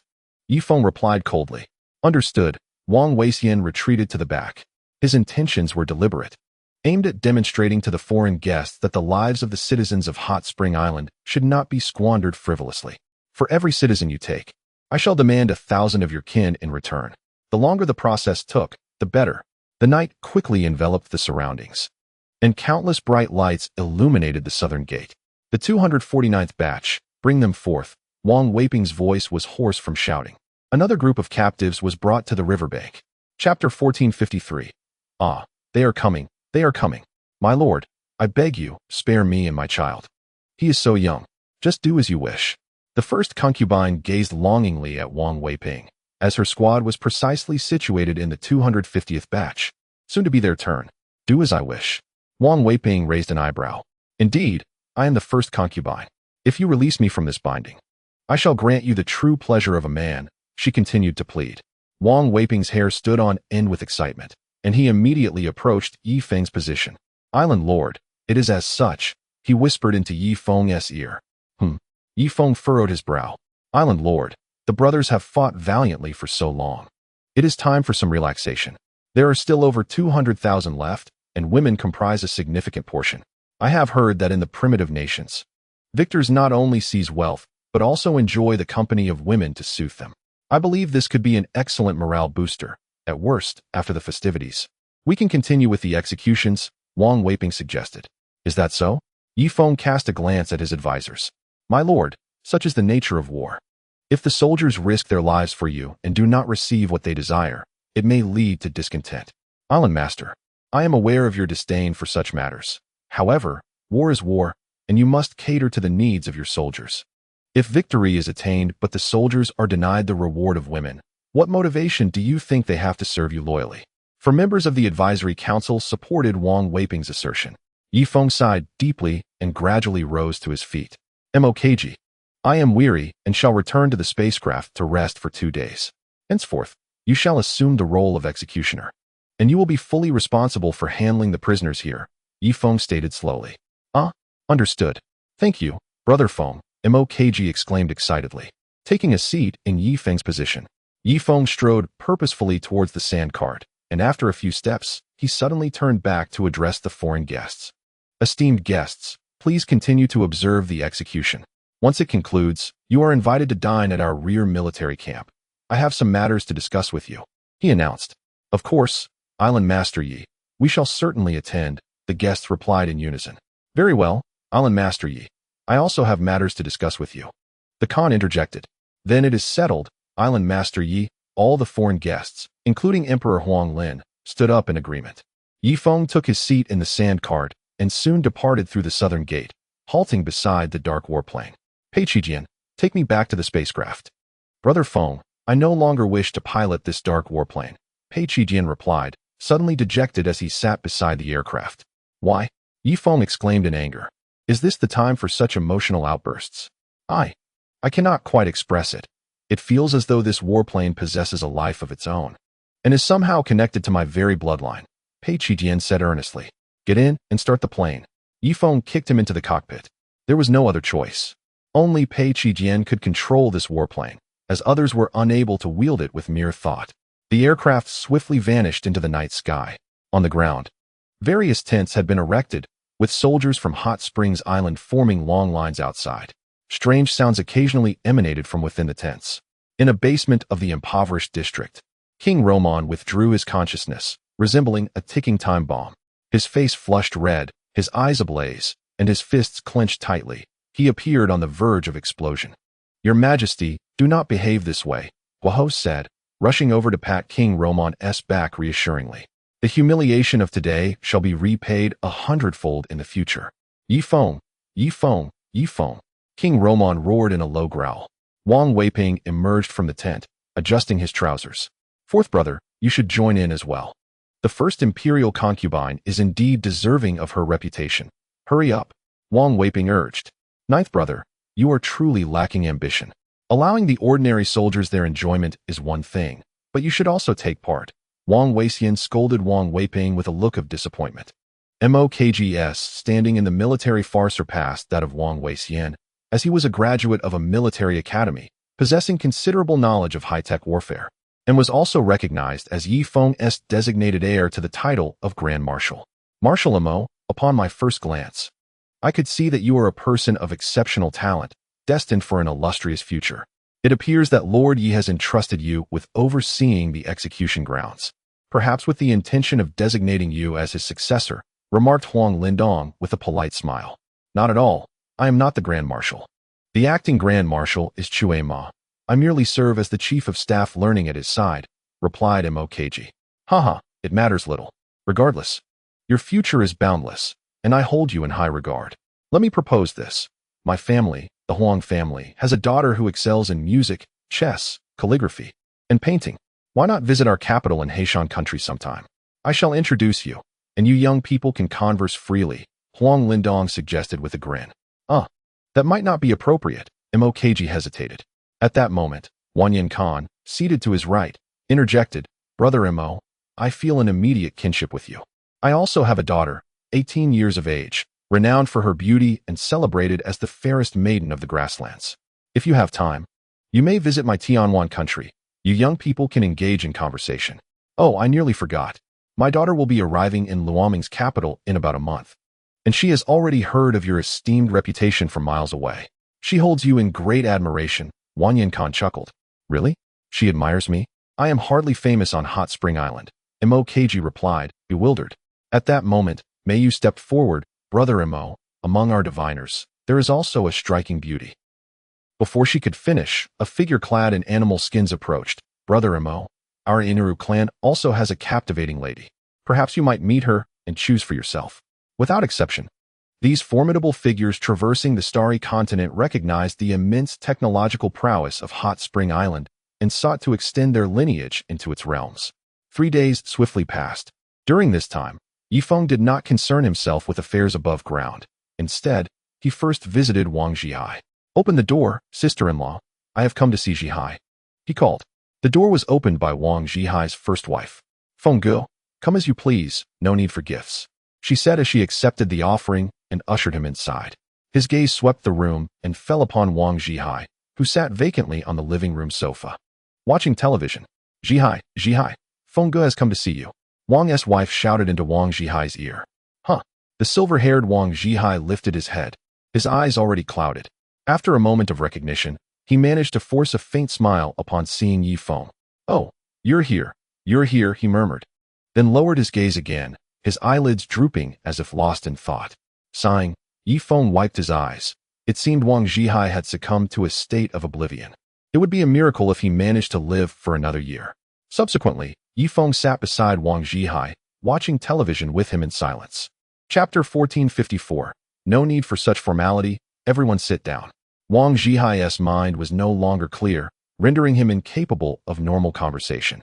"Zhihai, my closest comrade. My most capable aide on Hot Spring Island. If the heavens could grant miracles, I would willingly sacrifice 100 years of my own life for you to live an additional 10. Ye Feng gently patted Wang Zhihai's shoulder. Wang Zhihai remained steadfast, a simple smile adorning his face. After departing from Wang's residence, Ye Feng returned to his own home. Upon entering, he beheld Susan and Duo Yanhina in the living room, merrily preparing dumplings while sharing laughter. Yichen raced about with his toy car, occasionally exclaiming, "Ah, Shiba." Huang Wan was mopping the floor, while Yixing busied himself at the computer. Suddenly, mischievous Yi Chun dashed over and abruptly shut down Yixing's computer. "You little rascal," Yixing exclaimed, swiftly drawing out his belt, ready to unleash his wrath. However, upon seeing Ye Feng, he sheepishly retracted the belt and lightly patted Yi Chen's bottom. A gentle smile radiated from Ye Feng's face. Home. He finally had a home of his own. After decades of wandering, he had discovered a warm haven. "Grandpa." Yi Chen rushed over, embracing Ye Feng's leg. "Come here, Grandpa, let me hug you." "Oh dear, you've gained several pounds." Ye Feng joyfully lifted Yi Chen onto his lap. Huang Wan emerged from the kitchen, bringing fruits and placing them on the coffee table before Ye Feng. These fruits were cultivated aboard a spacecraft, unaffected by the climate on Earth. Though their taste may be somewhat lacking, Ye Feng found them remarkably sweet. "Father, I am designing a machine to assist in cultivation. This device, once placed aboard the spacecraft, will allow us to cultivate while we eat and sleep. It will fill the entire ship with high-purity spiritual energy. But it involves many complexities," Yi Xing explained, presenting his printed blueprints. "You devised all this. Ah, you are already at mid-stage of the divine origin realm?" Ye Feng scanned his son's cultivation level, astonished and delighted. Although he remained at mid-stage of the transformation origin realm, his son had already reached mid-stage of the divine origin realm, indicating that Yi Chen's abilities would likely advance even more swiftly. After all, Yi Chen had always been surrounded by a nurturing environment, poised to receive higher education and an endless supply of quality elixirs. "Indeed, I broke through on the surface. It seems inconvenient to do so aboard the spacecraft," Yi Xing remarked. "Yes, I have noticed that since the citizens migrated to the spacecraft, it appears no one has broken through their realms. This suggests that breakthroughs cannot occur in space. One must return to the surface. What do you think is the reason?" Ye Feng inquired. "It should be related to the density of spiritual energy. The spacecraft only has oxygen, without any spiritual energy. Only on the surface can one find the opportunity to break through," Yi Xing replied. "Then focus on developing your invention. Once the conflict with the Roman kingdom concludes, I shall withdraw from the selection of the island leader and enjoy a retirement filled with cultivation, aiming to elevate my realm further." Ye Feng chuckled. "Father, you should have done this long ago," Yi Xing smiled, returning to his computer. Almost immediately, he affixed a note to the computer's button reading, "If you shut down my computer again, I shall spank you." Ye Feng reveled in the joy of family life. He yearned to prolong such bliss, naturally aspiring to continually elevate his cultivation level. At this moment, Susan has surpassed him, having attained a minor level of advancement, now in the late stage of transformation. Her spiritual essence is somewhat stronger than his, further enhanced by the elixir he refined to absolute purity. However, Hina remains an enigma. Ye Feng has yet to discern her true level. Yet, she appears untouched by the passage of time. In the evening, Ye Feng and Chunin convened at an internet CAF. Both of their appearances suggest they are merely in their 20s, making them inconspicuous in such an environment. By chance, they encountered Chung Li Bin, who seemed to have developed a penchant for online games since his retirement. After harboring resentment towards Ye Feng for a year or two, Chung Li Bin's anger had eventually subsided, and the three friends soon found themselves laughing and chatting together. "Hey, you three old geezers, if you're not going online, don't hog the computers," a young boy chimed in. Consequently, the trio left the CAF with sheepish expressions, wandering through the bustling commercial streets. "Old Chung, you ought to elevate your level. Strive to break through to the innate stage soon," Ye Feng remarked, noting that Chung Li Bin remained at the pinnacle of the true martial realm. "What's the rush? I still have at least 70 to 80 years of life left. I intend to be thoroughly prepared before I make my breakthrough," Chung Li Bin replied, still looking like a man in his 40s or 50s, unlike Wang Zhihai, who had already entered his twilight years. "Chunin, you must also accelerate your progress, aiming to leave the innate realm and enter the transformation stage," Ye Feng added, directing his gaze toward Chunin. "Why fret? I'm still young, with at least 300 years of lifespan ahead of me," Chunin responded, a proud expression on his face. The trio then ascended to the upper level, a vast expanse where day and night can be controlled, teeming with herds of cattle and sheep. At that moment, a large shadow passed overhead. With a thunderous thud, the shadow descended to the ground. "Birdie, you've grown so much," Chunin exclaimed excitedly as he approached the giant bird. The creature lowered its head, affectionately nuzzling Chunin. "Who would have thought the little birdie has already reached the innate stage? Quite remarkable," Chung Li Bin sighed. "It's fortunate, but alas, it's just a little sycophant." Ye Feng mused, lost in thought. In the deep of night, Ye Feng returned home. In the spacious bedroom, Susan and Hina lay sleeping side by side. He quietly disrobed and nestled himself between the two women. Since their familial bond had formed, the three have become inseparable, sharing the same bed without reservation. The following morning, Ye Feng awoke and padded barefoot to the living room, just as a phone call came through. "Island Master, your leave has ended. Additionally, all prisoners on the surface have been executed, and the foreign dignitaries are awaiting your presence to discuss collaboration," his secretary informed him over the phone. "Understood," Ye Feng replied. Ending the call, he bid farewell to his family and made a special visit to Yi Chen's small room, planting a kiss on the child's tender cheek before boarding his aircraft back to the surface. Upon arrival, a biting wind greeted him, the weather growing increasingly harsh. Brother Feng, Chunin had already arrived on the surface. His current position is that of a military officer, lacking real power but holding a relatively high status. Even the acting Grand Marshal could not command him, for he is Ye Feng's trusted aide. "Let us go?" Ye Feng entered the grand hall, where distinguished guests such as Huang Lindian were seated. Upon his arrival, they all rose in a gesture of respect. "There is no need for such formality. Please, take your seats." Ye Feng waved his hand dismissively. "Your Highness," one of them began. "Ah, no, Ye Island Master, I have made my decision. The factory on Hot Spring Island will be established in my Black Mountain Empire, and from this moment forth, it will be entirely tax-exempt, free from land costs and various fees. Should anyone seek to exploit this opportunity, notify me immediately, and I shall address the matter. It is time for a meeting," Huang Lindian stated earnestly. "Indeed," Ye Feng nodded nonchalantly, offering no further comment. "Should Hot Spring Island establish a factory and a bank in our Xingyue nation, I shall support you with the full strength of our nation. Furthermore, our country will guarantee the stability of the Hot Spring currency with national credit," declared the Holy King of Xingyue as he rose. "Excellent idea. You may negotiate with the head of the bank, Ma Qian, regarding this," Ye Feng replied, nodding in satisfaction. "Our Tianwan Kingdom also wishes to support the Hot Spring currency and hopes that factories on Hot Spring Island will flourish throughout our land," stated Wanyan Khan, affirming his position. Witnessing the high technology of Hot Spring Island, none could hide their envy. "The Iniazoku shall also provide full assistance for the establishment of factories on our territory," one of them proclaimed. What could a small clan like the Iniazoku offer? Moreover, your location is far too distant from Hot Spring Island to facilitate a factory," Wanyan Khan retorted coldly. "Our Mori Kingdom is also willing to offer national credit to support the Hot Spring currency. We implore you, Ye Island Master, to establish the factory in our nation." Our Han Kingdom too wishes to support the hot spring currency, echoed another. Then, all the foreign guests expressed their stances, each hoping Ye Feng would choose to establish a factory in their respective countries. Enough of the clamor. I assure you that factories will indeed flourish in various locations. Ye Feng said, tapping the table. I comprehend your intentions. You desire to manufacture those aerial vehicles, do you not? You also wish to replicate our heavy water Gatling guns. However, I must inform you not to harbor such naive aspirations. An industrial foundation is a product of institutional development. Even if you manage to replicate our factory on Hot Spring Island, you will undoubtedly fail to produce those advanced aircraft. Unless your monarch or Khan is replaced every 3 years, and an environment of absolute fairness and justice is established, powerful technology cannot emerge. In an authoritarian society, high technology will not be born, for those researchers will never regard your nation as their own. After all, they will never qualify as nobles or rulers, and thus it cannot be considered their country. Naturally, they will not dedicate themselves to developing high technology for you.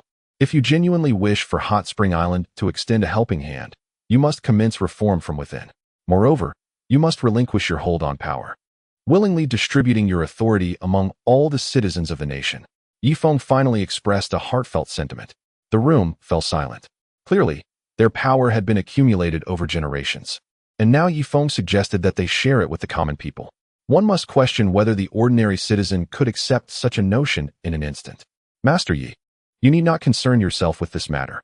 In our esteemed Tianwan Kingdom, they are exceedingly loyal. Should they fail to fulfill their duties diligently, I shall employ the whip to teach them discipline, and I can also threaten their families, stated Khan Wanyan. Ye Feng mused. Has he truly dismissed the words just spoken as mere whispers in the wind? Alas, transitioning from a barbaric society to a civilized one is a process that requires time. One cannot expect immediate transformation, thus we shall cultivate them gradually. The negotiations extended over 2 days and nights before Ye Feng finally departed the grand tent. Subsequently, the delegates commenced discussions with the Ministry of Commerce on Warm Spring Island regarding finer cooperative details. This encompassed allocations of human resources, taxation of labor, the duration of factory leases, and oversight of the issuance of warm spring currency, among other matters. Ye Feng, riding his spirited steed, arrived at the southern gate.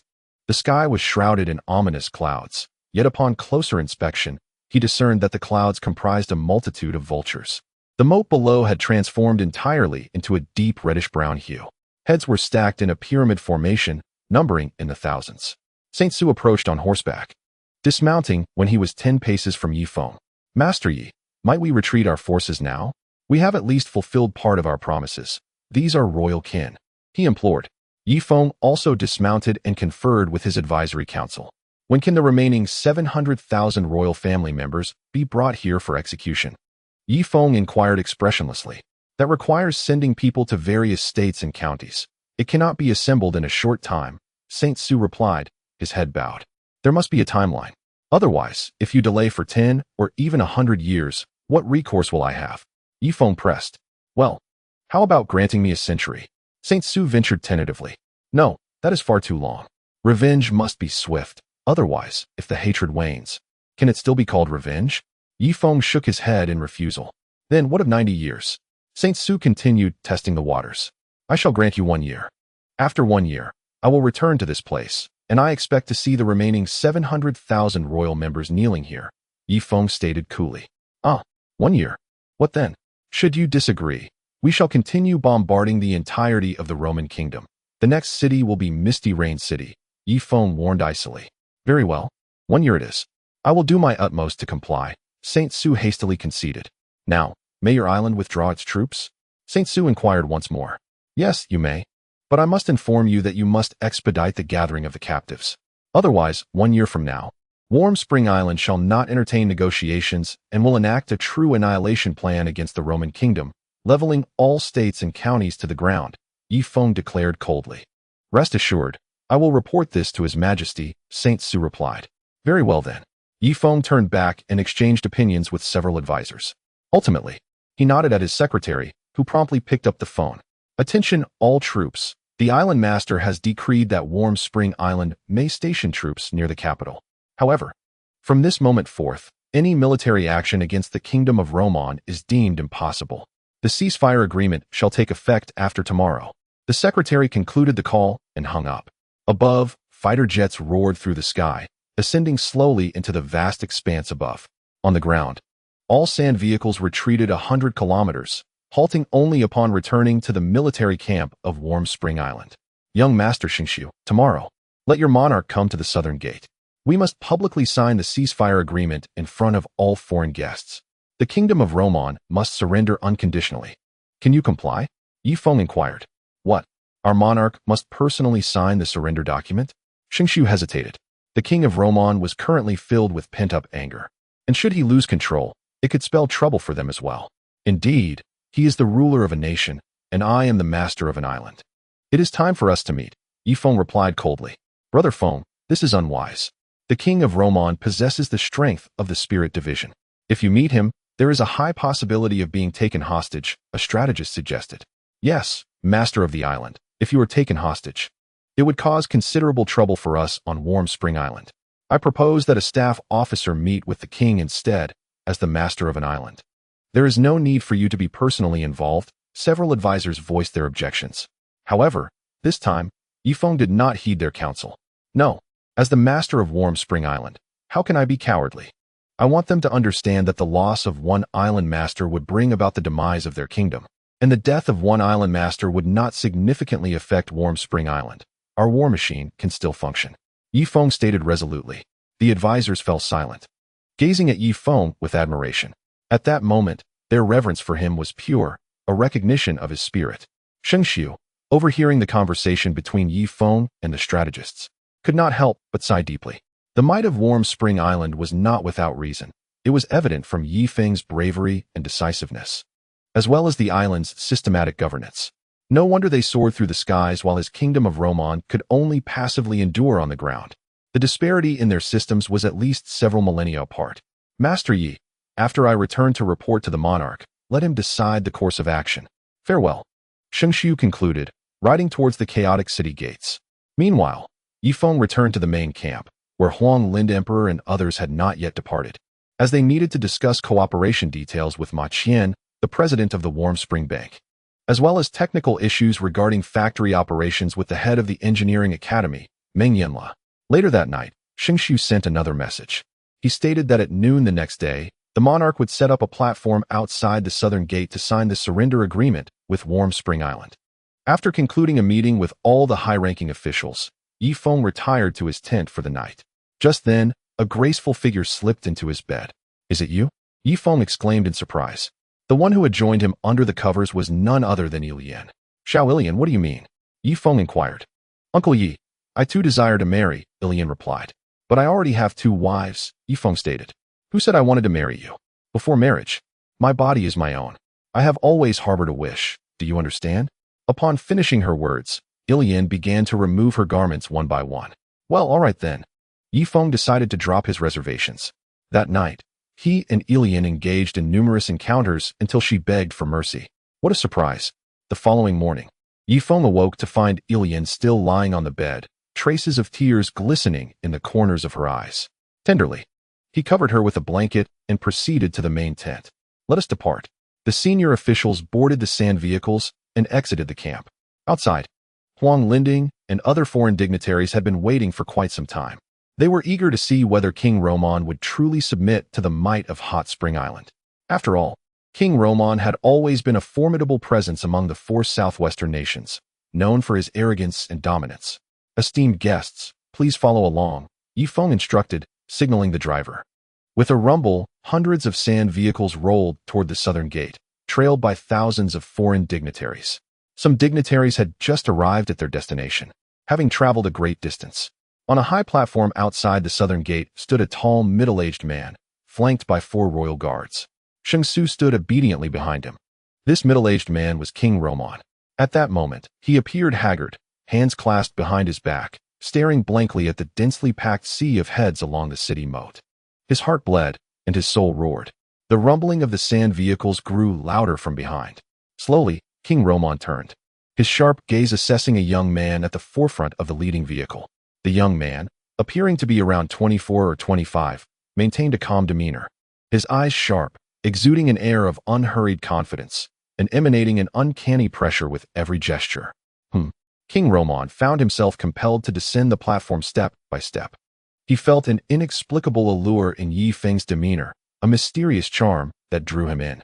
Upon seeing Ye Feng for the first time, he could not help but desire to befriend him, to pledge his loyalty, even to sacrifice himself for Ye Feng. Wait. King Roman shook his head vigorously. This was the man who had murdered his wife and children, responsible for the death of nearly 300,000 royal members. How could he harbor such terrifying thoughts? Ye Feng also descended from the sand vehicle, striding toward King Roman. In the next moment, an immense pressure surged into the sky. All high-ranking officials from Hot Spring Island halted, instinctively reaching for their heavy water pistols. Simultaneously, the Gatling guns behind the vehicles lowered their barrels, all aimed at King Roman. Whoosh! Above, bombers roared past, seemingly engaged in a military drill or a show of force. King Roman's composure began to waver, eventually settling into tranquility. Ye Feng let out a long sigh of relief, advancing step by step toward the platform. As he stood 3 meters away from King Roman, he halted, casting a cold gaze upon the sovereign before him. "You are the Lord of Hot Springs, Ye Feng?" King Roman's voice was hoarse. "Indeed, Your Majesty." "And you are King Roman?" Ye Feng replied, maintaining his composure. "Hmph. Ye Feng, I never expected you to possess such audacity, daring to approach me so closely. Do you not fear that with a mere gesture, I could reduce you to a mere pulp?" King Roman remarked icily. Although they were on the verge of signing an unconditional surrender agreement, he could not suppress the urge to instigate trouble, especially with many familiar faces watching from behind the sand cart. Emperor Huang Lin, Kan Wanyin, the Holy King, and even the retreating Inu Yizoku. "Since I have come today, I do not fear death. However, I must caution you. Should you slay the Lord of Hot Springs, the war machine of Hot Springs Island will not cease. It will ruthlessly annihilate everything associated with the Kingdom of Roman until the royal line is extinguished, including your queen, your firstborn son, and indeed, yourself." Ye Feng met King Roman's gaze without flinching. "You?" King Roman seethed with fury. "Your Majesty, restraint is imperative," interjected young Master Xingqiu, leaping onto the platform to interpose himself between the two. "Your Majesty, I have only just persuaded Hot Springs Island to withdraw their forces. Please do not let a moment of rage ruin our efforts," young Master Xingqiu implored. After several deep breaths, King Roman managed to quell his inner fury. Ye Feng too felt a wave of relief wash over him. Though he had spoken defiantly, he had been terrified at the prospect of never seeing his son and grandson again. Yet what choice did he have? As the lord of an island, he could not show fear, lest others discover the weaknesses of Hot Springs Island. Chapter 1457. A glint of mockery in his eyes. "Speak, Lord Yi. What sort of agreement do you wish to establish?" King Roman retreated a few steps and took his seat upon the dais. Ye Feng pulled a chair toward him and sat boldly opposite King Roman. The two locked eyes, and the atmosphere around them grew tense and eerie. "Ladies and gentlemen, please take your seats around the platform," Ye Feng called to the foreign dignitaries. Instantly, these guests dismounted their ethereal steeds and settled around the dais, particularly Huang Ping, who eagerly retrieved a camera to document the proceedings. The Black Mountain Empire, being the first to collaborate with Hot Springs Island, had evidently surpassed the others in technological prowess. "Brother Feng, here is the agreement." Shunan presented the document, laying it upon the table. Ye Feng glanced at it before pushing the unconditional surrender agreement toward King Roman. "Peruse it, and if all is satisfactory, please sign," Ye Feng stated coldly. King Roman snorted disdainfully as he picked up the agreement. In the next moment, his eyes widened in disbelief. "What? You slaughtered 300,000 of my kin, and that was insufficient? Now you demand I provide the remaining 700,000? King Roman roared in fury. Young Master Xingqiu quickly stepped forward, positioning himself between King Roman and Ye Feng, fearful that the king might inadvertently annihilate Ye Feng in a fit of rage. "King Roman, I implore you to continue reading. The remaining 700,000 royals. My demand from Hot Spring Island is to gather them within a year and without any additions. Should you attempt to disguise ordinary individuals as royals to meet their demise, we will uncover the deception." Ye Feng spoke coldly. In the foreign guests section, Huang Lindi raised an eyebrow, secretly reveling in the moment. "For so long, your Roman kingdom has oppressed my Black Mountain Empire, yet here you are, facing a reckoning before Hot Spring Island. Truly, it is poetic justice." The chief of the Inuyasha tribe was particularly delighted, lightly tapping his fingers on the table, unable to conceal his glee. You dared to slaughter my Inuyasha kin, reducing them to laborers, and now, you find yourself at the mercy of others before Hot Spring Island. How delightful the retribution. Ye Feng, do you truly believe that with the advanced technology of Hot Spring Island, I am rendered powerless against you? King Romon narrowed his eyes, focusing his gaze to exert pressure upon Ye Feng. So, you no longer wish to sign an unconditional surrender agreement? Ye Feng retorted unceremoniously. Ye Feng, do you believe I wouldn't seize you right now, and in front of these foreign guests, have you castrated, then carve your flesh piece by piece for all to witness? King Romon rose, leaning forward, his formidable aura compelling Ye Feng to struggle for composure. Chun An's expression shifted dramatically as he drew his heavy water pistol, aiming it at King Romon. However, in the blink of an eye, the pistol had vanished into King Romon's grasp. Such trivial skills. Attempting to showcase high technology at such close quarters? King Romon remarked, tightening his grip, causing Chun An's heavy water pistol to contort and crumble into a heap of scrap metal. Chun An maintained a stoic expression, remaining silent as he drew the Xiang dagger. A product of the White Elephant's research. Alas, the White Elephant himself had already sacrificed. Hmph. King Romon flicked his finger, and the Xiang dagger in Chun An's hand easily shattered into 2 pieces. What now? Do you possess any other means? King Romon sneered at Chun and Brother Feng. Let us depart. This fellow shows no sincerity whatsoever. Chun An positioned himself protectively in front of Ye Feng. No. Ye Feng remained firmly seated, meeting King Romon's gaze with defiance. King Romon, do you possess any genuine intent? If not, we shall take our leave immediately. Following that, your Romon kingdom shall face a genuine catastrophe, all stemming from your fleeting whims. Ye Feng rose slowly. Oh, King Romon raised an eyebrow, surveying Ye Feng with a mocking gaze. Your Majesty, that is unwise. Saint Su was taken aback, harboring deep resentment toward King Romon. Just last night, they had agreed to sign a ceasefire agreement amicably, yet when the moment arrived, their ruler engaged in petty maneuvers. Nevertheless, he could understand. After all, King Romon had witnessed the pyramid of 30,000 royal heads. A sudden change of heart was, indeed, reasonable. King Romon glanced at Huang Yueya and the others. Though they feigned amiability, their eyes sparkled with derision. Clearly, they wished to witness a conflict between the Romon kingdom and Hot Spring Island. Ultimately, he swallowed his indignation and once again grasped the surrender agreement. How absurd. You, from Hot Spring Island, still wish to maintain a military presence in my kingdom of Romon? To implement a one-country, two-systems approach? Are you intent on imposing the laws of Hot Spring Island upon the kingdom of Romon? The king of Romon, having barely suppressed his fury, felt it surge forth again, saliva splattering onto Chun An's face. There was no alternative, for soon. We from Hot Spring Island aim to colonize the kingdom of Romon and establish factories, necessitating the recruitment of a vast number of Romon citizens to toil for us. During their employment at our factories, they shall be protected by the laws and labor regulations of Hot Spring Island, exempt from taxation by your kingdom of Romon. Otherwise, as soon as they receive their wages from our hot spring factories, they would find themselves drained dry by your demands. Would they then continue to work for us with peace of mind?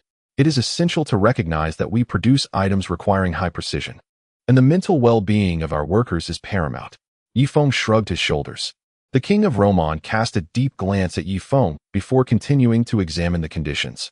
The third stipulation dictates that Hot Spring Island shall lease a city within the territory of Romon, namely Misty Rain City, where the laws of Hot Spring Island will be fully enacted, free from the jurisdiction of the kingdom of Romon. Each year, Hot Spring Island will remit a rental fee of 10 million hot spring coins to Romon. This condition was somewhat palatable to the king, as Hot Spring Island would indeed be paying rent. Thus, he turned his attention to the subsequent terms. The later conditions were not as harsh as the initial ones and were grudgingly acceptable. However, upon reaching the final clause, his expression changed dramatically. Master Yi, do you intend for the kingdom of Romon to be annihilated? You would have me openly challenge the Star Luo Empire. Do you grasp the significance of the Star Luo Empire? The king of Romon waved the agreement in his hand. Rest assured, should the Star Luo Empire dare to assault Romon, Hot Spring Island will ally with you, Ye Feng assured him. Ally? The king of Romon glanced at the surrounding armored vehicles before looking up at the aircraft soaring above. Ultimately, he nodded, picked up the feathered quill, and inscribed his name upon the unconditional surrender agreement. Take it. He tossed the agreement casually beside Ye Feng. King of Roman, you are signing an unconditional surrender agreement. Kindly exhibit a more respectful demeanor, Chunin remarked coldly. A respectful demeanor? The king of Roman scrutinized Chunin, causing him to feel a chill run down his spine. What sort of respect do you seek? He inquired. You ought to neatly fold the agreement, bow, and present it with both hands to the master of Hot Spring Island. Thereby demonstrating your contrition, Mokg interjected, sensing that Chunin was struggling under the king's imposing presence. Chapter 1458. Unwavering loyalty. Haha, Ye Feng. You truly are oblivious to the gravity of your actions. How dare you compel a sovereign of a nation to engage in such a humiliating act? Are you truly unafraid of death? The king of Roman leaned forward, fixing his gaze once more upon Ye Feng. Humiliation of national prestige? Ye Feng stood up, leaning forward as well, locking eyes with the king of Roman. Your national prestige has long since evaporated before my hot spring army, armed to the teeth. Your prestige holds no value. Should I desire it, I could obliterate your entire kingdom of Roman at any moment. Do you wish to resist? I must inform you that resistance is futile. Should conflict arise, we possess the capability to eliminate your soldiers from 1,000 miles away, leaving you unable to even catch a glimpse of my spring oasis warriors. The atmosphere became heavy, enveloped in silence. Nearby, Saint Su felt his heart rise to his throat. Huang Lingdi raised an eyebrow, a subtle smile tugging at the corners of his mouth. He was curious to see just how far King Roman's temper would extend, and whether he might resort to overturning the table. Your Majesty, the royal attendant of the Roman kingdom, could not help but step forward, grasping the sleeve of King Roman. The king's gaze gradually cleared, and with an impassive expression, he resumed his seat, casting a sharp glance over all the foreign guests.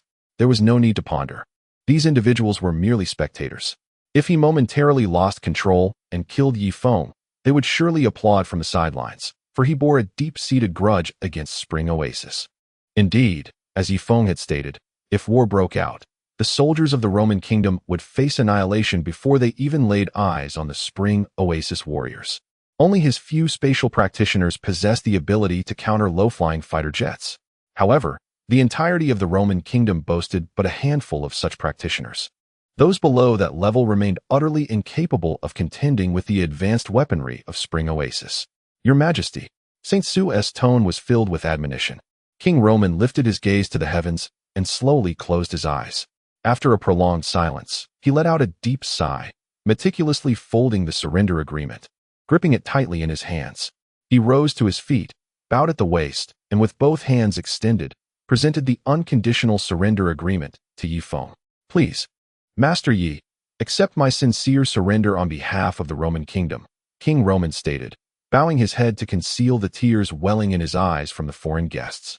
Ye Feng nodded, standing tall and proud as he accepted the surrender agreement with one hand. I, Ye Feng, Master of Spring Oasis, hereby accept your surrender, Roman kingdom. Having spoken, Ye Feng produced his fountain pen and inscribed his signature upon the document. Chunin, take this surrender agreement to the foreign guests and allow them to pass it around for viewing, Ye Feng instructed. Yes, Brother Feng. Chunin took the surrender agreement and hurried towards the foreign seating area. You, King Roman glared at Ye Feng, humiliated beyond measure. Now forced to allow the foreign guests to witness the document of his surrender. Undoubtedly, Ye Feng had amplified his disgrace 100-fold today. Very well, King Roman. I take my leave. There is no need for me, as the island master, to personally concern myself with the establishment of factories and the refinement of laws. Thus, it shall be. With that, Ye Feng strode down from the high platform. Suddenly, Saint Su signaled, and the imperial guards knelt before Ye Feng one by one. As he passed each guard, they fell to their knees in a domino effect, all bowing before him. This was the agreement he had reached with Ye Feng the previous night. Ye Feng would reside in his misty rain city, aiding in technological advancement. While he outwardly professed loyalty to King Roman, yet in truth, remained loyal to the system of Spring Oasis. Under normal circumstances, the imperial guards would be unwaveringly loyal to the royal family. However, just moments ago, they witnessed their king bowing in deference to the master of this hot spring island. This revelation struck a devastating blow to their faith. Thus, under the guidance of Saint Su, these formidable imperial guards all knelt before Ye Feng. A peculiar spectacle unfolded outside the southern gate. Powerful void refinement and divine element cultivators were bowing to a novice of mid-transformation. At this juncture, Ye Feng had descended from the high platform. He turned to gaze upon the multitude of citizens from the kingdom of Roman kneeling on the ground. In a world where strength reigns supreme, it is as straightforward as this. One can compel the king of Roman to bend and also command these imperial guards to do the same.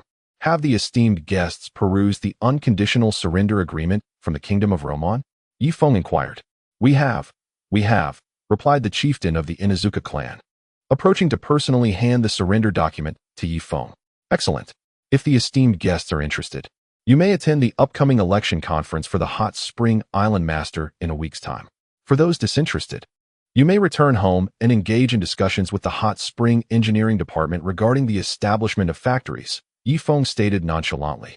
Ultimately, some chose to remain and observe, eager to witness the proceedings of the Island Master's election.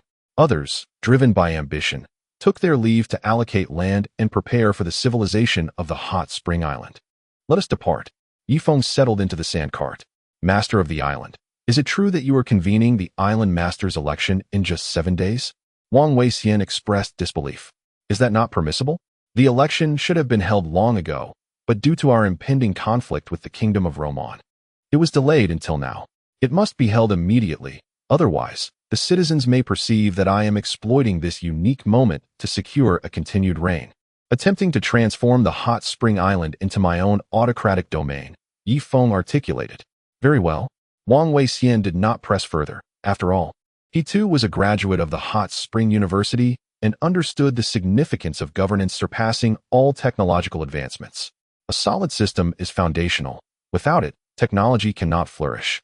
Several transport aircraft ascended towards the spacecraft. On the ground, the president of the Hot Spring Bank, Ma Qian, was convening a negotiation meeting. All right, it is settled then. I plan to establish 500 factories within the Inuzuka clan. Regrettably, your population is too sparse, and 500 factories is the maximum. However, your people will only be permitted to work 8 hours a day, with no overtime allowed. Furthermore, regarding the Xiaoya kingdom, being a coastal region, I shall set up a factory for refining iridium there, but I will require a substantial labor force. Can you assure me of sufficient manpower? Rest assured, if we lack the workforce, I will recruit from other nations to ensure the factory operates smoothly, came the confident reply. That is reassuring. Now, moving on to the Black Mountain Empire, Chancellor Huang Ping and Chancellor Bai Li Rui, I shall add an additional 50,000 factories there. But you must ensure that the nobility is properly managed. Should any instances of corruption arise, I regret to inform you that we shall withdraw all factories to other nations and cease providing employment. Fear not. Such behavior will not be tolerated. I shall be the first to address any transgressions, Chancellor Huang Ping asserted solemnly. The circumstances have shifted. Warm Spring Island has forged collaborations with numerous nations. Should Warm Spring Island choose to disengage from the Montenegro Empire, it is likely that within a decade, the Montenegro Empire would find itself lagging behind. A mere clan, such as the Inuzuka, might harness the advanced technology of Warm Spring Island to bring the Montenegro Empire to its knees. Chapter 1459. A matter to discuss. The dark warplane ascended slowly into the sky, and Ye Feng, seated in the co-pilot's seat, observed the visibly distressed Peiqi Dian. What troubles you lately? You seem perpetually glum, Ye Feng inquired. Brother Feng, Sister Elian mentioned that this is a death warplane, Peiqi Dian replied. Death warplane? Isn't it called the dark warplane? Ye Feng asked, puzzled. Not quite. The materials used in my warplane incorporate numerous dark substances. Elian explained that the dark matter attached to this vessel may contain the souls of my deceased relatives. This is how I can manipulate the dark warplane with my consciousness. However, over time, I feel myself growing weaker, Peiqi Dian confessed. Weaker? Aren't you at the late stage of the innate realm? You don't appear weakened. Ye Feng scrutinized Peiqi Dian. It's not a matter of realm. It's more of a protective essence. When I engage in certain actions, I used to experience a degree of luck, but now, that luck seems to be waning. Peiqi Dian elaborated as the dark warplane soared to an altitude of 1,000,000 meters. How enigmatic. As the dark warplane landed smoothly, Ye Feng and Peiqi Dian exited the craft. Peiqi Dian, do you have any plans for the future? Ye Feng asked. He could not compel Peiqi Dian to pilot the dark warplane, as it was fundamentally a matter of choice. I'm uncertain. In the future, The dark warplane will only be piloted for you, Brother Feng. However, if tasked with a mission using this warplane, I fear I may not be able to fulfill it. By the way, my ancestors are few in this world. If you seek out individuals from prominent clans to develop the dark warplane, perhaps their larger ancestral numbers would render the loss of some souls negligible, Peichi Dian suggested. Prominent clans? Ye Feng queried, bewildered. For instance, those with the surnames Huang, Bailey, or Luo possess a vast number of ancestors. If a dark warplane were developed by them, the consumption of ancestral power would be minimal relative to their extensive lineage, making it quite manageable, Peichi Dian explained. This approach merits consideration. You should recruit more disciples from prominent clans, allowing them to undertake the development of the dark warplane. Ye Feng said, patting Peichi Dian's shoulder with a smile. Upon reaching the 5th floor, the two parted ways, and Ye Feng returned to his upper-level home. Hmph and Susan had largely stepped away from the affairs of Warm Spring Island, embracing the roles of devoted homemakers. Yichun had begun attending kindergarten senior class, while Yixing busied himself with his own career. "Ah Feng, you're back." Hmph and Susan greeted Ye Feng with a deep bow, reminiscent of courtiers welcoming their emperor home. "Ha ha ha, indeed. What delectable dishes await us today?" Ye Feng chuckled. The two women assisted him in removing his battle attire and hung it aside. Huang Wan was busily engaged in the kitchen, seemingly preparing a stew. "By the way, Wanner is expecting again," Hmph whispered. "Oh, that is splendid news." Ye Feng was overjoyed at the prospect of welcoming another grandchild, hoping fervently that this time it would be a girl, thus completing his son Yixing's family with both a son and a daughter. "Ah Feng, come in. I have something to discuss with you," Hmph beckoned. "Okay." Ye Feng promptly entered the bedroom. "How about this? Let's find a child for Sister Susan to adopt. After all, in these tumultuous times, there are plenty of orphans," Hmph suggested, implying her thoughts. "Indeed, it's time for Shaner to adopt a child. Here's the plan. In a few days, I'll organize it, or perhaps let Shaner herself search for one on the ground. If she finds one that catches her eye, she can take him as her adopted son. It would be best to start from infancy, so she can raise him well." Ye Feng responded, nodding. To be honest, he felt a bit guilty towards Susan. Once their discussion concluded, Hmph took it upon herself to speak with Susan. After finishing his lunch, Ye Feng set out, first visiting Wang Zhihai. Wang Zhihai sat motionless on the sofa, his expression vacant and his gaze distant. "Zhihai? Zhihai?" Ye Feng called out several times before Wang Zhihai seemed to awaken suddenly, uttering a soft ah. Sigh. Ye Feng let out a long breath. "Sister-in-law, has Zhihai taken the rejuvenation elixir?" he inquired. "He has, but it seems to have little effect," Wang Zhihai's elder wife replied. "Don't worry, sister-in-law. I will find a way to ensure Zhihai continues to live," Ye Feng assured her, rising to return to the island lord's office. With only 7 days until the change of leadership ceremony for the Hot Spring Island, he intended to use his current authority as island lord to fulfill one last task for Wang Zhihai. With this thought in mind, Ye Feng picked up a pen. Before long, he had composed over 1,000 words, signing it with his island lord seal. This was a bounty notice, offering a staggering reward of 50 trillion hot spring coins. The essence of the notice was straightforward. In the Starmong continent, anyone who could extend Wang Zhihai's life by 30 years would receive 50 trillion hot spring coins. If they could extend it by 20 years, the reward would be 30 trillion coins, and for a 10-year extension, the reward would be 10 trillion coins. This bounty would apply to all, including the enemies of the Star Luo Empire and the enemies of the Roman Kingdom, each eligible to claim the rewards stated. "Secretary," Ye Feng pressed a switch, and the secretary entered. "Please fax this bounty notice to all the concessions and banks, including the Black Mountain Empire, the Star Moon Empire, the Roman Empire, the Tianwan Kingdom, and even the 100U Forest. Send a copy to every location and ensure it is replicated extensively. I want this notice to cover the entire Southwest as quickly as possible," Ye Feng instructed, handing the notice to the secretary. The secretary glanced at it, her eyes widening in disbelief.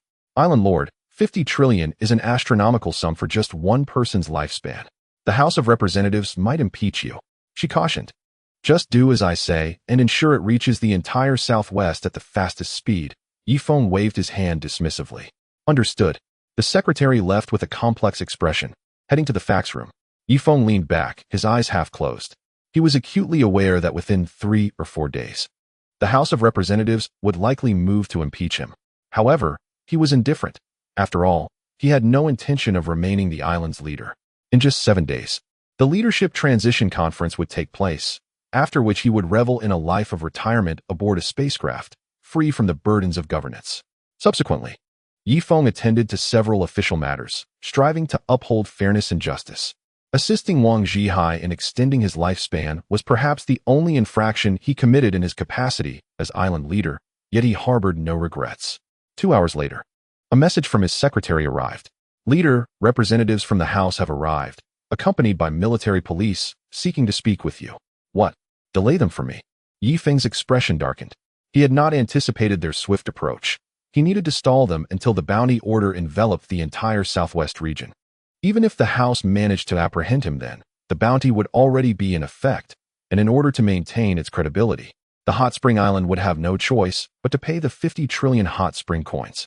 With this thought in mind, Ye Feng quietly slipped out through the back door. Before leaving, he discreetly called Duoyan Hina. Hina, the house's representatives are looking for me. I need to lay low for a while.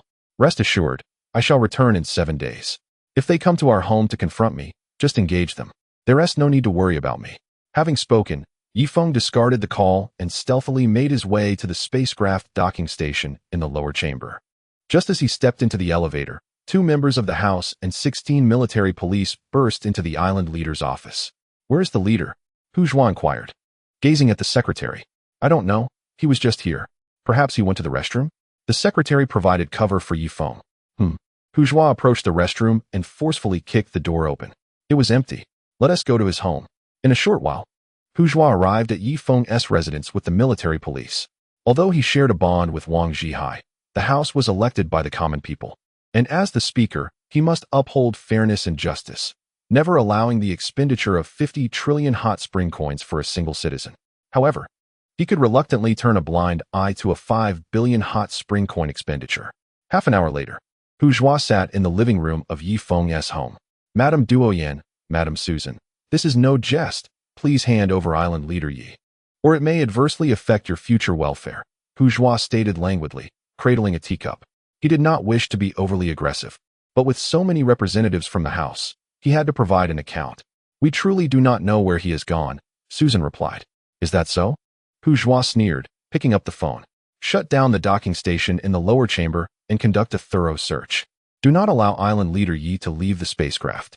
Before long, additional personnel were dispatched to the lower chamber specifically to intercept Ye Feng. Yet, unbeknownst to them, at that moment, Ye Feng was already standing on the jump platform on the 29th floor, parachute in tow, accompanied by Chunin, Chue Ma, and Mokg. What a thrill. Ha ha ha, brother Feng, I never expected you to outsmart the house like this. Jump quickly, or else we will be caught by the gendarmes. And the bounty will become ineffective, Ye Feng urged, before plunging from a height of 100,000 meters. Chunin, Chasing Horse, and Mokg followed suit, leaping into the abyss. The 4 of them struck various awkward poses mid-air, their screams echoing with a cacophony of awe. An hour later, they landed smoothly on solid ground. Where are we? Ye Feng inquired of Mokg. Let me check.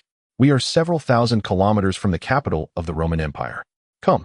There might be a small town ahead where we can hide for 7 days until the Island Master's election assembly begins, Mokg replied. Right, let us hurry. The 4 friends stealthily made their way toward the distant town. Not long into their journey, they began to encounter refugees. Without exception, they were all escapees from the Roman capital, with scarcely a noble among them. For the aristocrats had all been executed outside the capital by the forces of Hot Spring Island. On board the spacecraft, all gendarmes were mobilized to search for Ye Feng, methodically scouring each layer for his whereabouts. Yet, Ye Feng seemed to have vanished into thin air. Is that the island master? You are the island master, aren't you? Just as Ye Feng was contemplating his next move, a familiar figure appeared before him. It was Haiwensen, the chieftain of the Inuyasha tribe, who was also planning to endure 7 days in the town in preparation for the Hot Spring Island election assembly. Indeed, Ye Feng nodded. Who would have thought we would meet the island master here? Why not come to my residence for a brief stay? Haiwensen proposed. That would be splendid. Let us go. Ye Feng agreed, and the 4 of them soon mingled into Haiwensen's abode. Time passed swiftly, and soon 7 days had elapsed. During this period, the bounty of 50 trillion hot spring coins had spread throughout the southwestern region. Some sovereigns had already mobilized, seeking miraculous elixirs to prolong their lives. Yenyu City was under martial law, as Hot Spring Island planned to hold the election assembly there, given the multitude of foreign guests. They could not risk allowing such powerful visitors aboard their spacecraft. Waves of citizens flocked to Yenyu City, with numbers quickly surpassing 3 million. Nearly 2 million citizens chose not to attend the assembly, as Hot Spring Island still required a contingent to maintain daily affairs. Countless bombers, transport aircraft, and fighter jets nearly surrounded Yenyu City. On the outskirts, 5 million troops from Hot Spring Island, primarily residents without citizenship, were stationed to maintain order. 100,000 sand vehicles were prepared, alongside an abundance of heavy Gatling guns. Bourgeois sat at the head of the table, occasionally glancing at his watch. Hot Spring Island had produced timepieces for every citizen, which were also available in limited quantities for the nobility of other nations. It would not be long before the entire Star Main continent adopted Hot Spring Island's time as the standard, discarding their traditional timekeeping in favor of a modern hourly system. Has the island master not arrived yet? Bourgeois inquired of the council member beside him. Not yet. He has evaded us for 7 days, likely waiting for today. The councilman responded. Indeed. Bourgeois nodded, casting his gaze across the assembly. In the foremost section, seated were Wang Weixian, Wang Weiping, and others. To the side, all the guests consisted of foreign dignitaries, including Huang Ping, his son, and his daughter-in-law Wang Yuding, who is the daughter of Wang Zhihai. As for Huang Lindong, he had already returned to his homeland to attend to significant matters concerning the factory and did not remain here for the ceremony. In another direction sat Duoyan Hina, Susan, Huang Wan, and Young Yichun. Yixing did not attend the reshuffle meeting, as he was still on duty aboard a spacecraft. After all, one should not place all their eggs in one basket, lest they be swept away in one fell swoop. Has Grandpa not arrived yet? Yichun could not help but inquire. Do not worry, your grandfather will come. Duoyan Hina gently patted Yichun's small head. Oh. Little Yichun nodded and turned his gaze to another direction, where his maternal grandfather Huang Ping was seated, representing another branch of his family. In the foreign guest section, over 2,000 attendees were present, all hailing from neighboring small nations and tribes. Huang Xiong, I, from the IGA tribe, wish to collaborate with you to jointly research the high-end machine tools of Hot Spring Island. What say you? Chuckled the small chieftain. Joint research. Huang Ping sighed. He was indeed quietly investigating the machine tools of Hot Spring Island. Yet the moment the machine was moved half a meter, the master lock would engage, rendering the high-end machine tool, valued at hundreds of billions, into a mere heap of scrap metal. They would then need to spend an additional 100 billion to obtain the key to unlock it from Hot Spring Island. Otherwise, they would incur a loss of 1,000 billion. Once, he had approached engineers from Hot Spring Island to obtain blueprints for the high-end machine tools. However, it proved utterly futile. Even with the blueprints in hand, the industrial foundation of their Black Mountain Empire was inadequate for imitation and replication. Even if they managed to replicate it, they faced issues of insufficient precision or inadequate drill steel rigidity, often requiring frequent repairs. For every product produced, the machine had to be manually recalibrated, otherwise, the precision would falter. In short, to forge iron, one must first be strong themselves. Their comprehensive industrial capabilities could not keep pace, and attempting to take shortcuts would only lead to disaster. Is it really impossible? Inquired the small chieftain.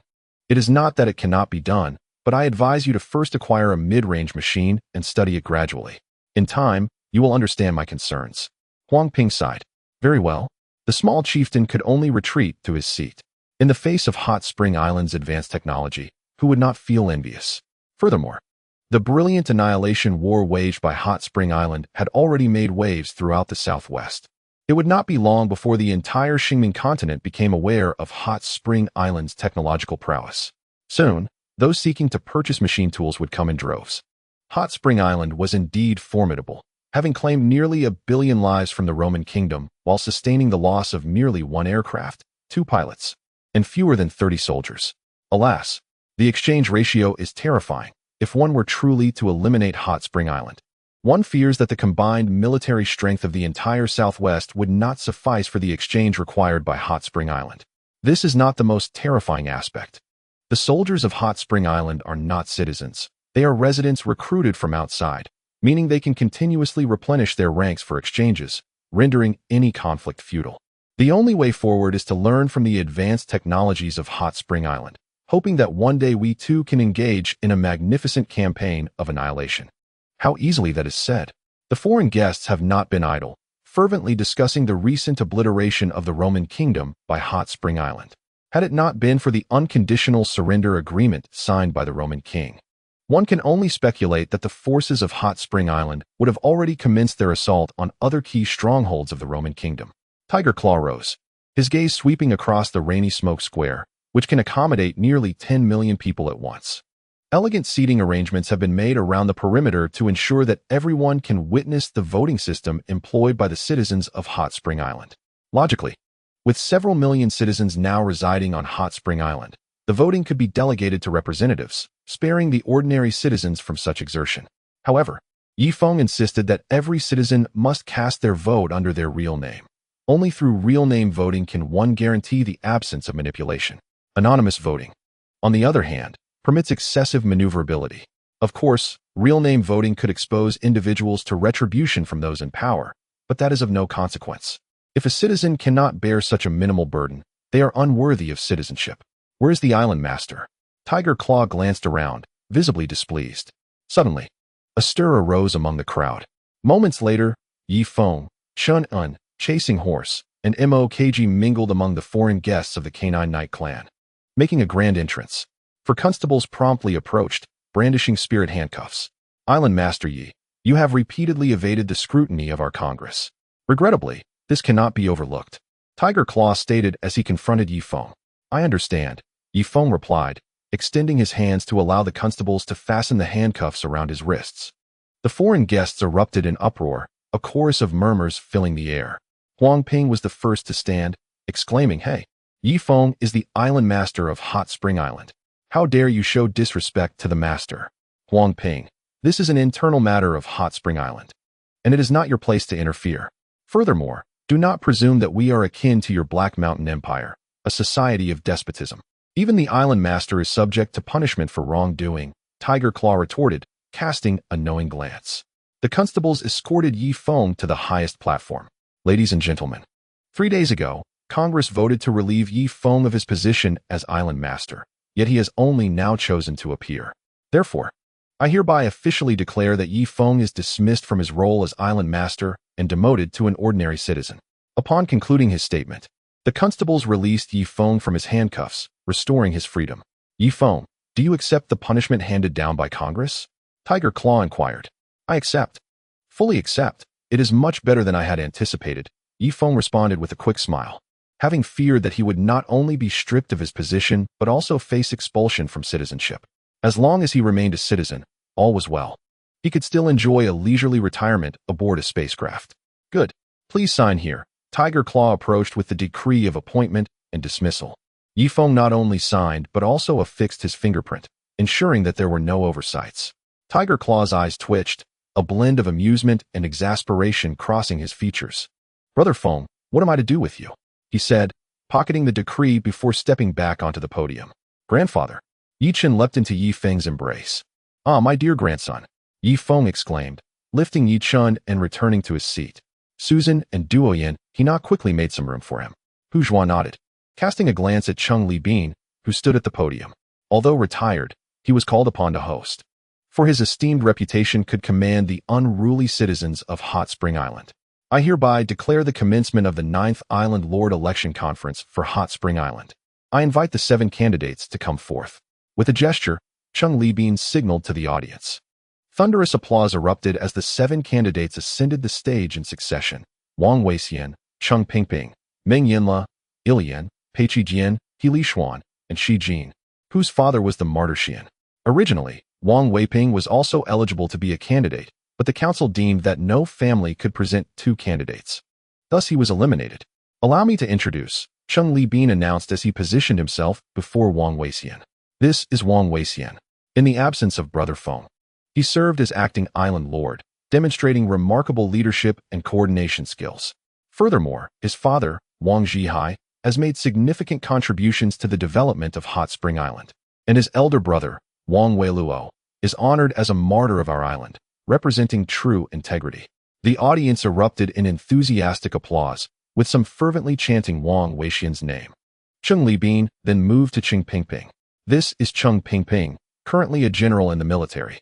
His father, myself, has also made substantial contributions to the advancement of Hot Spring Island.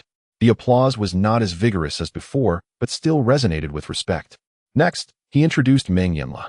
This is Meng Yanla, who holds dual master's degrees from Hot Spring University and Hot Spring University of Technology. She is currently the director of the Academy of Sciences. Another round of applause followed, albeit less fervent than prior. Ilian, I believe most of the long-standing citizens recognize her. She has been a resident since the days of the Black Tree River. Furthermore, she was the one to propagate the concept of the Dark War machines, which previously saved our former island lord, Ye Feng. The applause crescendoed, overwhelming the hall.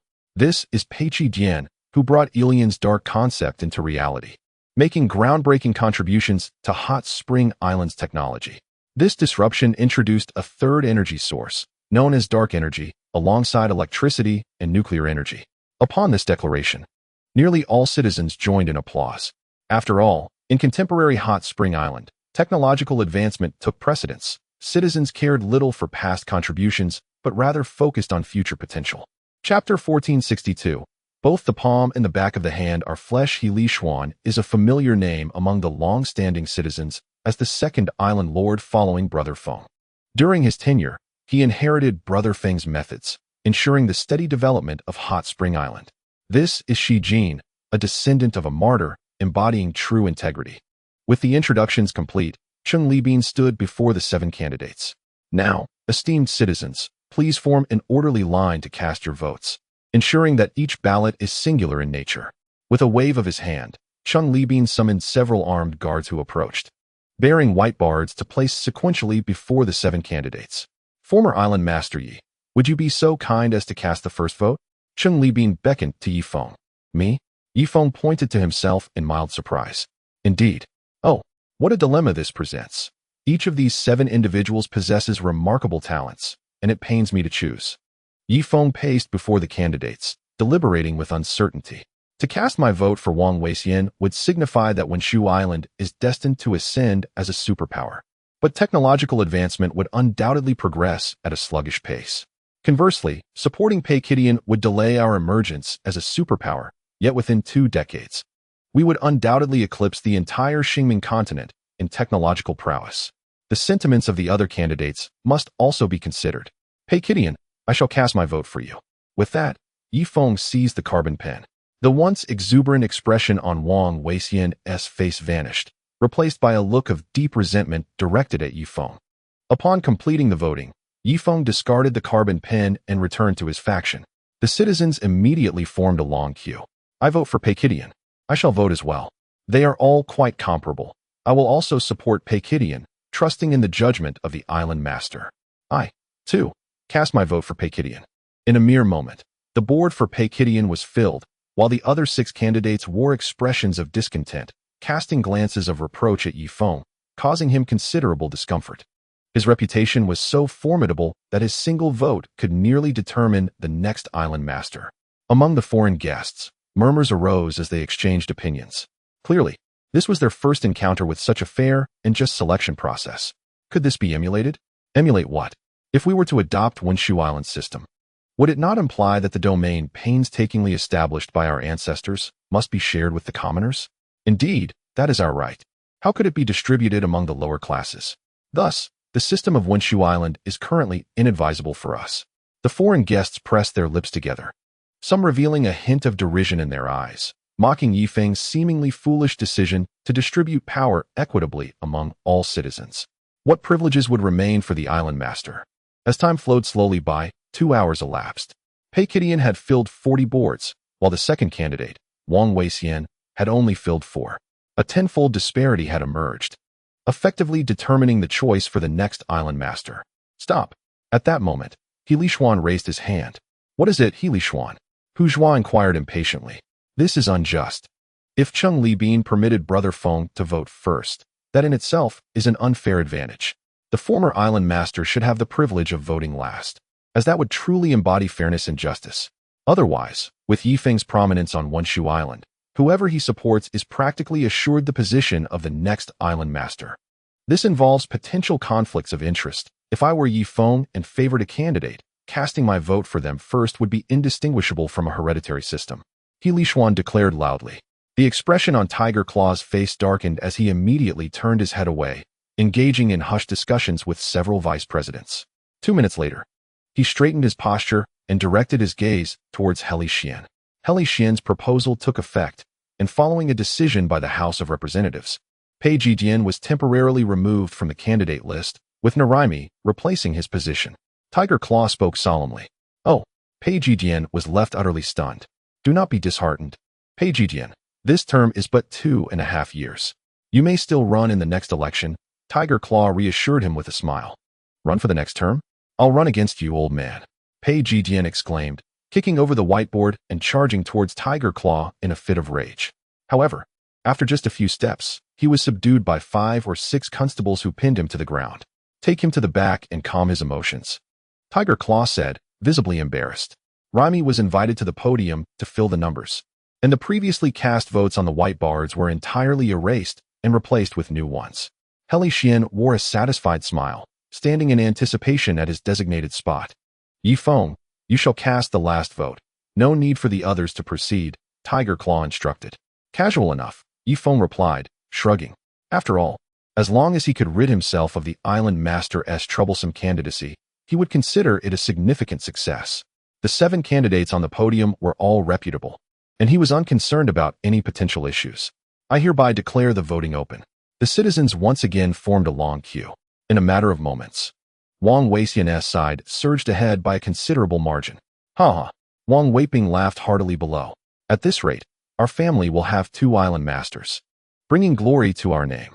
However, as the voting progressed into the 3rd hour, the tally for Ilian began to soar, quickly reaching 40 votes, nearly matching Huang Yueya. Some citizens, finding Huang Weiping's laughter overly grating, decided in a fit of anger to withhold their votes for his brother, redirecting their support to Ilian instead. Huang Weiping quickly covered his mouth, his face a mask of terror as he gazed at the unruly citizens of Hot Spring Island. These citizens are truly difficult to manage. Neither coaxing nor coercion seems effective. Time passed swiftly, and before long, the vote count for Huang Yueya surged again, widening the gap between him and Ilian. Among the foreign guests, the high-ranking nobles were engaged in lively discussions, casually negotiating some simple collaborations.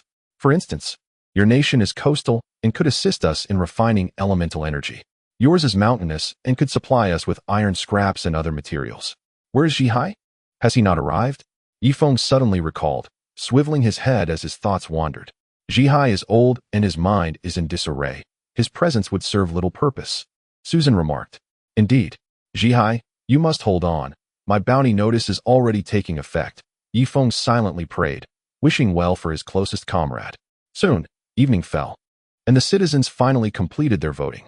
Huang Yueya led by a staggering margin of over 110,000 votes.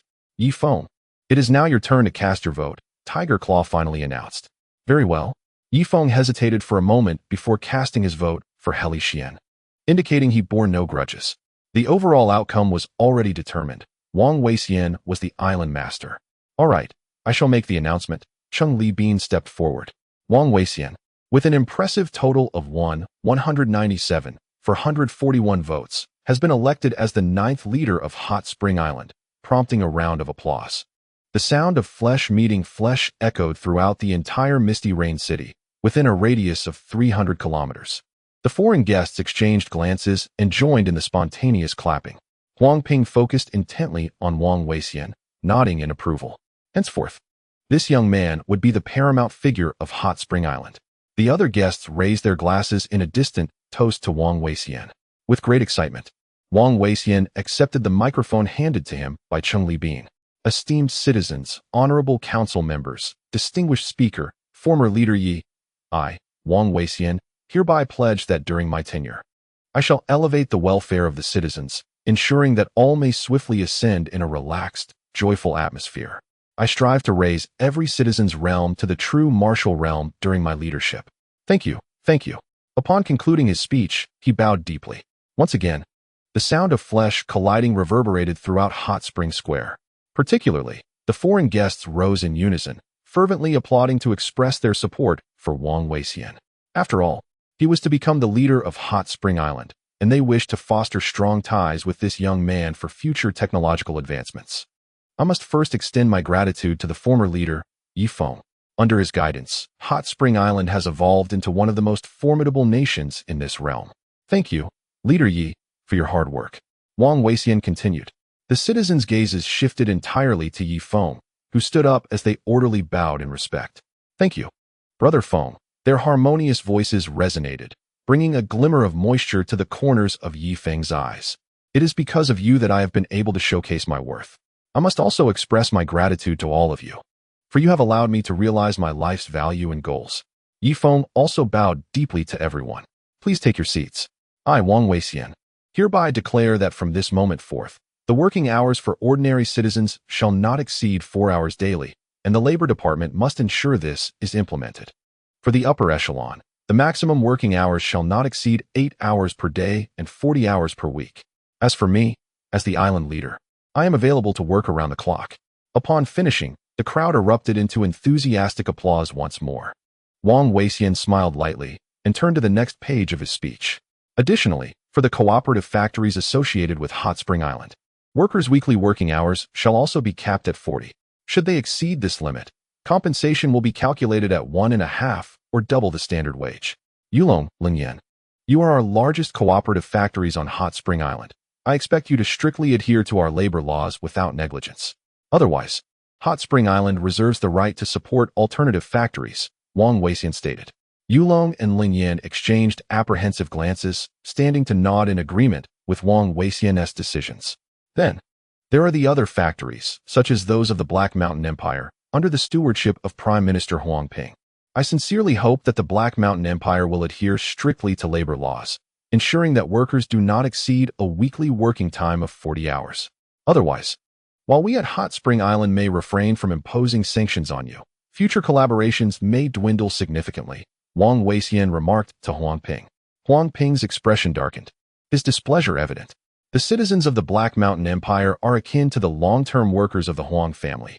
Your oversight is rather excessive, don't you think? However, he felt it inappropriate to express his anger openly and could only manage a forced smile and a nod. The same applies to the other nations such as Xingyue, Tianwan, and Luomong. If you wish to collaborate with Hot Spring Island and learn from our advanced technology, you must first begin with labor laws. Only when workers are sufficiently rested can they have the time to innovate and unleash their creativity. Otherwise, you will never reach the heights that Hot Spring Island has achieved and will gradually fall behind. Without a comprehensive and sound system of laws, the disparity will only widen. Do you understand? Huang Yueya spoke with gravity. In the audience, Ye Feng nodded in satisfaction. Indeed, he is a graduate of Hot Spring University. His thoughts have surpassed those of our civilized society. Ye Feng glanced at Susan beside him. Strictly speaking, our Hot Spring University is more advanced and innovative than those universities that once existed on Earth. Here, there is no interference from entrenched capitalism or vested interests, allowing for the full expression of imagination, Susan replied. However, it seems those individuals are not particularly pleased, Ye Feng noted, gesturing toward the foreign guests. They belong to the aristocracy of various nations, the very beneficiaries of the status quo, so it was no surprise they were discontented.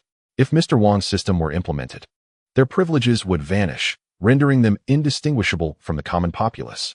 Perhaps time is needed for adjustment, Susan concluded, gently squeezing Ye Feng's hand.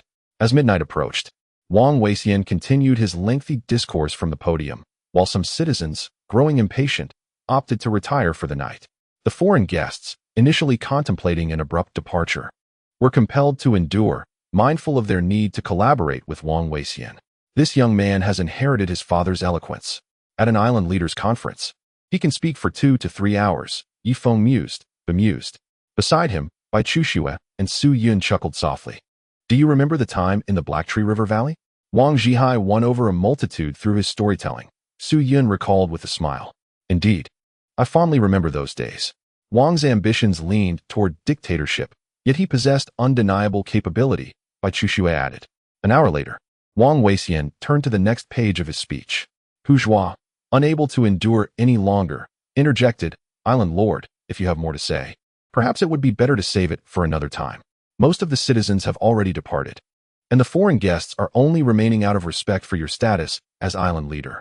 It is prudent to know when to cease. Ah, my apologies, proclaimed Huang Yueya. I hereby announce the conclusion of the Island Chief Transition Conference. Tomorrow, I shall appoint a cadre of capable individuals to occupy key positions across various departments. His voice echoed far and wide. The citizens, realizing the gathering had ended, stood up, stretched, and wearily made their way home. The foreign guests also rose and returned to their lodgings. At that moment, Shang Su approached Huang Yueya, bowing slightly as he extended his hands to shake. It was disheartening for Ye Feng to witness a formidable cultivator of the Void Refinement stage humbling himself before Huang Yueya, an innate realm practitioner. Ha ha ha, Chief Huang. From this day forth, Misty Rain City will be your home. I shall prepare a grand estate for you in the eastern part of the city, along with 500 exquisitely beautiful maidens. You may conduct your affairs in Misty Rain City and stay for as long as you wish, Shang Su stated with a smile. Your generosity is truly appreciated, but it is unnecessary, Huang Yueya replied, retracting his hand. For my regular work, I shall remain aboard my ship. Should there arise any special circumstances necessitating my presence on land, I would gladly rent a residence in your Misty Rain City and not impose upon you. How could that be? I am grateful that you have chosen our Misty Rain City as the venue for this conference. Please, do not hesitate to express any needs you may have. I would brave any peril for your comfort.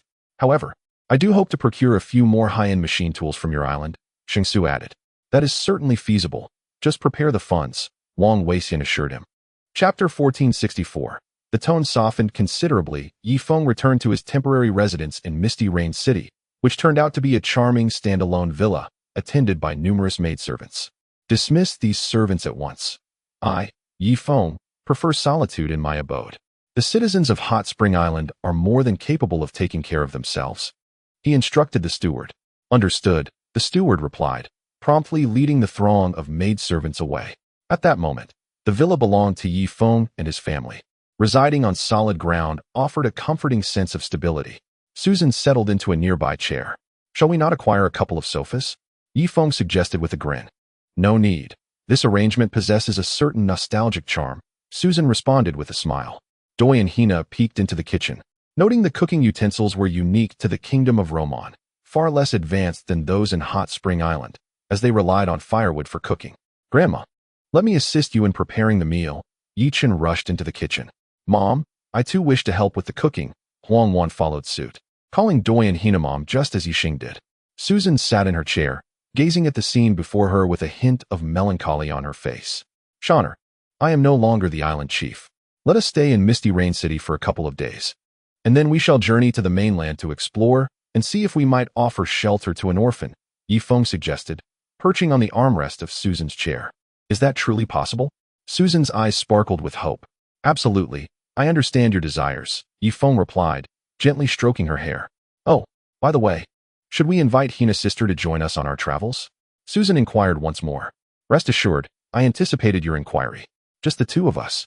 We shall don the guise of ordinary monks, eschewing the sand carts, solely accompanied by one another. Ye Feng chuckled. Indeed, my dear, Susan murmured, resting her head against Ye Feng's chest. From the kitchen, Yi Chen's voice rang out. There's no electricity. How can we cook? Oh, silly child, we shall use firewood. Huang Wan's tender voice responded from the kitchen. Ye Feng savored the blissful harmony of family life. If only he could bless Susan with a child. Their family would be truly complete. After a while, the meal was ready.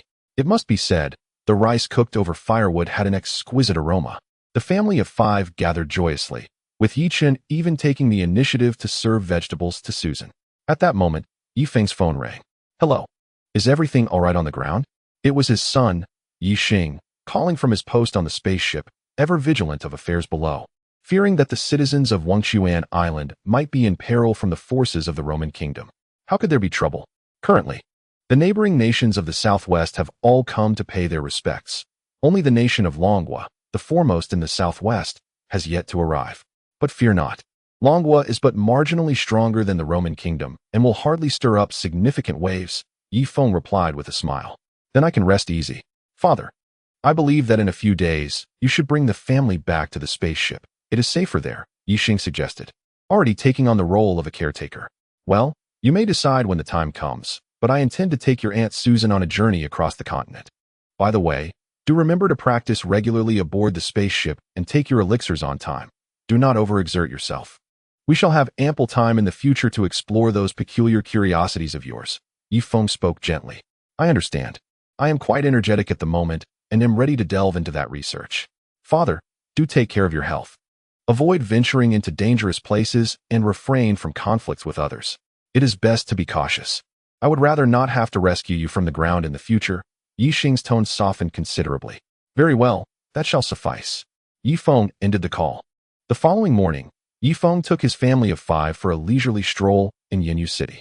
At that time, Yenyu City was bustling not only with nobles and commoners from the Roman kingdom, but also teeming with citizens from Huang Island. These citizens, having spent too long aboard the spaceship, yearned to unwind on solid ground. Brother Feng, good morning. An elderly citizen greeted while strolling with his grandson. Good morning to you as well. Ye Feng waved with his right hand, for his left hand was occupied with holding Yi Chun. Yet, Yi Chun, now grown and playful, continuously attempted to wriggle free from Ye Feng's grasp to join other children. Brother Feng, out for a stroll? A young man waved at Ye Feng while holding his girlfriend's hand. Indeed, you young lad. Is this not a breach of generational norms? You should address me as Uncle Ye Feng teased. The citizens of Huang Island pay no heed to such hierarchies. They all call you Brother Feng. And I shall too. By the way, this is my girlfriend, a noble I just met in Yenyu City, the young man introduced. Ah, greetings, fair lady. Marrying him will surely grant you a life of comfort, Ye Feng remarked with a touch of playful flattery. The streets were alive with throngs of people, while talented scholars and beautiful maidens exchanged verses on the overpass. At that moment, a sudden scream from a young girl echoed from afar. Look, it's the 4 talents of misty rain. The sound of cats and heat filled the street. Ye Feng turned to see 4 comical figures with oiled hair and painted faces approaching, causing chaos wherever they went. I am Tang Laohu, and today, I shall recite a poem. A burly man with a square face stood at the bridge's edge, casually flicking open a folding fan. He tilted his head back and took a deep breath. Today, as I walk the streets, I see a group of cats, tomcats, she-cats, and a black and white cat. Ye Feng scoffed. Is this what you call poetry? How utterly trivial. Applause erupted from the young ladies of Roman country. Meanwhile, the citizens of Hot Spring Island gazed at him with blank expressions, some even yawning. Grandson, what do you think of his poetry? Ye Feng inquired, looking at Yi Chun. P.S. Amazing. Little Yi Chun gazed at Tang Laohu with admiration. What? Yi Feng's expression darkened. It seemed that such lowbrow culture was corrupting his eldest grandson. No, I must rectify my grandson's taste. With purpose, Ye Feng strode onto the overpass. Allow me to recite a poem. No birds fly across the 1,000 mountains. No footprints tread the myriad paths, a lone boat. In just 2 hours, Ye Feng became the center of attention for all. Brother, from now on, you shall be the foremost among the 5 talents of misty rain. May I call you a poetic immortal? Tang Laohu said solemnly. In the reception hall of Misty Rain City, the space was filled with monarchs, chieftains, and envoys from various nations and tribes. Each held a notebook and a fountain pen. At the highest position sat Wang Yueya, the new island master of Hot Spring Island, alongside his secretary and Ye Feng's advisory council. Hot Spring Island warmly welcomes negotiations for cooperation. During my 2.5-year tenure, I intend to sell some mid to high-end machine tools to your countries, for you to assist us in the production of certain products, such as daily necessities, clothing, machinery, as well as spacecraft and aircraft shells. The sound of pens scratching across paper filled the hall.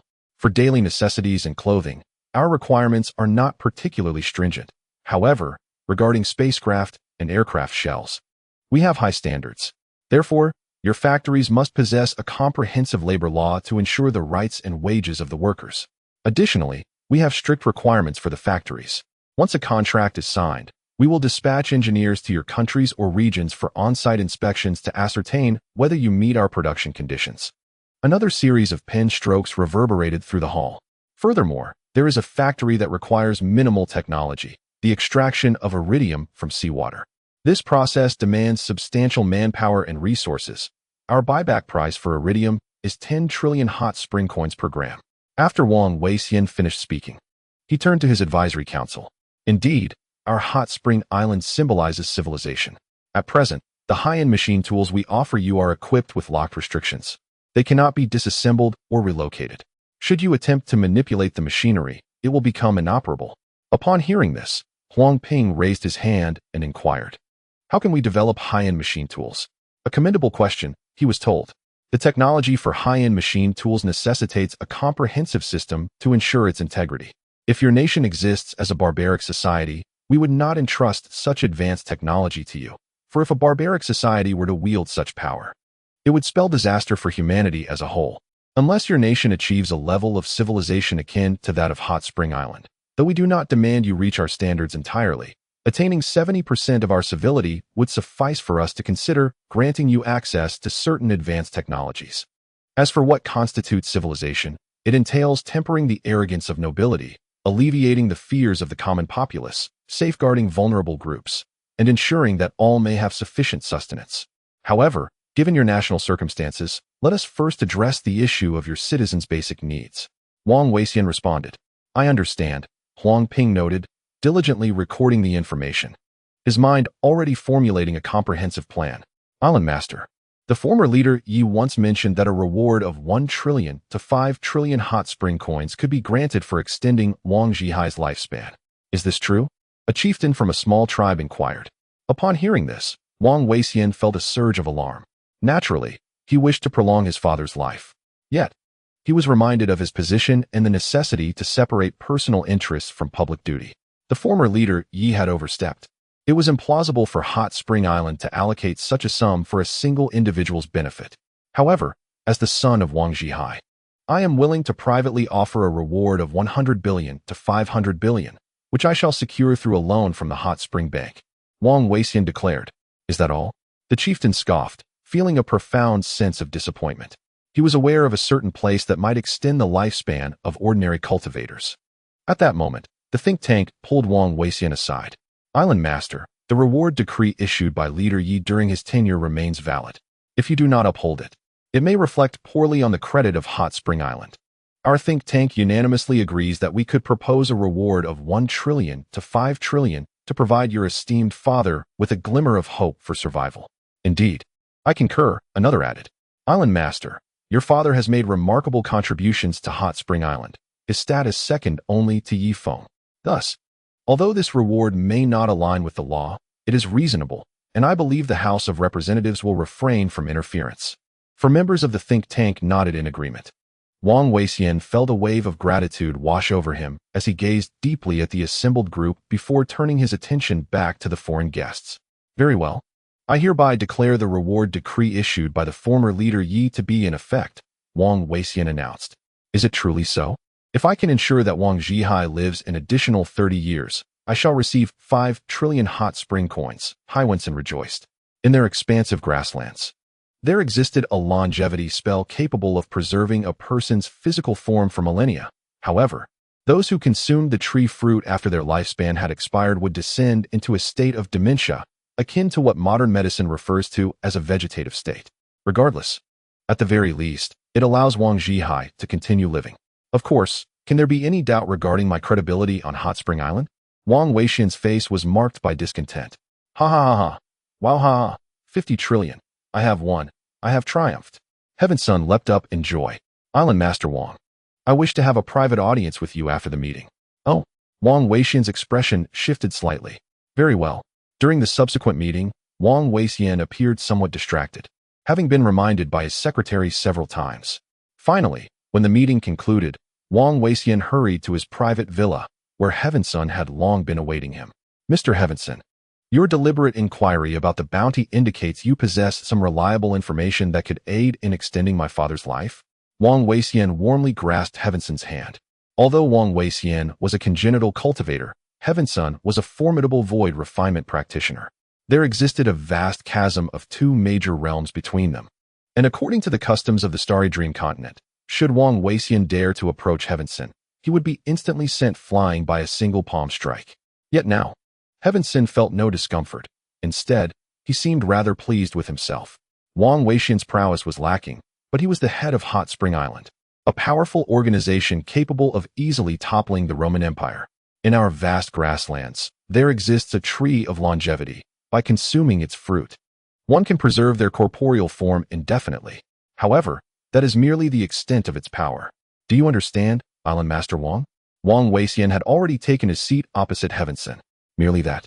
Huang Yueya's expression darkened. Indeed, while the body may not decay, the fate of the soul remains uncertain.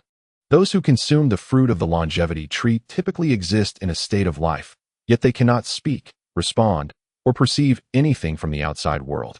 It is akin to being in a state of suspended animation. Generally speaking, our dog night clan utilizes this fruit as a preservative. Hmph explained. What good is that? What I desire is for my father to live as he once did. It appears the bounty will be of no avail in this matter, Huang Yueya said, furrowing his brow. What? Have I labored in vain? Hmph exclaimed in anger. Well, somewhat, but if you could procure a batch of the longevity tree fruit for us. Perhaps my father might indeed require it for preservation, Huang Yueya suggested. How many trillions are you prepared to offer? Hmph inquired. What? Trillions again? Isn't the longevity tree fruit easily obtainable? In that case, as an act of humanitarianism, I shall offer you 500 hot spring coins each. Forget it. I might as well give it to you for free. Farewell. Hmph stormed out of the villa in a fit of rage. 2 days later, Ye Feng had secretly departed from Misty Rain City with Susan. Clouds drifted lazily, and time flowed on. On a certain day 3 months later, in the capital of the Black Mountain Empire, a tea house was graced by the presence of a man and a woman. They sipped tea while appreciating the eclectic scenery outside. Chapter 1466. Ah Feng, you are wonderful. I love you. People donned ancient attire as well as the new fashions of Hot Spring Island. Men and women alike traversing the bustling streets. The thoroughfare was predominantly filled with horse-drawn carriages and magical steeds. Occasionally, a sand vehicle would roar past, with an official standing in the middle of the road, wielding a directive baton. Vehicles traversed the center, while pedestrians were instructed to walk on either side, prohibited from relieving themselves indiscriminately. We aspire to cultivate civility, instill new customs, and keep pace with the progress of Hot Spring Island. After the official's proclamation, yet another sand vehicle sped by, splattering mud all over him. Such a lack of decorum. If only the sand vehicles would slow down. The official hurried to a corner to shake off the dirt. At that moment, a commotion erupted on the street as a throng of officials arrived in the vicinity. Is it him? A brief pause in the actions of a man inside a tea house. Ah Feng, who is it? Susan inquired. An old acquaintance. Ye Feng replied with a smile, finishing his tea in one gulp. The Black Mountain Empire, as the first nation subjected to the stringent oversight of Hot Spring Island, exhibited a level of civilization that far surpassed other countries. One could ponder whether it was the misfortune or the fortune of the Black Mountain Empire.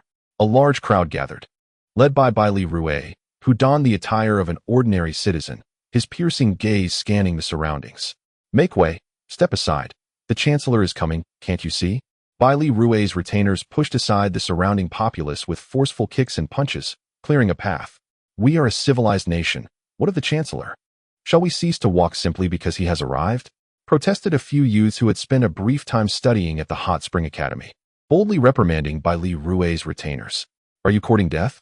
One retainer advanced, swiftly drawing a spirit sword that soared into the air. In that instant, the sword was unexpectedly seized by Baili Rue. Do not act recklessly. They are correct. We, the Black Mountain Empire, must advocate for civility and establish new customs. We cannot retain the outdated practices of the past. I declare that everyone may walk normally and cross the road, but remember to watch for vehicles to avoid accidents. With that, Baili Rue assisted an elderly woman across the street. Chancellor, no need. I can walk, the old woman exclaimed, startled. Shoo, just cooperate and remain silent. Baili Rue urged as he guided her to the opposite side of the road. After a moment's hesitation, he assisted her back across the street once more. Be careful, there is a puddle ahead. Baili Rue removed his coat and laid it over the water. Ye Feng and Susan chuckled. Ha! Everyone, continue walking. Do not mind my identity as Chancellor. Baili Rue laughed as he mingled with the crowd, patting one person on the shoulder, embracing another, and distributing hot spring coins to beggars by the roadside. The common folk, bewildered yet apprehensive, accepted Baili Rue's generosity. Let us go, Ye Feng whispered, pulling Susan to slip out through the back door of the tea house. Moments later, Baili Rue's immense spiritual awareness swept over the area, allowing his demeanor to settle. Go, clear the way, disperse the commoners, he commanded his retainers. Ah, Chancellor, did you not say we should cultivate civility and establish new customs? One retainer was utterly perplexed. Do as I say. I no longer wish to promote new customs.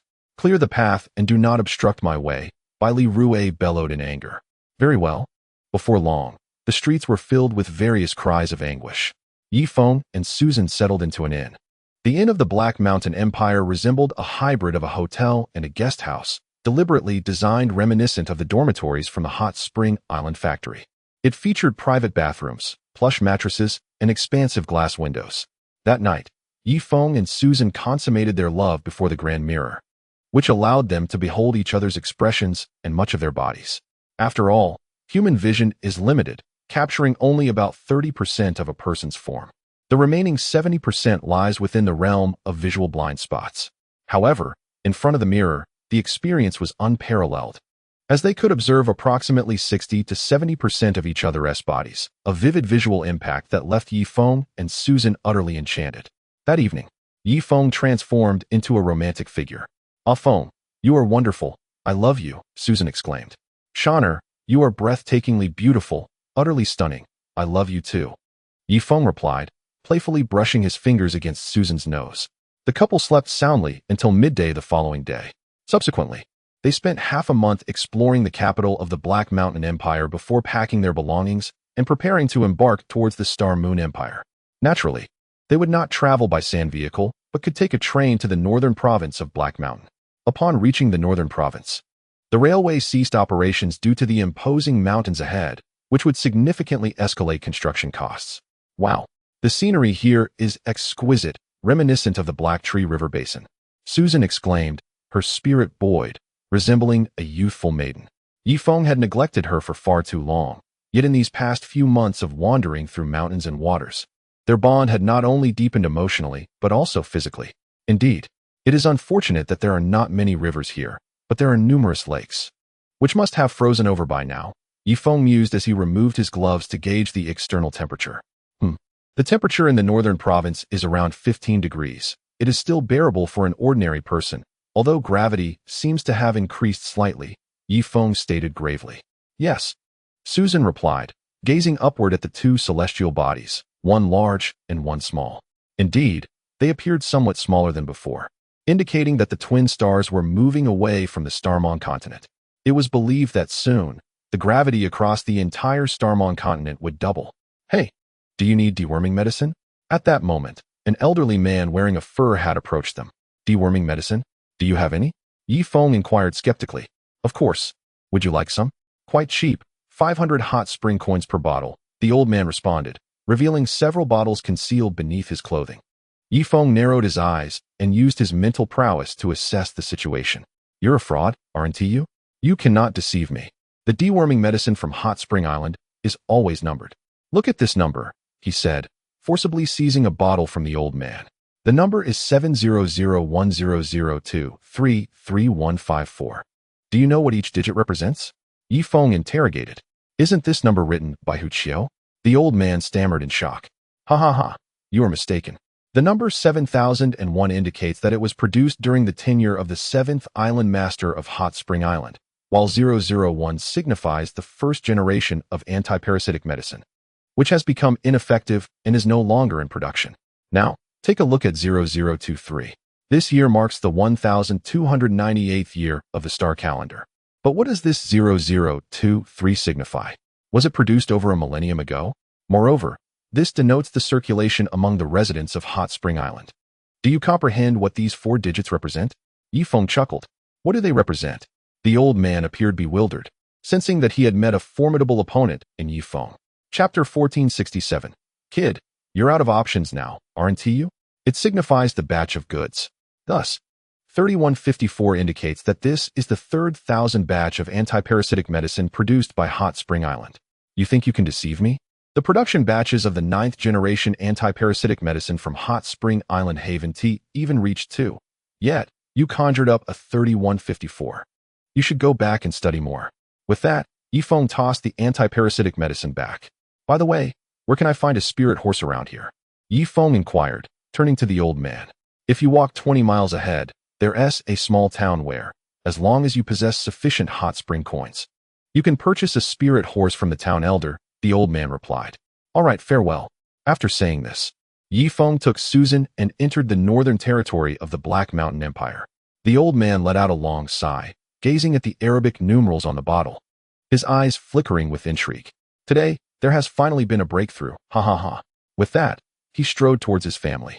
Unbeknownst to Ye Feng, his inadvertent desire to educate had indirectly precipitated the rise of a counterfeit kingdom, which, in the future, could evolve to become the second most prominent power on the starry continent, wielding influence over several nations.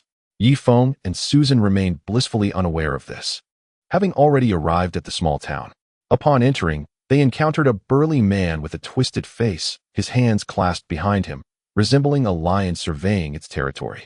Oh, this beautiful lady is quite the sight. The burly man immediately set his gaze upon Susan. Ye Feng's expression shifted slightly. He hadn't anticipated encountering a peak practitioner of the divine origin realm in such a remote location. Sir, we are merely passing through and wish to purchase 2 spirit horses to traverse the mountainous forest ahead. Ye Feng spoke courteously. You think you can just pass through? Pay the toll. The burly man scrutinized Susan from head to toe, not casting a glance at Ye Feng. Toll. Susan gasped, retreating a couple of steps and hiding behind Ye Feng. This led the burly man to fix his gaze solely upon Ye Feng's face. Yes, a passage tax of 500 hot spring coins, a head tax of 500 coins per person, a land trampling tax of 500 coins, and a fine of 500 coins for hunting wild spirit beasts. Let me calculate. You owe a total of 3,000 hot spring coins, the burly man declared, adopting a challenging demeanor. At this moment, several men, all at the transformation realm, approached behind him, presumably his subordinates. Senior, do not overstep your bounds. I can tolerate the taxes imposed upon me, but on what grounds do you accuse me of hunting wild spirit beasts? Ye Feng argued vehemently. Need I remind you? The forest ahead is teeming with monstrous beasts. You must have slain a few. I am merely calculating a fine based on one. The burly man chuckled mockingly. Of course, there is another way for you to reduce your tax burden. If the woman behind you spends a night with me, I shall waive 500 spring coins. Ye Feng's expression darkened immediately. He surveyed the entire town with his spiritual sense, noting that the burly man was the only one at the spirit origin realm. Originally, he had embarked on this journey with Susan solely for leisure, devoid of any intention to engage in conflict. However, should trouble come knocking, he would not shy away from confronting it. This is 6,000 spring coins. Take it, Ye Feng declared, producing a thick stack of large denomination notes, likely amounting to over 300,000 spring coins. Instantly, he was met with avaricious gazes from all around. Here, accept these 3 notes. By the way, how much for your spirit horses? Ye Feng inquired. The burly man accepted the spring coins, aware that even in this border region, the officials in the capital were utilizing spring coins, which had become more stable than even spirit coins. Consequently, he had begun hoarding spring coins, as they could be exchanged for deworming medicine. His household had stockpiled hundreds of bottles, prepared for the inevitable onset of worm disease among his family members as the temperature dropped. Moreover, the deworming medicine he possessed was all counterfeit, purchased from that old man earlier. Spirit horses are 200,000 each, the burly man replied coldly. 200,000? You might as well rob a bank. Ye Feng retorted, furious. Suit yourself. Without a spirit horse to guide you, you are likely to lose your way in the Black Mountain Forest, the burly man smirked, confident in his leverage over Ye Feng. Then so be it. I would rather risk getting lost than part with such a substantial sum, Ye Feng responded, tucking the money back into his pocket. Wait, kid, ha ha ha. The burly man signaled, and his servants immediately surrounded Ye Feng and Susan. Carrying such a large sum is unsafe.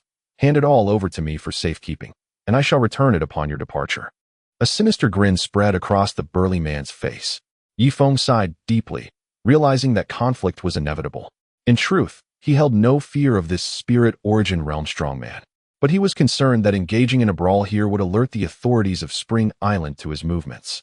At that point, Huang Yueya would surely send someone to apprehend him, as he was still required to assist in managing the island. But who was Ye Feng? Having relinquished his title as island master, he had no intention of meddling in political affairs. He sought a clean break. Furthermore, he wished to enjoy a period of respite. Living as an ordinary person. Is this outright robbery? Ye Feng placed his hand on his waist, while Susan mirrored his stance. Indeed, it is blatant robbery, kid. Do not be ungrateful, the burly man declared, releasing his full aura. The oppressive presence of the divine realm did not even ruffle a hair on Ye Feng. While Susan behind him was forced to retreat 3 or 4 steps, a flicker of fear crossing her face.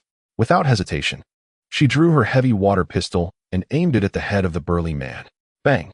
Alas, the burly man reacted with astonishing swiftness, releasing his protective divine light at the crucial moment, barely deflecting Susan's heavy water bullet.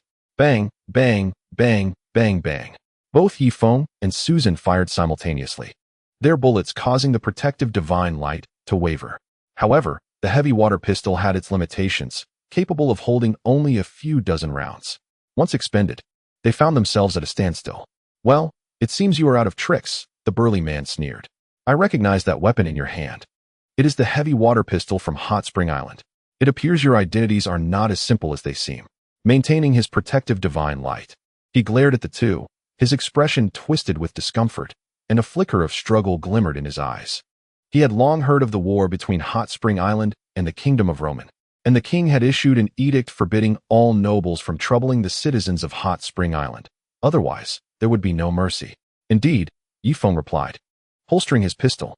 My wife and I are both citizens of Hot Spring Island. Surely, you have heard of our island's reputation? For every life you take, we will exact a toll of 1,000. Should you choose to slay us today, Hot Spring Island will take the lives of 2,000 of your relatives. If your relatives are insufficient, we shall count your friends and neighbors until we reach the requisite number. Ye Feng spoke with an air of calmness. Chapter 1468. Do you truly wish to annihilate us? In truth, he felt confident in his ability to eliminate the burly man. However, having once held the title of Island Master, he did not wish to shed blood unnecessarily. He preferred to avoid conflict whenever possible. The burly man fell silent, suddenly lifting his head as his vast consciousness swept across a 100-mile radius. After a while, he retracted his awareness. Judging by your weary appearances, you must be out exploring? Did you not inform your family and friends? The burly man chuckled. Of course, we did inform them. Additionally, we carry a satellite positioning system. If anything happens to us, Hot Spring Island will pinpoint this location and conduct a thorough search, Ye Feng replied. What satellite positioning? What system? The burly man looked utterly bewildered, unable to comprehend Ye Feng's words. In essence, if anything were to occur to me, Hot Spring Island would be immediately notified and would initiate a plan for vengeance, Ye Feng clarified. I fear it may be too late. The burly man, having finished speaking, suddenly gestured towards the sky. In the next moment, a transparent barrier enveloped the entire town. The town's protective barrier? Ye Feng's expression darkened slightly. It seems you possess some knowledge. Now, hand over the hot spring currency, the burly man commanded, extending his hand forward. Ye Feng shrugged helplessly and glanced at Susan beside him. Shaner, do not hold it against me. I had intended for us to enjoy a leisurely honeymoon. But some individuals insist on forcing my hands to be stained with blood. It's all right. Do what you must, Susan resolutely nodded, positioning herself behind Ye Feng. Ye Feng had possessed the ability to slay those in the divine realm since his innate stage. Now that Ye Feng has advanced to the transformation realm, unless this burly figure from the divine origin realm possesses some extraordinary divine abilities, it is inconceivable that he could pose a challenge to Ye Feng. With his current prowess, Ye Feng is capable of engaging even the cultivators at the initial stage of the Void Refinement realm. What is your name? Ye Feng inquired. That is of no concern to you. Hand over the hot spring coins, and I shall gradually reveal it to you. The burly man with the twisted face retorted with a cold sneer. Very well, my twisted-faced brother. In what manner would you prefer to meet your demise? Ye Feng asked. How would I prefer to die? The burly man was momentarily taken aback, then exchanged glances with his subordinates. A thunderous laughter echoed throughout the small town. Truly arrogant. Are the people of Hot Spring Island all of similar disposition? They are utterly oblivious to the vastness of the heavens and the depth of the earth. The burly man guffawed. Would you prefer to perish under my sacred demonic art, or would you rather succumb to my Chongyang technique? Or perhaps you would choose to die beneath my sword formation. Ye Feng continued to query. What nonsense is this? Since you refuse to hand over the hot spring coins, then I shall. The burly man abruptly lunged toward Ye Feng's waist with lightning speed.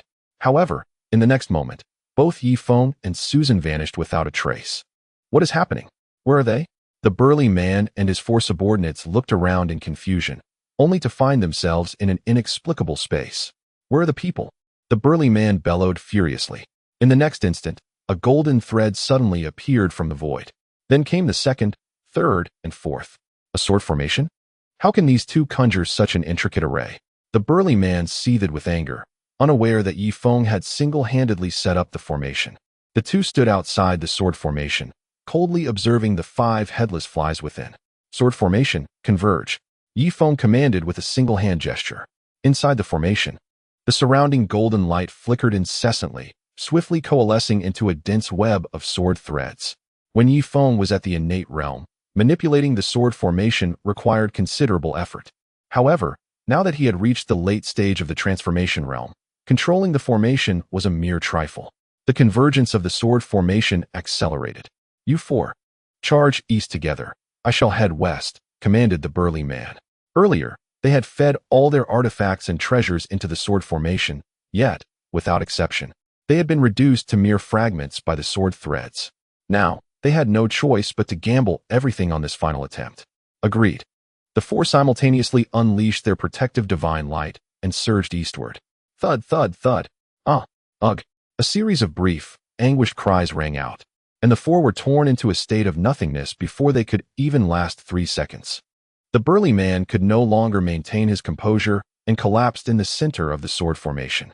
O great one of Hot Spring Island, I, a mere mortal, have failed to recognize your might. Please grant me this one mercy.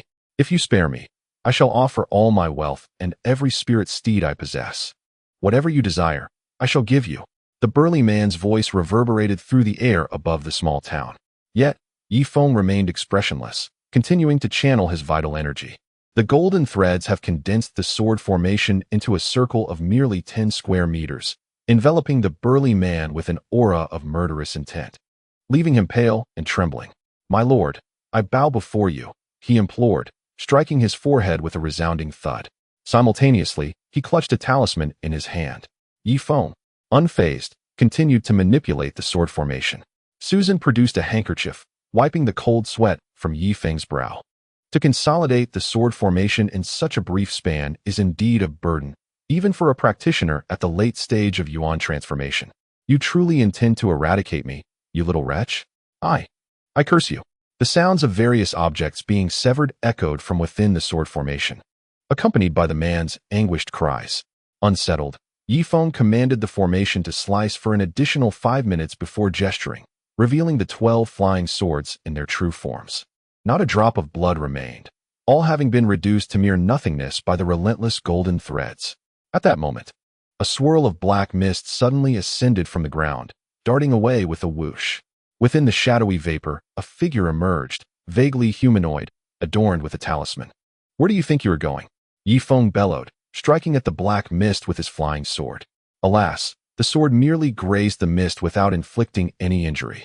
Thus, Ye Feng shifted to the Brahma's sacred demon technique, summoning a colossal manifestation to grasp the black mist. However, moments later, the mist slipped through the gaps between the fingers of the manifestation, continuing its flight into the distance. Is this not akin to the soul departing the body? Only refined void practitioners possess such ability. What manner of departure is this? Susan questioned in terror. Once a strong woman, she now understood the futility of pretending to be weak or foolish before Ye Feng. Damn it, I shall not allow your escape. A raspy voice emanated from the shadow. Little wretch, our enmity is sealed. Even if you are a citizen of the hot springs, I shall ensure your eternal unrest. A chilling laughter followed. Ye Feng leaped 50 meters into the air, extending his fingers. Blood-sucking technique. Whoosh. The seemingly uncontainable black mist contorted into a grotesque visage, as if encountering its nemesis. The entire mass of black mist was drawn into Ye Feng's palm. Chapter 1469. No alternatives left. What is happening? My shadow can traverse the world invincibly. Outside the realm of cultivators. How can you control me? The shadow screamed, thrashing desperately. Thud. Ye Feng landed, gazing at the swirling black mist within his grasp. Its power had diminished below the innate realm, yet the mist, lacking a physical form, could not exert the strength of an innate practitioner, rendering it akin to a mere toy in Ye Feng's hold. Surrounding the small town, the residents all retreated indoors, peering through cracks in the doors to witness this terrifying spectacle. Ye Feng had initially intended to absorb the mist to death, but upon observing its peculiar nature, he seemed to contemplate something. Instead of amplifying his pulling force, he opted to maintain a grip that prevented the mist from escaping. I inquired, "What is the principle behind this? How can one prematurely manifest the primordial spirit of a formless cultivator?" Ye Feng questioned coldly. Susan's expression shifted. As if a realization struck her, she hurriedly positioned herself in front of the shadow, fearing that the diminished suction might allow the shadow to escape once more. "I have stated, you would not spare me. I would rather perish within." The shadow's voice was hoarse, yet it retained a robust resonance. "Very well. Provided you divulge the secret, I shall grant you mercy, but under the condition that you refrain from deceit. Should you lie, I will perceive it." Ye Feng wore an expression of eager anticipation. This, "Very well." The burly man, with a furrowed brow, appeared resigned. To remain silent would lead to certain doom, yet to speak, although fraught with the risk of deception, offered at least a glimmer of hope, did it not? "What I possess is not merely the exit of the primordial spirit, but rather a method of the soul's exit, a technique passed down through my lineage, which is not currently disseminated within the realm of cultivation." The soul's exit? Ye Feng's heart surged with elation. The bodies of Tuba, Yongli, and Gochen still lay encased within the spacecraft. He needed to resolve the matter of the soul. And the soul, is it not synonymous with the spirit? Yes. The soul's exit allows for the search of a new vessel, the burly man elucidated. "Now tell me, if a person's vessel has been deceased for decades, is there any hope for resurrection?" Ye Feng queried, weariness creeping into his tone, tinged with melancholy. The shadow paused momentarily. "Is it your father? Do not deflect. I merely ask if there is hope for revival." Ye Feng pressed, "My lord, what use is it to retain only the vessel? A person, a cultivator, derives their essence from the soul. Do you comprehend? The soul, or consciousness, embodies the quintessence. The vessel is the least valuable aspect. Why preserve the vessel instead of the soul?" The shadow inquired. "Is that not a redundant question? In the cultivation realm, who possesses the ability to preserve the soul?" Susan retorted, "That is indeed a valid point. The preservation of the soul is a unique skill of my family, known even to the sovereign. I can only tell you that unless someone can gradually gather the soul of the deceased from the Starmon continent, retaining those corpses would be futile. If you manage to collect the soul, the subsequent steps, though still arduous, hold a glimmer of hope for reviving your dear friend," the shadow remarked languidly. "Is it possible that the soul has already reincarnated?" Susan asked. "Reincarnation? Oh, I have heard whispers of such tales. Yet who can substantiate the notion of human reincarnation?" The shadow replied. Susan fell into silence. Indeed, the concept of reincarnation was entirely fabricated. Wait, if a person is on the brink of death, is there a method to collect their soul, to subsequently seek a new corporeal form, allowing them to continue their existence? Ye Feng suddenly thought of Wang Zhihai. Wang Zhihai was on the verge of passing. He needed to act, or he would be haunted for eternity. After all, Wang Zhihai's contributions were immense. Though he had long sought to establish autocracy, his loyalty and diligence were beyond reproach. The shadows of our dark arts can indeed gather his soul. However, the process may lead to some distortion. You understand, unless he has practiced soul cultivation himself. There is a likelihood that even if I manage to collect 95% of his soul, he may awaken as a fool, with portions of his memory irretrievably lost. The shadow remarked. That is more than sufficient, Ye Feng replied, manipulating the shadow while with his other hand, he struck the protective barrier. The formidable array, which once seemed invincible, crumbled before Ye Feng as if it were mere paper. Let us proceed, Ye Feng declared, leading the way forward. Susan appeared to grasp the situation and walked ahead of him. Ah, it's so cold, so very cold. The shadow convulsed, twisting rapidly as though salt were thrown into maggots. Ye Feng observed that the shadow was fading quickly. He hurriedly summoned a protective divine light, enveloping both himself and the shadow within its glow. Indeed, as the temperature rose, the shadow stabilized once more. Are you particularly sensitive to the cold? Ye Feng inquired. Of course. I currently lack a physical form. Not only am I susceptible to cold, but I also dread sunlight. It would be best to isolate me from the outside world, preferably entombing me deep underground. If you could bury me in a place rich in, perhaps my soul might gradually restore. Otherwise, you should assist me in locating a suitable vessel, one that is neither too weak nor excessively strong. Ideally, a body at the true martial realm would suffice, preferably one with a bloodline connection to me, with a temperament akin to mine. If the appearance aligns as well. That would be truly perfect, the shadow articulated. You hold quite the fanciful notion. First, return with me to Hot Spring Island. If you help me accomplish a task, I assure you I will aid in reconstructing your physical form, Ye Feng stated earnestly, with no intention of misleading the shadowy figure. After all, the ability to collect souls was enough to elevate the shadow to citizenship. Ye Feng was determined to leverage all his connections to secure this for him. In the future, there would inevitably be those who passed due to lifespan issues. If souls could be gathered, there would at least be a glimmer of resurrection possible. Soon, Ye Feng boarded the train, disregarding the peculiar glances from the surrounding passengers, his right hand still drawing the shadow closer. A few children were frightened to tears by the sight. "Excuse me, sir, you cannot occupy more than one seat on the train," a conductor approached. "I can pay extra. Surely that will suffice?" Ye Feng replied. "It's not a matter of money. It's a rule of our railway department. Are there any compartments available?" "None." The conductor responded, having summoned the train police, poised to enforce the rules. Since the train had only been operational in the Black Mountain Empire for less than 20 years, they often encountered individuals who had grown accustomed to privilege, making the train police quite vigilant. With no other recourse, Ye Feng reluctantly produced his citizenship certificate. "Ah, what is this? Is this a citizenship certificate?" the conductor exclaimed in astonishment. It is worth noting that there are only 5 million citizens of Hot Spring Island, a number rarer than those in the Void Refinement stage. This was her first encounter with such a document. Chapter 1470. This is rather large, isn't it? Indeed. Is your train conductor a citizen? He can verify the authenticity, Ye Feng remarked. "I apologize. Our conductor is merely a resident and not yet a citizen. Would you like me to fetch him to speak with you?" The attendant's demeanor softened considerably. She was not only not a resident of Hot Spring Island, but she wasn't even considered a long-term worker there. On Hot Spring Island, citizens hold no rank. They are regarded as one of their own. Residents, in comparison, are akin to hired laborers brought in by citizens. The lowest tier consists of factory workers, classified as long-term laborers. Even among these long-term workers, their status is esteemed, akin to lords in the eyes of the ordinary people of Haishan, who are the very individuals they must appease. A few trained police officers had initially placed their hands on their waists, but upon witnessing the exchange, they quickly straightened their postures beside their thighs. Before long, the train conductor approached, taking Ye Feng's citizenship certificate with both hands. Ye Feng.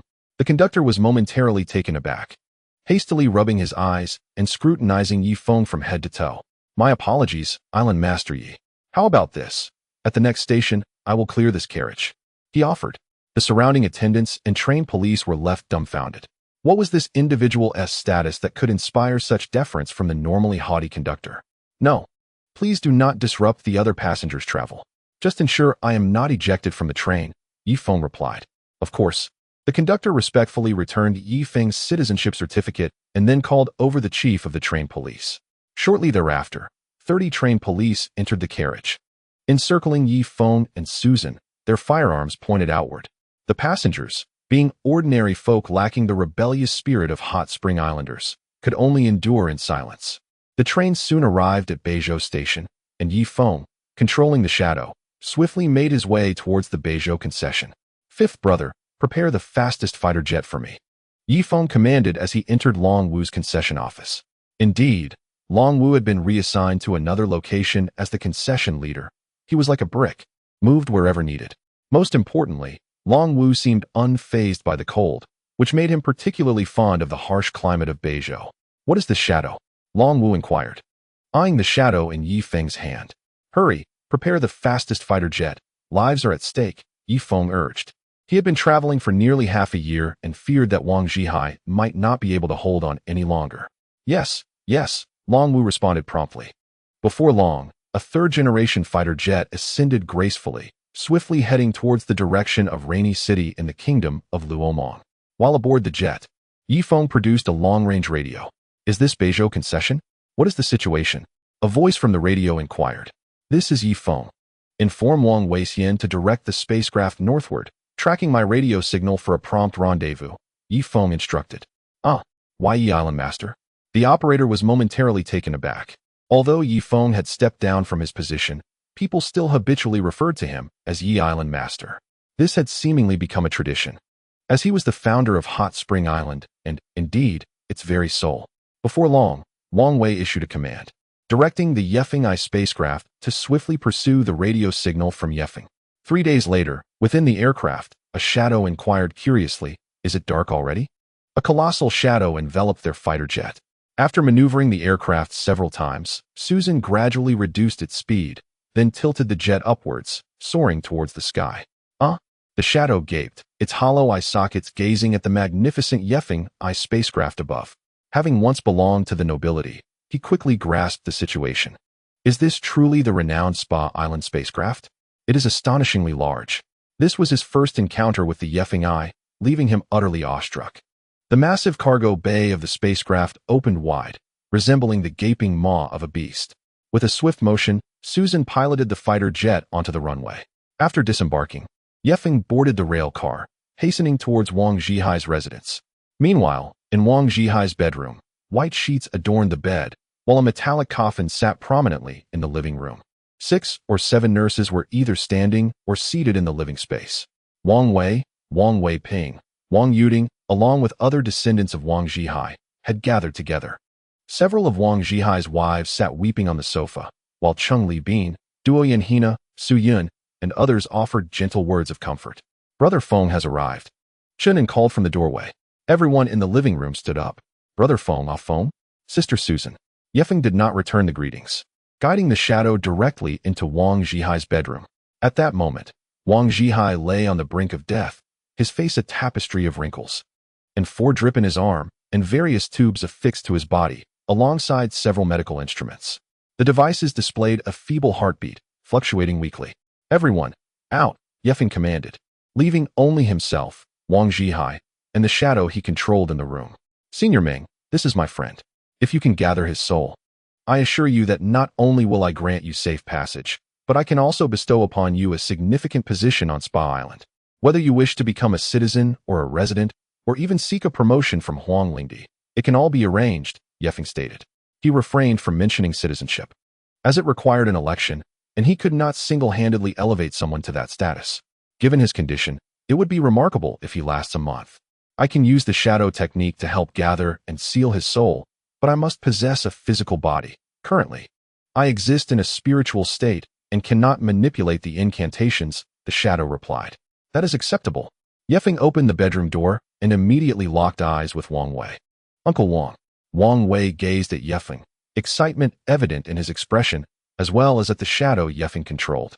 Through a phone call, he had learned a day prior about the shadow's capabilities as a soul collector. Deploy the fastest Blackbird reconnaissance aircraft. No, send the Dark Fighter to this location. Ye Feng produced a satellite positioning watch, indicating a small dot on the map, which indeed marked the town where he had captured the shadowy figure. Here, he needed to summon some younger descendants of the Meng family, specifically those of the true martial realm. Their power must neither exceed nor fall short of that threshold. They must bear the surname Meng, being the son, grandson, or direct descendant of the town's mayor. Find them at once, Ye Feng commanded. Understood, Island Master. Huang Yueya responded instinctively with a salute. Do not be so formal. You are the Island Master now. I merely request the assistance of Hot Spring Island to revive an old friend, Ye Feng replied. Very well, I shall do so immediately. Huang Yueya hurriedly departed. 20 minutes later, Peiqi piloted the dark warplane, transporting Huang Yueya towards the location indicated by Ye Feng. The dark warplane was the fastest aircraft to date, its velocity surpassing even the latest generation of Blackbird reconnaissance planes. Remarkably, the dark warplane emitted no heat, allowing it to reach speeds of 100 Mach without igniting the exterior shell through friction with the air. Chapter 1471. Can it be further enhanced? From this point onward, Ye Feng need not concern himself with the ensuing events. There would be no need for him to personally engage in matters of soul possession or the slaughter of descendants. He approached Huang Yueya's sickbed and gently grasped his old friend's hand. Huang Yueya's hand had withered like the gnarled root of an ancient tree, with faint veins and arteries visible beneath the surface. Old brother, you must hold on. I will save you. Rest assured, Ye Feng whispered. Huang Yueya remained motionless, yet a glimmer of moisture appeared at the corners of his eyes. Uncle Yi, this is my father's will from 2 years ago. Huang Yueya entered, unfolding a letter. The essence of the will was straightforward. It instructed his descendants to seek vengeance for his eldest son, Huang Yueya. by annihilating the entire royal family of the Black Mountain Empire. Furthermore, it contained familial admonitions, urging his heirs to diligently develop Hot Spring Island, establishing a firm foothold on the Star Mon continent before aspiring to dominate the whole realm. Ambitious individuals are indeed remarkable, even on the brink of death. They dream of conquering the world. This was not Ye Feng's desire. He wished for Hot Spring Island to lead a tranquil and free life on the Star Mon continent. This goal, though seemingly simple, was fraught with difficulty. To achieve a carefree existence, the powerful entities of the Star Mon continent must consent, without their approval. The modest Hot Spring Island could be swept into the flames of war at any moment. Thus, for Hot Spring Island to transcend the three realms and escape the five elements, it must advance its technology and develop its military to the utmost. Only then could it realize its ideals and aspirations. Keep the will, perhaps it will never be needed, Ye Feng suggested meaningfully. A smile broke upon Huang Yueya's face. He certainly hoped for his father's survival. Uncle Yi, since the matter of soul possession may take several days, why not familiarize me with the affairs of the island in the meantime? Huang Yueya proposed. What? After half a year, you still haven't acquainted yourself with the responsibilities of the island master? Ye Feng exclaimed in astonishment. Familiarity breeds comfort, yet we must proceed. Shortly, there is a routine meeting. You may observe from behind the one-way glass in the conference room, and upon conclusion, you shall comprehend the formidable challenges inherent in my work. Wang Weixian remarked with a wry smile.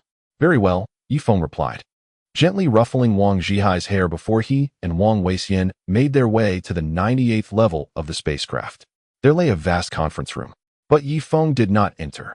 Instead, he opted for the adjacent anteroom, which boasted a large window offering a panoramic view of the meeting space, complemented by a listening device to capture the discussions within. Half an hour passed as Ye Feng sat in anticipation until the participants began to arrive in a staggered fashion. The first to enter was Heli Xian, who swaggered in and nonchalantly claimed the second seat. Following him were the likes of Zhui Ma, Ma Gobi, Cheng Pingping, Ilian, Su Yun, and Rai Mai Zi, among the upper echelons. Uncle Yi, I shall enter now, Wang Weixian declared. Ye Feng nodded in acknowledgement. Wang Weixian took a deep breath, adjusted his attire, and stepped out of the anteroom. Each routine meeting was a trial for him, as the elders regarded him with disdain. And some even resorted to scornful jibes, frequently invoking Ye Feng's name to belittle him. Thus, every meeting became an opportunity for him to endure insults, derision, and ostracism, with his dignity trampled underfoot by these elders. Upon reaching the conference room door, Wang Weixian inhaled deeply once more, straightened his suit, and forced a semblance of a smile onto his face. With a creak, the door swung open. Ha ha ha, everyone is present today? Wang Weixian laughed before speaking, attempting to cultivate an atmosphere of harmony. In times past, when Uncle Yi convened meetings, the moment Ye Feng entered, the elders would rise to greet him. Chun and would jest with Uncle Yi, and laughter would fill the air. Under Ye Feng's presence, there was a balance of harmony and respect. In stark contrast, Wang Weixian now found himself ignored by several elders, who continued their conversations. Heli Xian even propped one foot on the table, while Ma Gobi unabashedly lit a cigarette within the meeting room. With a darkened expression, Wang Weixian took his seat at the head. Enough of personal chatter. I hereby declare the meeting commenced, Wang Weixian stated. Indeed, I announce the meeting is now in session, he reiterated, tapping the table. The individuals nearest to him subdued their conversations, yet exchanged knowing glances, communicating silently, utterly disregarding Wang Weixian as the island chief. Everyone, please be quiet. Mokg stood to assist Wang Weixian in maintaining order. With a sharp clap, Zhui Ma struck Mokg, forcing him back into his seat. Silence. Does the island chief require your assistance in maintaining decorum? You clearly possess no understanding of protocol, Zhui Ma chastised. Yes, teacher, Mokg replied, retreating, his face concealed by his hands. Although he had spent time learning alongside Zhui Ma, he felt the weight of his presence, even knowing he was destined to become the supreme commander of the army. Enough. Su Yun sighed and offered a supportive word for Wang Weixian. She is indeed a true veteran among veterans. Gradually, the conference room fell silent. Today, the topic at hand is the funding issue of the engineering department. I previously mentioned in our last meeting the necessity to amplify our research on the Dark Fighter. I would like to inquire, Director Meng Yanla, How much funding has been allocated for the Darkfighter project? Wang Wei asked. I am unaware. The funds have yet to be dispersed, Meng Yinla replied, shrugging her shoulders. Wang Wei's expression darkened ominously. Very well, Ma Qian from the bank. I hope you expedite the release of the funds. The Darkfighter represents our only advanced technology for practical interstellar travel, Wang Wei stated, suppressing his frustration. Oh, however, regarding the Darkfighter, Peiqi Jian is still in the process of hiring, right? He mentioned that he intends to recruit many prominent individuals into the engineering department. Yet, there are merely a few renowned families, Huang, Bailey, and Wanyan. I propose that once he has recruited these individuals, they should first pursue their studies. And only after their graduation will I consider allocating funds, Ma Qian suggested. No, we must allocate the funds now. By the time they complete 16 years of education, it will be too late. We should cultivate talent simultaneously during the research phase, rather than waiting for them to graduate before commencing development, Wang Wei asserted earnestly. Very well. Ma Qian noted this down. Peiqi Dian, is there potential to further enhance the speed of the Darkfighter? Wang Wei turned his attention to Peiqi Dian once more. Certainly. The materials of the Darkfighter possess self-repairing capabilities, and they do not ignite when in contact with air. Strictly speaking, it can achieve infinite acceleration, provided there exists a powerful propulsion system. Furthermore, the Darkfighter is controlled by thought. If an individual lacking mental stability attempts to accelerate it to the speed of light, the fighter will immediately dissolve into nothingness, and all aboard will be reduced to cosmic dust. Chapter 1472. Without further remarks thus. The operator of the Darkfighter must embody qualities such as composure, maturity, and charm, much like myself, Peiqi Dian stated with seriousness. Ha ha ha. Uft. You crack me up. The conference room erupted in laughter. Ha, ha, ha. Wang Wei chuckled along. So, what conditions are necessary for the Darkfighter to reach the speed of light? Wang Wei inquired again. Alas, Island Master, you are a graduate of Hot Spring University. Surely you understand that accelerating a fighter to light speed will trigger a series of chain reactions? Firstly, can the human body withstand such velocity? Furthermore, upon reaching light speed, a cascade of subsequent reactions will occur. It is said that time will reverse. How shall we address that?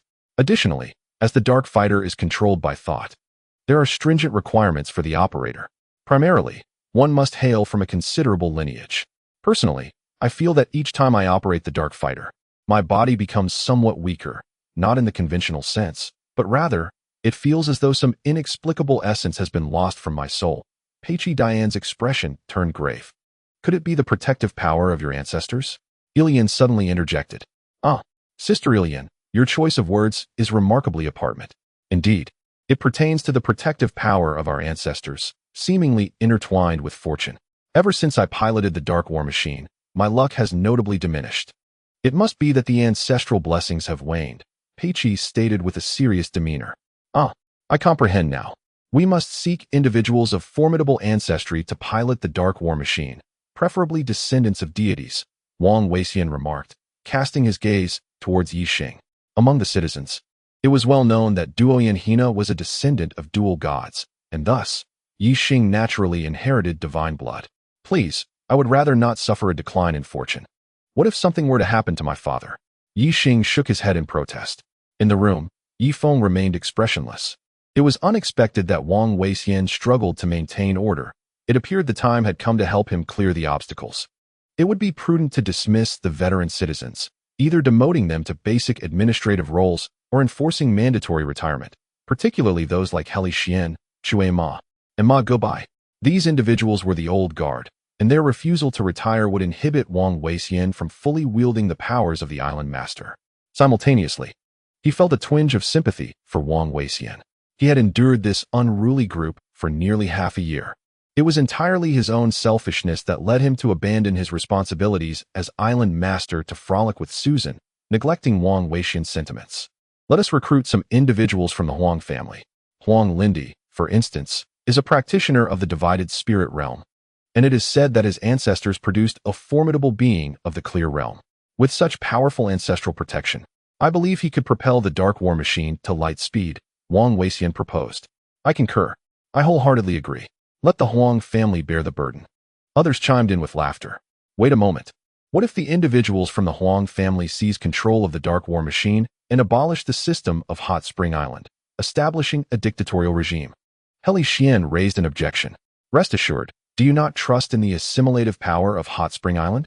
Anyone who has attended elementary school here, regardless of their previous noble status, becomes a loyal supporter of the island's system, Huang Yueya confidently asserted. The education of Hot Spring Island is indeed unparalleled in this realm, capable of assimilating all. Huang Xiaobei, once so arrogant due to his grandfather Huang Ping, ruled the school like a tyrant. However, now he is in high school, serving as class monitor, and during holidays, he chooses to remain on the spaceship at Hot Spring Island rather than return to the capital of Heishan. After all, his family provides ample living expenses, yet these funds are derived from the labor of workers that Huang Ping exploits to earn Hot Spring coins. That being said, let us finalize this decision. We may employ individuals from the Huang family, but they must have attended school on Hot Spring Island from the age of 6 up until their university graduation. Only then can we ensure they will not undermine the fairness of the island's system, Heli Xian concluded. Indeed, Uncle Heli Xian, I support your proposal. Huang Yueya nodded in agreement, prompting his secretary to take notes immediately.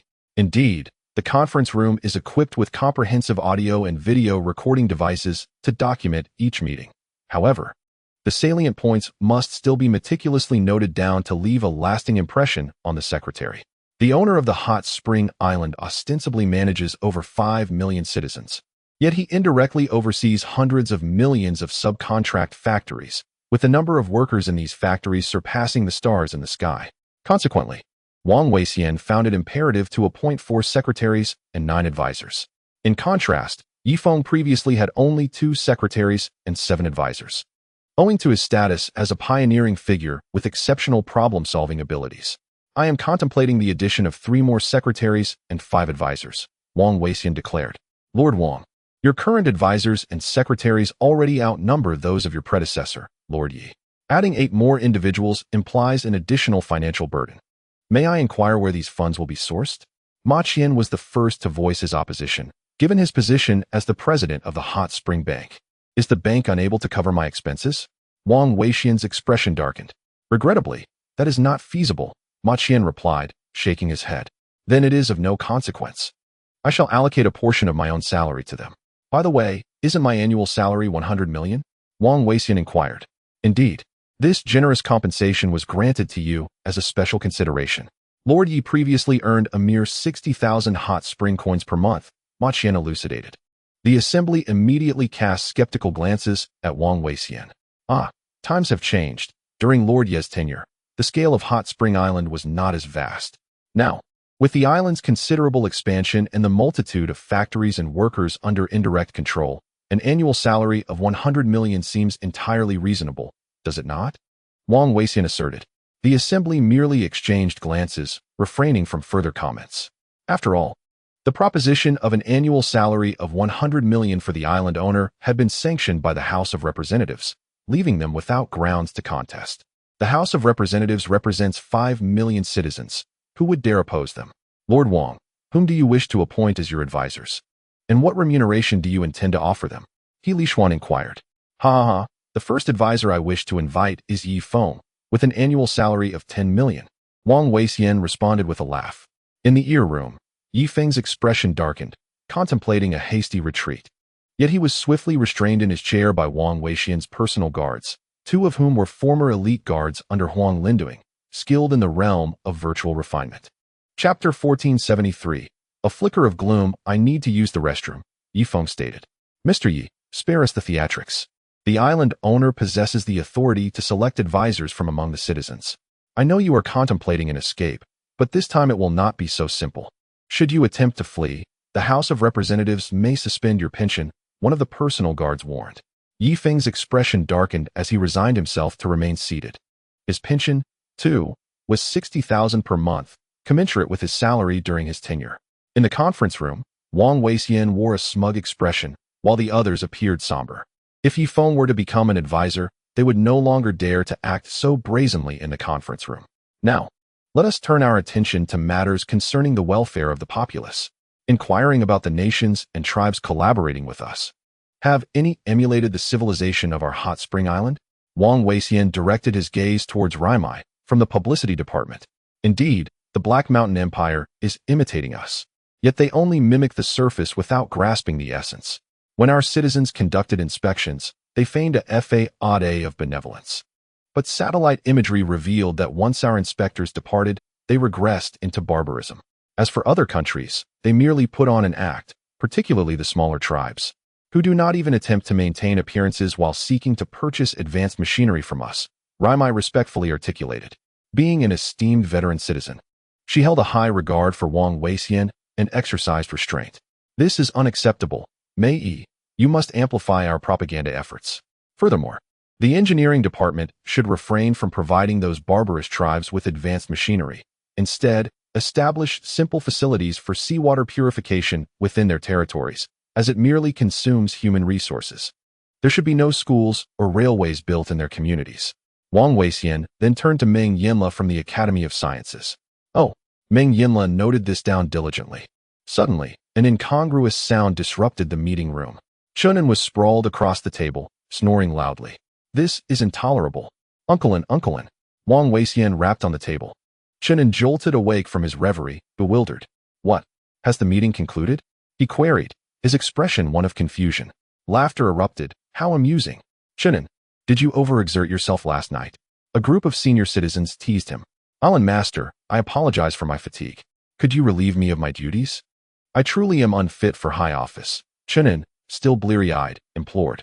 Last time, when Ye Feng and Susan went on their honeymoon, he had intended to tag along, but was intercepted by Huang Yueya, who compelled him to serve as a military advisor. Unclein, I have just assumed the role of Island Master. Can't you lend me a hand? Huang Yueya said earnestly, despite being significantly younger, his tone akin to that of an elder speaking to a junior. I am of no help. Everyone knows I am just a slacker, often trailing Feng Gu on his adventures. I truly cannot contribute otherwise. Please spare me, Chunin pleaded. Alas, let it be for tomorrow. I shall relieve you of your position then, Huang Yueya replied, shaking his head in disappointment. Ah, splendid. Chunin instantly perked up, leaping onto the table and commencing a rendition of Michael's belly dance. Move, shake, move, shake. Remove him. Huang Yueya pressed a button, and several guards entered to escort Chunin out of the meeting room. Now, let us return to the matter of the factories. How much iridium have we produced at our hot spring island, given the number of factories we have established? Huang Yueya inquired. Response to the island master. It is still under 100 kilograms, which should suffice for the construction of a motorcycle, the vice president replied. Alas, it appears that this precious element cannot be entirely utilized for the surface of the spacecraft. You should blend iridium with other metals to create an alloy. While the hardness may diminish, it will at least allow for a thicker surface on the spacecraft, Huang Yueya remarked. The island master. We are currently endeavoring to artificially synthesize iridium, as extraction alone is indeed too slow, the vice dean stated. Artificial synthesis? That is splendid. If we can achieve this, my warm spring island could save at least 1/5 of its expenses, Huang Yueya exclaimed with delight. All right, I have finished my inquiries. Do you have any matters to report to me? Huang Yueya inquired. At that moment, the chief of the concession, Magobai, spoke up. The chief of the concession holds the authority to manage all the leaders of the concessions and wields significant power. Uncle Magobai, what is the matter? Huang Yueya asked. I have assessed the overall level of civilization in the Black Mountain Empire, and it appears highly disjointed. The closer one gets to the south, the more advanced the civilization becomes. For instance, Xi'an County has nearly reached 60% of Warm Spring Island's civilization level. They have established their own schools and factories, and a portion of their teachers are university graduates we recruited from our Warm Spring Island. Naturally, they have also integrated their traditions into the mix. This region is a key tax collection area for the Black Mountain Empire and is highly regarded by Emperor Huanglin, Magobai elaborated. And then, Huang Yueya prompted. Then, their new county lord, Li Qian, discreetly conveyed to us that they wish to gain independence from the Black Mountain Empire's Pingzhou in order to form their own kingdom. They do not wish to be drained by the Black Mountain Empire and the Pingzhou government, as they are the most prosperous area, hence subjected to the heaviest taxation. Magobai confessed with difficulty. Xi'an state, you say? Huang Yueya rubbed his forehead, caught in indecision. He turned to consult his advisory team. Island Master, I believe this is unwise. It would amount to interfering in another nation's internal affairs, provoking a backlash across the entire Star main continent, one advisor cautioned. I find it feasible, yet we should allow Xin County to engage in a conflict with the Black Mountain Empire. Once they have weakened each other, we can extend our support, another advisor suggested. Are you jesting? A county can hardly contend with a nation, Huang Yueya retorted. Not necessarily. Xin County has developed its own weapons, aircraft, and sand vehicles. Should they engage in battle with the Black Mountain Empire, the outcome remains uncertain, came the response. Very well. Huang Yueya straightened his posture and addressed Ma Goubai. Uncle Ma Goubai, informed the king of Xin County that, in principle, Warm Spring Island cannot interfere in their internal affairs. If they desire independence, they must stand up and resist the heavy taxation of the Black Mountain Empire. Only upon their successful rebellion can we conveniently intervene. Understood. Ma Goubai noted this down. At that moment, Ilian suddenly cast her gaze at the top of Ma Goubai's head, a flicker of gloom crossing her eyes. Just as Ma Goubai acquiesced, the dark aura above his head intensified. Island Master, the Voyager is drawing ever closer to that suspected habitable planet, and has transmitted some new data, Meng Yinla reported. Oh, how is the data update? Is there a possibility of misjudgment? Huang Yueya's interest was piqued. Chapter 1474. Easier said than done indeed. Upon analysis of the data, it appears that the environment is more suitable for habitation than we had initially presumed. We merely need to ameliorate the climate. The temperature there tends to be excessively high, with no winter, consistently remaining above 50 degrees Celsius. This assertion was made by Su Yun. Above 50 degrees? Shouldn't the oceans and moisture all evaporate in such conditions? Huang Yueya, having attended university, possessed his own understanding. That remains unclear. Nonetheless, the oceans exist, albeit alongside the high temperatures. Our task is to devise a method to alter the extreme conditions there. However, the high temperatures may be correlated with the proximity of the neighboring star. Its closeness naturally results in elevated temperatures, Meng Yinla remarked. Are you suggesting that we should either reduce the temperature of that star or distance the habitable planet from it? Huang Yueya inquired. As of now, both options are unattainable, unless Hot Spring Island evolves into a level 4 civilization, which might render that possibility feasible, Meng Yinla replied. By the way, what level of civilization has Hot Spring Island currently attained? Huang Yueya asked. Level 0. 8. The resources of Star Main Continent, at least in the southwestern region, have been integrated and utilized by us. Moreover, we possess hot spring coins, which can gradually infiltrate other nations, ultimately permeating the entirety of Star Main Continent. When the day arrives that the entire continent utilizes hot spring coins, our civilization will reach level 0. 9. The remaining level 0. 1 entails harnessing all the resources of the planet through hot spring coins, at which point we shall attain a level 1 civilization, Meng Yinla explained. Well then, let us strive for that. We may likely skip level 0. 2 and require at least 200 years. A glimmer of hope flickered in Huang Yueya's eyes. He had already reached the innate realm. As long as he did not fall, he should be able to witness that day. Very well, we shall revisit this matter later. Additionally, we should deploy more newly developed space probes, centered around Star Main Continent, radiating throughout the universe. One day, we shall discover planets suitable for human habitation. Huang Yueya declared. Island Master, is Star Main Continent not sufficient? Why seek other habitable planets? Someone raised their hand. What you may not realize is that numerous habitable planets provide us with an array of choices and alternative routes. Our pursuit of civilization on Star Main Continent stems from the fact that this is our homeland. Therefore, even after the Black Mountain Empire murdered my elder brother and slaughtered over 20,000 of our citizens, we still must collaborate with them. However, should we one day find the means to inhabit other planets, we could exact our revenge without delay. If the Black Mountain Empire dares to harm one of our citizens, we shall annihilate their nation and city. Do you understand? The reason we advocate for civilization is that we are confined to Star Main Continent, lacking an escape route. Should we vanquish the Black Mountain Empire, in a climate of fear among other nations, they might unite against us, branding Hot Spring Island as a malevolent realm. Much like how cultivators despise blood mages. In truth, the blood mages merely siphon blood, which is far more benign compared to those who kill for treasures. Their sole flaw lies in their exceptionally rapid cultivation, which breeds animosity among those incapable of practicing blood magic. After all, no one desires the swift ascendance of a blood mage, Huang Yueya stated solemnly. In the chamber, Ye Feng nodded in satisfaction. The little one has already developed his own logical reasoning. Quite remarkable. In this world, two types of individuals are most susceptible to targeting, the weakest and the strongest. The blood mages evidently belong to the latter category.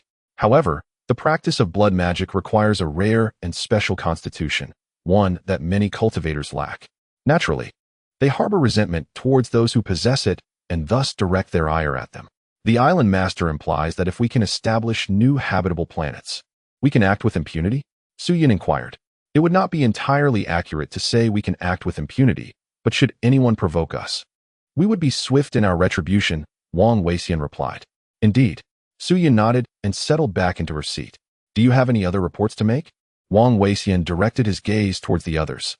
Island master, the kingdom of Luomong has already become our sworn enemy, and the king of Luomong will undoubtedly seek vengeance. Should we reconsider the establishment of factories in their nation? Hmph asked. There is no need for that. We can set up some low-end factories in their country, such as those for clothing and luxury goods, which require little technical expertise. High-end factories should not be established there, Huang Yueya asserted. Understood. Hmph began taking notes. The meeting lasted for 2 hours before concluding. Huang Yueya finally entered the chamber. Uncle Yi, as you have seen, I am utterly unable to suppress those veteran high-ranking officials. So this advisor position is yours by default, he said with a smile. Is it possible to decline? Ye Feng replied with evident reluctance. I fear that is unlikely. The island master has the authority to appoint all citizens, and you are no exception. With you as my advisor, future meetings will be far less exhausting for me. Huang Yueya remarked. I propose that we replace all those long-standing high-ranking officials, or demote them to grassroots positions as administrators. For those who resist, we can simply encourage early retirement.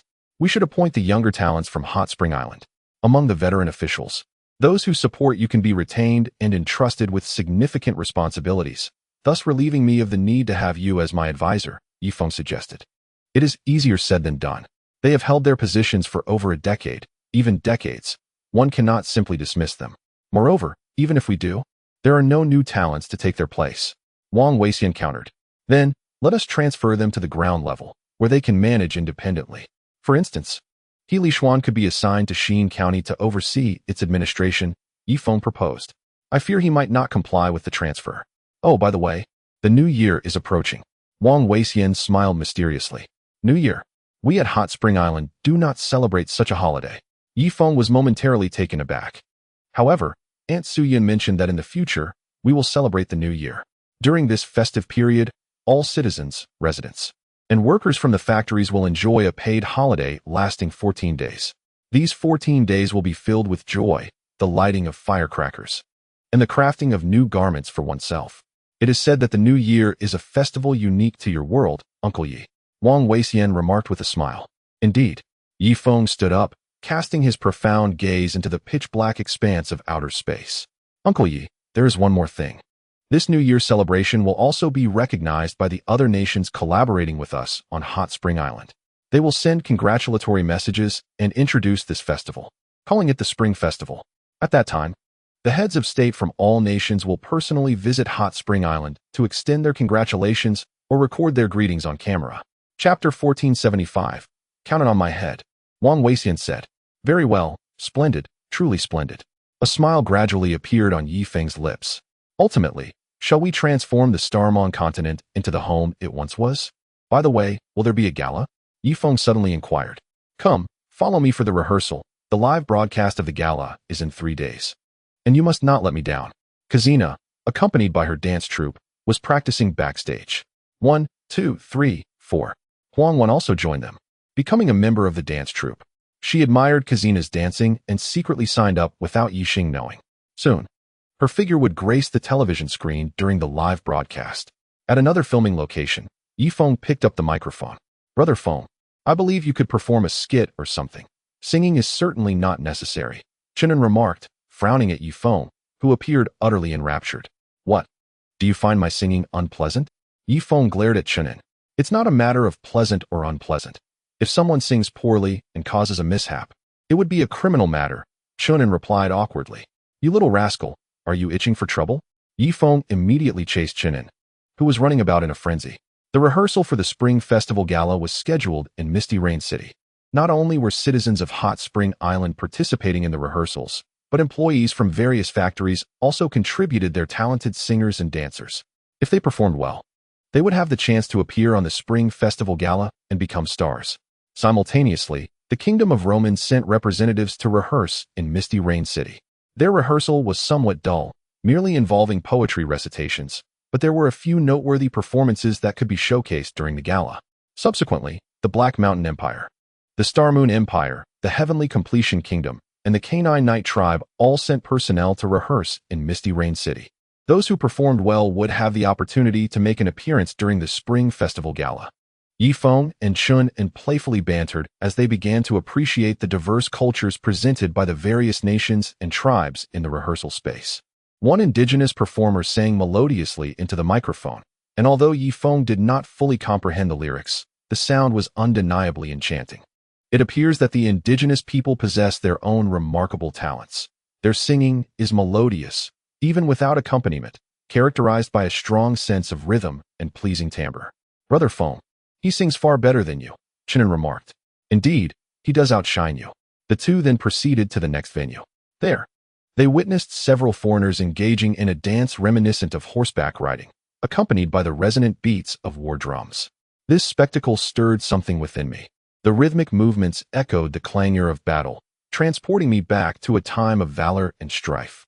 Ye Feng was compelled to acknowledge the artistic prowess inherent in the Starry Mist continent. With a history spanning millions of years, their artistic expression is undoubtedly refined, perhaps lacking in technological advancements compared to Hot Spring Island. Yet their artistic heritage is a testament to centuries of craftsmanship that cannot be easily rivaled. The duo arrived at a stage performance next, where a dozen cameras focused on a man and woman on stage. They were engaged in a heartfelt duet, seemingly grappling with the agony of impending separation. The man's voice was filled with urgency and fervor, yet as the moment of parting approached, it transformed into a haunting rasp. For reasons unknown, Ye Feng discerned the man's journey from defiance to surrender to fate, and he found himself unable to contain his tears. A glance at Chunin revealed that he too was weeping profusely. Hey, don't get swept away, Ye Feng gently pulled Chunin aside. Brother Feng, it seems their cultural legacy of millions of years is no trivial matter. The artistic depth here far surpasses that of our Earth. Just that stage play, with every syllable and tone, seemed to narrate the tumultuous life of an ordinary person, from defiance against fate to yielding to it. In merely half an hour, I felt as though I had traversed the life of a common citizen of Black Mountain, Chunin expressed. Indeed, to derive such profound insights from a stage performance attests to your burgeoning artistic sensibility, Ye Feng commended, patting Chun on the shoulder. They then arrived at the rehearsal of the Star Moon People, where a young girl lamented the absence of her beloved, who had perished far from home. Wah! Chunin sobbed uncontrollably. Subsequently, Ye Feng marveled at the performers sent by their nation, who, without exception, transcended the talents of Hot Spring Island on multiple levels. Their songs and stage plays resonated deeply, evoking a powerful sense of immersion or contrast within the audience. In contrast, the productions from Hot Spring Island seemed lacking. Only the lyrics of Remy truly conveyed authentic emotion, while others appeared superficial, devoid of genuine events, their details crumbling under scrutiny like castles in the air. Chunin, I have resolved that upon my retirement, I shall devote myself to the study of song, certain that I will create many timeless classics, Ye Feng declared earnestly. I think it might be wiser for you to explore other avenues rather than fixate solely on music, Chunin cautioned, eyeing Ye Feng warily. Now that you have been relegated to the status of an ordinary citizen, why not join me in pursuing the arts? Hot Spring Island offers sustenance and security, providing us ample time to engage in artistic endeavors, Ye Feng suggested. Art requires a period of reflection and a wealth of life experiences. Why don't we gather the retired gentlemen and ladies to form a symphony orchestra? Chunin suggested. Indeed, as the two of them surveyed the enchanting Misty Rain City, they happened upon Huang Ping, who was leading his rehearsal team into the city. Dear-in-law, it has been quite some time. You appear to be in much better spirits. With a brighter smile upon your face, Huang Ping remarked cheerfully. Ah, you are rather late. Filming commences in just 2 days, Ye Feng replied nonchalantly, offering a slight bow. Fear not, I shall present my finest work this time, and I assure you, It will not disappoint the island of hot springs, Huang Ping asserted confidently. At that moment, a figure emerged from the throng of people. It was Huang Wan, holding the hand of Yi Xing father-in-law. You are here as well. I have come to fetch my father, Huang Wan announced. She had descended from the spacecraft, now standing on solid ground. Such is the way of humanity. There is no need for trepidation. By the way, do you have some money? Take this and purchase some local specialties from the island of hot springs for your father, Ye Feng said, extracting a crumpled 1,000 yuan bill from his wallet. Thank you, father-in-law, Huang Wan replied, accepting the money. Grandfather. Yi Chen approached and wrapped his arms around Ye Feng's leg. What a clever boy. You've already reached my waist. I suspect in a few years, you will grow into a fine young man, Ye Feng remarked with a smile. Indeed. Be good. That is your maternal grandfather, and that is your uncle. Ye Feng introduced Huang Ping's companions to Yi Chen. Go on, enjoy yourselves. I shall cover all expenses incurred here, Ye Feng generously declared. Chapter 1476. Do you comprehend my intent? Brother Feng, do not pretend to be more affluent than you are. Your monthly pension is merely 60,000 yuan. If you wish to pursue the arts, that amount will scarcely suffice for purchasing instruments, Chen stated bluntly. How dare you suggest I am impoverished? Ye Feng retorted, incensed. I would not dare, came the reply. Huang Ping stroked his beard, unable to suppress a hearty laugh. Dear-in-law, I appreciate your sentiment, but there is no need for money, ha ha ha. Rest assured, I am not lacking in hot spring currency. He spoke the truth. The Huang family, being of royal descent, collected taxes from the West Yin County amounting to hundreds of billions of hot spring currency annually. Although the folks of West Yin County were somewhat disgruntled, they dared not voice their grievances. After bidding farewell to Huang Ping, Ye Feng continued on his way. Lord Yi, what a coincidence to encounter you here on the street. Prince Izhong Wang Xingshu emerged from the crowd. As the ground base of the island of hot springs, Misty Rain City benefited from his status as its lord, hence he roamed without attendance, striving to emulate the civilization of the hot spring island. Prince Xingshu, what a pleasant surprise. Moreover, do not address me as island lord anymore. I am now a retiree. You may simply call me by my name or refer to me as Mr. Yi Feng replied, returning the gesture. At that moment, Xingshu grasped Ye Feng's hand and shook it vigorously 3 times. Ha ha. Now this is the etiquette of your hot spring island. Henceforth, we in Misty Rain City shall abandon such outdated customs, Xingshu declared, striving to emulate the progressive spirit of the hot spring island. He contemplated that, as long as the hot spring island established Misty Rain City as its headquarters, the city's technology would ascend to new heights within a decade. Do you require something from me? Ye Feng inquired with a smile. Is it too much to greet you without any particular reason? Chuckled Xingshu. By the way, how old is your grandson Yi Chen this year? 9 years old. If I recall correctly. That's splendid. I have a granddaughter who is 7, quite charming indeed. Why don't we arrange a betrothal between our families? Together, we would form a formidable alliance, Xingshu suggested with a smile. About this betrothal, such customs are considered outdated on our hot spring island. I believe it would be better for Yi Chen to make his own choice when he comes of age, as would your granddaughter. After all, what if Yi Chen grows up to resemble Chen and in looks? That would surely put your granddaughter in a difficult position, Ye Feng replied. Leader Yi, may we have a moment to converse privately? Xingshu beckoned Ye Feng to the base of the bridge. Very well, speak, young sir. Alas, Leader Yi, the system on your hot spring island actually mirrors a past era in the long history of our star dream continent. In that time, there existed a place where everyone was truly equal, and the system was remarkably just, attracting many to join their organization. However, after the creator departed, do you know what became of their temple organization? Xingshu elaborated. Oh, this piqued the interest of Ye Feng and Chen and Pray. Tell us more. Was the previous system identical to that of our hot spring island? Ye Feng inquired. Please, take a seat. Xingshu casually squatted at the bridge's base, while Chen and Ye Feng settled cross-legged on the ground. Due to Xingshu's efforts to maintain appearances, the area beneath the bridge had been thoroughly washed and was exceptionally clean. Approximately 12,000 years ago, there was an organization known as the Abandoned Deities, founded by the Spear God, the last deity to ascend to the higher realms within the Star Dream continent.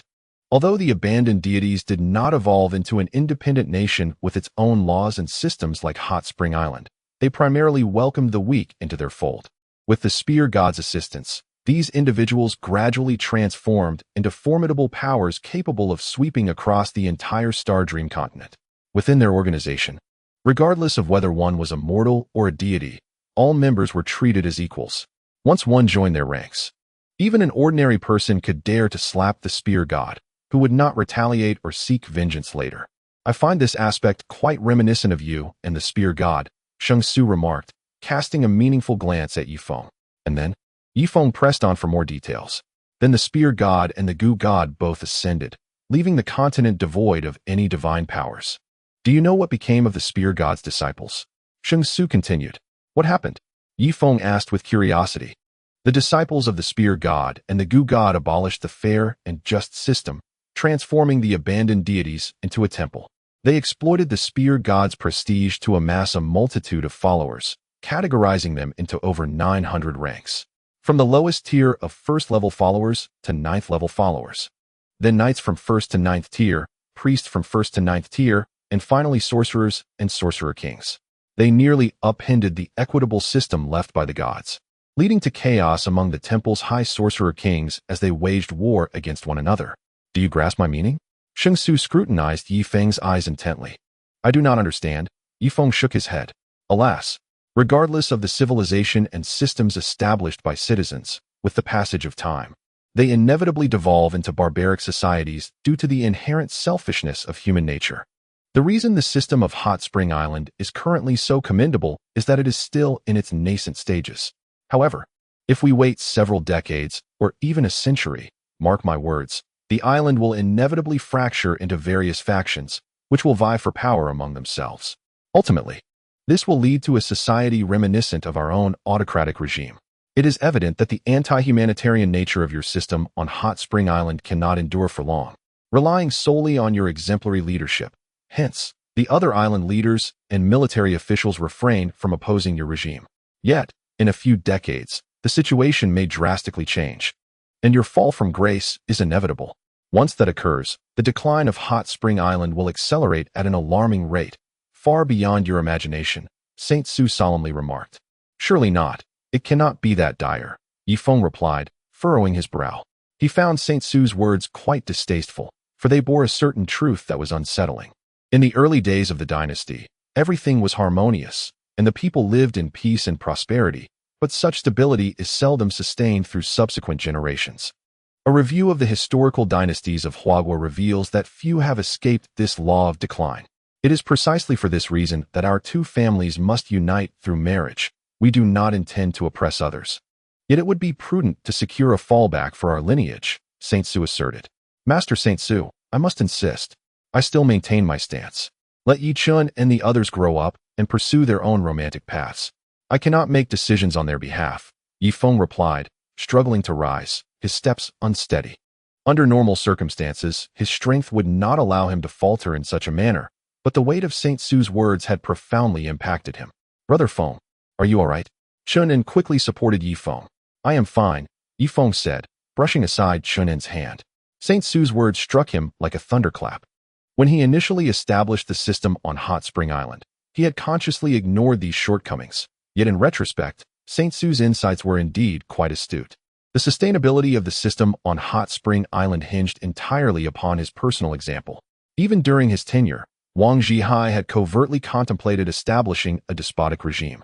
This illustrates that the civilization of Hot Spring Island is akin to a castle in the air, having overlooked the most critical factor, the selfishness inherent in human nature. This cannot continue. A solution must be devised that allows for the preservation of self-interest while simultaneously safeguarding the integrity of the system. Moreover, the House of Representatives must possess an institution capable of balancing the powers of its members. Thus far, he had only considered using the House to check the authority of the island leaders, but who would then balance the power of the House? Therefore, a more robust institution must be established to counterbalance the House, yet this stronger institution must also be subject to checks. The military. The military could serve as a counterbalance to the House of Representatives. However, who would keep the military in check? The Grand Marshal could be appointed by the island leader, who is restrained by the House, while the military simultaneously checks the House's power. However, what if these three institutions conspire together? It is time to take action against the House of Representatives, Speaker, We must establish a term limit to prevent the tiger's claws from holding on indefinitely. Ye Feng murmured to himself. Upon realizing this, Ye Feng felt an instant clarity. Brother Feng, care for a game of mahjong? At that moment, a mahjong stall appeared on the roadside, bustling with the elderly citizens gathered there. Not now. The Spring Festival Gala will be broadcast live in 3 days. Time flew by, and before he knew it, 3 days had passed. Ultimately, Ye Feng chose not to present his work at the gala, as it had been entirely dismissed. With only 3 programs from the hot spring island retained, a skit, a song, and a short film showcasing high technology, Ye Feng returned to his villa in Misty Rain City, which he rented for 20,000 hot spring coins a month. The villa resembled a traditional courtyard house, surrounded by buildings with a small courtyard in the center. Yichen was running around the courtyard with fireworks in hand. In the living room, a massive television sat prominently on the TV stand. Duo Yin He Na, Susan, Su Yun, Ri Meizi, Bai Chu Xue, Ding Tuanshuan, and Yi Lian were gathered around the table, preparing dumplings. Although it was Yi Feng's home, Su Yun, Ri Meizi, Bai Chu Xue, and Ding Tuanshuan were unmarried, allowing them to celebrate the new year at Yi Feng's residence. Huang Wan was assisting nearby, while Ye Feng and Yi Xing played chess, occasionally glancing at the television. The women chatted and laughed, pointing at the screen with bursts of laughter.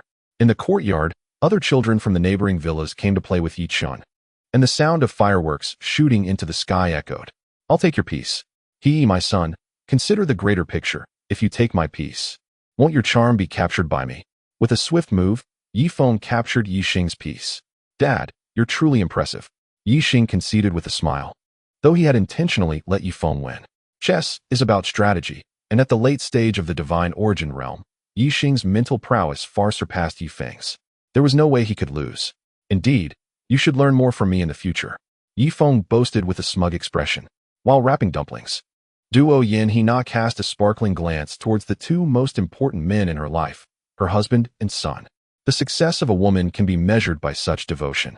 On the television, Kazina appeared, performing with the grand song and dance troupe in a grand musical. Ye Feng and Yi Xing were instantly captivated. Just then, voices of Chun En and Xiao Shui echoed from the courtyard. Brother Feng, I've come to wish you a happy new year. Ye Feng chuckled, finding it amusing. Who visits to wish a happy new year on New Year's Eve? Nevertheless, he welcomed Duo Yin He Na and Susan as they stepped outside, for this was not Earth, and etiquette need not strictly adhere to tradition. Oh, playing chess? Let me join. Chun En challenged Ye Feng, while Susan held Xiao Shui's hand, engaging in warm conversation. Yi Xing took the opportunity to step outside and check on his son. From now on, I, Yi Chun, am the boss of all of you. Hurry. Call me Big Brother. Yi Chun stood atop the grinding stone in the courtyard, observing the 7 or 8 children from the neighboring household. Though he was struck, he dared to assume the role of a leader among them. In an instant, Yi Chun found himself engulfed by the playful throng of children. Yi Xing, rubbing his forehead, could only pretend not to notice and quietly retreated indoors. The realm of children is one in which adults must not interfere, otherwise, the children risk being mocked by their peers in the future, for they too possess a sense of pride. Look, it's my song. Raimai pointed excitedly at the television. Ye Feng and Chun En paused their game of chess. On the screen, Raimai appeared adorned in a fitted evening gown. Quite splendid. Sister Maisie, that dress fits you beautifully. Accentuating your every curve, Chun En remarked, wiping away drool. Seizing the opportunity, Ye Feng discreetly concealed one of Chun En's pieces. After the performance, an enthusiastic chorus of praise erupted from the women, leaving Raimai blushing with modesty. Brother Feng, I've come to wish you a happy new year. At that moment, Chung Li Bin arrived with his son and grandson. His children quickly mingled with Yi Chun in the courtyard. Why bring gifts? Old Chung, just sit down, Ye Feng said. If you wish to play chess, I have much to say. Brother Feng, follow him. I shall teach you how to triumph over Chun and Chung Li Bin replied calmly. Oh, Old Chung, while your engineering skills are commendable, chess demands a broader perspective. I can easily defeat both of you. Chung Li Bin, Chung Pingping, along with several of Chung Li Bin's sons, immediately turned the chessboard around. Let the knight jump first. No, move the rook instead. First, shift the commander. If he is trapped by the knight, you're finished. A cacophony of voices nearly overwhelmed Ye Feng. Brother Feng, I've come to wish you a happy new year. Zhuang Ma, accompanied by his wife and children, also arrived. Having married later in life, His children were of a similar age to Ye Feng's. The children frolicked in the courtyard while the adults busied themselves indoors, making dumplings and playing chess. With the influx of men, Cheng Libin had to engage Zhuo Ma in another game elsewhere. In stark contrast to the warm scene at Ye Feng's, the home of Huang Yueya was bustling with activity. As the island lord, he resided in a grand estate allocated to him on the Hot Springs Island, comprising over 200 rooms, all coated with protective materials. 2 ethereal cultivators stood guard at the entrance, equipped with state-of-the-art robots. These robots wielded heavy water Gatling guns, capable of covering the entire estate. Huang Yueya sat regally in the main hall, with his brother Huang Weiping standing beside him. Meanwhile, his wife was busy in the kitchen preparing a meal. Chapter 1478. He plopped down. Greetings, Lord Huang. Happy New Year, Huang Ping announced as he entered, bearing a substantial gift. Ah, Huang Xiang, why bring gifts? Just your presence suffices, Huang Yueya remarked in a formal tone. It is only proper. I took the opportunity of the new year to come and pay my respects, Huang Ping replied, his demeanor respectful. After all, in the coming years, this young man's words could yield enormous benefits for the Black Mountain Empire, warranting his utmost regard. Ha ha, since you are here, why not join my family for the New Year's Eve dinner? It's a simple fare. I hope you won't find it lacking, Huang Yueya smiled. I would be delighted, Huang Ping replied with a grin. Bring Huang Xiang to the side hall for arrest, came the command. A guard stepped forward to escort Huang Ping and his entourage to the side hall. The Inuzuka clan. Khan Haiwensen has come to pay his New Year-esque greetings to the lord of the island. As the singing began, Haiwensen entered with his close guards. This is my gift to the lord of the island, Haiwensen declared, producing the most valuable item from their tribe. Yet, in the eyes of the Hot Spring Island, it possessed little worth. Nevertheless, as the guest, one must show gratitude. Thank you. I wish you a happy new year as well. Bring Khan Haiwensen to the side hall for arrest, Huang Ping instructed. At once, the guards ushered Haiwensen and his group to the side hall. Upon entering, Haiwensen spotted Huang Ping. With a disdainful huff, they exchanged glances, quickly turning their heads away. Several years prior, the Four Nations Alliance had just subdued the Inuzuka clan. Thus, the rapport between Haiwensen and Huang Ping was hardly amicable. From Xin County, Li Qian has come to pay his New Year's respects to the lord of the island. Shortly thereafter, a young man in his 30s entered, exuding an extraordinary presence, devoid of the rigidity often instilled by the imperial education, instead radiating vitality and agility. Huang Ping tilted his head slightly. Although the side hall contained materials to ward off divine thoughts, he was a distinguished practitioner of the Void Refinement realm, capable of perceiving sounds from outside. Consequently, he inquired of his attendant, have we permitted the Prince of Xin County to meet with the Lord of Hot Spring Island? No. Typically, only those designated by the monarch may come to pay respects to the Lord of Hot Spring Island, the attendant replied. Oh, a sense of foreboding washed over Huang Ping. After all, the tax revenue from Xin County exceeded that of the entire Black Mountain Empire, making it a key focus for development. Thank you for the gift, Prince of Xin County. Please escort His Highness to the side hall for a rest, and later he shall join our family banquet, Wang Wei said with a smile. Before long, Li Qian entered the side hall with his attendants. Upon locking eyes with Huang Ping, both wore somewhat stiff expressions. Ultimately, Li Qian managed a faint smile, lifted his robe slightly, and knelt before Huang Ping. Li Qian pays his respects to the Chancellor. Rise, Li Qian. Huang Ping raised his hand casually, allowing Li Qian to stand. Please take a seat. We are all here to exchange New Year's greetings. In the Lord of the Island's residence, we shall forego the formalities of the Black Mountain Empire. Huang Ping stated indifferently. Yes, Li Qian seated himself at Huang Ping's lower position, but dared only to perch on the edge. This was the unspoken rule of the Black Mountain Empire. One must appear uncomfortable and reserved in the presence of leadership, striving to create an impression of disquiet. When leaders observe your discomfort, they feel at ease, fostering your development. Should one sit confidently before a leader, onlookers might mistakenly perceive them as the leader, causing great embarrassment for the true authority. Those in such positions of power are most intolerant of embarrassment. From the Roman kingdom, the loyal King Shang Su has come to pay his respects to the lord of the island. Shortly thereafter, Shang Su entered the side hall, immediately encountering several familiar faces. They swiftly engaged in conversation, activating the soundproof barrier. They were acutely aware of the advanced technology on Hot Spring Island. pondering the possibility of hidden cameras or listening devices within. Subsequently, representatives from nations and tribes that had previously collaborated with Hot Spring Island arrived to pay their New Year's greetings to Huang Yueya. Time swiftly elapsed, and within 3 hours, the side hall was brimming with high-ranking envoys from various countries, including chieftains from some tribes who had come to extend their New Year wishes. The presence of a chieftain personally delivering greetings signified their tribe's utmost sincerity, while also providing an opportunity to indulge in feasting and broaden their horizons. At that moment, Beryliev from the Xinghua Empire arrived to pay his respects to the island master. Suddenly, an unusual noise emanated from the entrance. Huang Yueya abruptly stood up. Beryliev, was he not the same division-level cultivator who had mercilessly slaughtered thousands of civilians last time? As the thought crossed his mind, Beryliev strode in with 4 attendants, his sharp gaze sweeping the room, a look of contempt etched across his face. Most notably, he had not brought any gifts, clearly dismissing Hot Spring Island with disdain. Where is the former island master Ye? Berylliev's formidable divine sense scanned the vicinity for a kilometer. As a division-level cultivator, the protective materials in the courtyard were utterly ineffectual against his overwhelming divine sense. Oh, we employ a rotation system here. Island Master Ye has retired. Any matters can be directly discussed with me, as I am currently authorized to represent Hot Spring Island, Huang Yueya replied, a hint of anxiety in his voice. Meanwhile, the refining virtual cultivator stationed at the door tensed, ready to sacrifice himself for Huang Yueya if need be. The robots subtly directed infrared scans towards Beryliev, prepared to unleash the heavy water gatling should he dare to cause trouble. I have come on behalf of the Emperor of the Xinghua Empire, Beryliev declared. The Emperor has heard of the deeds of Hot Spring Island concerning the kingdom of Luoming, yet he remains indifferent. The Emperor holds your island in high regard, and thus, after your festival, Hot Spring Island will be entirely relocated to our Xinghua Empire, where our Emperor shall provide you with a sanctuary.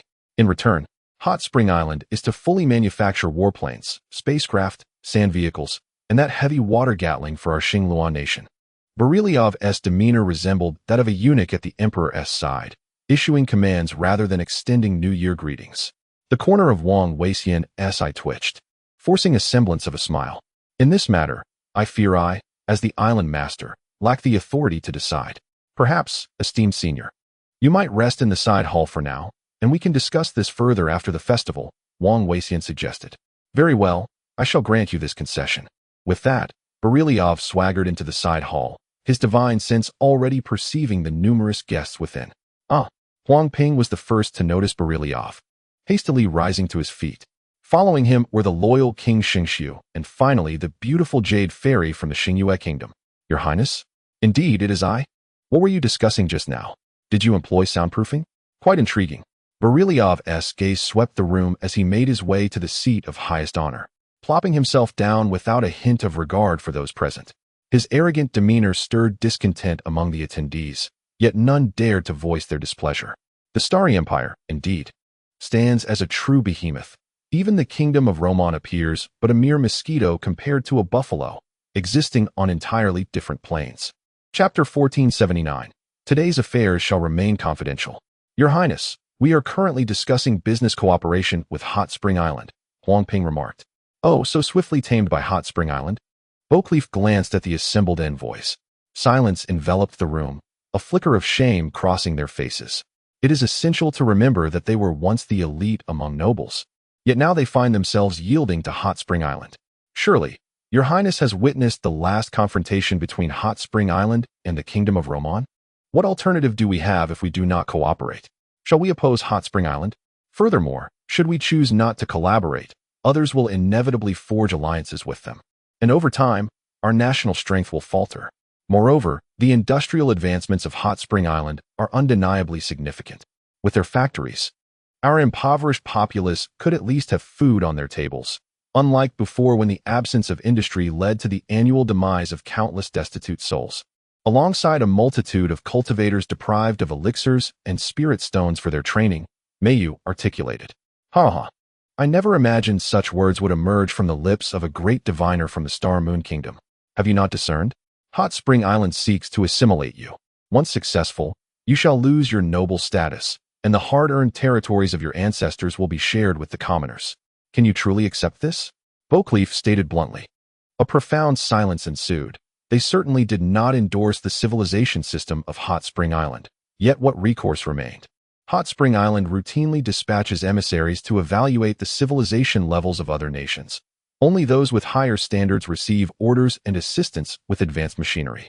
Thus, these larger nations strive to imitate the practices of Hot Spring Island, occasionally providing food to the populace, establishing porridge stalls, and addressing the needs of the impoverished. These actions are not born of genuine desire, but rather an effort to appease Hot Spring Island. Your Highness, is there no alternative? Ming Wang interjected at this moment. Of course, there are alternatives, Beauclerc replied, immediately enveloping the entire side hall in a soundproof barrier. His soundproofing was notably robust, rendering all instruments and devices of Hot Spring Island inoperative. However, we must devise a comprehensive plan and work in unison, Beauclerc continued, his expression darkening. What sort of plan? Huang Ping was the first to inquire. Despite his daughter being the daughter-in-law of Ye Feng, the current leader of Hot Spring Island is not Ye Feng, but Wang Weixian. We must simultaneously seize control of 80% of Hot Spring Island citizens and the 2 spacecraft. Most critically, we must secure the assembly line for purifying elixirs, which is paramount. By controlling these elements and binding them with spirit ropes, we can compel them to tirelessly develop advanced weaponry for us. In doing so, we will not only avoid assimilation but also benefit from the high technology of Hot Spring Island, achieving a dual advantage, Beauclerc concluded. Huang Ping and Ming Wang exchanged a glance, unable to suppress a light chuckle. It is far from simple, when Spring Island boasts a population of 5 million citizens, scattered across the southwestern nations, including several primitive tribes. Should even a single oversight occur, these citizens could promptly notify the spacecraft. The inhabitants aboard that vessel could unleash relentless vengeance upon us on the ground. Pray tell, can we, as cultivators, withstand the onslaught of military aircraft? Moreover, they possess hydrogen bombs, weapons with long-lasting radiation. For instance, our current capital still harbors significant residual radiation, causing many ordinary people exposed to it to suffer from severe ailments or even become deformed. Huang Ping spoke slowly, emphasizing the need for a meticulous and comprehensive plan. After all, human effort is paramount. What you deem impossible does not imply that our starry empire cannot achieve it. Beauclerc rose, his hands clasped behind his back as he paced. His piercing gaze swept across the envoys from various nations and tribes present. I am confident that none of you wish to be assimilated into One Spring Island's system. If you are willing to heed the counsel of our starry empire, I can present you with a complete and detailed plan at this very moment. However, should you choose to dissent, you may stand and leave without hindrance. Though I earnestly hope you refrain from divulging our secrets upon your departure. Upon Beauclerc's conclusion, he regarded the assembly with a calm demeanor. Li Qian hesitated momentarily before rising. His civilization, aside from One Spring Island, is the most advanced in the region, capable of overwhelming an entire nation.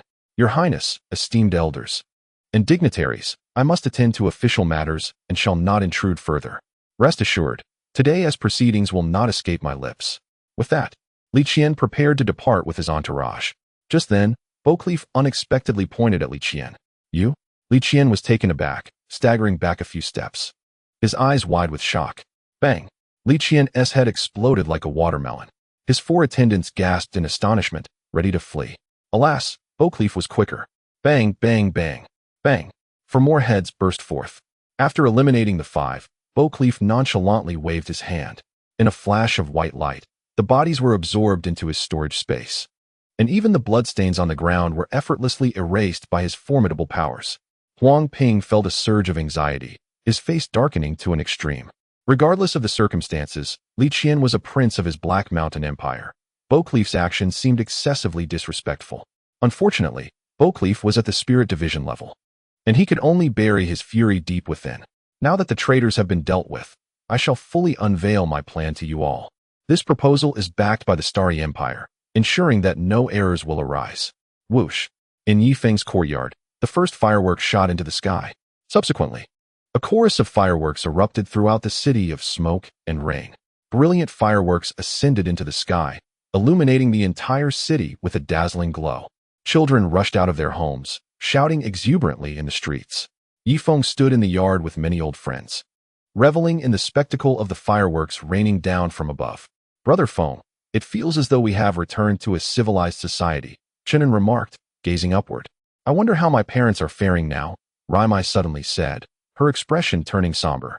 The individuals hailing from a civilized society fell silent, each harboring thoughts of their loved ones back on Earth.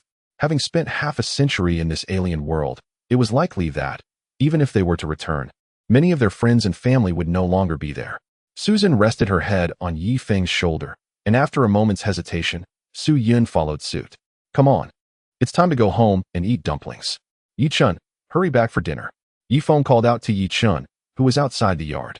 Chapter 1480, just listen to me. Yi Chun promptly arrived with a gaggle of children eager to join the feast. Yi Feng was unbothered, instructing Susan and the others to prepare a little extra, confident that his retirement pension was ample enough to cover their appetites. How can you eat dumplings without vinegar? That is absurd. Don't you realize that vinegar is the very soul of dumplings? I shall impose a fine of 100,000, Chen declared, pointing an accusatory finger at Yi Chun. I don't like vinegar, Yi Chun protested. You must eat it, or face the penalty, Yi Xing interjected, unable to bear the spectacle. Uncle, you're far too old to be bullying a child. Haha, I find him too adorable to resist teasing, Chen replied sheepishly. Meanwhile, Wang Weixian had finally finished hosting all the foreign guests. In a separate hall, servers brought forth an array of delectable dishes. Seated there were kings, prime ministers, envoys, and princes from all the tribes in the southwestern region. Beauclerc unhesitatingly took the highest seat, usurping Wang Weixian's position. However, Wang Weixian chose not to stoop to his level. Island Master Wang, the development of your hot spring island is truly soaring. I believe it won't be long before it can challenge my Xinghua Empire. Beauclerc raised his glass, speaking with a veneer of politeness that concealed his true intentions. Haha, well said. But, esteemed elder, what do you mean by that? My hot spring island is a civilized nation and will not engage in war unless absolutely necessary. Moreover, even if war were to arise, it is not a decision that I, as the island master, can make unilaterally. It must be determined by a vote in the House of Representatives, Wang Weixian replied, his tone grave. Is that so? The ease with which Hot Spring Island could obliterate the city of eternal night in the kingdom of Roman implies that, should it desire, it could also annihilate the Black Mountain Empire, the Star Moon Empire, Tianwan Kingdom, and the myriad other nations and tribes surrounding it. Am I correct? Beauclerc's words were not solely directed at Wang Weixian. They were also intended for the foreign guests, aimed at making them aware that Hot Spring Island was the true adversary, not a partner in cooperation. Indeed, the expressions of the foreign guests flickered with concern. Most were noble offspring, with many being royal descendants, who naturally did not wish for a formidable power capable of extinguishing their existence at any moment to be in their vicinity. Wang Weixian's countenance fell dramatically. He forcefully placed his wine glass on the table, causing the liquid to spill across the surface. What do you mean by that, Prince Boke? Wang Weixian inquired coldly. It's nothing of significance. I was merely contemplating that if Hot Spring Island continues to develop at this rate, in less than a decade, there will be no nation or organization on the continent capable of standing against you. Pray tell, when that day arrives, if Hot Spring Island were to be displeased, it could easily annihilate an entire country or city. What recourse do we, the indigenous people, have to counterbalance Hot Spring Island? Bokliev stated. I have already mentioned that Hot Spring Island could initiate warfare on a whim due to the island master's capriciousness. War requires a vote from the House of Representatives. Internally, we maintain checks and balances, rendering external oversight unnecessary, Wang Weixian retorted with ire. Internal checks and balances? In simpler terms, it is merely a performance orchestrated by Hot Spring Island, allowing them to act as they please. Should the system of Hot Spring Island collapse one day, would it not imply that we, the various nations, would become mere prey, at the mercy of the island master? Bokliev did not hold back, directly exposing the predatory ambitions of Hot Spring Island. Indeed, the numerous foreign guests remained still, delving into profound contemplation, particularly Huang Ping, whose countenance darkened. It was well known that Wang Weixian's elder brother had met his demise at the hands of their father, Emperor Huang Lin. Without internal checks and balances in the future, Wang Weixian, as the island master, would undoubtedly target the Black Mountain Empire. The retribution from Hot Spring Island would be catastrophic, where one would pay with 1,000 lives. Must the Huang family sacrifice 1,000 to avenge Wang Weiluo? Mei Yu fell silent as well. Her nation, Xinghua, had risen from a lineage of diviners. evolving over countless millennia into a realm. She could not accept the system of Hot Spring Island, which pretended to be civilized merely to deceive for technological assistance. As for Tianwan, there was no need for elaboration. The barbarous tribes of the grasslands thrived on conquest, disdaining subjugation. And what of the Roman kingdom? During Ye Feng's tenure, he had executed 300,000 royal family members, and Huang Yueya demanded that the remaining 700,000 be assembled within a year. This was not merely a deep-seated grudge, it was an overwhelming blood feud. That cannot be said. The civilization of Hot Spring Island is evident to all, and we shall not recklessly engage in war. Once conflict erupts, it will lead to unspeakable suffering. Your Highness, if you have further words, might we postpone until after spring? Huang Yueya was no match for Bokliev, quickly finding himself at a disadvantage. Ha ha ha. Indeed, Your Highness, let us speak after spring, Huang Ping interjected. Striving to ease the tension, Bokliev let out a cold laugh and drained his cup of spirit wine. Enough, I have no desire to partake in your barbarous festivities. Farewell. With that, he strode out of the side hall, his figure flickering before disappearing entirely. Hmph, come to my chamber. I have matters to discuss with you. Ilian beckoned to Ye Feng. Oh dear, this child. Ye Feng's face darkened as he promptly followed Ilian into the bedroom. Although the two had already shared an intimate moment. In public, Ilian still addressed Ye Feng as uncle. Just moments ago, she had, in front of Duoyen, Hina, and Susan, referred to him as Hmph. Wasn't that a confession? What is it? Ye Feng inquired. Hmph, you must immediately recall all citizens back to the spaceship, and do so with utmost urgency, Ilian said, her voice laced with anxiety. Why? Ye Feng retorted. Just do as I say. If I am not mistaken, during the Spring Festival, the southwestern countries and tribes intend to strike against Hot Spring Island. Ilian revealed. That cannot be true. They are still negotiating business with us. How could they possibly undermine their own interests? Don't they desire high-end machinery? Ye Feng responded, bewildered. Sigh. Just trust me, Ilian replied with a heavy heart. Should she reveal to Ye Feng that she had just seen the spirit of Li Qian? Furthermore, she had communicated with Li Qian's spirit using the Shura Eye. Such a revelation would likely be met with disbelief from Ye Feng. Then go and inform Huang Yueya. He is the island master now. Ye Feng waved his hand dismissively. Ever since his retirement, he had no desire to manage matters concerning Hot Spring Island. Why toil endlessly each day? A life filled with warmth from family was far more satisfying. I will tell you this. Huang Yueya is of no concern to me. And among all the inhabitants of Hot Spring Island, only you can truly occupy my thoughts. Ilian gazed at Ye Feng with deep affection. Me? At last. They succumbed to their desires, sharing a passionate encounter on New Year's Eve. After a considerable time, Ye Feng dressed and made his way to Huang Yueya's residence. A large bowl of dumplings in hand,